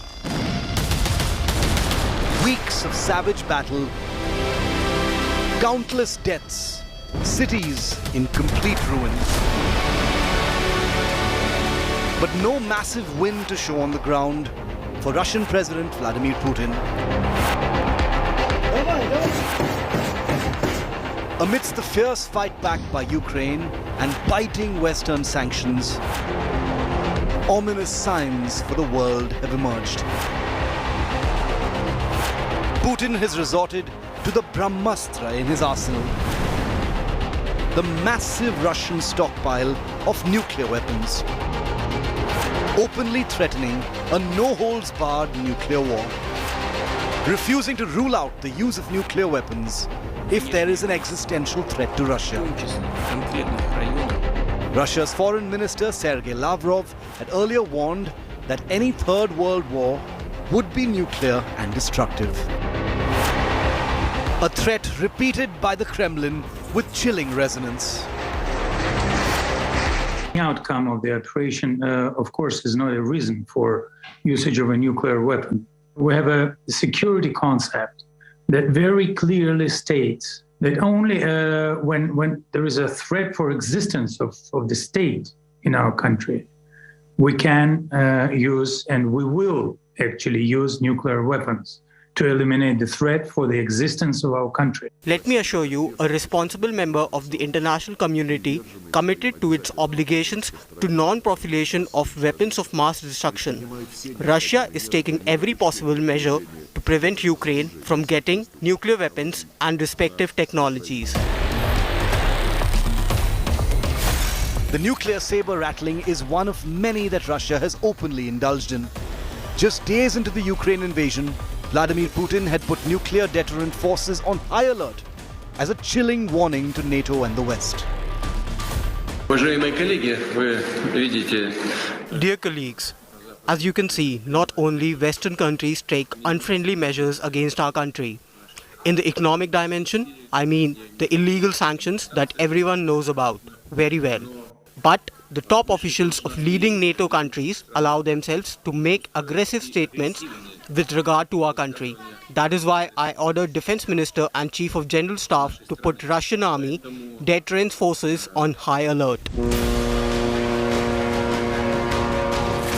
It has now emerged that Russia had even dispatched its nuclear ballistic missile submarines into the North Atlantic as the war raged in Ukraine.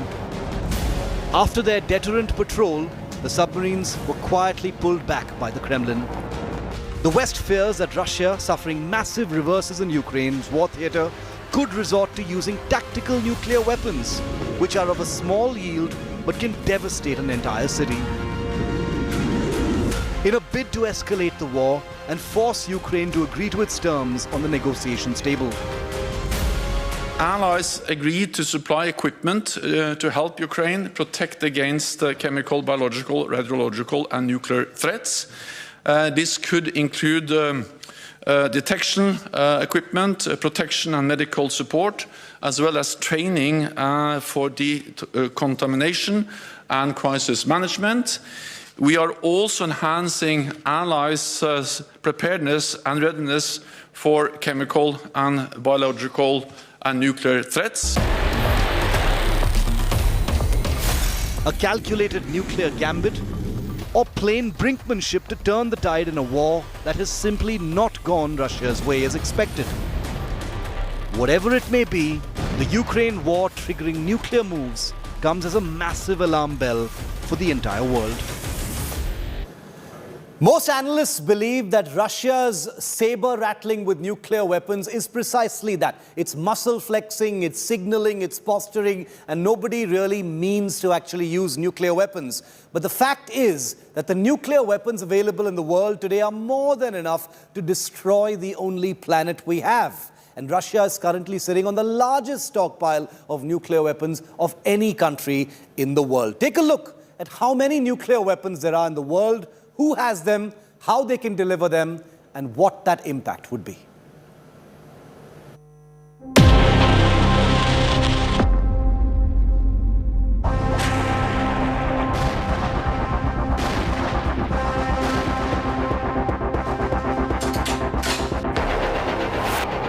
Debris, devastation, damage. The Ukraine war, an image of the brute power of modern militaries. But nothing comes close to the kind of doom that would become real if the threats being thrown about by the powers at play come to life. With Putin putting the world on nuclear notice by placing his strategic arsenal on war alert, you may be wondering about the strength of the world's nuclear weapons arsenal. You may not know this, but Vladimir Putin currently controls the world's largest stockpile of nuclear weapons. Russia during this crisis has made not one, not two, but 3 nuclear threats. They've even operationalized and put on high alert their nuclear arsenal. Here's a look at the number of nuclear warheads that each country is known to have just now, because it's all about the numbers. Russia is the country with the largest nuclear arsenal with over 6,200 nuclear warheads at this point of time. The United States has just a few, somewhat fewer warheads, no less powerful, at 5,550. And then there's China, which has 350 nuclear weapons at this time. For comparison, the only other two NATO countries in Europe that have nuclear weapons are, of course, France, which has 290. You've got UK, which has 225. Pakistan has 164. Remember, in the nuclear world, these numbers are enough to destroy the world many times over. India has 156 nuclear weapons. Israel has about 90. North Korea, we think, has between 40 and 50 nuclear weapons. Each of the nuclear powers also have formidable delivery systems to deliver their weapons of mass destruction. Starting with the most secretive and stealthy platforms, nuclear-powered ballistic missile submarines, some of which Russia had sailed into the North Atlantic at the beginning of this invasion of Ukraine. So starting with the Russian nuclear ballistic missile submarines, like we said, is the Bore class of submarine. There are 10 that are supposed to be in service, and their main weapon is the Bulava intercontinental submarine-launched ballistic missile. The Bore class is the mainstay. Moving on to the United States, they have a fleet of 14 Ohio-class SSBNs, or ballistic missile nuclear-powered submarines. The Trident ICBM is the primary nuclear weapon on those submarines. Then you've got China, which has a fleet of 6 Jin-class nuclear-powered ballistic missile submarines, which have the Julang-2 missile, which is their major primary deterrent weapon. Moving on to France, it has the Triomphant class, a fleet of 4 such submarines, nuclear ballistic missile submarines, where they've got their own weapon system on board those as well. Those also go out on strategic deterrent patrols. Moving on to India, of course, we've got 2 Arihant class nuclear-powered ballistic missile submarines. The Agni series of missiles and their derivatives, the K-15 and the K-4 missiles, are our nuclear-capable submarine-launched missiles on that particular submarine. And finally, the United Kingdom has the Vanguard class, a fleet of 4 nuclear-powered ballistic missile submarines, where the US-built Trident missiles are the primary nuclear weapon on board those submarines. So many, many nuclear-powered ballistic missile submarines already in the world. Nuclear powers also have land-launched ballistic missiles designed for intercontinental range nuclear delivery. Russia depends on its arsenal of Topol-M long-range ballistic missiles designed for nuclear strike out to ranges of 11,000 kilometers.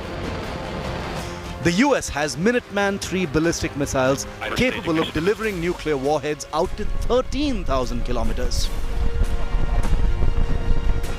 China's Dongfeng series of ballistic missiles have large ranges to deliver nuclear warheads, including the Dongfeng 31, capable of nuclear strike out to over 11,000 kilometers.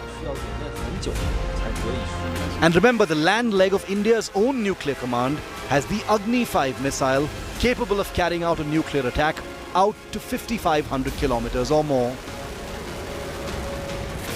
All of these long-range missile systems are operational and ready to be deployed at short notice. And in response to Russia's nuclear signaling, are in fact on reciprocal high alert. And apart from land and sea, there's always the aerial option for nuclear bombing, very much like the first and only nuclear attack over Hiroshima and Nagasaki in 1945. The aerial option exists to this day with nuclear powers. Russia, which has been using the Kinzhal air-launched ballistic missile in Ukraine, has been fitting them with non-nuclear warheads. But the missile is capable of nuclear strike as well, and is part of Russia's strategic arsenal, with the missile deployable from MiG-31 fighters as well as Tu-22 bombers. The United States' nuclear air delivery platforms include the world's first stealth bomber, the B-2 Spirit, an enigmatic airplane capable of penetrating highly contested airspace for strategic bombing, and the monster B-52 Stratofortress, an 8-engined behemoth that's seen half a century of nuclear readiness.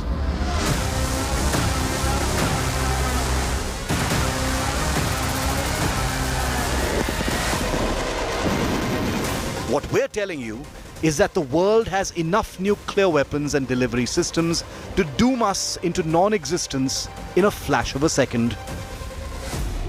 Weapons that were developed during the Second World War and then proliferated as a method to keep the post-war peace. While they haven't stopped wars and destruction, they've certainly ensured there hasn't been another nuclear exchange after Hiroshima and Nagasaki. But with the world's biggest powers turning up the nuclear heat, it's only natural that the world is on edge. Bureau Report, India Today. One of the biggest military events in the war so far in Ukraine is Ukraine's claimed sinking of the Russian Navy's Black Sea flagship, the huge missile cruiser warship, the Moskva. But even that event has a nuclear angle, and it has actually ended up fueling even more nuclear concerns, because Ukraine says this ship was actually carrying 2 nuclear warheads and has asked for an international investigation into whether that's actually true. Take a look.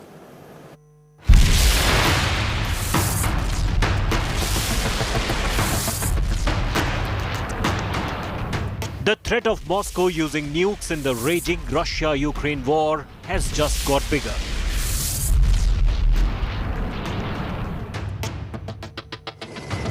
Experts say there could be 2 nuclear warheads on board the sunken Russian warship Moskva. Experts say the number could be higher, as Moskva was capable of carrying nuclear weapons. On the evening of April 13th, a Ukrainian anti-ship Neptune missile hit the pride of the Russian Black Sea Fleet, Moskva, sinking it. Now experts and analysts have warned Moskva could have been carrying 2 nuclear warheads designed to be fitted to its P-1000 carrier killer missiles. Ukraine has called for an urgent probe into the incident. The US says it cannot take the Russian nuke threat lightly. We obviously take any potential nuclear threat very, very seriously. And we noted early on in the conflict, when Mr. Putin decided to offer some bellicose rhetoric with respect to nuclear capabilities, that we noted at the time that we took that seriously, and that we continue to monitor it as best we can. So with respect to any recent rhetoric, we're obviously watching that very closely too. Moscow had warned NATO that if Sweden and Finland joined the group, it would deploy nuclear weapons and hypersonic missiles in a Russian enclave on the Baltic Sea. Moscow possesses approximately 6,000 nuclear warheads as of 2022. The largest stockpile of nuclear weapons in the world. Observers say it's highly unlikely Moscow could actually start a nuclear war. Given Putin's volatility, his threats can't be taken lightly either. Bureau Report, India Today.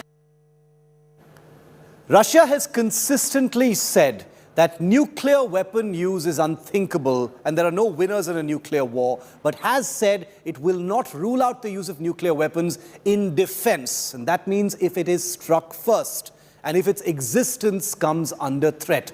What are those red lines? Well, precisely that question has been war-gamed and simulated by a group of scientists at Princeton University, not now, but well before the actual war.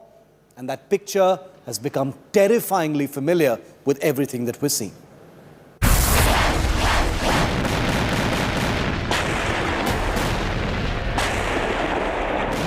Aggravated by the global escalation against his invasion of Ukraine, Vladimir Putin has amplified the nuclear threat,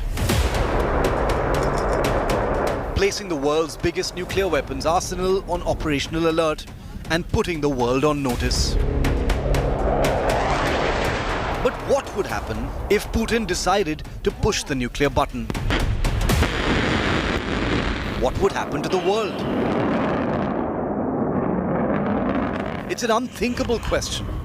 But 3 years before the invasion, a group of scientists at Princeton University's program on science and global security created a data-centered simulation with actual targets, actual warheads, and actual plans. It begins very much with what we're seeing already, a battle between Russia and a Ukraine that's armed and trained by NATO and the US. What you're about to see is what would happen if Putin is pushed to the limit.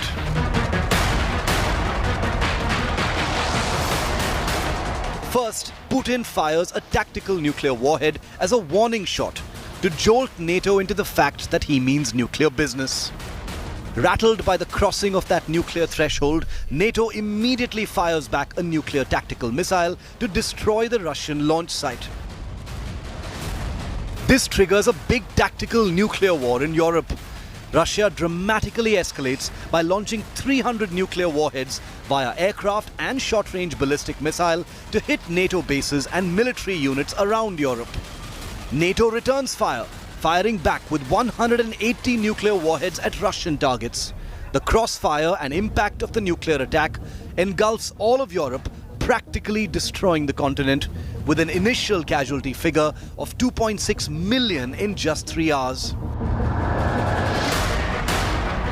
With Europe destroyed, the United States steps in, launching as many as 600 intercontinental ballistic missiles with nuclear warheads from land and sea at Russia.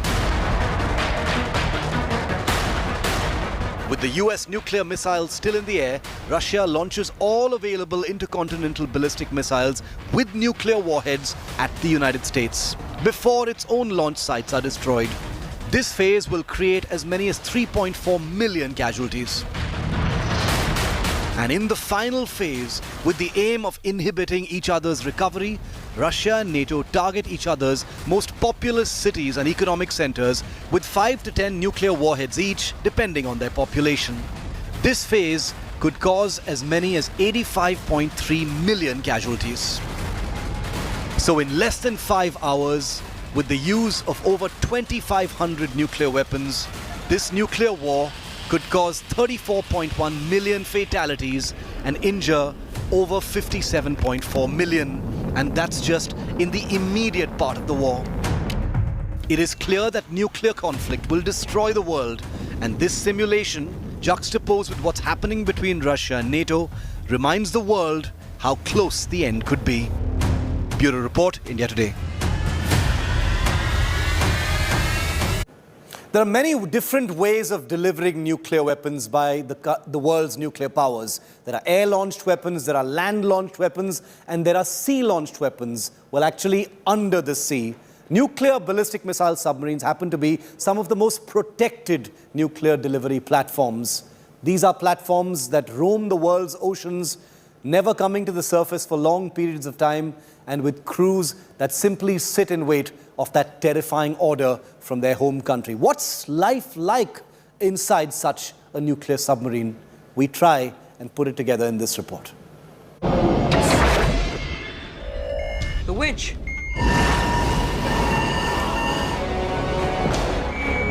Soup, he's coming around. Sonar, second torpedo in the water bearing. One of the most fertile cinema themes from the Cold War. After the countermeasures. The dark, lurking submarine cat and mouse between the United States and Russia. Two superpowers armed with history's most devastating weapons inside lurking submarines, locked in a terrifying embrace. Two nations that spent decades with their fingers on the nuclear trigger. As countless submarine captains spent years in the inky depths of the world's oceans, wondering when their orders would come to unleash apocalypse above the waves. The cinematic appeal is plain to see. But have you ever wondered what life is like inside a nuclear submarine? Nuclear submarines roam the world's oceans on what are called strategic deterrent patrols. Floating tubes of metal designed to stay submerged for months together in order to completely conceal their position. Tasked literally with lurking out of sight and sense, simply waiting for orders to do their devastating, singular, simple task, to unleash their primary payload, long-range weapons of mass destruction.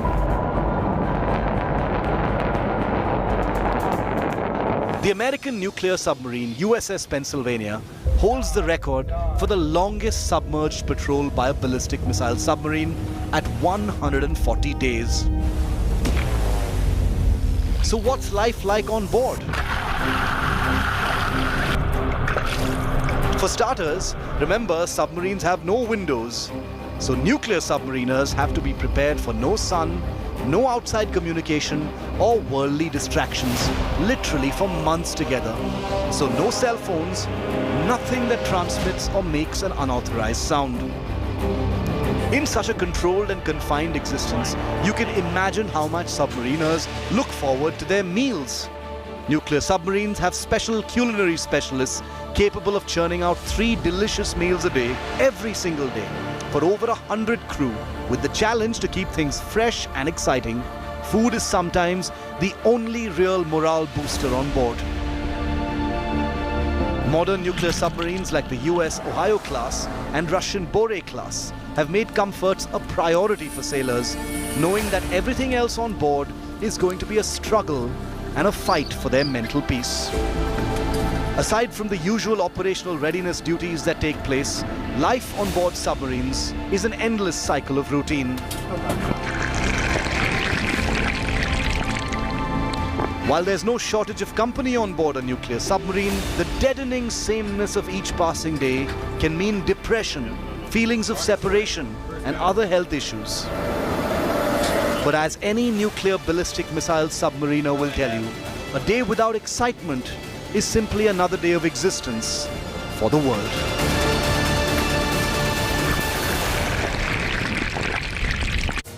After the fall of Mariupol earlier today to Russian control, the other city that could fall perhaps very soon is the city of Kharkiv in the north.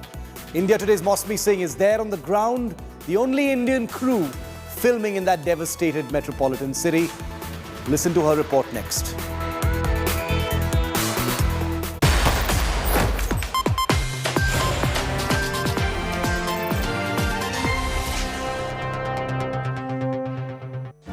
Make your media plan smarter with India Today Live TV on your connected devices. Amplify your brand with 100 million smart internet viewers. To advertise, mail us at sales@aajtak.com or call 9999892171.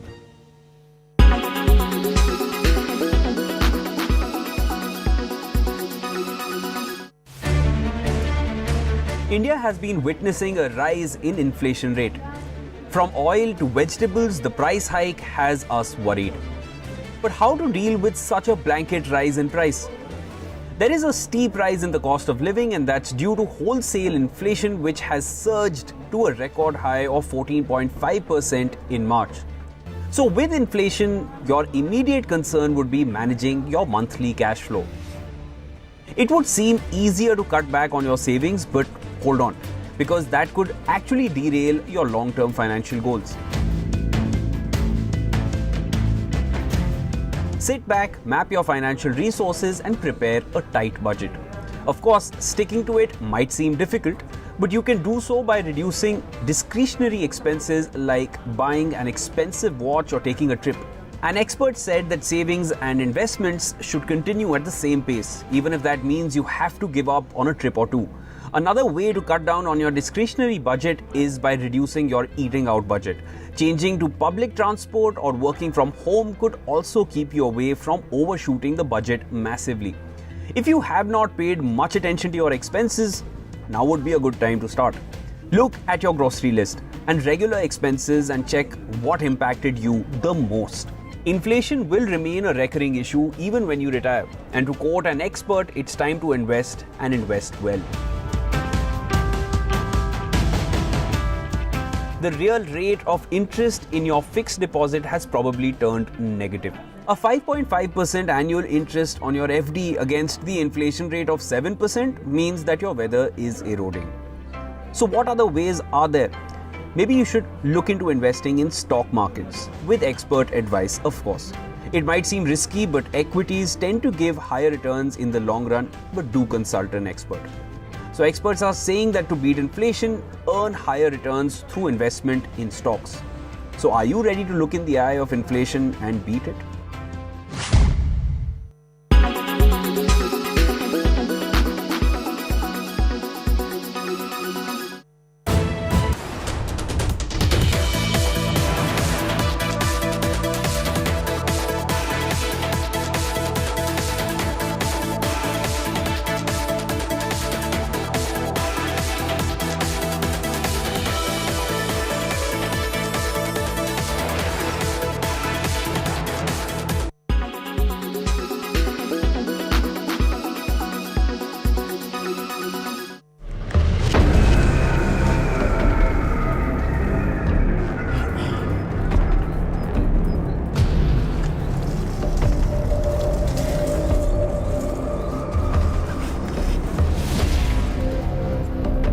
На войне как в шахматах, кто кого переиграет. Здесь нельзя испытывать никаких иллюзий, там надеяться, да, там они ушли, потому что было сопротивление.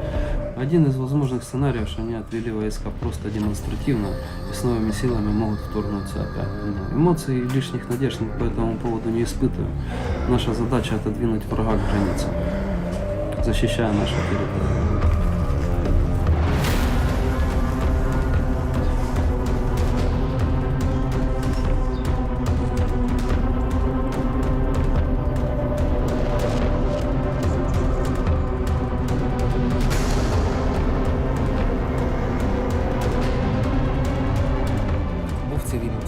Працював в Європі.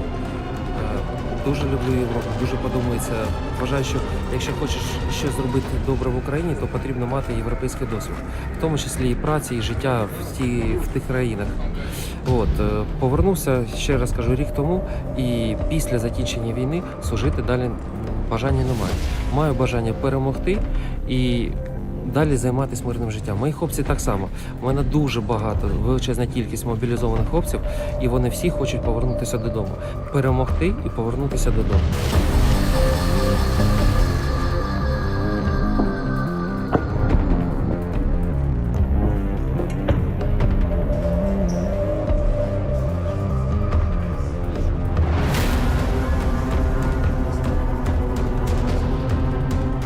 И мотивация.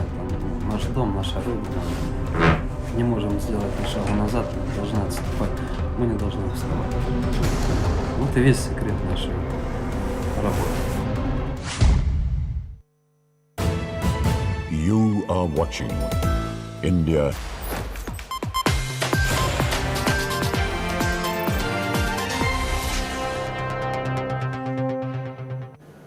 The lessening of violence in the Kyiv area around Ukraine's capital has meant a commensurate escalation in conflict in the eastern part of Ukraine, especially near the Russian border. The city of Kharkiv, the second largest urban center in Ukraine, has seen some of the worst attacks from across the border in Russia. India Today's Mosmi Singh and Parminder Sharma ventured into this shattered metropolis to bring you this disturbing report.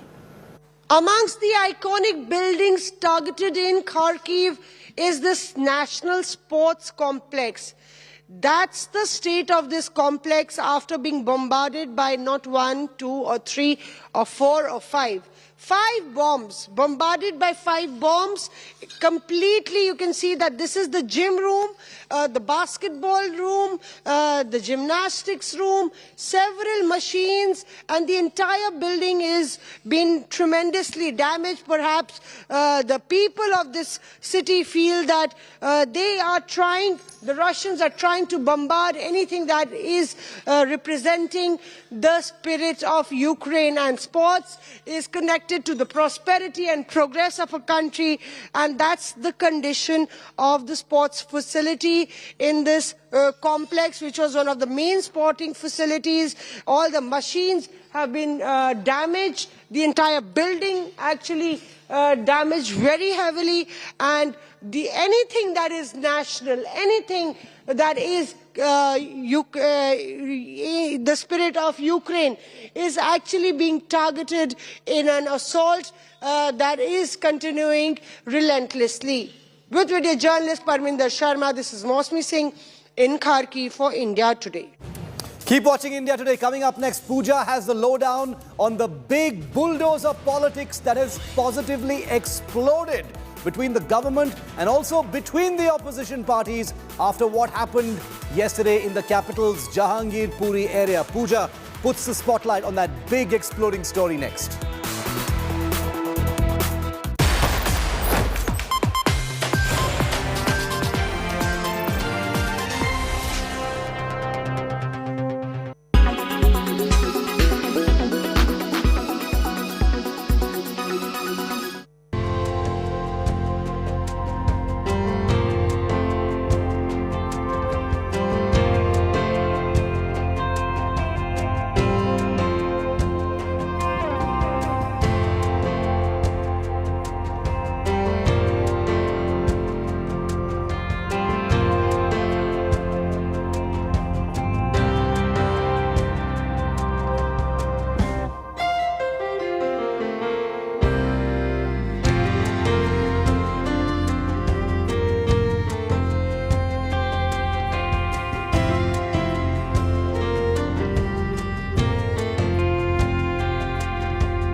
Deepfakes are videos modified and created by artificial intelligence which first appeared in 2017.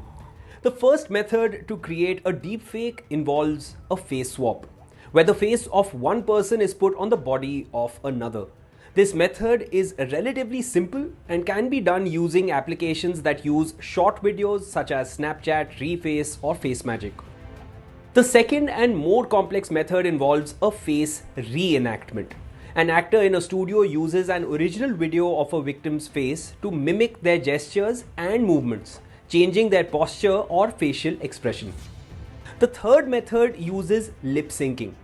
The lip movements are manipulated to make a celebrity say something they never said, with a voice that mimics that of the victim or that has been created by artificial intelligence. In all three methods, the gestures, facial expressions and sometimes the voice of the victim are studied by AI, which learns the images of the original video second by second and then overlays, reproduces and edits them with other images. The greater the volume of information entered into the program, the more realistic the deepfake will be. Cinema has used this technique to make actors seem younger. Deepfakes can also be used to carry out scams. The risk of political manipulation and disinformation is also significant, especially since the face swapping method can be carried out live.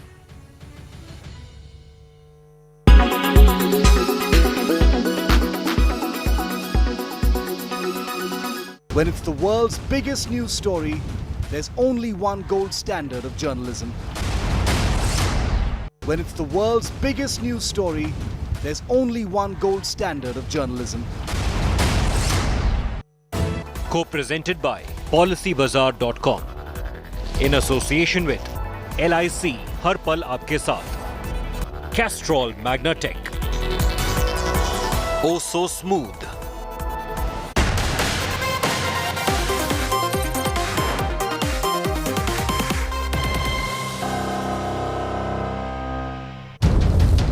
Supreme Court applies brakes on bulldozers.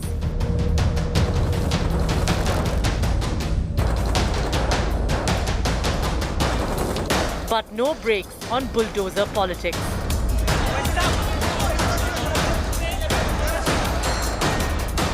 After bulldozers, netas flock to Delhi riot zone.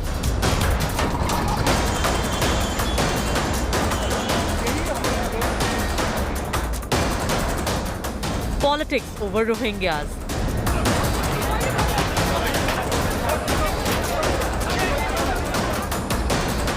Prime riot suspects Bengal link exposed.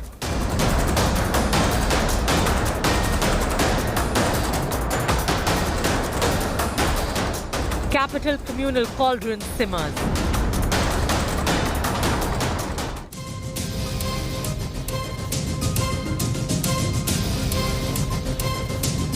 Good evening and welcome. You're watching 6 p.m. Prime with me, Pooja Shali. We'll get you one by one details coming in from Jahangirpuri, the investigation update and primarily the bulldozer politics. First, the headlines. Kejriwal slams the Bharatiya Janata Party over the Delhi clashes during Bengaluru campaign in Karnataka. Taking a swipe at the Saffron Party, Arvind Kejriwal says, and I quote him here, "Vote for BJP if you want communal riots." Polarization Nataka in Karnataka over the Hubballi violence. 126 people arrested by the police after stone pelting incident in which 1,000-strong mob tried to attack a police station on April 16. UK Prime Minister Boris Johnson is in India, visiting the Sabarmati Ashram in Gujarat to pay tribute to Mahatma Gandhi. Series of high-profile business deals, visited the bulldozer factory. Mega meeting with PM Narendra Modi tomorrow.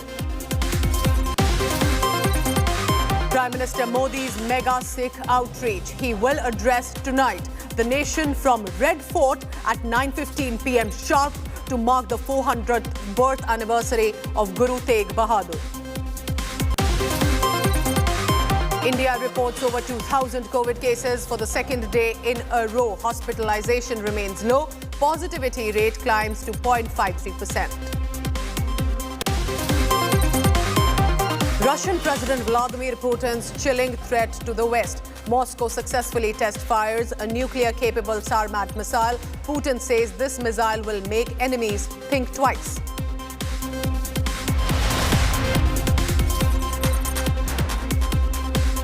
Today was the day when the top court had the hearing with regard to demolition drive in Jahangirpuri. There is now an order to stay the demolition, and that for 2 weeks. But the political war has now massively erupted over this issue. The opposition parties, specifically the Congress party, made a beeline today in Jahangirpuri, and that led to a political face-off. Congress delegation visited the area. Ajay Makan questioned Chief Minister Arvind Kejriwal's absence and silence, calling it opportunistic. Makan also asked why hasn't Arvind Kejriwal even visited Jahangirpuri once since the clashes and the demolition drive. Here's a report now of how the politics is speaking of bulldozer and demolition.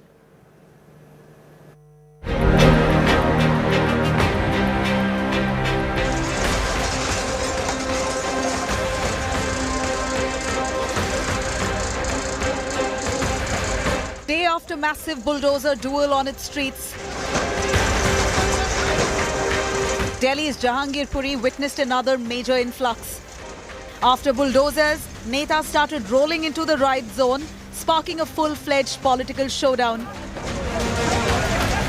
While CPIM's Brinda Karat was the lone political face during the demolition drive on Wednesday, Delhi Congress leaders trooped in soon after the Supreme Court extended brakes on bulldozers. Ajay Makin arrived in the troubled zone, taunted Chief Minister Arvind Kejriwal, terming his absence opportunistic. We have come here to tell the victims that the Congress party is with them. We have come here to tell the people that please don't look it through the prism of religion. The poor people have been subjected to such atrocities. अब प्रजातंत्र को bulldozer के नीचे हर रोज रौंदा जा रहा है। अब संविधान जो है उसके परकच्चे बुलडोजर की चेन के नीचे उड़ाए जा रहे हैं। The ruling AAP, which was absent on ground on day one, finally sent a delegation to Jahangirpuri comprising of political heavyweights.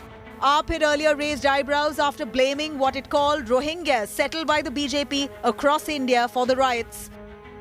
8 साल से देश के अलग-अलग हिस्सों में कहीं बांग्लादेशियों को बसा दिया, कहीं रोहिंग्याओं को बसा दिया। उनकी पूरी गणना कर लीजिए तो पता चल जाएगा कि भाजपा अगला दंगा कहां करवाने वाली है। Chief Minister Arvind Kejriwal, after skipping Jahangirpuri and remaining silent for more than a day, made a cryptic riot attack from far off Bengaluru. पूरे देश में दंगे हो रहे हैं। कौन करा रहा है ये दंगे? कौन सी पार्टी दंगे करा रही है? सारे जानते हैं कौन सी पार्टी दंगे करा रही है। हमें दंगे करने नहीं आते। ऐसे इस देश के लोग नहीं चाहते कि दंगे हो, इस देश के लोग शांति चाहते हैं। As the opposition stormed around Jahangirpuri attacking the BJP has hit back, calling this political tourism by Netas. Even the action taken on illegal encroachments into Hindu and Muslim, this communal mindset of the Congress party is the bane of this country and has been causing the entire situation of communal polarization in this country.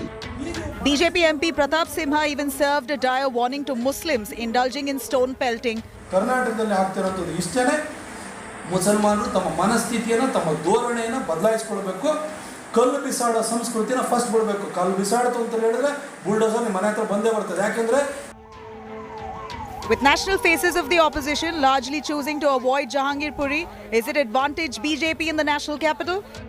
Bureau Report, India Today.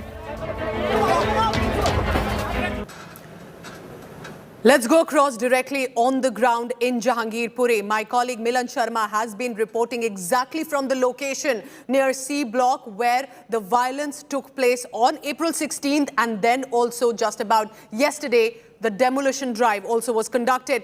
Milan, so the politicians are now making a beeline after Brinda Karat made that dramatic entry, asked the JCB operators to stop. Which party has visited? Which party is likely to visit, and how are you witnessing the political showdown in that area?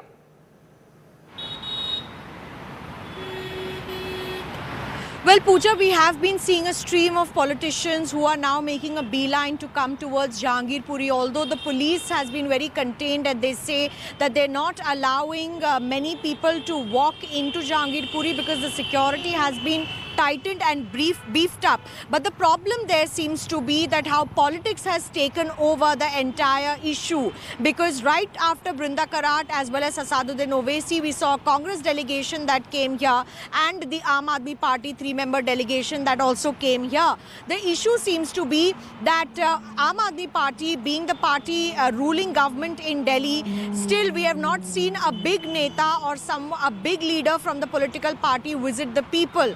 The people who were here from the Aam Aadmi Party were local MLAs. Even the Congress delegation, we didn't see very big names come and visit, and the BJP has not visited the area at all. So the problem now seems to be that everybody is jumping in to play politics into the matter. Even the Trinamool Congress is forming a team, members who will have a fact-finding committee put into place to assess what went wrong in Jahangirpuri. But party after party, everyone is trying to play politics over the demolitions that took place, but no one actually speaks about the plight of the people living there and those who face the bulldozer first hand, where their alleged encroachments were removed just days Absolutely, after there are the some angry Jahangirpuri reactions have violence. come, and Milan Sharma is getting us all sides of the story, and she's been on location for the past few days getting us the latest. Milan, thank you very much for now.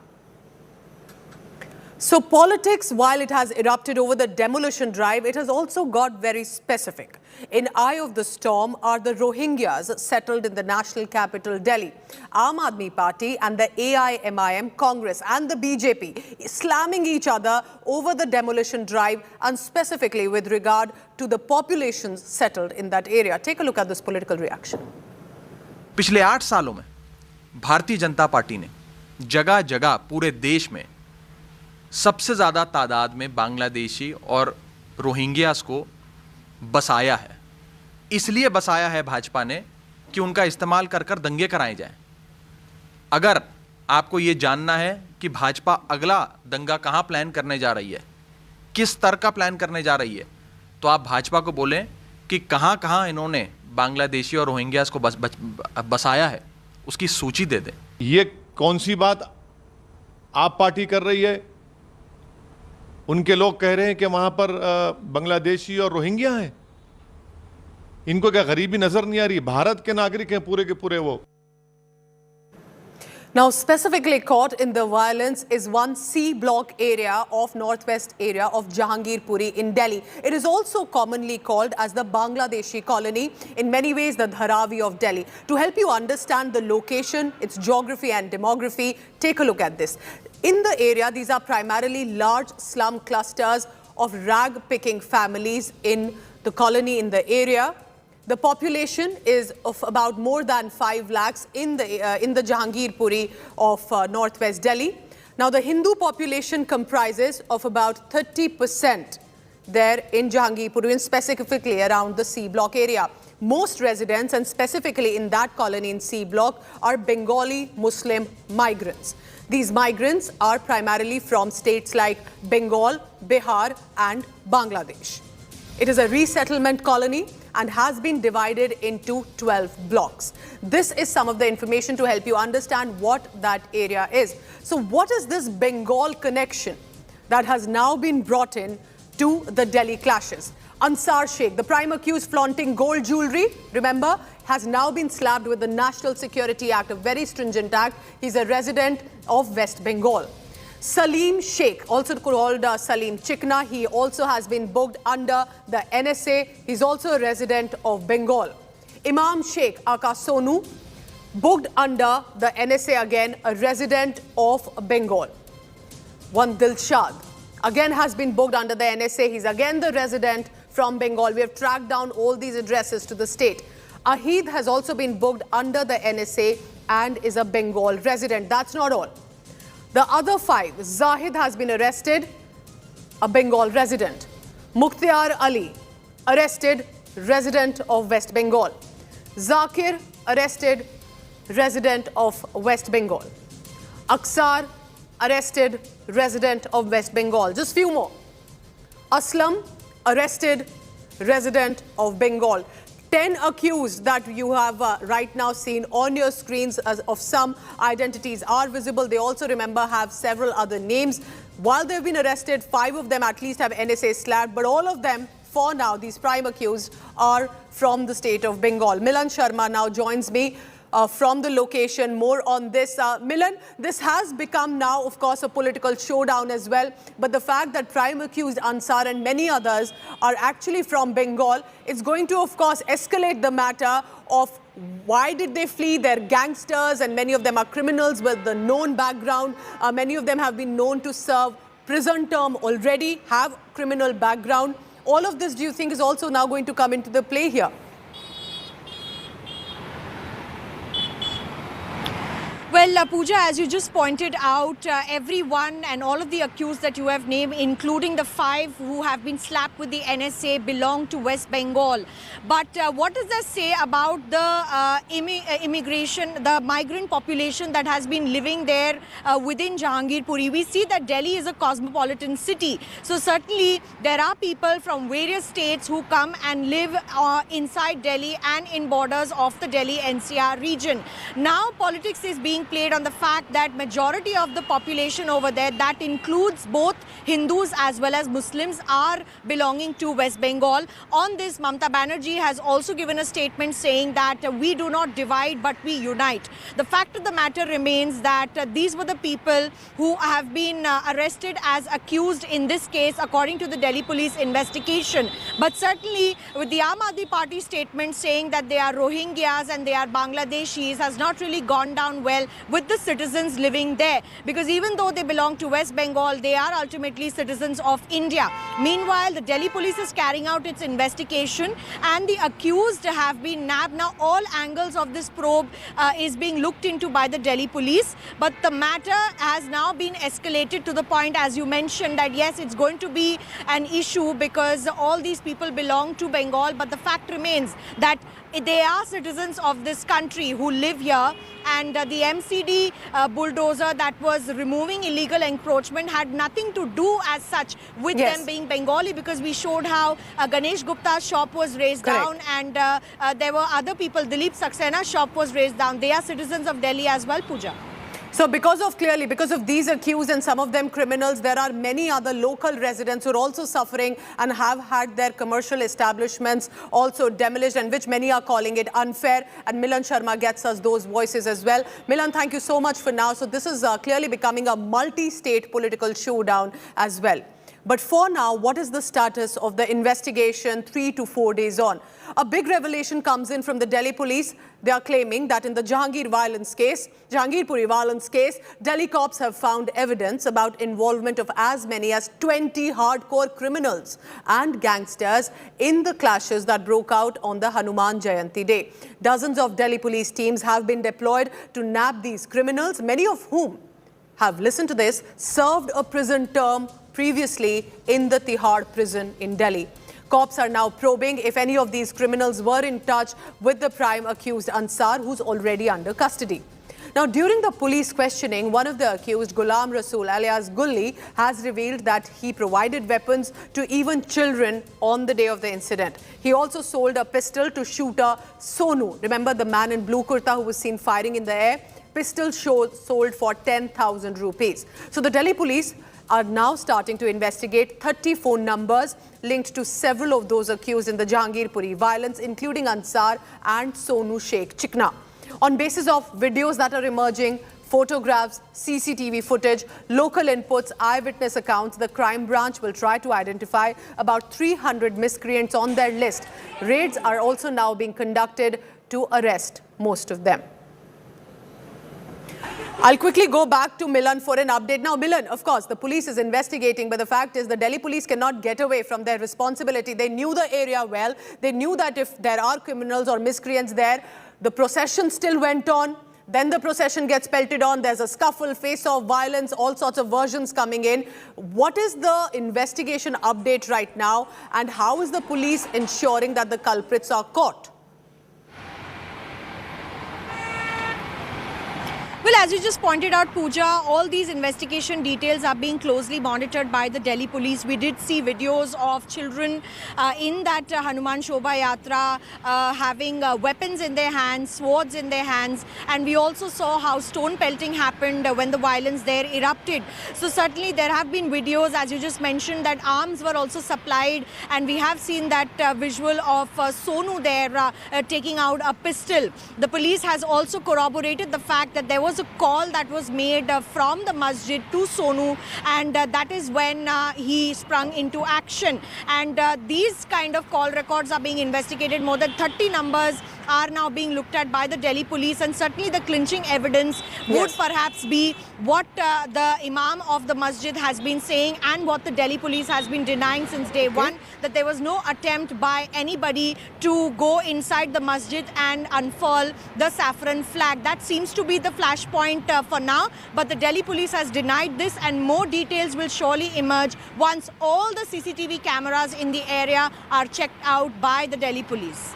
So a massive manhunt is on, but nevertheless, it's important to say that the Delhi police will also have to face questions of why they could not stop the violence on the day it happened. And now, of course, a search is on to nab the accused. Milan Sharma with all the latest on that from the riot zone and also the demolition drive zone. After a very short break, let's bring you how the Supreme Court order has managed to calm the tempers for now in Jahangirpuri. The demolition has been stayed for the next 2 weeks. A status quo has been announced till the next hearing. What does that mean, and what does it mean for the politics breaking out after a short break?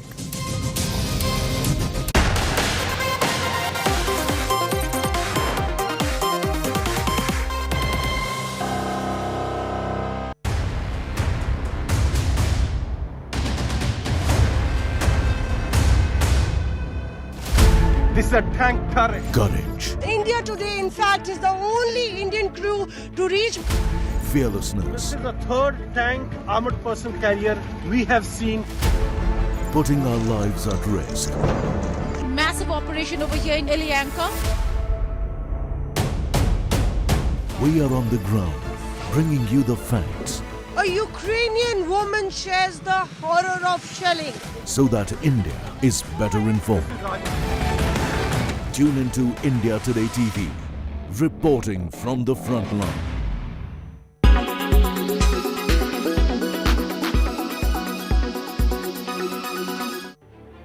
A huge solar flare erupting from the surface of the sun is sending a solar storm towards Earth, which will cause radio blackouts and frequencies to collapse across Australia and Asia, and it includes impact on India. Solar storms are generated by the sun. Dubbed as a geomagnetic storm, these are high-speed streams of solar winds expected to hit Earth's magnetic field and can even disrupt our mobile signals and electricity. The storm is caused due to an explosion on the surface of the sun. NASA has measured the speeds at which the solar storms approach Earth, and it is pegged at a mind-boggling 1.6 million kilometers per hour. The northern lights at the North Pole are a good example of a solar storm that is visible to the naked eye.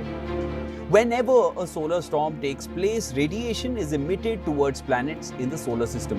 These radiations contain radio waves, X-rays, and gamma rays. A solar storm also has the power of impacting mobile phone signals, GPS, and can even cut off electricity. The current solar storm is expected to impact satellites flying in the sky, which will in turn impact telecommunication channels on Earth, including mobile phones and other gadgets, as well as satellite TV, and it is especially expected to impact India. According to NASA, the impact can last anywhere from minutes to hours.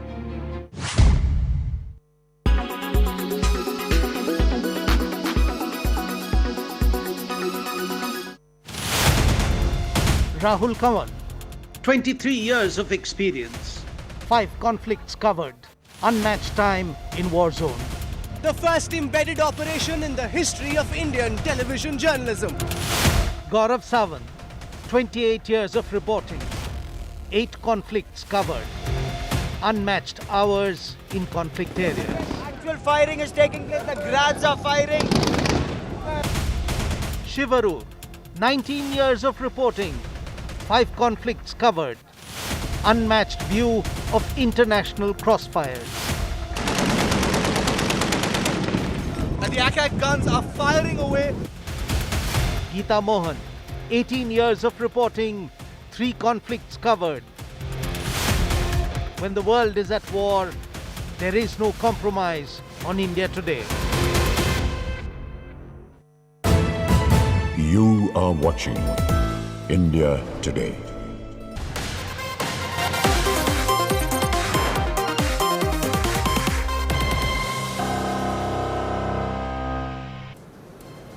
Welcome back. There's a big relief for Delhi's communal cordon in Jahangirpuri. The Supreme Court has extended the brakes on MCD bulldozers for the next 2 weeks. Here's what happened inside the court today in Delhi. Take a look.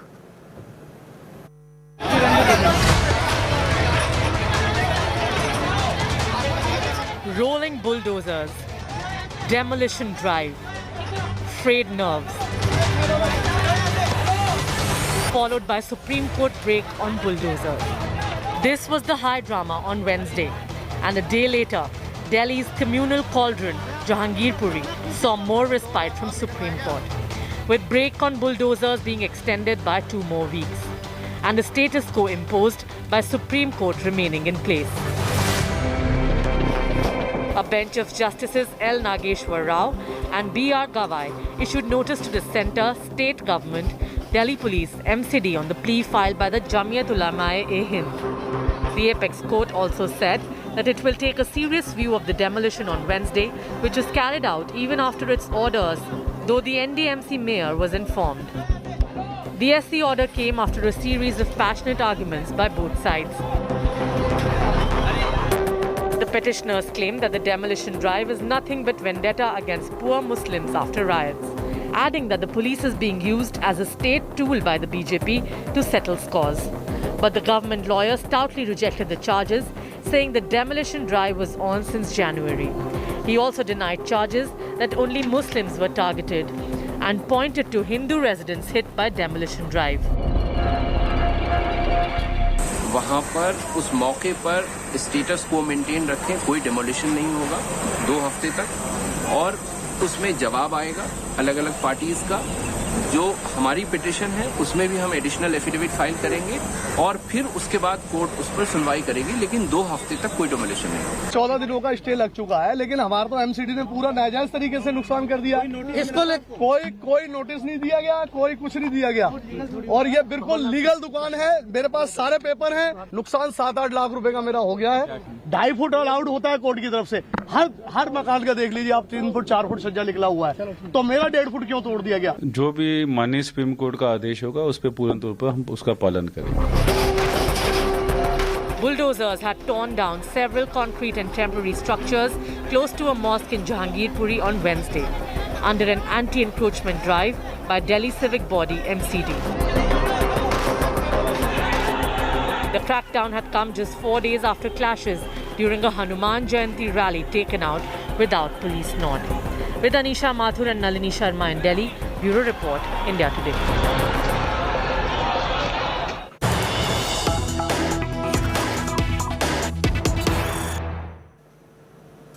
Bulldozer politics now in Uttar Pradesh. A property owned by Samajwadi Party leader Roshan Lal Verma is being demolished in Shahjahanpur. A video has emerged of this demolition. Take a look at that visual on your screen. This is from Shahjahanpur, showing at least 2 JCB bulldozers breaking down an alleged illegal construction owned by the Samajwadi Party neta. It is also important to note here, ahead of the Uttar Pradesh elections this year, Roshan Lal Verma was among the BJP MLAs who walked out of the party with former UP Minister Swami Prasad Maurya and joined the Samajwadi Party. Bulldozers now there right outside his property, and an allegedly illegal construction being broken down on camera. So that's the big news coming in. It's the bulldozer politics in many ways in Uttar Pradesh. A building owned by Samajwadi Party neta, an illegal construction there, and that is being alleged by the government, is now being razed down. 2 JCBs at least at work bringing down the building.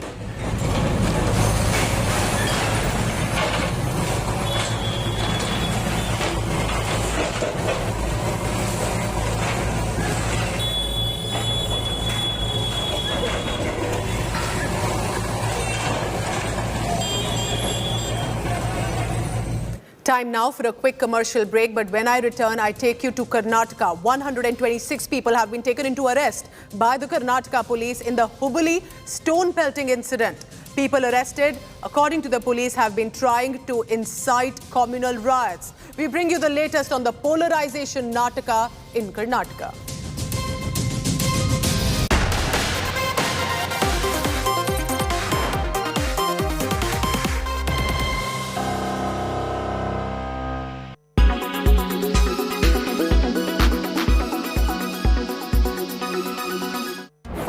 Planes, 700 cars, 15 helicopters, 20 palaces and villas. These aren't assets of a small nation, of course. All these are owned by one man, the Russian President, Vladimir Putin.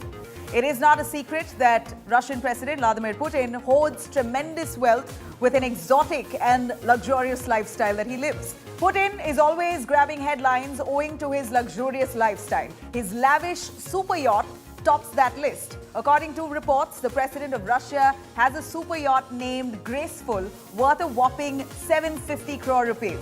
His super yacht comes with a helipad, a dining area, and cocktail bar. 400 bottles of the most luxurious wines from around the world are kept in its cellar. Apart from this, Putin has 43 planes, 700 cars, 15 helicopters. When Putin wants to travel by air, he likes to hop on to his special aircraft designed in the neoclassical style. Reportedly, this plane is worth $390 million, which is about 3,000 crore rupees. It has been named Flying Kremlin, which means Flying Office of the President of Russia. According to a media report, the plane also has a toilet seat made of gold, worth about 35 lakh rupees. This aircraft is like a flying palace. Apart from the gym, bar, and 3 bedrooms, it has all facilities needed for Putin to control the army while he's traveling. Political critic Boris Nemtsov compiled a dossier that alleged Putin even has 4 yachts secretly docked around Russia. Nemtsov has added that Russia's leader even has a watch collection that's worth about $891,500, which includes one that is about $535,000 alone. Did you ever wonder how much this powerful leader draws as his income? According to the office of the Russian president, the Kremlin, Putin gets a salary of $1.4 lakh, which is roughly around 1.5 crore rupees. However, according to a website that tracks the net worth of popular celebrities, Putin's annual salary is currently about $2.4 lakh, that is about 1.8 crore rupees. But these are just official reports. The Russian president reportedly earns a lot more than that. Multiple properties have been linked to Putin in recent years. Some reports say that he now owns homes worth more than $1.78 billion. Putin owns about 20 palaces and villas in and around Russia, including Finland, Moscow, Europe, and many other places. Many media reports also claim that he is the world's richest man with a secret wealth around $285 billion as fortune and is said to be living like a king. Well, his possessions speak and can probably convince anyone to agree with.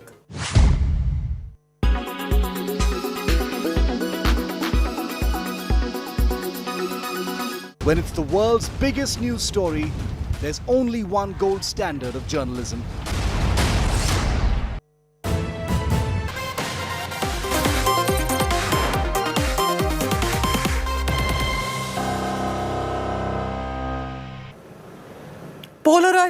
Polarization Nartaka now in Hubballi violence in Karnataka. A total of 126 people have been taken into arrest by the Karnataka police in the Hubballi stone pelting incident. All the people arrested have been accused of trying to provoke and incite communal riots and of pelting stones. A mob of approximately 1,000 people tried to attack a police station in Hubballi around midnight on Saturday, 16th of April. The mob reportedly demanding action against an objectionable WhatsApp status. Now the main accused, Wasim Pathan, has been taken into arrest. This after he released a video claiming innocence. One Irfan Nalatwad, her husband of AIMI corporator Hussein B, has also been taken into arrest by the police. The police is saying his wife is from the AIMI. ಈ ಹುಬ್ಬಳ್ಳಿ ಪ್ರಕರಣದಲ್ಲಿ ಹಲವಾರು video ಚಿತ್ರಗಳು ಮತ್ತು ಬೇರೆ ಬೇರೆ ಸಾಕ್ಷಿ ಇದ್ದಾವೆ. ಅದು ಸಾಕ್ಷಿ ಆಧಾರದ ಮೇಲೆ ಈಗಾಗಲೇ ತನಿಖೆ ನಡೀತಾ ಇದೆ. ಅದರ ಹಿನ್ನೆಲೆ ಏನು, ಈಗ ನಡೆದಂಥ ಘಟನೆಗಳು ಕೆಲವಿದ್ದಾವೆ. ಆದರೆ ಹಿಂದೆ ಯಾರು ಅದಕ್ಕೆ ಕಾನ್ಸ್ಪಿರಸಿ ಮಾಡಿದ್ದಾರೆ, ಏನು ಮಾಡಿದ್ದಾರೆ ಅನ್ನೋದನ್ನ ತನಿಖೆಯಲ್ಲೆಲ್ಲ ಹೊರಗಡೆ ಬರ್ತಾ ಇದೆ. ಆದಷ್ಟು ಬೇಗನೆ ಎಲ್ಲರನ್ನೂ ಕೂಡ ದಸ್ತಗಿರಿ ಮಾಡ್ತಾರೆ. ಬೇಕು ಅಂತ ಕಾಂಗ್ರೆಸ್ ಅವ್ರು ಮಾಡಿದ್ರು, ಯಾವ ಕಾಂಗ್ರೆಸ್ ಅವರು ಮಾಡಿಲ್ಲ. ಇದಕ್ಕೆಲ್ಲ ಮೂಲ ಪ್ರಚೋದನೆ ಏನು ಟ್ವೀಟ್ ಮಾಡೋಕ್ಕೆ ಮಲ್ಲ ಮಾಡಿರೋದಲ್ಲ BJP ಅವರನ್ನೇ. ಅದನ್ನು ಫಸ್ಟು ತನಿಖೆ ಆಗಬೇಕು. ಸುಮ್ಮನೆ ನಮ್ಮ ಮೇಲೆ ಗೂಬೆ ಕುಣಿಸಲು ಏನೂ ಪ್ರಯೋಜನ ಇಲ್ಲ. ಅವರ ಭ್ರಷ್ಟಾಚಾರ 40% ಕಮಿಷನ್ ಏನಿದೆ ಅದನ್ನು ಮುಚ್ಚಲಿಕ್ಕೆ ಇದನ್ನು ಒಂದು ದೊಡ್ಡ ನ್ಯೂಸ್ ಮಾಡಿ ನಿಮ್ಮನ್ನೆಲ್ಲ ಕೂಡ ಉಪಯೋಗಿಸ್ಕೊಳ್ಳಿಕ್ಕೆ ಪ್ರಯತ್ನ ಮಾಡ್ತಾ ಇದ್ದಾರೆ. ನಿಮಗೆ ನಾವು ನಿಮ್ಮ ಹತ್ರ ಏನು ಅರಬಿಗೋ ನಿಮಗೆ ಮೆಕ್ಕಾಕೋ ಮದಿನಾಕೋ ಇನ್ನೊಂದು ಬಂದು ನಾವು ನೆಲೆ ಕೇಳ್ಕೊಂಡು ಬಂದಿಲ್ಲ. ನೆಲೆ ಕೇಳ್ಕೊಂಡು ಬಂದಿರೋದು ನಿಮ್ಮ ಧರ್ಮ. ನೀವು ಇಲ್ಲಿಯವ್ರ ಜೊತೆ ನೀವು ಹೊಂದಾಣಿಕೆ ಮಾಡ್ಕೊಂಡಿರ್ಬೇಕು. ಆದರೆ ಭಾಳಷ್ಟು ಇಷ್ಟು ವರ್ಷನೂ ಕೂಡ ಹಿಂದೂಗಳೇ ಒಂದು ರೀತಿ ನಿಮ್ಮನ್ನು ಸಂತೈಸ್ಕೊಂಡು ಬದುಕೋಂಗಾಗೋಗ್ಬಿಟ್ಟಿದೆ. ಆದರೆ ಇಲ್ಲಿ ನೋಡೇ ಆಯ್ತು ಇಲ್ಲವ್ರಿಗೆ. ಈ ಹಿಂದೆ 75 ವರ್ಷದ ಹಿಂದೆ ದೇಶ ಒಂದ್ಸರಿ ಒಡೆದೋಯ್ತು. ಈಗ ಮನಸ್ಥಿತಿನ ನೋಡ್ರೆ ಇನ್ನೊಂದ್ಸರಿ ಒಡೆಯುವಂಥ ಮನಸ್ಥಿತಿ ಕಾಣಿಸ್ತಾ ಇದೆ ಅಂತ ಹೇಳಿ ಹಿಂದೂಗಳು ಪ್ರತಿರೋಧ ನೋಡ್ತಿದ್ದಾರೆ. ಕರ್ನಾಟಕದಲ್ಲಿ ಆಗ್ತಿರೋಂಥದ್ದು ಇಷ್ಟೇ. ಮುಸಲ್ಮಾನರು ತಮ್ಮ ಮನಸ್ಥಿತಿಯನ್ನು ತಮ್ಮ ಧೋರಣೆಯನ್ನು ಬದಲಾಯಿಸ್ಕೊಳ್ಬೇಕು. ಕಲ್ಲು ಬಿಸಾಡೋ ಸಂಸ್ಕೃತಿನ ಫಸ್ಟ್ ಬಿಡಬೇಕು. ಕಲ್ಲು ಬಿಸಾಡ್ತು ಅಂತ ಹೇಳಿದ್ರೆ ಬುಲ್ಡೋಸರ್ ನಿಮ್ಮ ಮನೆ ಹತ್ರ ಬಂದೇ ಬರ್ತದೆ. ಯಾಕೆಂದರೆ ಇಲ್ಲಿವರೆಗೂ ನೀವು ಅನ್ನುವಂಥದ್ದು ಕೂಡ ಎನ್ಕ್ವೈರಿ ಆಗ್ತಾ ಇದೆ. ನಾನು ಈ ಎನ್ಕ್ವೈರಿ ಹಂತದಲ್ಲಿ ನಾನು ಏನು ಹೇಳಲಿಕ್ಕೆ ಹೋಗೋದಿಲ್ಲ. ಎಲ್ಲ ರೀತಿಯಿಂದಲೂ ಕಾನೂನು ಕ್ರಮ ಆಗುತ್ತೆ. ಅದು ಯಾವುದೇ ಮತ ಧರ್ಮದವರು ಇರಲಿ, ಕಾನೂನನ್ನ ಕೈಗೆ ತೊಗೊಳ್ಬಾರ್ದು. ಅವ್ರು ಕಂಪ್ಲೇಂಟ್ ಕೊಟ್ಟಿದ್ದಾರೆ, ಪೊಲೀಸ್ ಇದೆ, ಕಾಯ್ದೆ ಇದೆ. ಅವ್ರು ನಿರ್ಬಂಧ ಮಾಡದೇ ಇದ್ರೆ ಪ್ರತಿಭಟನೆ ಮಾಡುವಂತ ಎಲ್ಲ ಹಕ್ಕು ಸಾರ್ವಜನಿಕರಿಗಿದೆ. ಆದರೆ ಪೊಲೀಸ್ ಸ್ಟೇಷನ್ ಮುತ್ತಿಗೆ ಹಾಕುವಂತಹದ್ದು, ಸಾರ್ವಜನಿಕ ಆಸ್ತಿಗಳನ್ನ ಲೂಟಿ ಮಾಡುವಂತಹದ್ದು, ಪೊಲೀಸ್ ವಾಹನಗಳಿಗೆ ಜಖಂ ಮಾಡುವಂತಹದ್ದು, ಕಲ್ಲು ತೂರುವಂತಹದ್ದು ಅಕ್ಷಮ್ಯ ಅಪರಾಧ. ಇದನ್ನ ನಿರ್ಬಂಧ ಮಾಡಲಾಗಿದೆ. ಯಾವುದೋ ಸೋಷಿಯಲ್ ಮೀಡಿಯಾದಲ್ಲಿ ಪೋಸ್ಟ್ ಹಾಕಿದ ಅನ್ನುವಂತ ಕಾರಣಕ್ಕಾಗಿ, ಅದು ಹಳೆ ಪೋಸ್ಟ್, ಇದನ್ನ ಮುಂದಿಟ್ಕೊಂಡು ಪೊಲೀಸ್ ಸ್ಟೇಷನ್ ಅನ್ನ ಪೊಲೀಸರನ್ನ ಟಾರ್ಗೆಟ್ ಮಾಡಿ ತಕ್ಷಣ ರಾಜ್ಯ ಸರ್ಕಾರ ಇವರೆಲ್ಲರ ಮೇಲೆ ಕ್ರಮವನ್ನು ಕೈಗೊಳ್ಳಬೇಕು. ಎಲ್ಲರನ್ನ ಗೂಂಡಾ ಆಕ್ಟಿನ ಕೆಳಗಡೆ ಮತ್ತು ಭಯೋತ್ಪಾದಕದ ಆಕ್ಟಿನ ಕೆಳಗಡೆ ಬಂಧಿಸಬೇಕು. ಹಾಡು ಹಗಲಲ್ಲೇ ಪೊಲೀಸರ ಎದುರು ಮಚ್ಚು ಲಾಂಗ್ಗಳನ್ನು ಹಿಡ್ಕೊಂಡು ಓಡಾಡುವಂತ ಸ್ಥಿತಿ ನಿರ್ಮಾಣ ಆಯಿತು. ಇದನ್ನ ನಮ್ಮ ಸಮಾಜ ಎಷ್ಟು ದಿನ ಸಹಿಸ್ಕೋಬೇಕು ಮತ್ತು ನಮ್ಮ ಸರ್ಕಾರ ಎಷ್ಟು ದಿನ ಸಹಿಸ್ಕೋಬೇಕು? ಯಾವುದನ್ನ ಕಾಶ್ಮೀರದಲ್ಲಿ ಮಾಡಿದ್ರು, ಯಾವುದನ್ನ ಕೇರಳದಲ್ಲಿ ಮಾಡ್ತಿದ್ದಾರೆ, ಅದೇ ರೀತಿ ಕರ್ನಾಟಕದಲ್ಲಿ ಮಾಡೋದಕ್ಕೆ ಆ ಸಮುದಾಯ ಹೊರಟಿದೆ. Joining me live from Bengaluru on this live telecast is my colleague Nolan Pinto. Nolan, because this is about, it appears, a mob pelting stones on a police station over a WhatsApp status that offended them. Did the police personnel also receive injuries? And how is politics really playing out in this case in Karnataka? Well, in fact, the police immediately took action once a complaint, they received a complaint. The individual, the accused, was taken into custody by the police. So it should have stopped over there. But what really happened was this: in the evening on that particular day, soon after prayers, the mob actually went to the police station, the old Hubli police station. They started to protest. When the police actually asked them to stop, they tried to enter the police station. The police had no other option but to resort to a lathi charge. In that, they have destroyed, burnt police vehicles, they pushed them over police bikes, they injured police personnel because they were throwing stones. This is what really happened. So now, this has turned into a full-blown political battle over here. The police are doing their investigation. Some 120-odd individuals who were responsible for the mob attack on the police station, destroying police property and injuring police personnel, have been detained and then finally sent to judicial custody. One of the accused, a Maulvi, this is what we are told, who was present over there in the crowd and was actually sort of asking people or forcing them to do things, has also been arrested today after he went absconding. But the political battle is this: while the government says that this was a pre-planned attack, the Congress says that this is nothing but to divert the attention from the problems that the government is facing, especially the 40% commission and the commission politics which is going on. Okay. So there are political reactions also coming in on the story. A quick question here, Nolan, because this case, in this 126 people have been arrested being accused of pelting stones, and all of this over a WhatsApp status. But this is also in series of communal tensions that has been building in the state of Karnataka that started just about a few months ago, since January. Very true. In fact, it all started from, you're talking about from the hijab issue, and then it went on to the halal issue, and then with certain Hindu organizations stating don't allow Muslim traders outside temples to actually sell their wares or and vegetables, and then they said don't do this and don't do that. So it looks like this is what the Congress clearly says is that this is what the BJP is doing, trying to build the tempo, trying to provoke the other community before. All right, so that's Nolan Pinto tracking all the latest from Karnataka. 126 people, yes, have been taken into arrest. You're looking at one of the prime accused, a cleric, Wasim Pathan, who has now been taken into arrest. A mob pelted stones at a police station over a WhatsApp status, even after it appears action was taken against the one who had put the status. Moving on now, former aide of late Tamil Nadu Chief Minister Jayalalitha, V.K. Sasikala, has been questioned on Thursday in connection with the 2017 Kodanad Estate murder and robbery case. A special team of the Tamil Nadu Police, headed by IG West Zone R. Sudhakar, questioned Sasikala at her residence. AMMK General Secretary and Sasikala's nephew TTV Dinakaran has said all those involved in the heist and murder at the Kodanad estate should be brought to justice.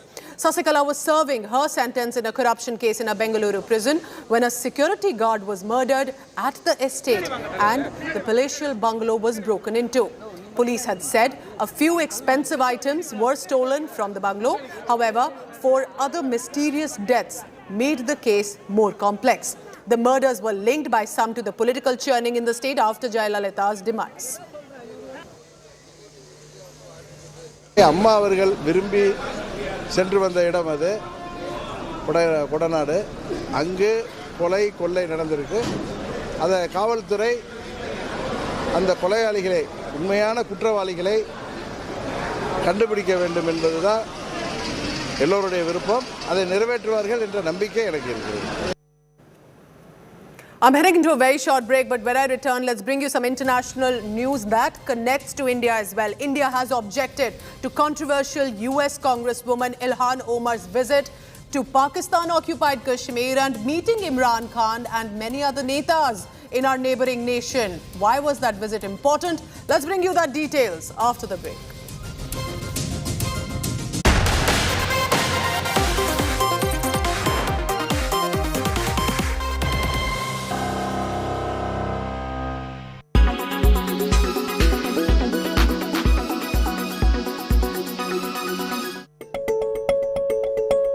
No, she's not an actor or a fashion influencer.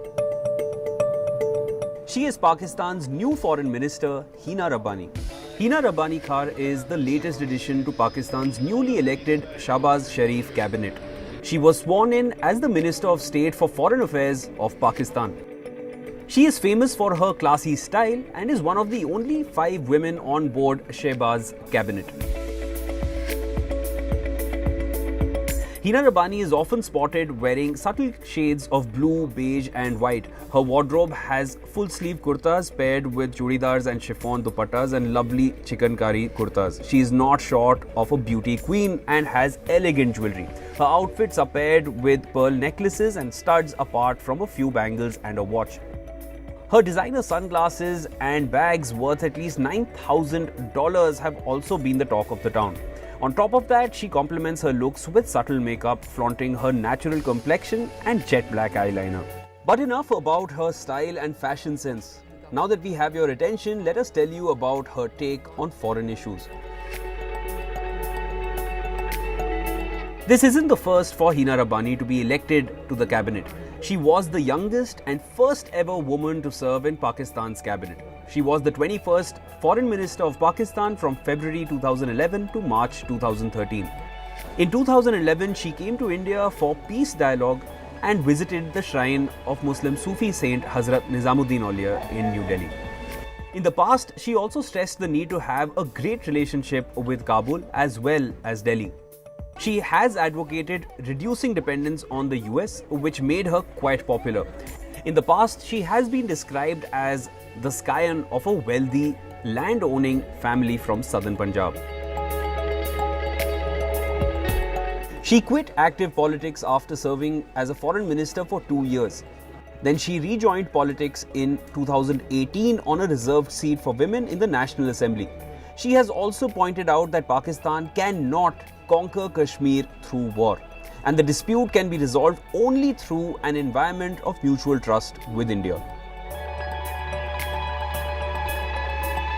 After her appointment as the junior finance minister, former minister Fawad Hussain launched a sexist attack on her on social media. He called her a low IQ woman whose only claim to fame has been her expensive Birkin bags and expensive eye shades. His comments drew a lot of flack on social media.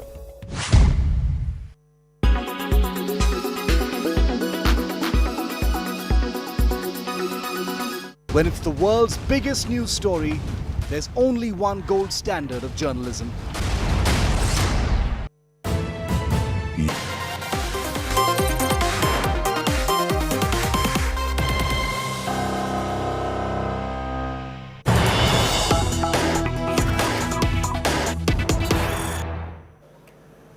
Big news coming in. India has condemned the visit of controversial US Congresswoman Ilhan Omar to Pakistan-occupied Kashmir, saying it reflects her, and I quote the ministry here, narrow-minded politics. External Affairs Ministry spokesperson Arindam Bagchi has criticized Ilhan Omar for visiting Pakistan-occupied Kashmir. Remember, she's a known India beta and now visits Pakistan. Not just that, also meets Imran Khan, the former Prime Minister. Take a look now to watch what India's External Affairs Ministry has said and condemning this visit. I think Representative Ilhan Omar, Congresswoman, we have noted that she has visited a part of the Indian Union territory of Jammu and Kashmir, that is currently illegally occupied by Pakistan. Let me just say that if such a politician wishes to practice her narrow-minded and politics at home, that's her business, that may be her business. But violating our territorial integrity and sovereignty in its pursuit makes this ours. And we think the visit is condemnable. Do you have a Netflix account? Because there could be now some big changes coming up in store for you. The company is considering major moves, possibly to add to its revenue after a very disappointing January-March quarter. The streaming giant has also attracted some very unwanted attention, meanwhile, from Elon Musk. Take a look at this report of what the social media and the networking giant is up to. The past 2 years have been good for Netflix. People locked in their homes turned to streaming platforms for entertainment. While in 2020, the streaming service added a record 36 million subscribers, last year, the figure was still a healthy 18 million. This year, in the first 3 months, Netflix has lost 200,000 subscribers. It's the first time its numbers are down in any quarter. The revenues for the quarter were also below estimate. The impact was immediate. Netflix stock plunged by a fourth of its value, wiping around $50 billion of its investor wealth. Netflix is now eyeing those who are not paying for its services by sharing passwords. The company currently has 222 million subscribers and believes that 100 million households are sharing passwords. We're working on how to monetize sharing. We've been thinking about that for a couple of years, but when we were growing fast, it wasn't the high priority to work on. And now we're working super hard on it. And remember, these are over 100 million households that already are choosing to view Netflix. They love the service. We just got to get paid, in some degree for them. India has emerged as one of the bright spots for Netflix with its recently launched bottom-of-the-pyramid plans, helping it gain traction in the country. The company is, however, planning to further monetize these low-end slabs by introducing advertisements. Those who have followed Netflix know that I've been against the complexity of advertising and a big fan of the simplicity of subscription. But as much as I'm a fan of that, I'm a bigger fan of consumer choice. And allowing consumers who would like to have a lower price and are advertising tolerant get what they want makes a lot of sense. Elon Musk, meanwhile, had his own spin on why Netflix is losing subscribers. In a reply to a tweet on Netflix stock plunge, Musk retorted that its woke nature is making Netflix unwatchable. A comment which has been retweeted more than 30,000 times and liked nearly 200,000 times. This more than a month after Musk had sharply targeted Netflix earlier on its so-called woke content. Bureau Report, Business Today Television. Bridgerton Season 2 has surpassed the viewership of its first season, and with that it has also become the most watched English language series on streaming giant Netflix. Here's more on that, or what has connected with viewers on the Bridgerton Season 2. Why then, there is the potential for a considerable scandal indeed. Honor is hanging by a thread that grows more precarious with every moment in your presence. Bridgerton Season 2 has dethroned its own Season 1 to become the most watched English language series on streaming giant Netflix. The feat comes as the latest season, which released on March 25th, now reportedly has a total of 627.11 million hours viewed on the OTT platform. Carry far too much import. We must entrap the scribbler. Genius idea, man. Yes, that is why I thought of it. Surpassing Season 1, which had 625.49 million hours during the same span. This makes Bridgerton the first ever series to hold both the first and second place on the streaming platform's most popular list. And handsome, of course. Cannot be the only. What's more, Season 2 even made it to the top 10 list in 88 countries between April 11th to April 17th, as per the streaming giant tally. With my head and not my heart. But any suitor For the unversed, Bridgerton 2 shifted focus from the leading couple in Season 1, Daphne Bridgerton, essayed by Phoebe Dynevor, and Simon Bassett, the Duke of Hastings, portrayed by Regé Jean Page. Daphne's eldest brother, Anthony, played by Jonathan Bailey, and his romantic interest, Kate Sharma, essayed by Simone Ashley, in Season 2. True love you deserve. We should certainly not give him too much credit now, should we? It is a poor play. Considering the success of the series, Bridgerton has already been renewed for a third and fourth season, with streaming service Netflix confirming plans to cover more storylines from Julia Quinn's romance novel series of the same name. A person. Entertainment Bureau, India Today. Hi, are you hurt? Come now, it is not proper to stare. That is a wrap from me for today. Thank you so much for watching 6 p.m. Prime. Take care of yourself. But coming up after the break, from the ground, Preeti Chaudhary with this special telecast coming up at 7 p.m. Thank you for watching.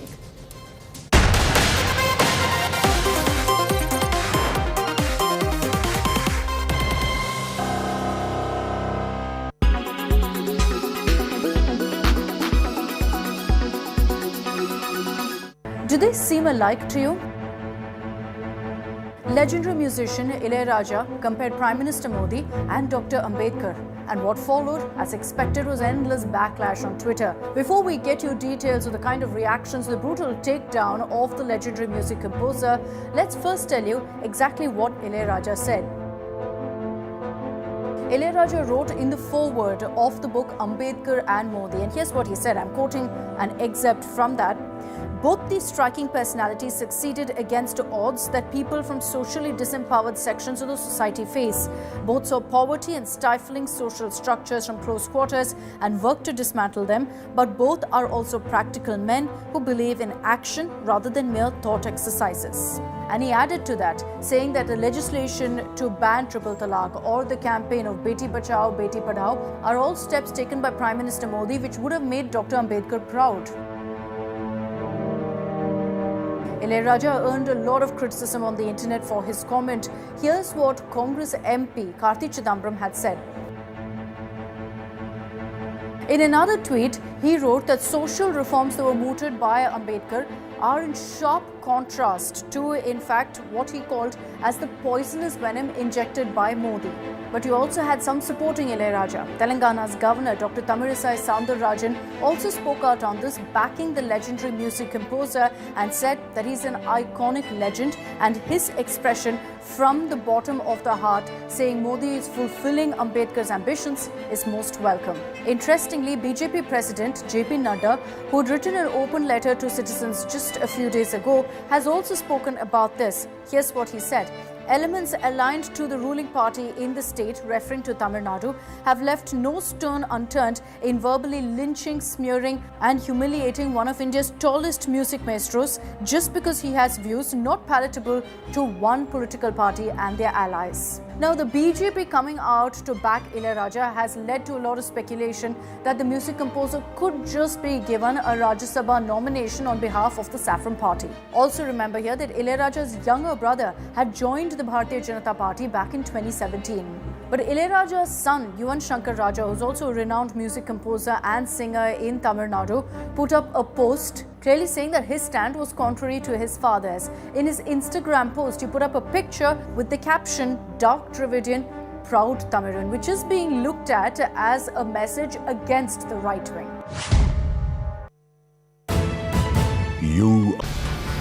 As India today traverses the length and breadth of Ukraine, we are in Oryhov. So here you can see that the attack is happening. We will have to move and the Russian troops are very close. We must leave there. Oh my God. Oh my God. We must go. We have to go very fast. There is a lot of bombardment that is happening. India today here reporting 1,000 attacks, missile attacks happened in this village, and that's why it is important to cover this story, getting you all the reports as they unfold. India Today TV, reporting from the front line.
Presented by Aditya Birla Group, Big in Your Life.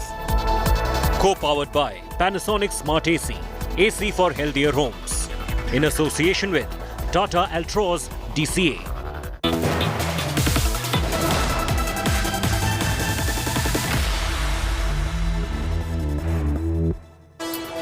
A very good evening. You're watching 7 at 7, the only news bulletin where I curate the day's top 7 stories for our viewers. I'm Preeti Chaudhary, and these are the headlines. Political showdown over Jahangirpuri bulldozer demolition. Congress netas make a beeline question. Why has Kejriwal not visited the riot zone? BJP calls it political tourism. Supreme Court respite to Jahangirpuri residents to continue status quo and demolition till next hearing after 2 weeks. Top court issues notice to all parties. UK Prime Minister Boris Johnson visits Sabarmati Ashram to pay tribute to Mahatma Gandhi. Series of high-profile business dealings and visit Bulldozer factory. Mega meeting with Prime Minister Modi tomorrow. Modi's mega Sikh outreach. He will address the nation from the ramparts of the Red Fort today at 9:15 p.m. to mark the 400th birth anniversary of Guru Tej Bahadur. Polarization Nataka in Karnataka over Hubli violence. 126 have been arrested by police after stone pelting incident after 1,000-strong mob tried to attack the police station on April 16th. India reports over 2,000 COVID cases for second day in a row. Hospitalization remains low. Positivity rate climbs to 0.53%. Russian President Vladimir Putin's chilling threat to the West. Moscow successfully test fires nuclear-capable Summit missile. Putin says this missile will make enemies think twice.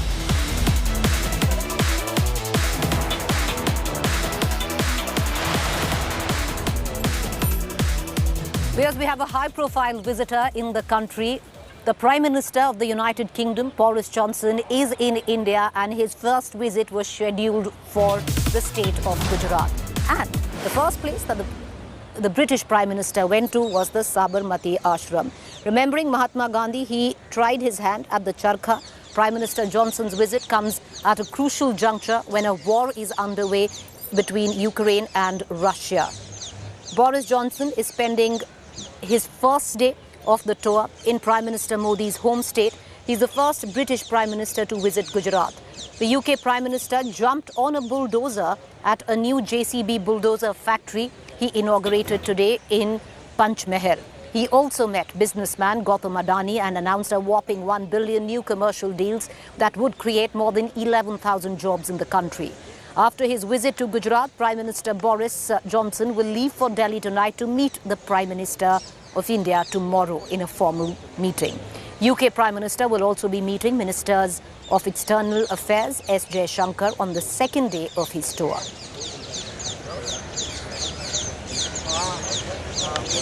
Mr. Prime Minister, sir, we know the heat is oppressive and your schedule crunching, but one word on your first trip to the land of Gandhi.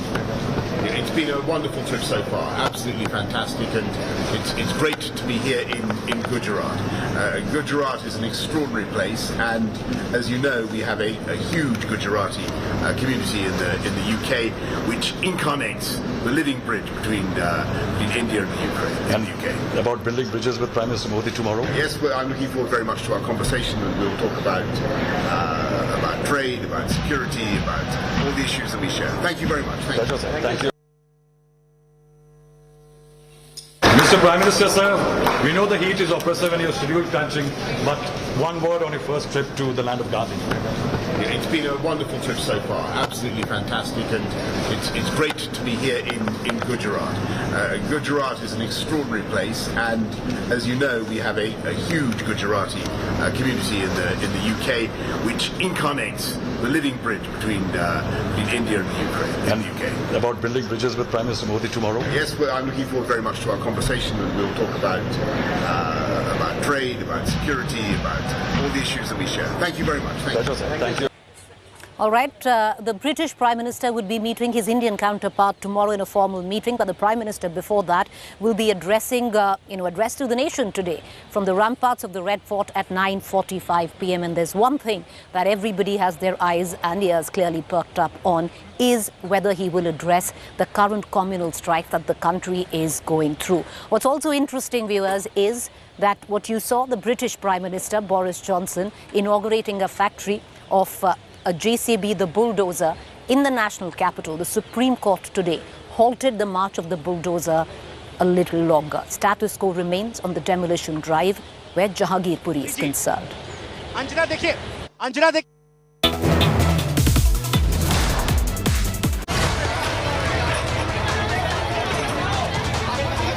Rolling bulldozers, demolition drive, frayed nerves,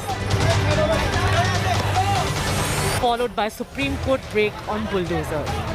This was the high drama on Wednesday, and a day later, Delhi's communal cauldron, Jahangirpuri, saw more respite from Supreme Court, with break on bulldozers being extended by 2 more weeks, and a status quo imposed by Supreme Court remaining in place. A bench of Justices L. Nageshwar Rao and B.R. Gavai issued notice to the centre, state government, Delhi Police, MCD on the plea filed by the Jamiyat Ulama-e-Hind. The Apex Court also said that it will take a serious view of the demolition on Wednesday, which was carried out even after its orders, though the NDMC mayor was informed. The SC order came after a series of passionate arguments by both sides. The petitioners claim that the demolition drive is nothing but vendetta against poor Muslims after riots, adding that the police is being used as a state tool by the BJP to settle scores. But the government lawyer stoutly rejected the charges, saying the demolition drive was on since January. He also denied charges that only Muslims were targeted and pointed to Hindu residents hit by demolition drive. वहाँ पर उस मौके पर status को maintain रखें, कोई demolition नहीं होगा 2 हफ्ते तक, और उसमें जवाब आएगा अलग अलग पार्टीज का। जो हमारी पिटिशन है उसमें भी हम एडिशनल एफिडेविट फाइल करेंगे और फिर उसके बाद कोर्ट उस पर सुनवाई करेगी, लेकिन 2 हफ्ते तक कोई डेमोलिशन नहीं होगा। 14 दिनों का स्टे लग चुका है, लेकिन हमारा तो एमसीडी ने पूरा नाजायज तरीके से नुकसान कर दिया। इसको कोई नोटिस नहीं दिया गया, कोई कुछ नहीं दिया गया, और ये बिल्कुल लीगल दुकान है। मेरे पास सारे पेपर हैं। नुकसान 7-8 लाख रुपए का मेरा हो गया है। 2.5 फुट अलाउड होता है कोर्ट की तरफ से। हर मकान का देख लीजिए आप, 3 फुट 4 फुट सज्जा निकला हुआ है, तो मेरा 1.5 फुट क्यों तोड़ दिया गया? जो भी माननीय सुप्रीम कोर्ट का आदेश होगा उस पर पूर्ण तौर पर हम उसका पालन करेंगे। Bulldozers had torn down several concrete and temporary structures close to a mosque in Jahangirpuri on Wednesday, under an anti-encroachment drive by Delhi civic body MCD. The crackdown had come just 4 days after clashes during a Hanuman Jayanti rally taken out without police nod. With Anisha Mathur and Nalini Sharma in Delhi, Bureau Report, India Today.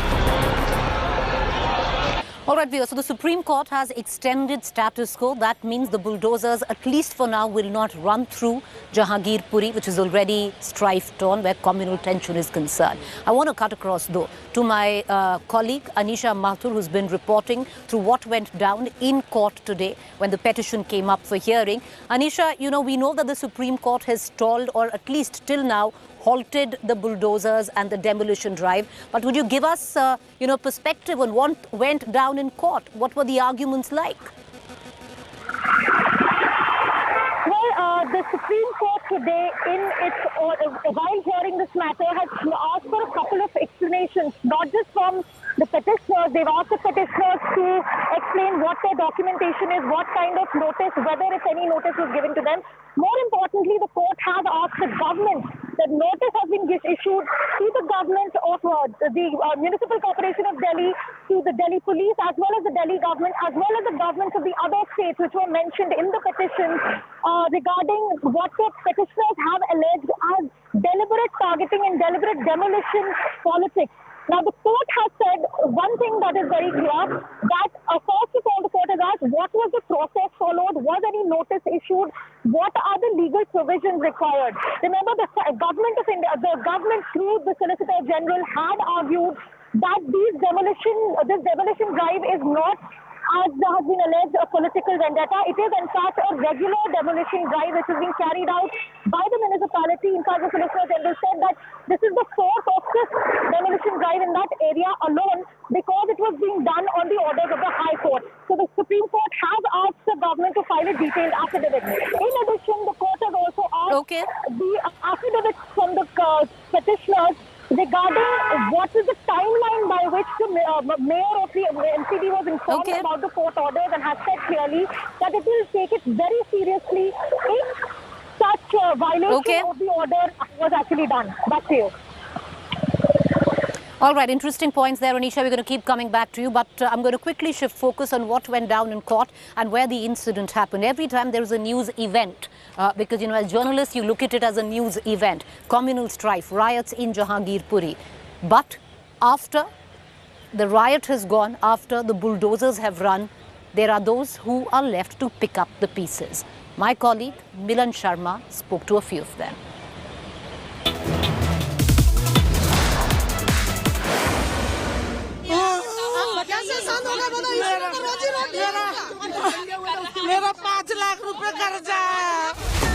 Surrounded by Delhi Police, Municipal Corporation of Delhi bulldozed their home and shops in Jahangirpuri of the capital today. The court order stopped them, but by then, Rakesh's juice shop was also gone. यहाँ पर जब bulldozer चल रहा था तो आपको किसी ने फोन करके बताया यहाँ पर? जैसे हम लोग आए, जैसे तोड़ना चालू कर दिया, पहुंचे थे उससे पहले से ही। हाँ जी। मुझे एक बात बताइए कि ये जो दुकान थी कितने समय से यहाँ पर थी? जी, ये 15-20 साल हो गए इसको। 15-20 सालों से, और आज अचानक से बुलडोजर चलने लगा अचानक से। Ruxana Jahan is shocked and refused to come out of what's left of her home. मैं बीमार था, मैं घर का अंदर सो रहा था, ये तोड़ ताड़ के चला गया। आप सो रहे थे? हाँ, मेरा तो भी घबराहट हो रहा है, सब पुलिस वाला आ गया, मेरे को डर लग गया, तो मैंने जो कर रहा है मार के चला जाए वो भी मंजूर है, मेरा आदमी नहीं है, 2 बच्चा और बहू है। एकदम अचानक से अगर कोई चीज हमारा आशियाना टूटता है और पब्लिक को इस तरह का धमकाया जा रहा है, डराया जा रहा है, तो लेडीज सब सुबह से बोल बोल के थक गई, इससे पहले भी डरी हुई हैं, तो किस तरह बातें करें बताइए। एक तो रमजान का महीना है, सब रोजे से हैं, किसी के हलक में पानी नहीं जा रहा है। The mosque on the side of the road, which was in the center of 16th April riot, was not spared either. इतना तो टाइम देना चाहिए कि सामान निकालने, हमारा नहीं निकला कोई बात नहीं, मस्जिद का गेट निकाल लेते, वो लाखों रुपए का गेट है, देखो उसके 2 पेज खुलते वो अंदर हो जाता, चाहे तोड़ ही देते। ये मस्जिद का गेट टूटा हुआ है, 2 मिनट का टाइम देते ना, तो 2 मिनट में लाखों रुपए की वो सब चीजें जो है ना बच जाती है। अब इन्होंने तोड़ा और उसको ऐसा कर दिया डिमोलिश कि वो रिपेयर दोबारा मॉडिफाई भी नहीं हो सकता। This was the point and the flashpoint of discontentment on the day that the violence broke out, because here was where there was an attempt, so said by people, to unfurl a saffron flag, but ultimately the politics of bulldozer, leaving people here distraught because their businesses have been destroyed. Guptaji's shop is a stone throw away from the mosque in the corner. It too got bulldozed. DDA ने alert कराया था, उसकी fees भी जाती है 4800 रुपये सालाना, सारा मेरा कागज है, सब कुछ है। और आए पहले भी कई बार अतिक्रमण हटाते थे, लेकिन कागज देखते थे, कागज देख के फिर चले जाते थे। इस बार कोई कागज देखने को तैयार नहीं, मैं कागज दिखाता रह गया कि भाई कागज देखो, कागज देखो। अगर कागज नहीं भी देखते हो तो सुप्रीम कोर्ट का ऑर्डर आ गया 1 घंटे पहले कि अतिक्रमण रोका जाए। जो अवैध बने हुए हैं इनको तो छेड़ा नहीं गया है, क्योंकि ये पीछे 25 गज के मकान है, उसके बाद इन लोगों ने अंतराइज में 50 गज मस्जिद के आड़ में दुकानें यहाँ से वहाँ तक बनवा रखी है। मंदिर के और मस्जिद के आड़ में जो अवैध बने हुए हैं, जिससे कम से कम कुछ नहीं तो यहीं से सारी गुंडागर्दी, सारा कुछ यहीं से होता है। Politics of bulldozer has reached Delhi and people, the Aam Aadmi, is the only one that's suffering. With Ashok Banod from Jahangirpuri, Milan Sharma for India Today. All right, viewers, we're going to talk a bit more about the politics of Jahangirpuri, especially with the demolition drive of the various party units coming in and converging at Jahangirpuri, and some not coming at all. All of that. That's at 7:30. But let's tell you a little more on investigations. The Delhi police has made certain revelations now which seem to suggest that over 20 hardcore criminals and gangsters were involved in the Hanuman Jayanti violence. Now, dozens of Delhi police teams have been deployed to nab these gangsters. Many of them have served prison terms in Tihar jail. Cops are probing if the criminals were in touch with the main accused, Ansar. During the police interrogation, accused Ghulam Rasool alias Gulli revealed that he had provided weapons to the minor children on the day of the incident. He also sold a pistol to shooter Sonu for 10,000 rupees. The Delhi police has started investigating 30 phone numbers linked to several of those accused in the Jahangirpuri violence, including Ansar and Sonu Chikna. On the basis of videos, photos, CCTV footage and local input, the crime branch has identified 300 miscreants and now raids are being conducted to arrest them.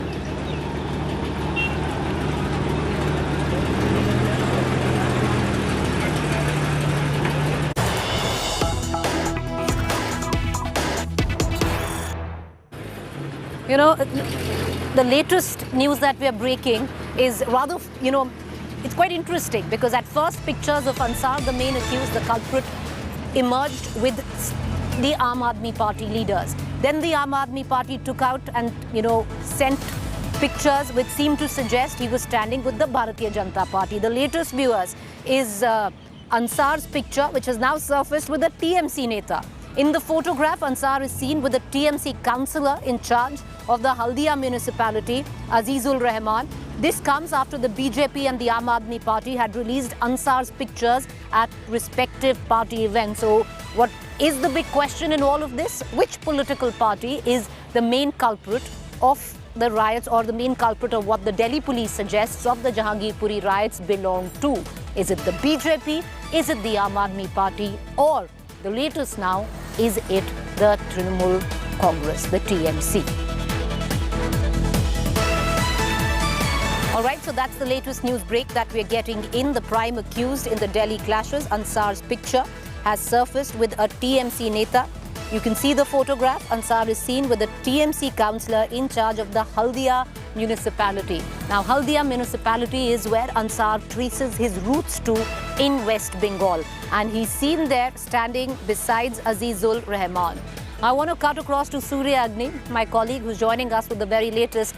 You know, the curious case of the political affiliation of Ansar only, continues to, get more curious, Surya Agni. First, it was the Aam Aadmi Party, then the BJP, and now pictures emerging from Haldia where Ansar traces his roots to in West Bengal with the TMC neta.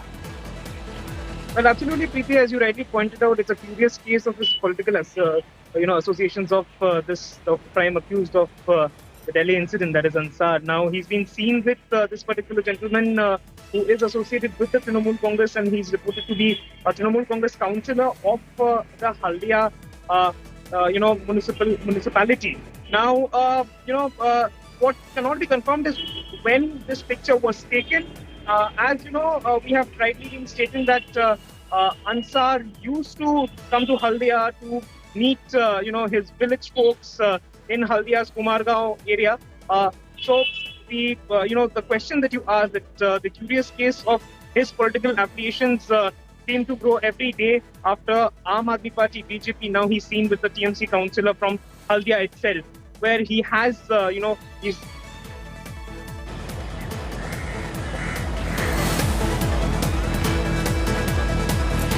All right, we seem to have lost our video output of my colleague Surya Agni. We're going to try and re-establish that, but I'm going to cut across to the other big developing story that we are tracking, and that, viewers, is the uptick in COVID cases where the national capital, Delhi, is concerned. How worrying is it?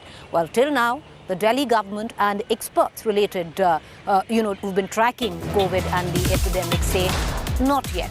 Not a big cause of concern, but yes, they are looking at the numbers very closely. In the national capital, 1,009 cases and 1 death was logged in the last 24 hours, whereas the positivity rate stands at 5.7%. In midst an uptick in COVID cases, Delhi government has made masks mandatory once again. Violating the rule will invite a fine of 500 rupees. Delhi Disaster Management Authority has also decided not to shut schools, but to come up with a separate standard operating procedure in the coming days.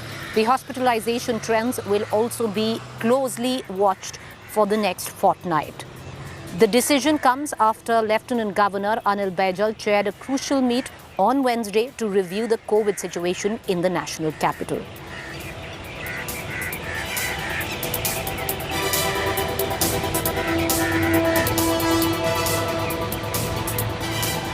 All right, for those of you who are into Netflix and can't really do without all the shows there, well, you might want to see the next story. Major changes coming the Netflix way.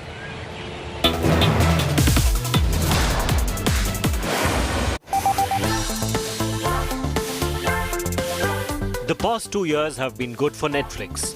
People locked in their homes turned to streaming platforms for entertainment. While in 2020, the streaming service added a record 36 million subscribers, last year, the figure was still a healthy 18 million. This year, in the first 3 months, Netflix has lost 200,000 subscribers. It's the first time its numbers are down in any quarter. The revenues for the quarter were also below estimate. The impact was immediate. Netflix stock plunged by a fourth of its value, wiping around $50 billion of its investor wealth. Netflix is now eyeing those who are not paying for its services by sharing passwords. The company currently has 222 million subscribers and believes that 100 million households are sharing passwords. We're working on how to monetize sharing. We've been thinking about that for a couple of years, but when we were growing fast, it wasn't the high priority to work on. And now we're working super hard on it. And remember, these are over 100 million households that already are choosing to view Netflix. They love the service. We just got to get paid, in some degree for them. India has emerged as one of the bright spots for Netflix with its recently launched bottom of the pyramid plans, helping it gain traction in the country. The company is, however, planning to further monetize these low-end slabs by introducing advertisements. Those who have followed Netflix know that I've been against the complexity of advertising and a big fan of the simplicity of subscription. But as much as I'm a fan of that, I'm a bigger fan of consumer choice.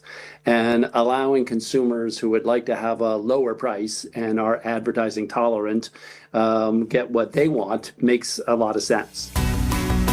Elon Musk, meanwhile, had his own spin on why Netflix is losing subscribers. In a reply to a tweet on Netflix stock plunge, Musk retorted that its woke nature is making Netflix unwatchable. A comment which has been retweeted more than 30,000 times and liked nearly 200,000 times. This more than a month after Musk had sharply targeted Netflix earlier on its so-called woke content. Bureau Report, Business Today Television. Well, is that cause for concern? Well, we don't know just yet, but one can continue to enjoy their Netflix stream. But with that, I want to go into a quick break. You do stay with me. On the other side is our fact check segment.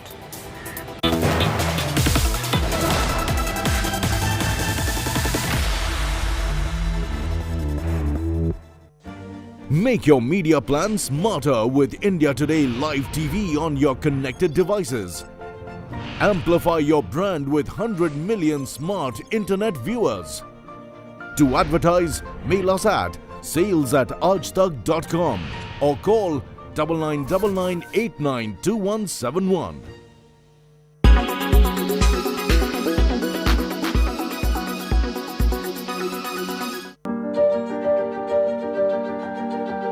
NASA beamed doctors into the middle of the International Space Station while they were physically on Earth.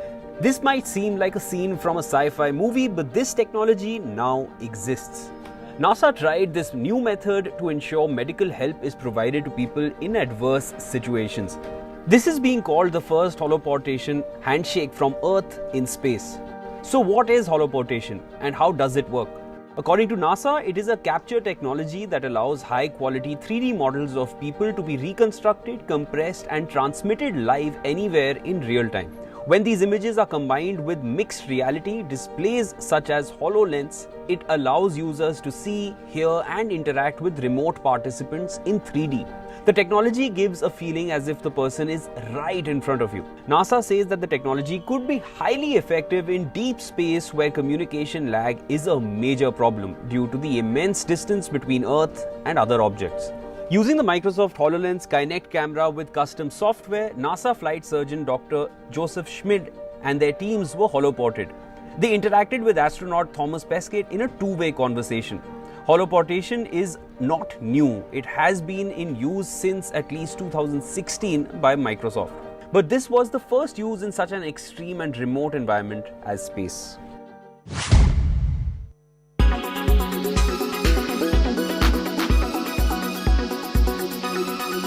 When it's the world's biggest news story, there's only one gold standard of journalism.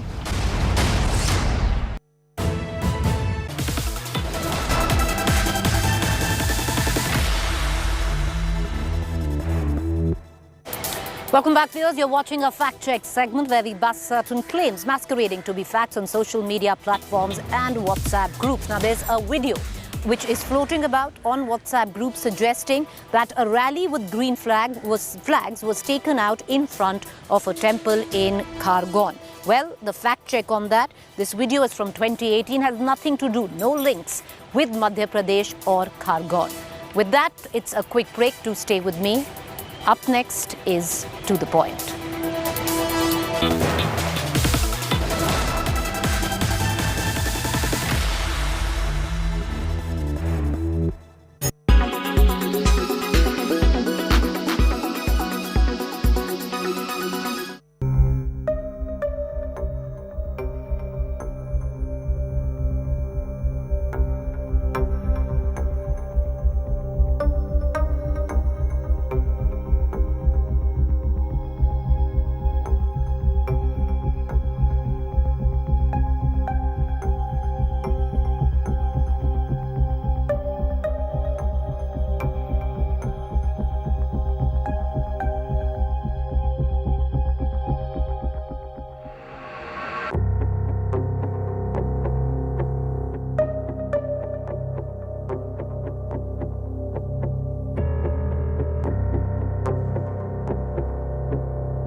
Zbulimi i bazës ajrore të Kuçovës në një bazë taktike të NATO-s. Kjo ndihmon jo vetëm pjesën ushtarake të Shqipërisë, por edhe për Ballkanin Perëndimor, e cila jep një siguri shtesë.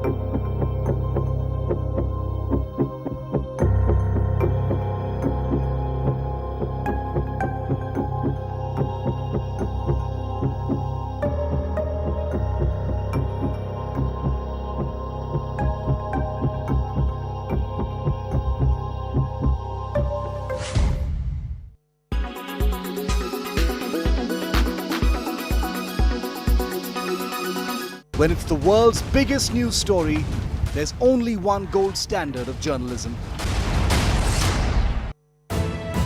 You are watching India Today. Tonight at 9 p.m. on the News Today with me, Rajdeep Sardesai. All eyes will be on Prime Minister Modi as he prepares to address the country from the Red Fort on the occasion of Guru Tegh Bahadur Jayanti.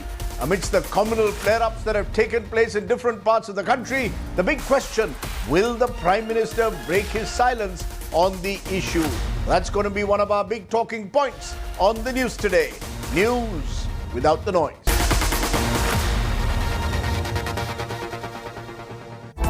In association with Fujitsu General, the Extreme Machine.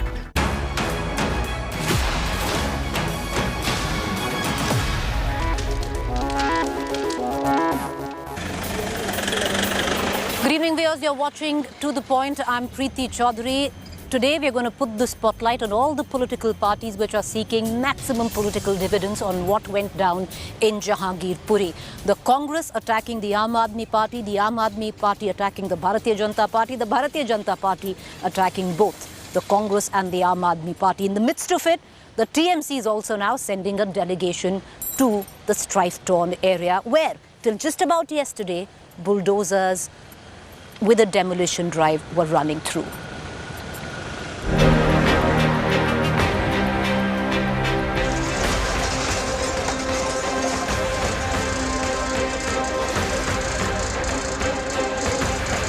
Day after massive bulldozer duel on its streets,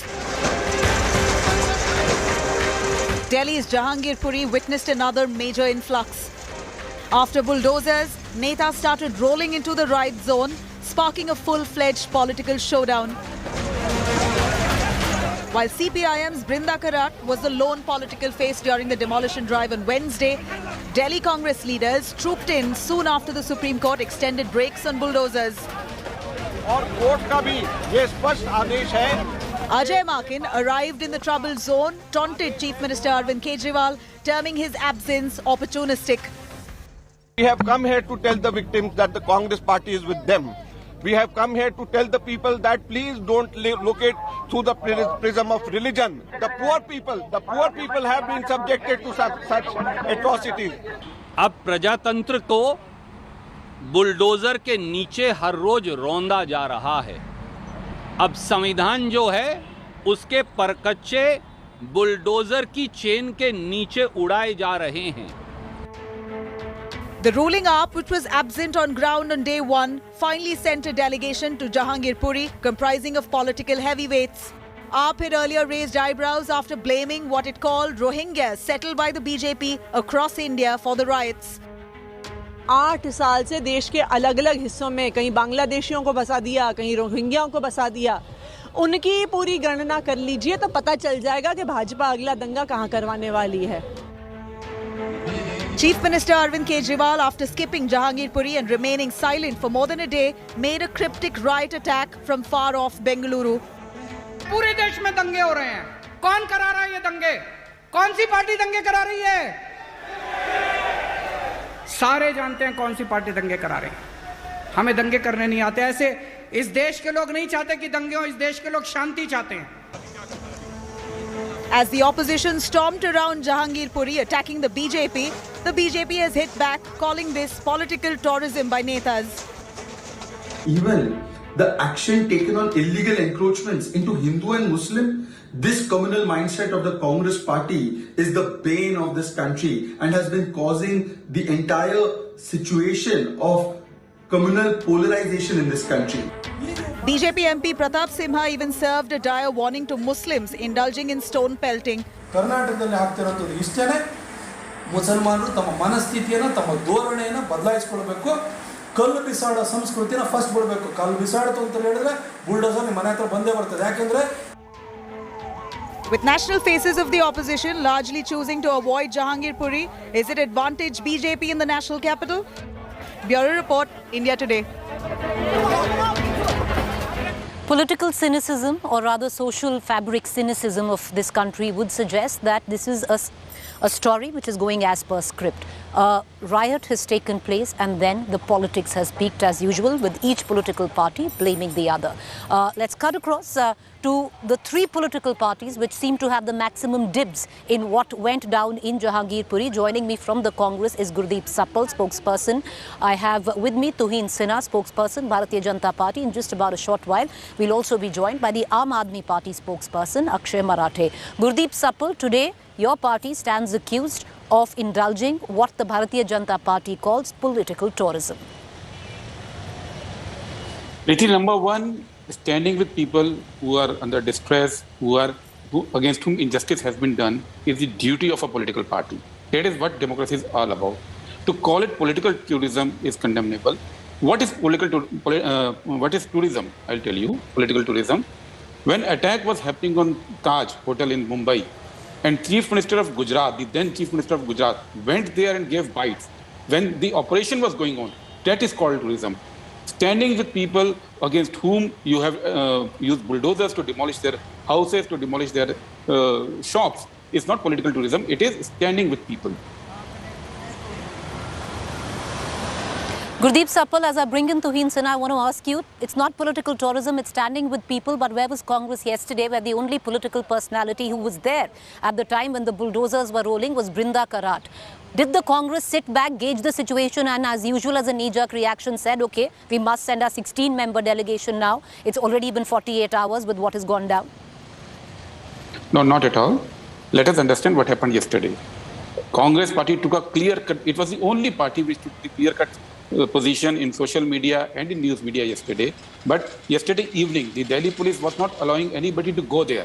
Had we gone there, it would have been spun the other way around. So after the Supreme Court came into play, our people went there, our senior leaders from Delhi Pradesh Congress, our senior leaders in erstwhile UPA government, they went there and stood with people. But yesterday, our position was very clear, and not just yesterday. In Khargaon, we formed a 5-member committee of former ministers who are doing an investigation what happened there. In Karoli, we formed a 3-member committee and went there. So it is not an isolated incident. Please do not see this in isolation. This is a sequence of events by BJP. What is curious is to understand why the BJP, which was earlier calling it a demolition act, use of bulldozers against the rioters, is now saying that it is an encroachment drive.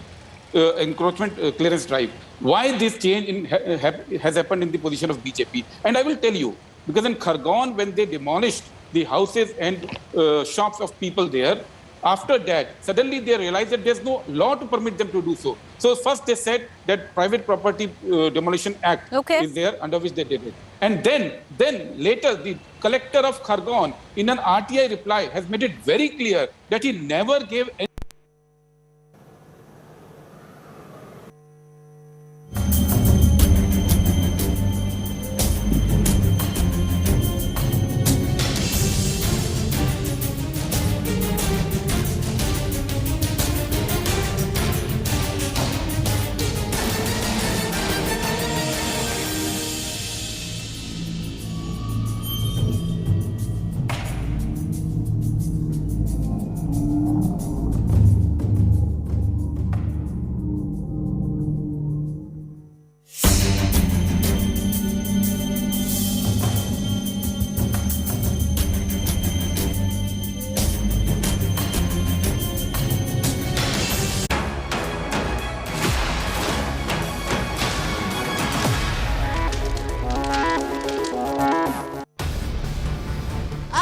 today traverses the length and breadth of Ukraine, we are in Oryhov.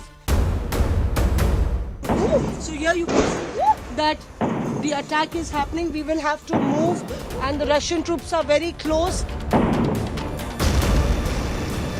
They must leave there. Oh my gosh. Oh my God. We must go. We have to go very fast. There is a lot of bombardment that is happening. India Today here reporting 1,000 attacks, missile attacks happened in this village, and that's why it is important to cover this story, getting you all the reports as they unfold. India Today TV, reporting from the front line.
You are watching India Today.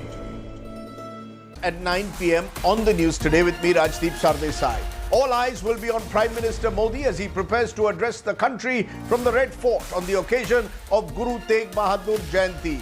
Amidst the communal flare-ups that have taken place in different parts of the country, the big question, will the Prime Minister break his silence on the issue? That's going to be one of our big talking points on the news today. News without the noise.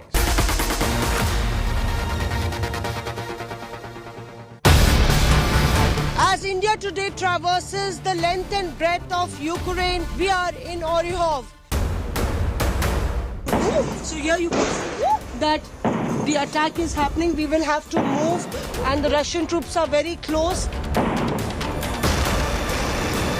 They must leave there. Oh my gosh. Oh my God. We must go. We have to go very fast. There is a lot of bombardment that is happening. India Today here reporting 1,000 attacks, missile attacks happened in this village, and that's why it is important to cover this story, getting you all the reports as they unfold. India Today TV, reporting from the front line.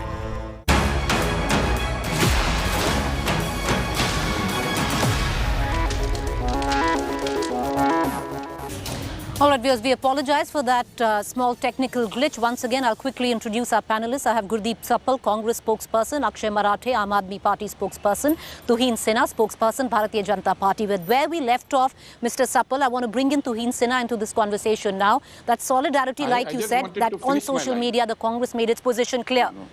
Sir, I'll come back to you. Let me just go to Mr. Tuhin Sinha and I'll come. Okay, finish your line, sir. Finish your line. Because it went off in between, what I said, the Khargaon collector has made it very clear that he gave no orders for demolition as required under the Act. And this is an illegal act, BJP realizes it, and now they are trying to cover up there as well as in Delhi. All right, okay. Now, you also said that we made our position very clear on social media and the police were not allowing us to go there. That's not the fact, sir. Brinda Karat from the CPM was there. The police was not stopping political leaders. We were there on ground. On the other hand, social media, solidarity cannot be expressed on social media, sir. But having said that, I'll come back to you. I want to bring in Tuhin Sinha. Tuhin Sinha, this political narrative, you stand accused, your party stands accused that this political narrative benefits the Bharatiya Janata Party. A communal clash takes place, which clearly, if it's a clash, requires two communities, and then within 3 days, and we have looked at the number of days, we've looked at in Gujarat, we've looked at in Madhya Pradesh, we've looked at, even in small places in Uttar Pradesh where it's happened, and Delhi. Within 3 days, bulldozers run in that area. Suddenly the BJP wakes up to encroachment. Well, Preeti, today in the Supreme Court, Justice Nageshwar very clearly pulled up Kapil Sibal for calling it a communal act. He said if members of both the communities, the houses or properties of both the communities have been encroached, how is it communal? So I think this should settle the issue completely. It was not a communal act. There are two questions over here. Should illegal encroachments in particularly sensitive areas be demolished? Yes, they should be demolished. Should protocols be followed? Yes, protocols should be followed. So I think it is the municipal commissioner who can address the second part of the question. But we need strict measures, because if timely action, ideally it should have happened before the stone pelting incidents. Ideally, if timely intervention by the municipal corporations across the country are not done to arrest illegal encroachments, the result would be the Azad Maidan riots of 2012, the Bashirhat and the Malda riots of 2017 in Bengal, and the string of riots which Delhi has witnessed in the last 2 or 3 years.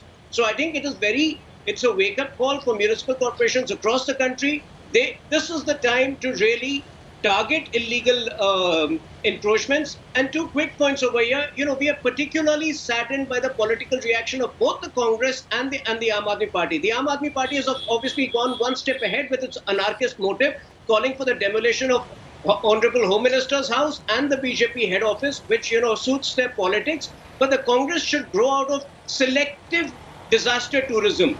If they really, we don't have problems with their disaster tourism, because that is all that Rahul Gandhi's politics is of. But ideally, he should also then go to the house of Shivam, the 16-year-old who's battling for his life after being attacked in Madhya Pradesh during Ram Navami. Ideally, Rahul Gandhi and the Congress team should also go to the houses of Lavanya. Okay.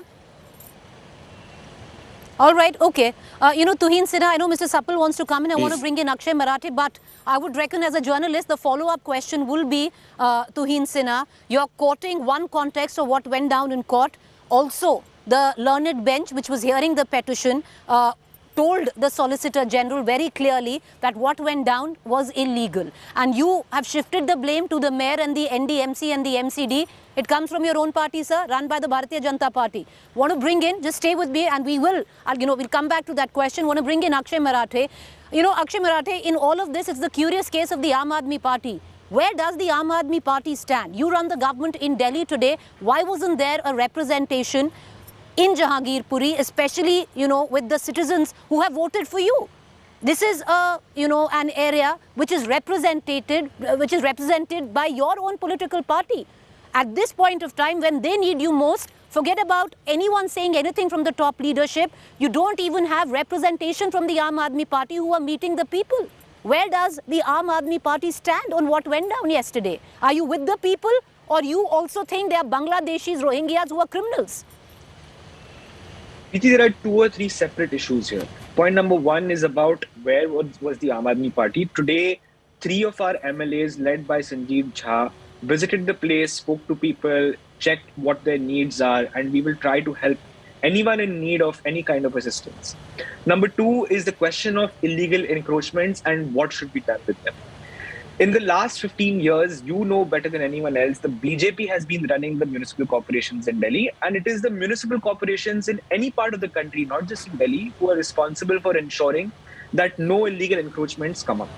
We know for a fact that the BJP councillors are notorious for taking bribes in return for allowing these illegal encroachments to come up. There is a set rate for every square meter of illegal encroachment that the BJP leaders have been taking for the last 15 years. So the question today is, if these leaders of the BJP are responsible for allowing the encroachments to come up in the first place, and if the officers of the MCD have been looking the other way when these encroachments have come up, then what action is the BJP going to take against its own leaders who have allowed this to take place? We are demanding today that the Supreme Court, when it hears the matter 2 weeks later, looks into this aspect of this problem. It's not just a question of now demolishing these structures. How did we allow these structures to come up in the first place? Who is responsible? Will any accountability be set on the people responsible for that? This is one of the questions that Aam Aadmi Party is asking today. And the third part of this is the communal angle. The BJP today is becoming a party of goons and thugs. You look just 2 days before this Jahangirpuri violence occurred, BJP workers who had attacked the house of Delhi Chief Minister Arvind Kejriwal were garlanded, felicitated. What was the message sent out to BJP workers that day? That you go out and attack people, you attack property, you create violence, you create a ruckus, you will be rewarded for your activities. So this is the message going out across the country for BJP workers. That we will support you no matter what you do. We will support you if you engage in Akshay Marathe, I want to ask you, as I bring in Gurdeep Suppal back into this conversation, I want to ask you, for the people who voted for the Aam Aadmi Party in Delhi, many of them are from Jahangirpuri because clearly the counts, everything is yours from there. I want to ask you now, other than the MP of course, the representation, political representation, the question is very clear. Does the Aam Aadmi Party believe that those who live in Jahangirpuri are Bangladeshis who are criminals and Rohingyas who are criminals? Yes or no?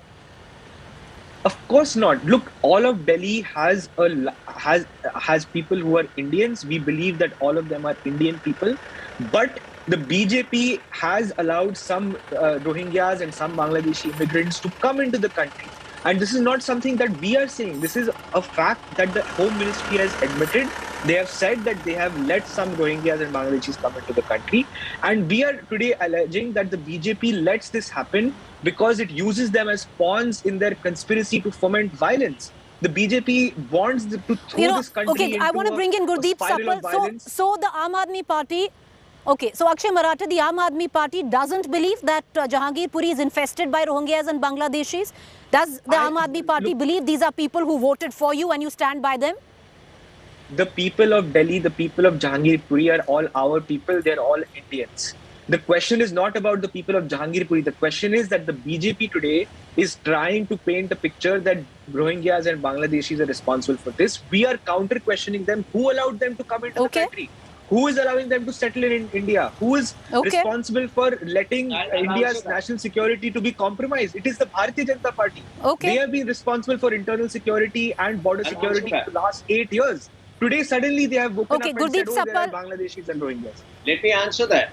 Okay. Gurdeep, Tuhin Sinha, you want to answer that? Okay, go ahead, then I'll go to Gurdeep Suppal. Go ahead. It's a very pointed question. Who is allowing them to settle?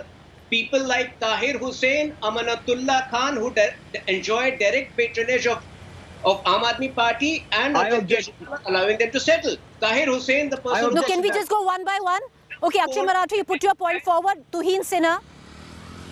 Tuhin Sinha, let me ask you the same question again.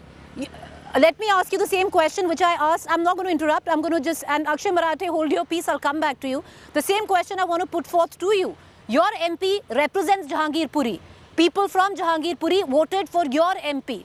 So therefore, I want to ask you, does the Bharatiya Janata Party believe that those who live in Jahangirpuri, because day in and day out, the local commentary by many of your Delhi leadership is that this is a belt of criminals full of Rohingyas and Bangladeshis. If you are talking about Hansraj Hansji, he immediately visited the place. He never, hid like the Aam Aadmi Party does.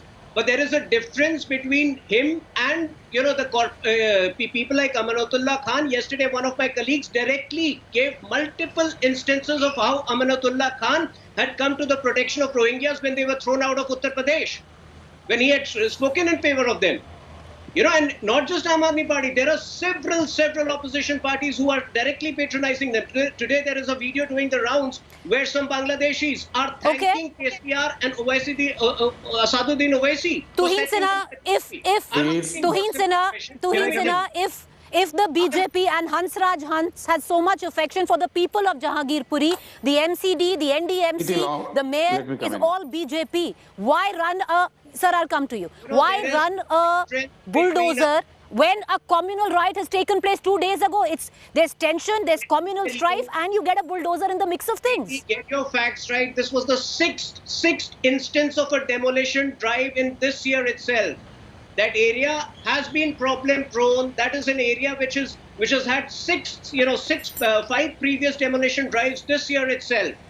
Yes, sir, all 5 previous, my facts are right. All 5 previous, sir. All 5 previous demolitions, brick and mortar wasn't touched. Carts, hand-pulled carts and scrap was removed. All five, your mayor has admitted it.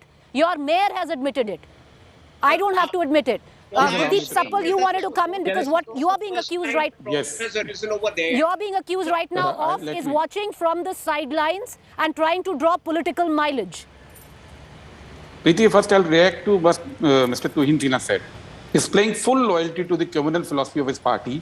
He named a couple of Hindu victims there and asked whether Congress leaders went there. Mr. Tuhin Sinha, Congress leaders did go to Hathras. They went to Lakhimpur Kheri. Sir, let's go one by one. They went to Unnao. I did not Sir, interrupt let's go one by one. Mr. Sinha, let's go one by one. I did not interrupt you. I did not interrupt you. I allowed you to make your point. Please, Mr. Sinha, allow me to I spoke make about my Shivam point. who was injured in Kharkov. I spoke about Lavanya who committed suicide in Tamil Nadu. Don't attribute Sir, you've made your point. Sir, please. Find out the Mr. religion Sapal, of go ahead, make your victims point.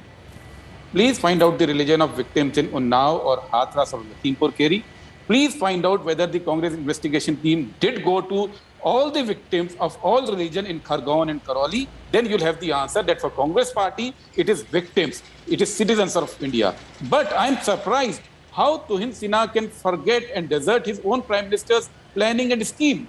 He is not aware that in Delhi, Prime Minister is running a scheme called PM Uday Yojana, which gives a house to every single person who has an unauthorized house in these colonies. In 1,797 colonies, you're talking of one Jahangirpuri, it is 1,797 colonies. And as late as March last week, this was being advertised by the Union Minister for Housing, that all the colonies where the unauthorized construction is done, they can avail the benefit of PM Uday Yojana. But today you have taken a U-turn because of communal reason, because you want to polarize people of India. And as far as Aam Aadmi Party is concerned, Preeti, let me ask Aam Aadmi Party, they are the ruling party of Delhi.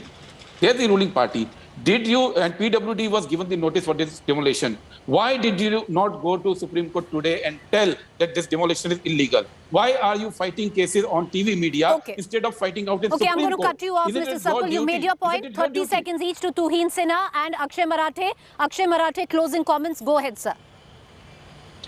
I think the BJP has to take responsibility for the communal environment that it has created today. This question of demolition is a afterthought that the BJP has come up with. The core question is that the BJP wants to foment violence. They are a party of goons and ruffians. India does not want this violence. India wants peace, prosperity, and economic mobility. If the BJP cannot provide that, they should resign and allow Aam Aadmi Party, a party of honest, educated people, to show the country what an economic future looks like. And the BJP must take responsibility for its violent actions. 30 seconds. Okay, Mr. Sinha, I give you 30 seconds, sir. Go ahead.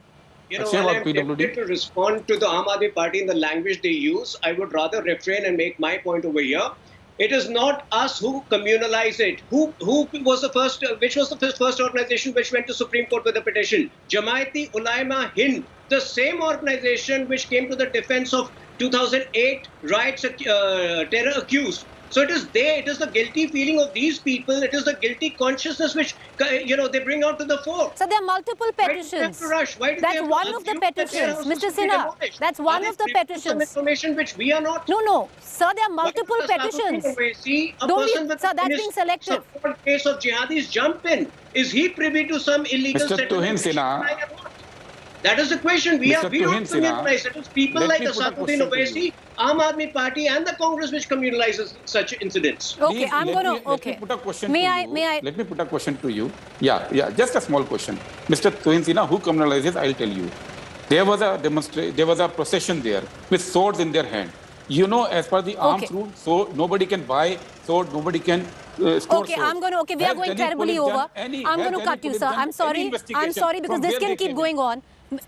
I am going to just come in, and I appreciate all three of you for joining us. I hope you've got equal time to put your side of the story, to very quickly wrap up in midst of all this politics. And it is, to quote a cliche, the collateral is always the citizens who are picking up the pieces, who had possibly nothing to do with what went down on the 16th of April on Hanuman Jayanti in the name of God. A quick break. Up next is Shivarur.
are watching India Today.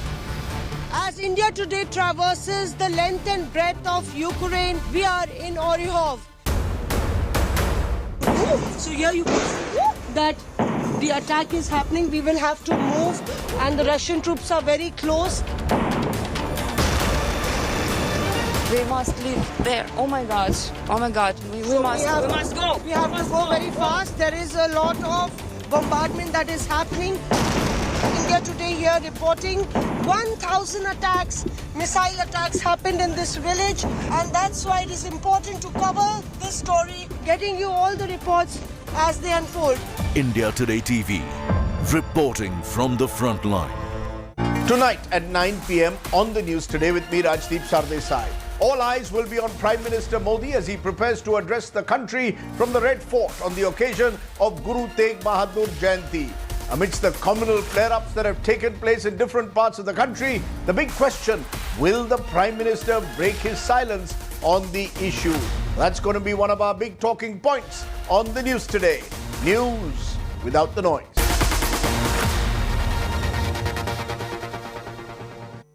Presented by RP Sanjeev Goenka Group.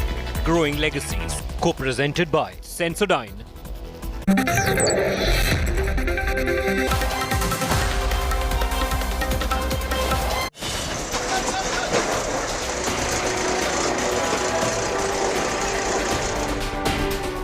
Hours after the bulldozers rolled,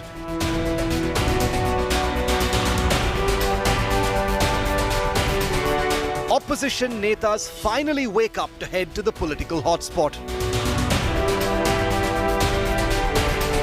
But big faces are still missing.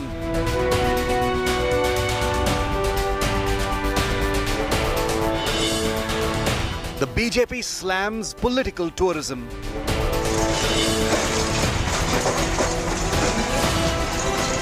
Is vote bank politics the only priority? The big focus on Newstrack.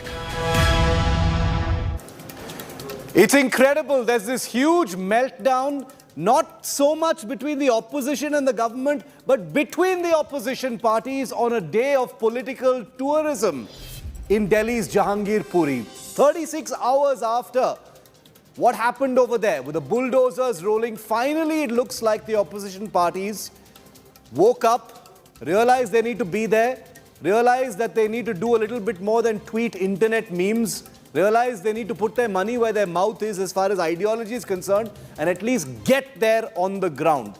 It was a pretty pathetic sight to see the late reaction and the manner in which the opposition have been sniping at each other.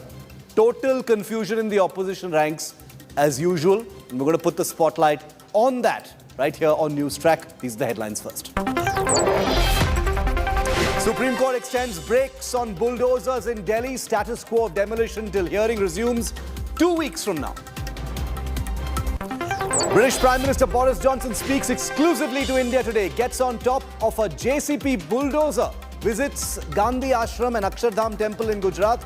Mega meeting with Prime Minister Modi tomorrow.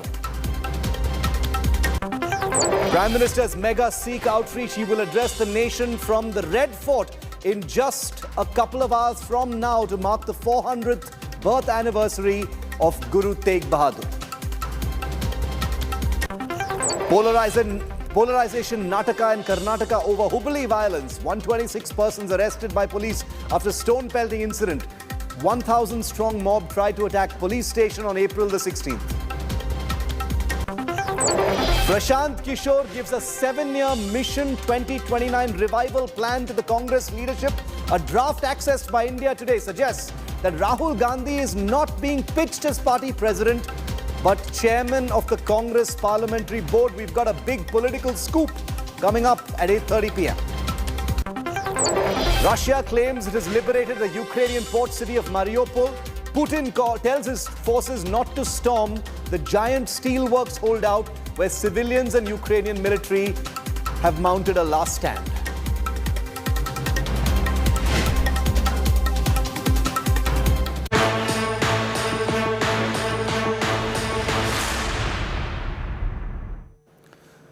When the bulldozers rolled in Jahangirpuri yesterday, the only familiar opposition face on the ground was Brinda Karat. It took 24 hours before prominent members of other political parties in the opposition decided, "Arey, we should also be there." They woke up and they decided to go there. But even that was half-hearted and confused, because once they reached there, they only amplified the absence of their main leaders. Where's Rahul Gandhi? He's abroad. Where's Priyanka Gandhi? She's abroad. Where's Arvind Kejriwal? He's sitting in Bengaluru. And here the opposition parties were busy sniping more at each other than they were at the BJP. Take a look at a day of pathetic political tourism.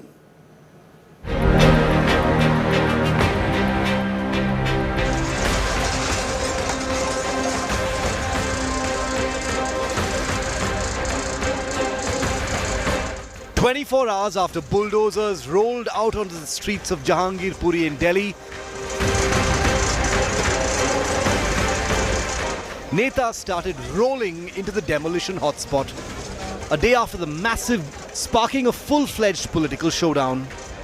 While the CPM's Brinda Karat was the lone political face during the demolition drive on Wednesday, Delhi Congress leaders trooped in soon after the Supreme Court extended the brake on those bulldozers.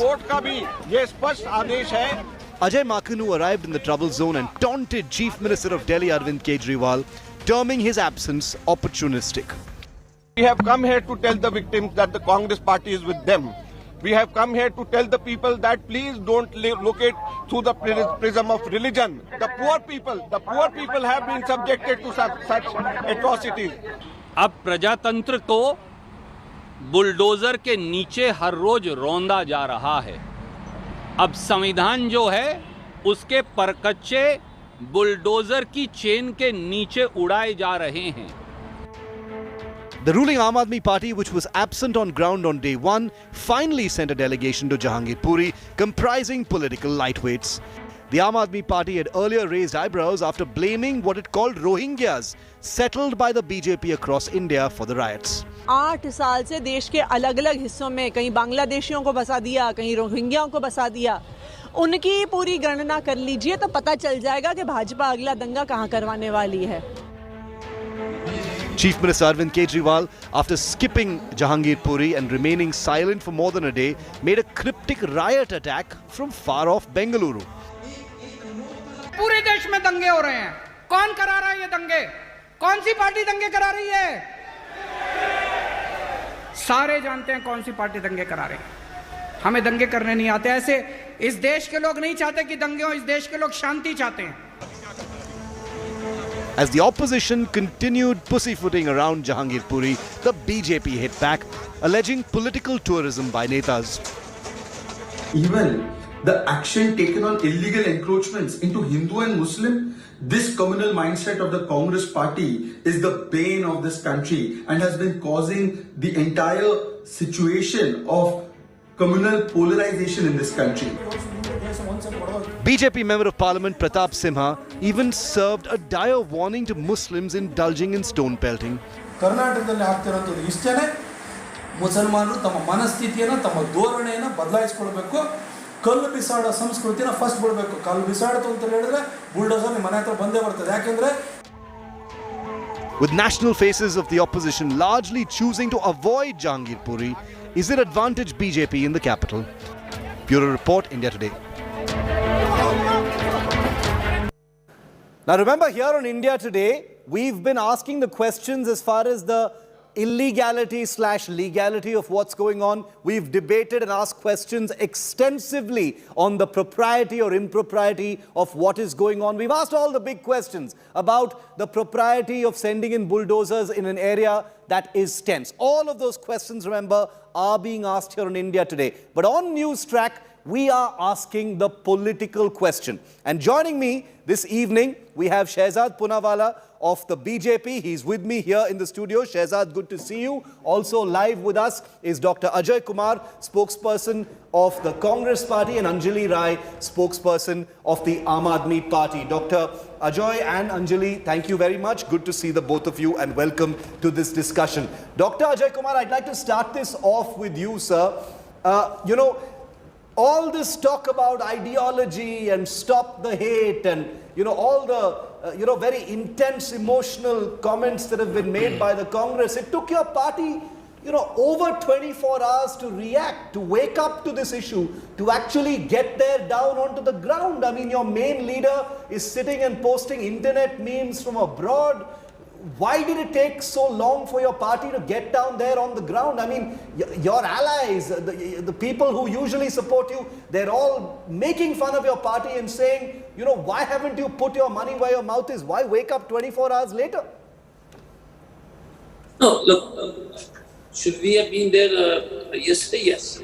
Fact of life. I mean, not hiding away from that issues. I mean, I think the Delhi Congress responded today and went there, but I'm totally with you, Shiv, that we should have been there because the fact of life, the fact of the matter is, it's not a Hindu-Muslim issue at all.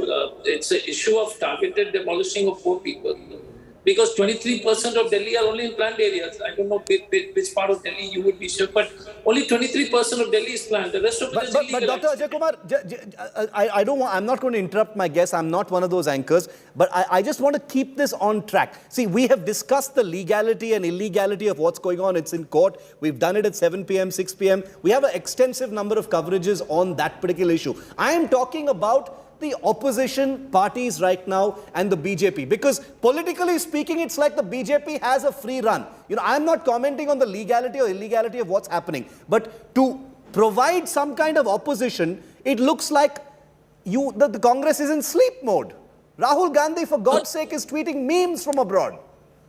The first question, if Rahul Gandhi had to be there in Delhi and in Mathura and in Agra, then Modi ji should be there in Khodgaon and he should be in Jahangirpuri. So not the same thing. Come on. First of all, I find it quite obnoxious when you start.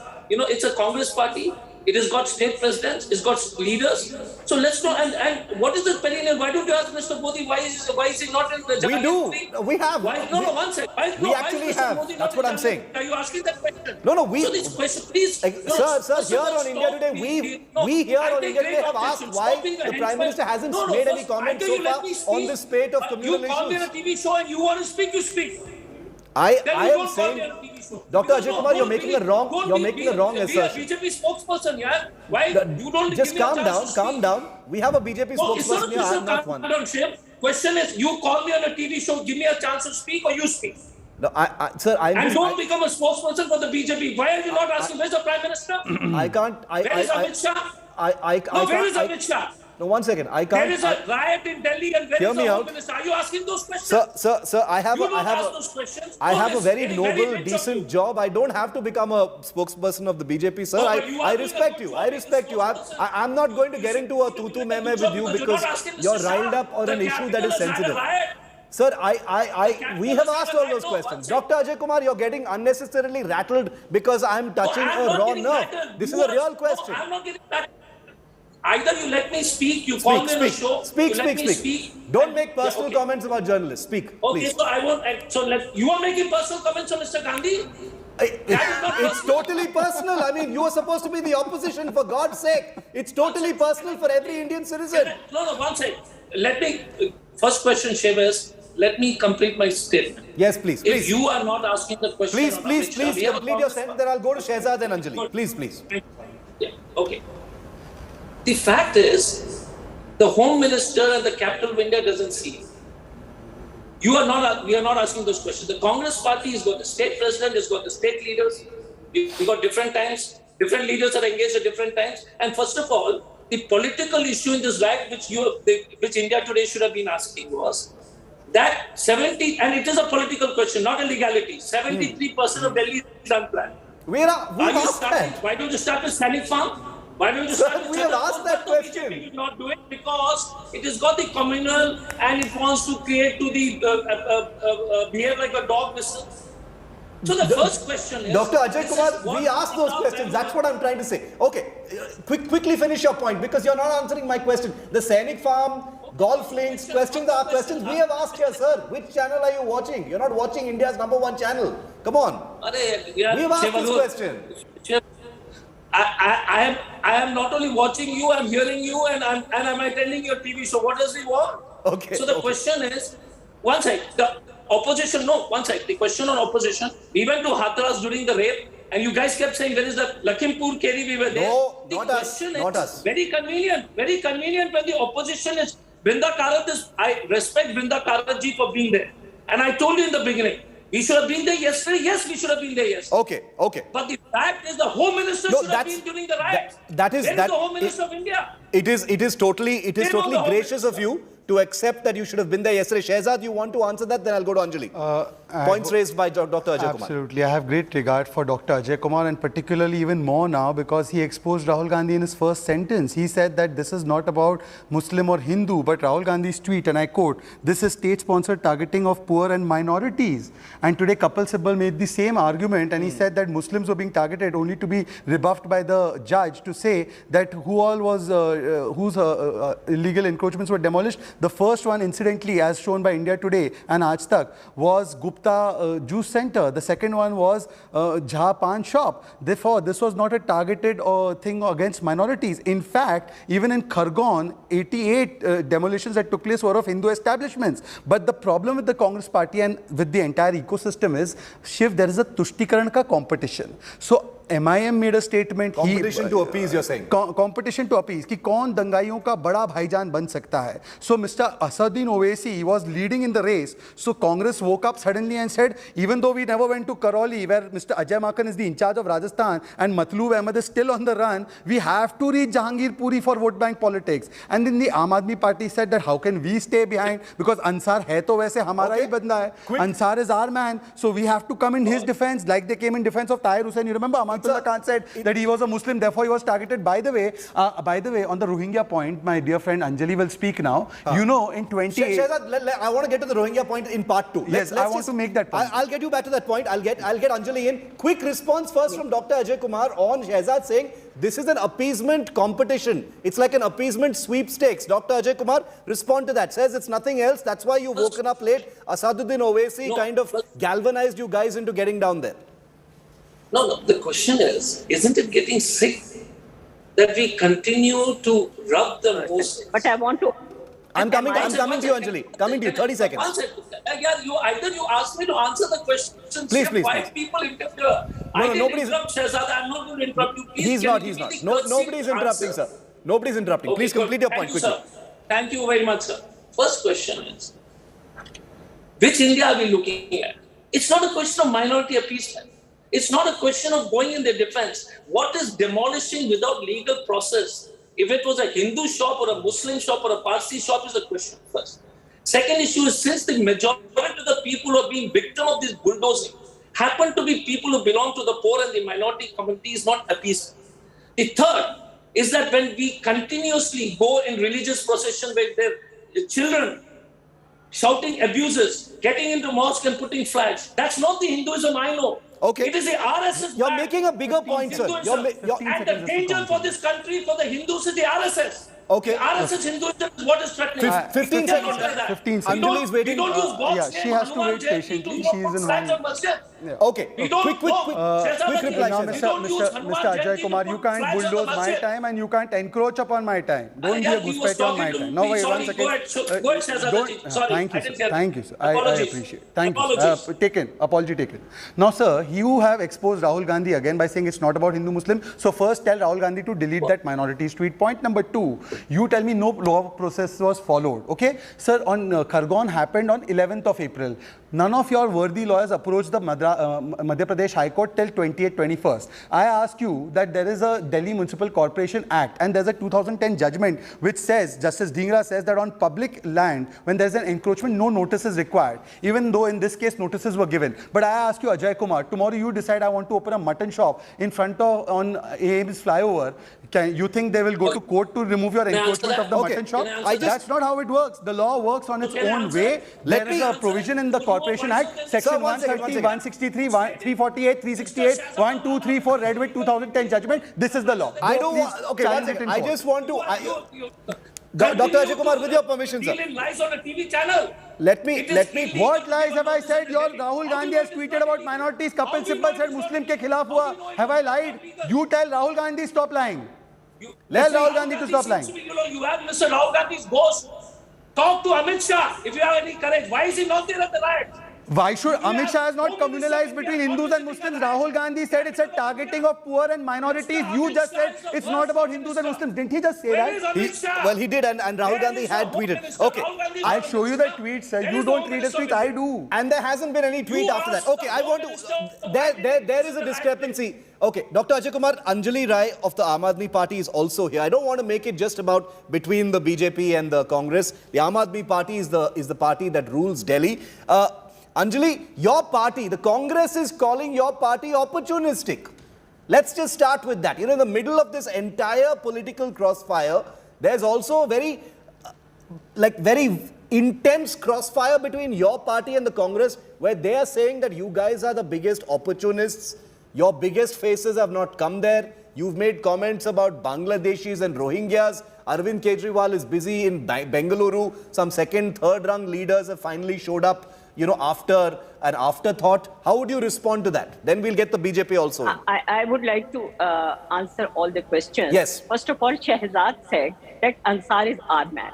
I want to ask him, Ansar, the main culprit behind the violence which took place on 16th of April, this man... but let's not get into the Ansar issue, but let's not tangent into that. This. So I have to start this. Specific. He started this. Yeah. So Ansar was carrying on his scrap business in 2.5 acres of MCD land, which is ruled by BJP, you know, and he was working there in connivance with BJP. And he had built 5-storied house in that area. But BJP didn't take any action against this illegal encroachment on MCD land or did not demolish his house. So definitely he was in connivance with BJP. Now answer the question. Now second enough thing, about Ansar. You were asking me that why didn't Kejriwal ji go there? Congress is asking you. I'm not asking.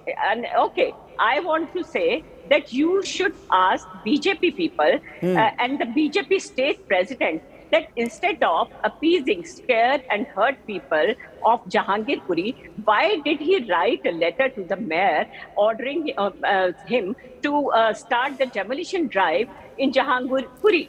But Jahangirpuri hi ek aisi jagah thi. But that's not answering my question, madam.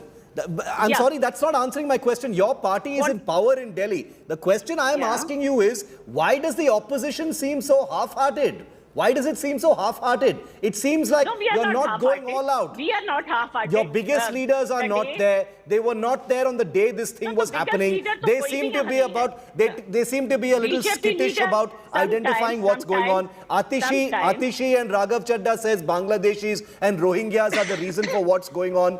You know, the people who admire your party are saying that you are demonizing Muslims and playing to the right-wing gallery as well. So all of these allegations are also being made. Instead of being there in full force as an opposition party, it seems like you are being half-hearted and the Congress says you are being opportunistic. Respond to that specific point. No, we are not at all opportunistic. We are with a common man, whether he is a Hindu or a Muslim. And the action demolition drive which took place has hurt both the communities, Hindu and Muslim, and it was carried out very illegally. This new politics which has started in India is very scary, and it is not bulldozing only the houses and shops of people, it is bulldozing the entire constitutional system of India. So one should criticize this, and BJP should know that people are very intelligent and they understand that they want to divide the society. And the way they are politicizing everything.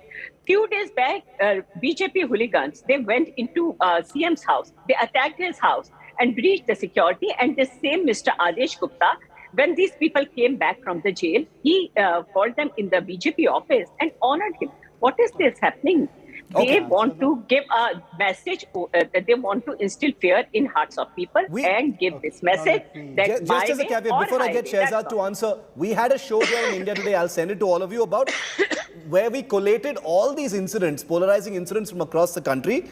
about, whether there's a national pattern. So I want to repeat and tell all of our viewers and tell all of our guests that, on India Today, we don't take sides. We are a channel that's very fair, and all of you will definitely agree with me. Shehzad, you want to reply to what Anjali said? Yes. She said something about both you as well as the Congress. First to Shehzad, then to Dr. Ajoy. First of all, she said bulldozing the constitutional system. Here is Tahir Hussain. Entire world showed what was there on his terrace. UAPA was put on him by Delhi police. And Amatullah Khan, here's the news report. No, this is not fair. This is not fair. Anjali, let him finish. I'll come back to both of you so our viewers can hear you. I heard both of these people. It's 2 versus 1. I'm hearing them and I'm answering them.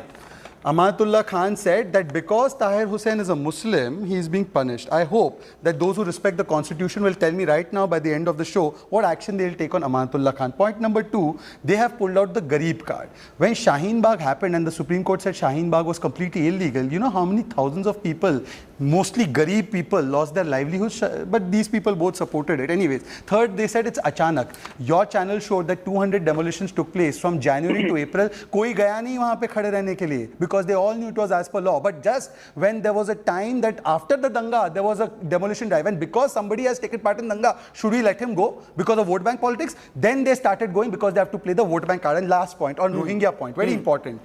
Dear Anjali ji, point number 1, in 2018, when there was a fire in the Rohingya Basti, it was Amatullah Khan who went there and said, we will give you food, Civil Supplies Department will give you food, 25,000 compensations are announced. In 2020, the Delhi High Court was told by Delhi government, we are providing adequate rations to the Rohingyas. This is a report of 2021 when the Uttar Pradesh government tried to remove the Rohingyas from its land in Delhi in Madanpur Khadar. Mr. Amatullah Khan wrote against it, told them not to do it, and also it was his use of his illegal connections of water and electricity by which they were placed there. This is as per the Dainik Bhaskar and other reports, including India Today. And finally, fourth, when we, the Indian government, has said that they are an internal security, national security threat for Rohingyas, you can check that out. It was Amatullah Khan who said that, "Arey, ye to majloom hai. What threat can they pose?" And that report is also there. But there's also this is the statement of Amatullah Khan that Rohingyas are not an internal security threat. I'm telling Anjali. So one last point. But if Rohingyas are behind this, as she's saying, and they are with us apparently, I challenge Anjali to say that NRC should be done and Rohingyas should be thrown out, and their electricity and water connections will be cut by the Delhi government by tonight.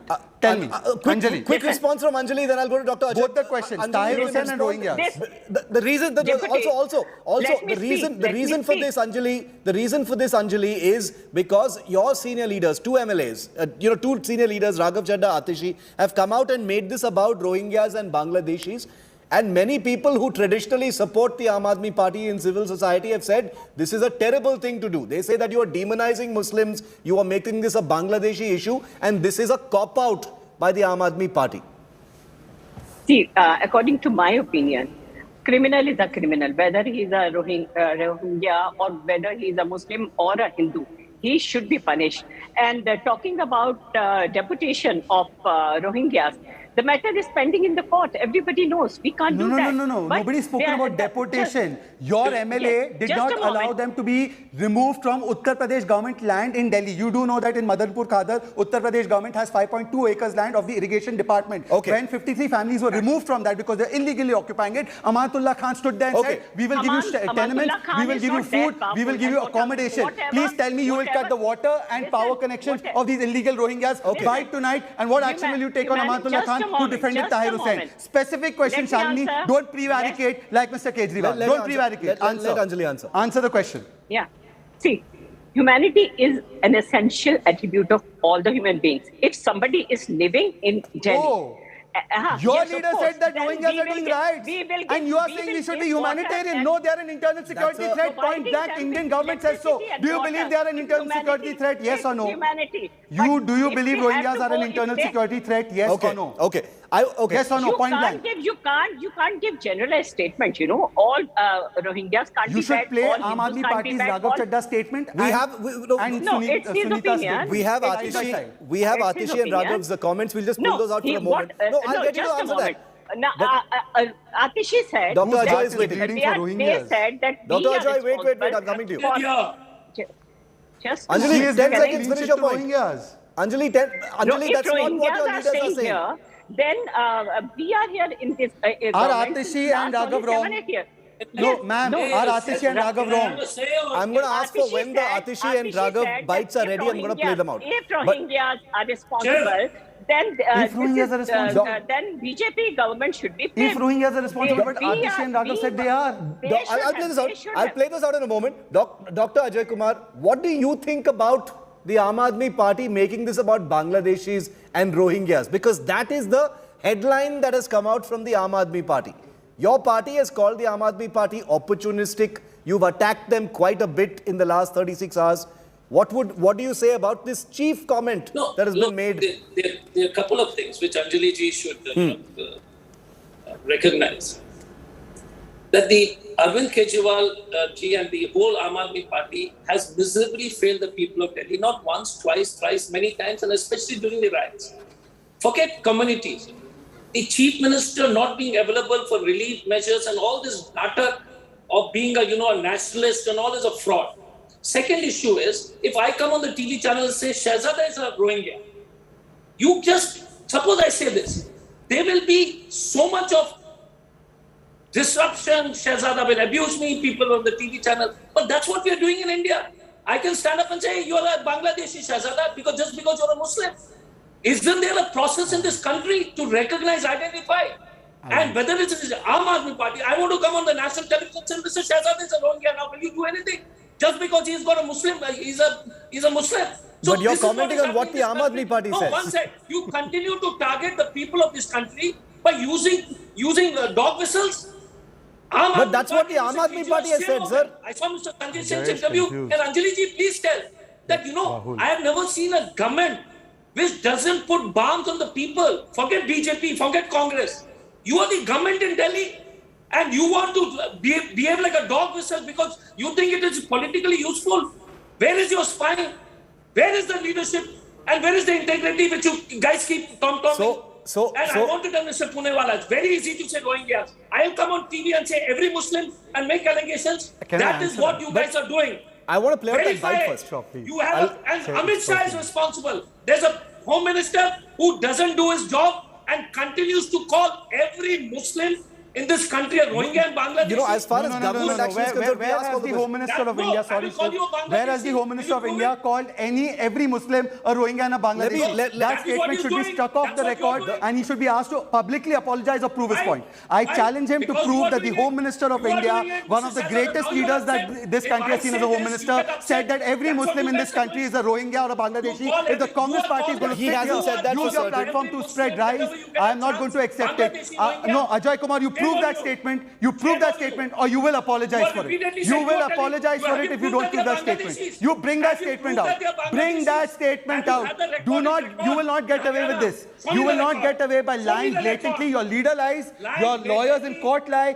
You will not get away when you're sitting with me on this debate show. When you say that the Home Minister said this, the Home Minister said no such thing. Yes, the Home Minister says that those who infiltrate our country and your party has allowed that infiltration to take place. Your party does not want CA and RC. Your party has a soft heart for these kinds of people so that you can have vote bank politics. Those people who are like termites sucking upon resources that belong to Indians, Hindus and Muslims, those people are indeed as it turns out, let me jump back in. I don't want emotions to run too high. I know this is a sensitive issue. As it turns out, just by way of clarification, the only two people I know in this entire issue, I'm not talking about in general, I'm not talking about 6 months ago, the only two people in the last 24 hours who've used the word Rohingyas and Bangladeshis are Atishi and Raghav Chadha. Exactly. I just want to play that out for you. It's not the BJP. Whatever else the BJP has said before, I'm talking about the issue right now. Let's not go into all that. We'll have to verify and look at things Shehzad says. Nothing of like this kind has ever been said. Just listen to this. They said Bangladeshis, the BJP said Bangladeshis? Yes or no? Dr. Ajay Kumar, let's just listen to these bites. You can say what you want of that. Let's just play this out for context for our viewers. Let's just play it out. Here's what Raghav Chadha and Atishi said. 8 साल से देश के अलग अलग हिस्सों में कहीं बांग्लादेशियों को बसा दिया, कहीं रोहिंग्याओं को बसा दिया. उनकी पूरी गणना कर लीजिए तो पता चल जाएगा कि भाजपा अगला दंगा कहां करवाने वाली है. पिछले 8 सालों में भारतीय जनता पार्टी ने जगह जगह पूरे देश में सबसे ज़्यादा तादाद में बांग्लादेशी और रोहिंग्यास को बसाया है. इसलिए बसाया है भाजपा ने कि उनका इस्तेमाल कर दंगे कराए जाएं. अगर आपको ये जानना है कि भाजपा अगला दंगा कहां प्लान करने जा रही है, किस स्तर का प्लान करने जा रही है, तो आप भाजपा को बोलें कि कहां कहां इन्होंने बांग्लादेशी और रोहिंग्यास को बसाया है, उसकी सूची दे दें। ये कौन सी बात आप पार्टी कर रही है? उनके लोग कह रहे हैं कि वहां पर बांग्लादेशी और रोहिंग्या हैं। इनको क्या गरीबी नजर नहीं आ रही? भारत के नागरिक हैं पूरे के पूरे वो। You know, Anjali, the topic of this debate was the opposition speaking in different voices and sniping each other, and the, you know, some kind of political tourism that's going on in Jahangirpuri. But I just played out those two sound bites by your two leaders because it is completely the opposite of the sentiment that you are expressing here. It seems like your top leaders, apart from Arvind Kejriwal, who made a very cryptic tweet about riots and stuff earlier today from Bengaluru, the basic message from Aam Aadmi Party is, this is almost like dog whistling. As Dr. Ajoy Kumar said, this is an example of dog whistling when you're talking about Rohingyas and Bangladeshis in the context of what's happening in Jahangirpuri. How is this different from what you accuse the BJP of? See, Raghav and Atishi said this because all these BJP people were accusing us कि हमारी वजह से Rohingyas यहाँ पर बस गए हैं, जबकि हम लोगों को तो 7 साल सिर्फ हुए हैं यहाँ पर आए, और they were in MCD, they are there for 15 years. और अगर वो एनक्रोचमेंट कर रहे थे, अगर वो वहां बस रहे थे, तो इनके बिना मंजूरी के वो नहीं बस सकते थे यहाँ पर। तो अगर इनको पहले ही वहां से हटा देना चाहिए था, क्यों उनको बसने दिया?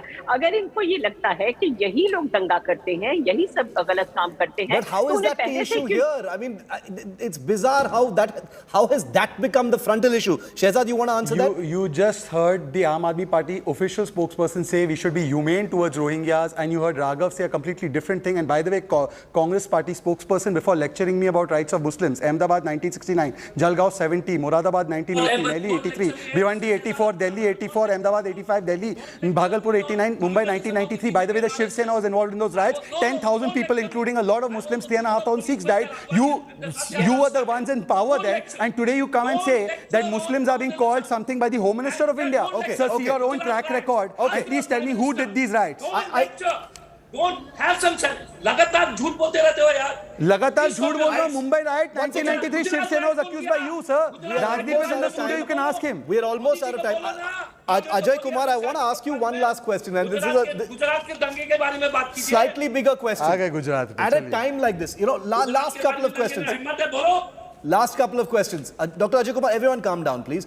Last couple of questions. At a time like this, emotive issue, you know, an issue that, has raised the hackles, most people feel very strongly about it.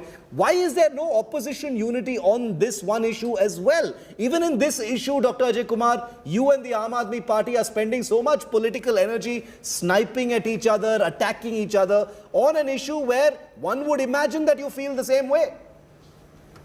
So did you ask the BJP this question when they were in opposition? Why didn't they tie up with the communists? Arey, come on, sir. We ask everyone questions, sir. Come on. I'm amazed with for the lack of intelligence in the question. Did you ask Mr. Advani why didn't he tie up with the communists when we were in power? Why don't you tie up with this?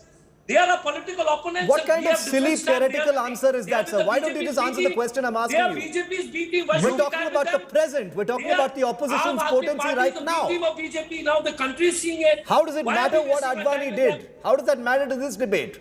Look at where you are right now and look at where the BJP is. And ironically, they've tied up with the Shiv Sena, whom they called communal, the most communal once upon a time. You are tied up with them. They didn't even sign your letter to the nation. Can you ask these questions? Okay, you fight with the media.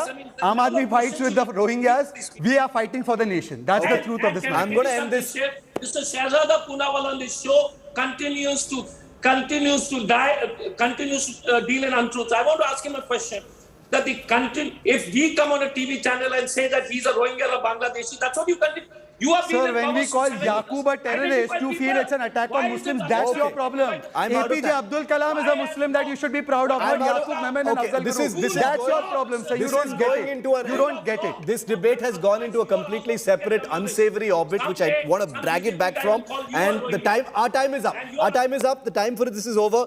Dr. Ajay Kumar, you've called me stupid, not answering the right questions. BJP spokesperson, I have a great deal of respect for you, sir. So I cannot share the same sentiment back at you. Of course, all of these things said in the theme of a debate. But Shehzad, Anjali and Dr. Ajay Kumar, thank you very much. Always a pleasure. Discussing things get heated always when it comes to political issues, especially when it comes to provocative issues like this one. We will continue to ask those questions and debate them here on India Today. Quick break. On the other side, we've got a big political super scoop coming up for you, and it pertains to the Congress party and Prashant Kishore. Big political exclusive.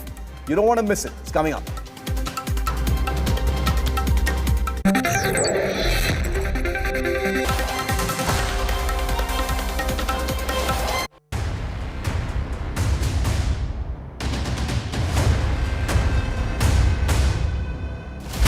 This is a tank turret. Courage. India Today, in fact, is the only Indian crew to reach. Fearlessness. This is the third tank armored person carrier we have seen. Putting our lives at risk. Massive operation over here in Delhi Anchor. We are on the ground, bringing you the facts. A Ukrainian woman shares the horror of shelling. So that India is better informed. Tune into India Today TV, reporting from the front line.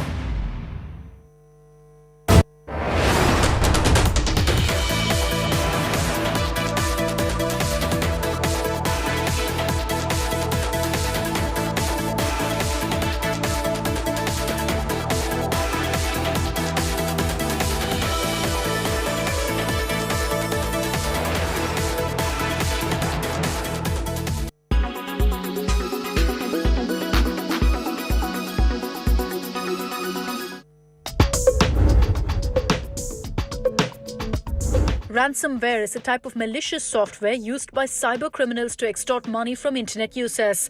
The equivalent of a hold-up in cyberspace, ransomware takes the victim's computer hostage by encrypting data stored on the hard drive as well as any external drives and USB keys connected to the computer at the time of the attack.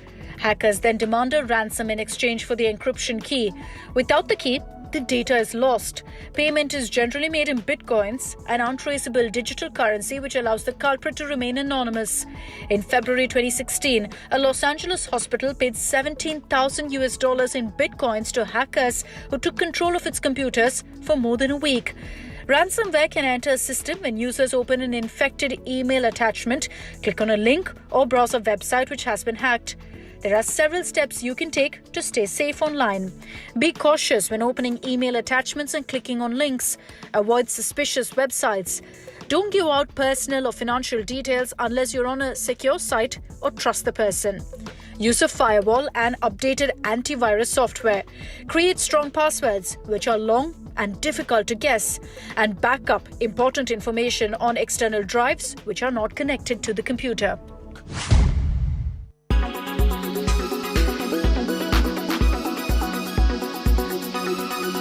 When it's the world's biggest news story, there's only one gold standard of journalism. When it's the world's biggest news story, there's only one gold standard of journalism. You are watching India Today.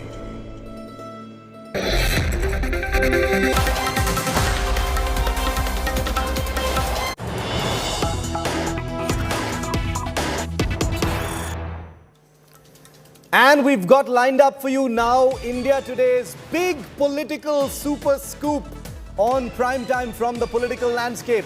This is a bombshell of a news break as Prashant Kishore, the country's top political advisor and strategist, negotiates a possible Congress role for himself. We've revealed what is believed to be Prashant's 2021 draft plan to revive the Congress party, which is very much part of a 7-year revival plan that Prashant Kishore is believed to have presented to the Congress party as a prescription to bring it back from defeat. Recommendation number 1 in this draft plan that India Today has accessed suggests that Congress President should not be Rahul Gandhi. The second big recommendation from this draft plan, and I want to underline that this is a draft plan that is believed to have been presented, is that Sonia Gandhi will not be the chairperson of any formation going forward. Recommendation number 3 in this draft plan, which dates back to June 2021, is that an erstwhile Congress leader, perhaps Pawar or Mamata Banerjee, could be the UPA chief.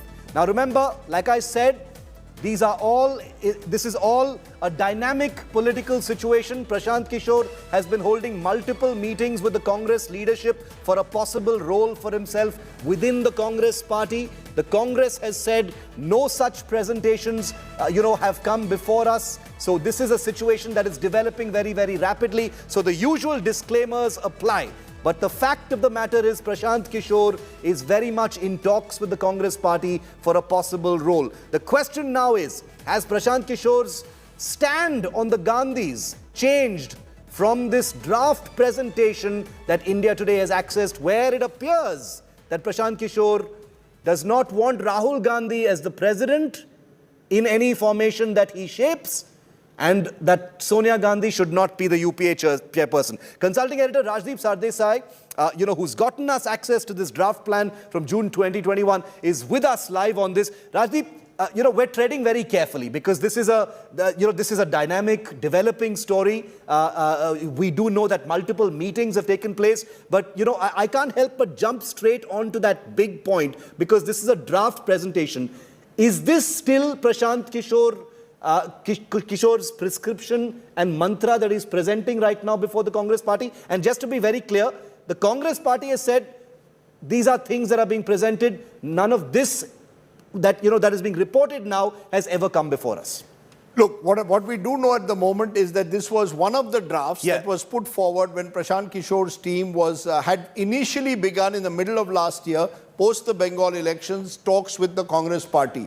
We don't know whether on all these issues the team Prashant Kishore is aligned with what they said 6 months ago. We are also unclear at the moment specifically whether those ideas, thoughts on the leadership remain the same. But one important point in this draft where he says, or the draftsman says, perhaps for the first time, the Congress leadership does not appear fully aligned in terms of goals, strategy, method, approach, tactics, and the way forward, leading to a complete lack of cohesion, at times confusion and stalemate. And then goes on to underline how both under Sonia Gandhi and under Rahul Gandhi, the Congress hasn't been able to revive itself.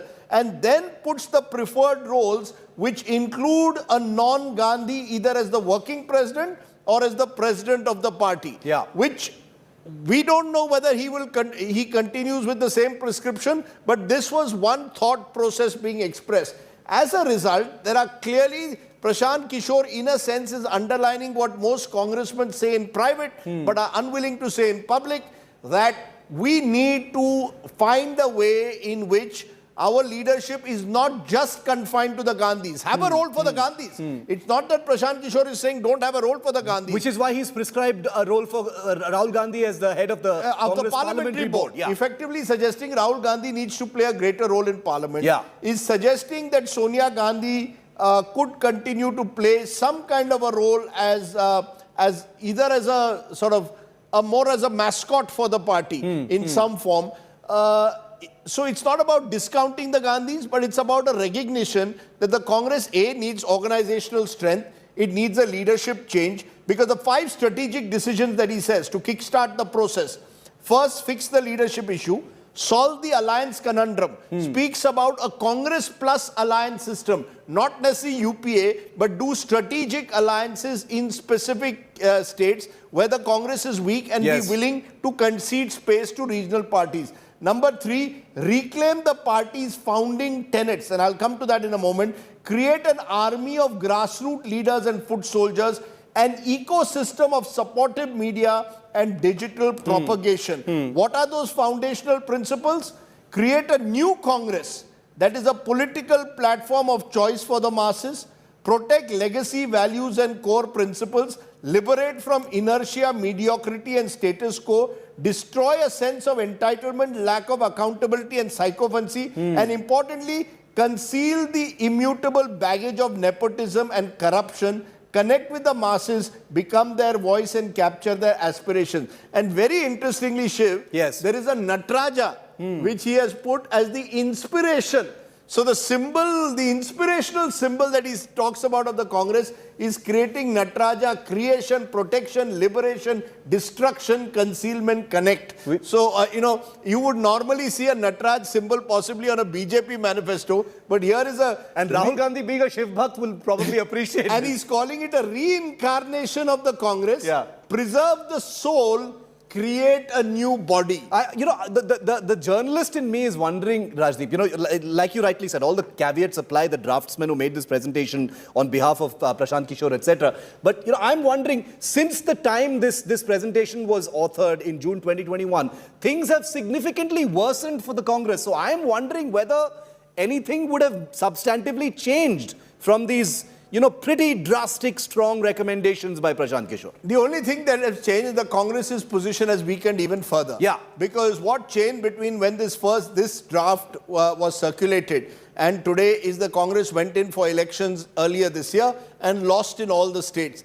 In a sense, that weakens the Congress's position vis-a-vis Prashant Kishore because can they in a way rein in Prashant Kishore if they are to induct him into the party? Or do they give him some kind of a larger than life role? This has led to considerable debate and we are told another meeting is scheduled for tomorrow. So there is an engagement with Prashant Kishore which is taking place at the highest level and unprecedented. I don't recall where someone outside the party is being given 7-8 hour presentations to party members including Sonia Gandhi. In fact, I'm told the latest presentation runs into 585 slides and Sonia Gandhi is the only one, along with, I presume, Priyanka Gandhi, Vadra and Rahul Gandhi, who've been given access to this entire slide presentation. So it's a very unusual thing for the Congress, a sort of status quoist party, to in a way bring in a professional advisor to put this before them. And as you rightly said, nothing really has changed from June to today. If anything, the Congress has weakened even further. One final question to you, Rajdeep. These presentations are happening, these meetings are happening. We've heard from within the Congress while we were talking about this story with the Congress, in charge, various in charges, is that they're talking to several different consultants. But it's pretty clear that, Prashant Kishore is the big one. He's the most well-known. Some discussions have happened since last year when this particular presentation was obviously drafted. Do you see this ending in any substantive role? Because even in this draft presentation, let's point out, he actually articulates a role for himself, General Secretary in charge of media.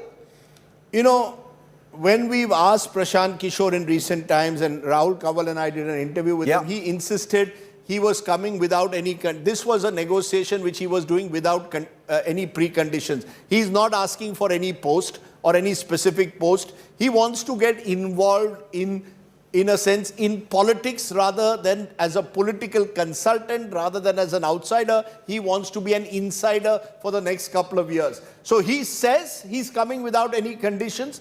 Therefore, one presumes that Prashant Kishore is flexible enough at the moment because he too perhaps sees this as his big opportunity. Just as the Congress knows that they have nothing to lose. Yes. So we'll have to wait and see whether there is actually a position created for Prashant Kishore or over time, organically, he finds his feet in the Congress. As of now, the jury is still out whether Prashant Kishore will be embraced and accepted in the Congress or not, or whether once again, like in June, July, there will be these negotiations and they will eventually fall through. The difference is they seem to be taken very seriously this time. Chief ministers were called yesterday. Bhupesh Baghel and Ashok Gehlot were called for a presentation by Prashant Kishore, and Sonia Gandhi is driving this entire exercise. Okay, we'll have to see where the chips fall. Picture abhi baki hai, as you so often say, Rajdeep, in any big political story. Big scoop nevertheless. Let's see where things land. It's still a story in motion, and we will continue to track where this story moves and where things land. Rajdeep, appreciate it. Thank you so much for being with me on that big news break here on News Track. Finally, let's remember that the Russia-Ukraine conflict has entered its 57th day. President Putin of Russia has declared that Ukraine's Mariupol has been successfully liberated. That's Russian speak for a city that's fallen into Putin's hands. Take a look.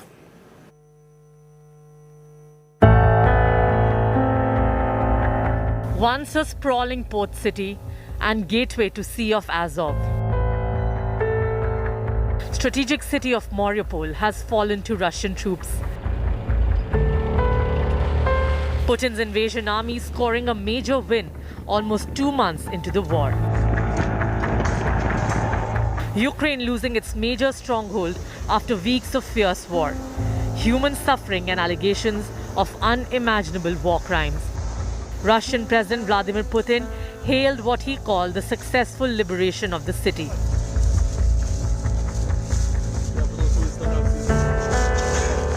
The Minister of Defense of Russia, Sergei Shoigu, he noted that the city was besieged completely except for the Azovstal factory, which is in fact a city inside of a city because it's like 11 square kilometers. That's one of the largest factories of steel in Europe. So this is why we right now have the situation when the city is captured, but not at all actually, because this factory still remains under the Ukrainian control. Amid all-round Russian surge in Mariupol, this Azovstal steel plant, once Europe's biggest metallurgical plants, has become the last stand for surviving Ukrainian troops, who so far fearlessly fought Russians. The plant is in ruins after multiple airstrikes and shellings by Kremlin forces.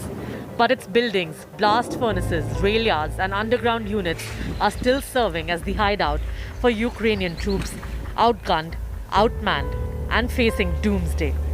With food, water, medicine and ammunition fast depleting due to the military siege by Russia. Ramzan Kadyrov, the leader of Russia's Chechnya region, whose forces have been fighting in Mariupol, has claimed that Azovstal plant will be completely under control of Russian troops very soon. Putin, however, has decided not to storm the plant and has asked his men to lay an impregnable blockade of the entire complex to prevent anyone from escaping and to wait till Ukrainian forces run out of supplies. The Azov, which is the national military brigade and the part of the Ukrainian defense forces, they still having this factory under their control, and they have this. They're benefiting from the critical location of the factory close to the sea, and they are having the catacombs, or they are having the underground corridors, which are helping them to stay there and to prepare for the Russian possible siege of the factory. Putin held a meeting with his defense minister after the mega win and plotted his next strategy. Putin has called on the remaining Ukrainian fighters in Azovstal to lay down their arms, saying Russia would treat them with respect and provide medical assistance to those injured. Mariupol has symbolic importance for Russia because it was de facto headquarters of the far-right nationalist Azov battalion, which Moscow has promised to destroy. Russian president's clear message is that there needs to be no evacuation of the steel plant. It should be shut down and the forces should be given yet another opportunity to lay down their arms. With video journalist Satya Rautway in Moscow, Geeta Mohan for India Today. Prime Minister Modi will be addressing the country from the Red Fort a little after 9:15 this evening. Stay tuned. Rajdeep comes up on the other side with news today. The big stories of the day coming up.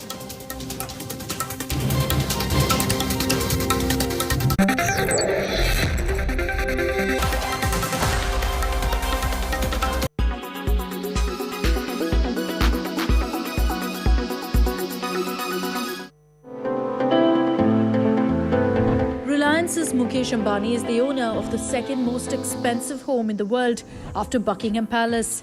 Here are the inside pictures of Antilia. Antilia is located in one of the most expensive residential areas in the country, Mumbai's Altamont Road. The property rates here are mind-boggling, 80,000 rupees to 85,000 rupees per square foot. A 600-member staff is employed to keep the 27-storied building in order. The building boasts of 3 helipads, Mumbai's skyline and the Arabian Sea. Antilia is built to withstand an earthquake of even 8 on the Richter scale. Mukesh Ambani's love for cars is behind 6 floors of Antilia being devoted to garages. This space houses several luxury cars, including his 5 crore rupees Maybach. The garage can accommodate 168 cars. There's even a service station on the 7th floor. The recreation center spread across 2 floors has a yoga center, dance studio, jacuzzi, a health spa and several swimming pools. Antalya is equipped with its own ice cream parlor, a mega temple, a private theatre that can accommodate 50 people and a salon.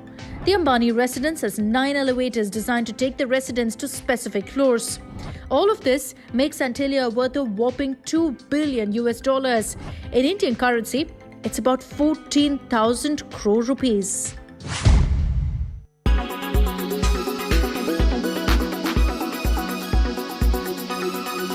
When it's the world's biggest news story, there's only one gold standard of journalism. You are watching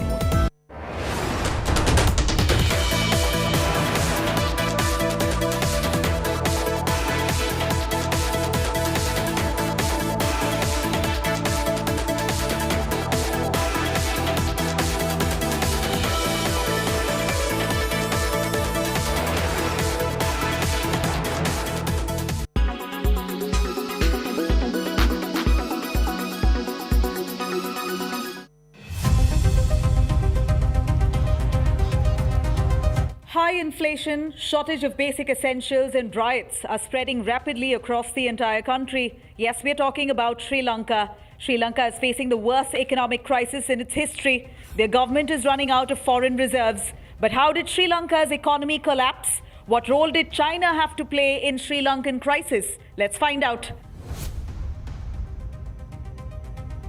Sri Lanka took loans from several countries. This pushed Sri Lanka to its worst economic crisis. Sri Lanka is facing an acute shortage of food, fuel and basic essentials.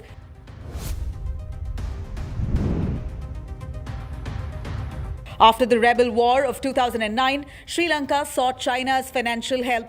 The country took loans worth $45 billion from various countries, including more than $8 billion from China. This put Sri Lanka in a foreign debt to China. In foreign debt, country borrows money from a government, corporation or private household. Foreign debt also includes obligations to the World Bank and the Asian Development Bank.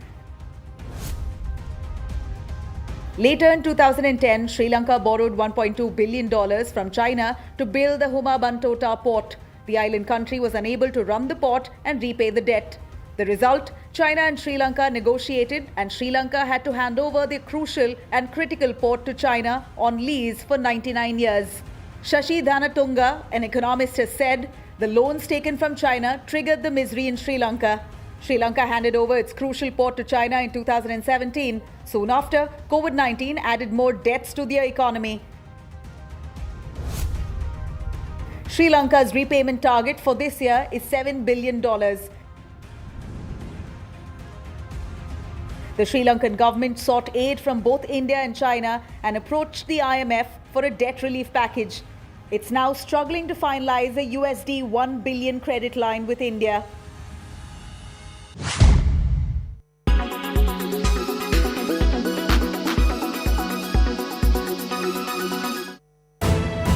You are watching India Today.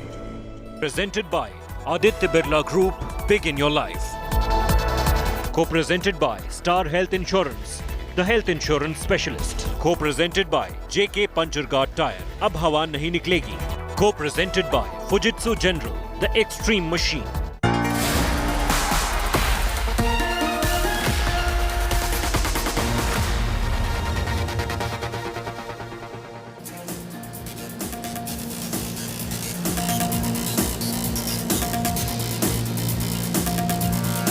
Good evening, hello and welcome. You're with the news today, your primetime destination news. Newsmakers talking points. In a few minutes from now, Prime Minister Narendra Modi will be addressing the country from Red Fort on Guru Tegh Bahadur's Jayanti. The big question, will the Prime Minister break silence on the communal flare-ups and bring a message of harmony from the Red Fort? What exactly will the Prime Minister say in the backdrop of communal violence in different parts of India in the last 10 days? But first, It's time for the 9 headlines at 9. The Supreme Court extends the stay on bulldozers in Delhi's Jahangirpuri colony. No demolition drive till hearing resumes after 2 weeks. The Prime Minister to address the nation from the Red Fort to mark the 400th birth anniversary of Guru Tegh Bahadur. Will the Prime Minister break his silence on recent communal flare-ups? In Karnataka, in the Hubli violence, 126 arrested by police in stone-pelting incident after a 1,000-strong mob tried to attack the police station on April 16. Local Muslims were objecting to a WhatsApp social media post. UK Prime Minister Boris Johnson inaugurates a JCB factory, visits Gandhi Ashram and Akshardham Temple in Gujarat on his first day of visit. Johnson will meet Prime Minister Modi tomorrow. Election strategist Prashant Kishore gives a 7-year Mission 2029 revival plan to the Congress leadership. An earlier draft accessed by India Today suggests that he is not pitching Rahul Gandhi as party president, but as leading the Congress parliamentary board. India condemns the visit of US Congresswoman Ilhan Omar to Pakistan-occupied Kashmir, accuses Omar of narrow-minded politics. Official sources say India's Central Drug Authority has recommended granting emergency use authorization for Corbevax vaccine for children in the 5 to 11 years age group. Russia claims it has liberated the Ukrainian port city of Mariupol. Putin tells his forces not to storm the giant steel unit where Ukrainian forces have taken shelter. And Tesla CEO and billionaire Elon Musk secures $46.5 billion funding for a Twitter takeover. Of this, $33.5 billion will come from Musk's pocket.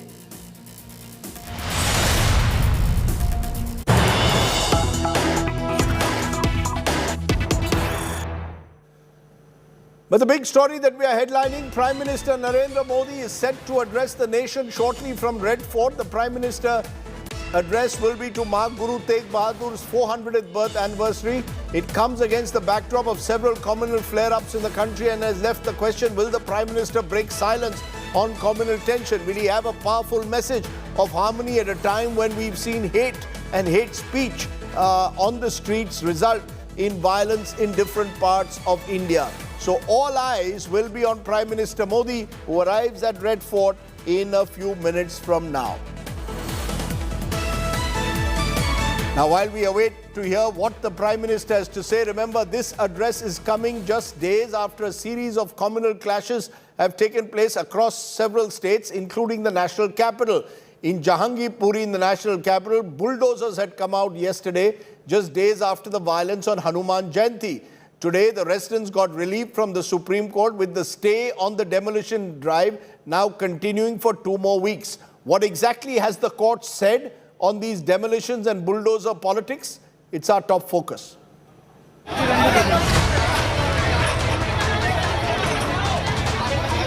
Rolling bulldozers, demolition drive, frayed nerves, followed by Supreme Court break on bulldozers. This was the high drama on Wednesday, and a day later, Delhi's communal cauldron, Jahangirpuri, saw more respite from Supreme Court, with break on bulldozers being extended by 2 more weeks, and the status quo imposed by Supreme Court remaining in place.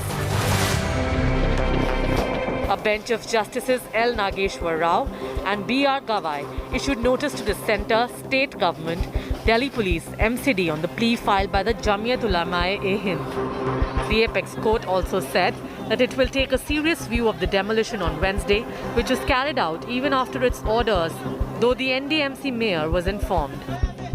The SC order came after a series of passionate arguments by both sides. The petitioners claim that the demolition drive is nothing but vendetta against poor Muslims after riots, adding that the police is being used as a state tool by the BJP to settle scores. But the government lawyer stoutly rejected the charges, saying the demolition drive was on since January. He also denied charges that only Muslims were targeted and pointed to Hindu residents hit by demolition drive. वहाँ पर उस मौके पर status को maintain रखें, कोई demolition नहीं होगा 2 हफ्ते तक, और उसमें जवाब आएगा अलग अलग पार्टीज का। जो हमारी पिटिशन है उसमें भी हम एडिशनल एफिडेविट फाइल करेंगे और फिर उसके बाद कोर्ट उस पर सुनवाई करेगी, लेकिन 2 हफ्ते तक कोई डिमोलिशन नहीं। 14 दिनों का स्टे लग चुका है, लेकिन हमारा तो एमसीडी ने पूरा नाजायज तरीके से नुकसान कर दिया। इसको कोई नोटिस नहीं दिया गया, कोई कुछ नहीं दिया गया, और ये बिल्कुल लीगल दुकान है। मेरे पास सारे पेपर हैं। नुकसान 7-8 लाख रुपए का मेरा हो गया है। 2.5 फुट अलाउड होता है कोर्ट की तरफ से। हर मकान का देख लीजिए आप, 3 फुट 4 फुट सज्जा निकला हुआ है, तो मेरा 1.5 फुट क्यों तोड़ दिया गया? जो भी माननीय सुप्रीम कोर्ट का आदेश होगा उस पर पूर्ण तौर पर हम उसका पालन करेंगे। Bulldozers had torn down several concrete and temporary structures close to a mosque in Jahangirpuri on Wednesday under an anti-encroachment drive by Delhi civic body MCD. The crackdown had come just 4 days after clashes during a Hanuman Jayanti rally taken out without police nod. With Anisha Mathur and Nalini Sharma in Delhi, Bureau Report, India Today. Away from the politics and the law over bulldozers, there is the human angle. Remember, the people of Jahangirpuri are mostly poor, live on the margins of society.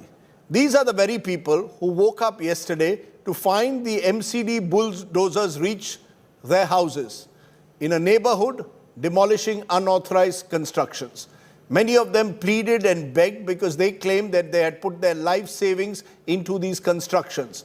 But the bulldozer made its way through, leaving rubbles with people shocked and at a loss of words.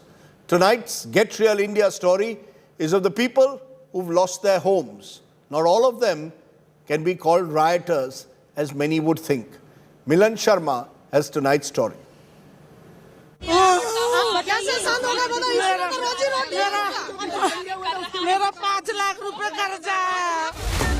Surrounded by Delhi Police, Municipal Corporation of Delhi bulldozed their home and shops in Jahangirpuri of the capital today. The court order stopped them, but by then, Rakesh's juice shop was also gone. यहाँ पर जब bulldozer चल रहा था तो आपको किसी ने फोन करके बताया यहाँ पर? जैसे हम लोग आए, जैसे तोड़ना चालू कर दिया, पहुंचे थे उससे पहले से ही। हाँ जी। मुझे एक बात बताइए कि ये जो दुकान थी कितने समय से यहाँ पर थी? जी ये 15-20 साल हो गए इसको। 15-20 सालों से, और आज अचानक से बुलडोजर चलने लगा अचानक से। Ruxana Jahan is shocked and refused to come out of what's left of her home. मैं बीमार था, मैं घर का अंदर सो रहा था, ये तोड़ ताड़ के चला गया। आप सो रहे थे? हाँ, मेरा तो भी घबराहट हो रहा है, सब पुलिस वाला आ गया, मेरे को डर लग गया, तो मैंने जो कर रहा है मार के चला जाए वो भी मंजूर है। मेरा आदमी नहीं है, 2 बच्चा और बहू है। एकदम अचानक से अगर कोई चीज हमारा आशियाना टूटता है और पब्लिक को इस तरह का धमकाया जा रहा है, डराया जा रहा है, तो लेडीज सब सुबह से बोल बोल के थक गई, इससे पहले भी डरी हुई हैं, तो किस तरह बातें करें बताइए। एक तो रमजान का महीना है, सब रोजे से हैं, किसी के हलक में पानी नहीं जा रहा है। The mosque on the side of the road, which was in the center of 16th April riot, was not spared either. इतना तो टाइम देना चाहिए कि सामान निकाल लें। हमारा नहीं निकला, कोई बात नहीं, मस्जिद का गेट निकाल लेते। वो लाखों रुपए का गेट है, देखो उसके 2 पेज खुलते वो अंदर हो जाता, चाहे तोड़ ही देते। ये मस्जिद का गेट हाँ, हुआ है। 2 मिनट का टाइम देते हैं ना, तो 2 मिनट में लाखों रुपए की वो सब चीजें जो है ना बच जाती है। अब इन्होंने तोड़ा और उसको ऐसा कर दिया डिमोलिश कि वो रिपेयर दोबारा मॉडिफाई भी नहीं हो सकता। This was the point and the flashpoint of discontentment on the day that the violence broke out, because here was where there was an attempt, so said, by people to unfurl a saffron flag, but ultimately the politics of bulldozer, leaving people here distraught because their businesses have been destroyed. Gupta ji's shop is a stone throw away from the mosque in the corner. It too got bulldozed. DDA ने alert कराया था, उसकी fees भी जाती है 4800 रुपए सालाना। सारा मेरा कागज है, सब कुछ है। और आए पहले भी कई बार अतिक्रमण हटाते थे, लेकिन कागज देखते थे। कागज देख के फिर चले जाते थे। इस बार कोई कागज देखने को तैयार नहीं। मैं कागज दिखाता रह गया कि भाई कागज देखो, कागज देखो। अगर कागज नहीं भी देखते हो तो सुप्रीम कोर्ट का ऑर्डर आ गया 1 घंटे पहले कि अतिक्रमण रोका जाए। जो अवैध बने हुए हैं इनको तो छेड़ा नहीं गया है, क्योंकि ये पीछे 25 गज के मकान है। उसके बाद इन लोगों ने अंतराज में 50 गज मस्जिद के आड़ में दुकानें यहाँ से वहाँ तक बनवा रखी है।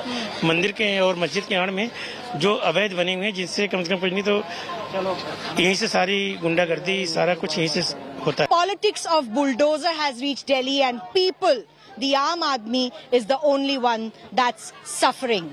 With Ashok Banod from Jahangirpuri, Milan Sharma for India Today. Indian citizens caught in the crossfire in bulldozer politics. Big questions. Will the Prime Minister today break his silence on the communal flare-ups that in a sense have built to this bulldozer politics? Will Mr. Modi play bridge builder in the age of bulldozers? Will there be a strong message of harmony from Red Fort as he addresses on Guru Tegh Bahadur's 400th anniversary? What should the Prime Minister be saying? Sudhindra Kulkarni, former BJP member and also who served in Mr. Vajpayee's PMO. He is an activist and columnist as well. I'm also joined by Supriya Srinath of the Congress Party, Sanju Verma of the BJP, Rahul Srivastava, our National Affairs Editor, will also join us. But Sudhindra Kulkarni, to you first. You've written a very evocative, a couple of pieces where you've spoken about the need to put harmony above hate. What is your expectation? What would you like Prime Minister Modi to say or do at a moment like this? The entire nation expects the Prime Minister to condemn unequivocally the upsurge of communal violence in recent months, and most recently, just a few days ago, in the national capital, which led to the barbaric bulldozing of poor people's properties, even a part of the mosque in Jahangirpuri. This is the Prime Minister's duty as the custodian of the Constitution. No, let's see what he says. No, specifically, let's be clear. Law and order is a state subject. To that extent, should the Prime Minister be sending out a message first to also the state leaderships, the police forces? Should he be sending out a message cutting across communities rather than singling out one community? Of course, he's the Prime Minister of India. He's the Prime Minister of all communities, and of course, also the Prime Minister of all the states. And the bulldozing of parts of Jahangirpuri could not have taken place without clearance from the top, the highest quarters of the government of India, that is his own government. But anyway, Rajdeep, since the occasion today is the 400th birth anniversary of Guru Tegh Bahadur, permit me to say a few words about this occasion, because it has something to do with what is happening in India now. Not many people know about Guru Tegh Bahadur. You know, I salute this great spiritual warrior of the Sikh community, the 9th Guru of the Guru Sampradaya of the Sikhs. Unfortunately, when we look back at history, there was a very dark period in India's history in parts of the Mughal period. Guru Tegh Bahadur was beheaded on the orders of none other than Aurangzeb in 1675.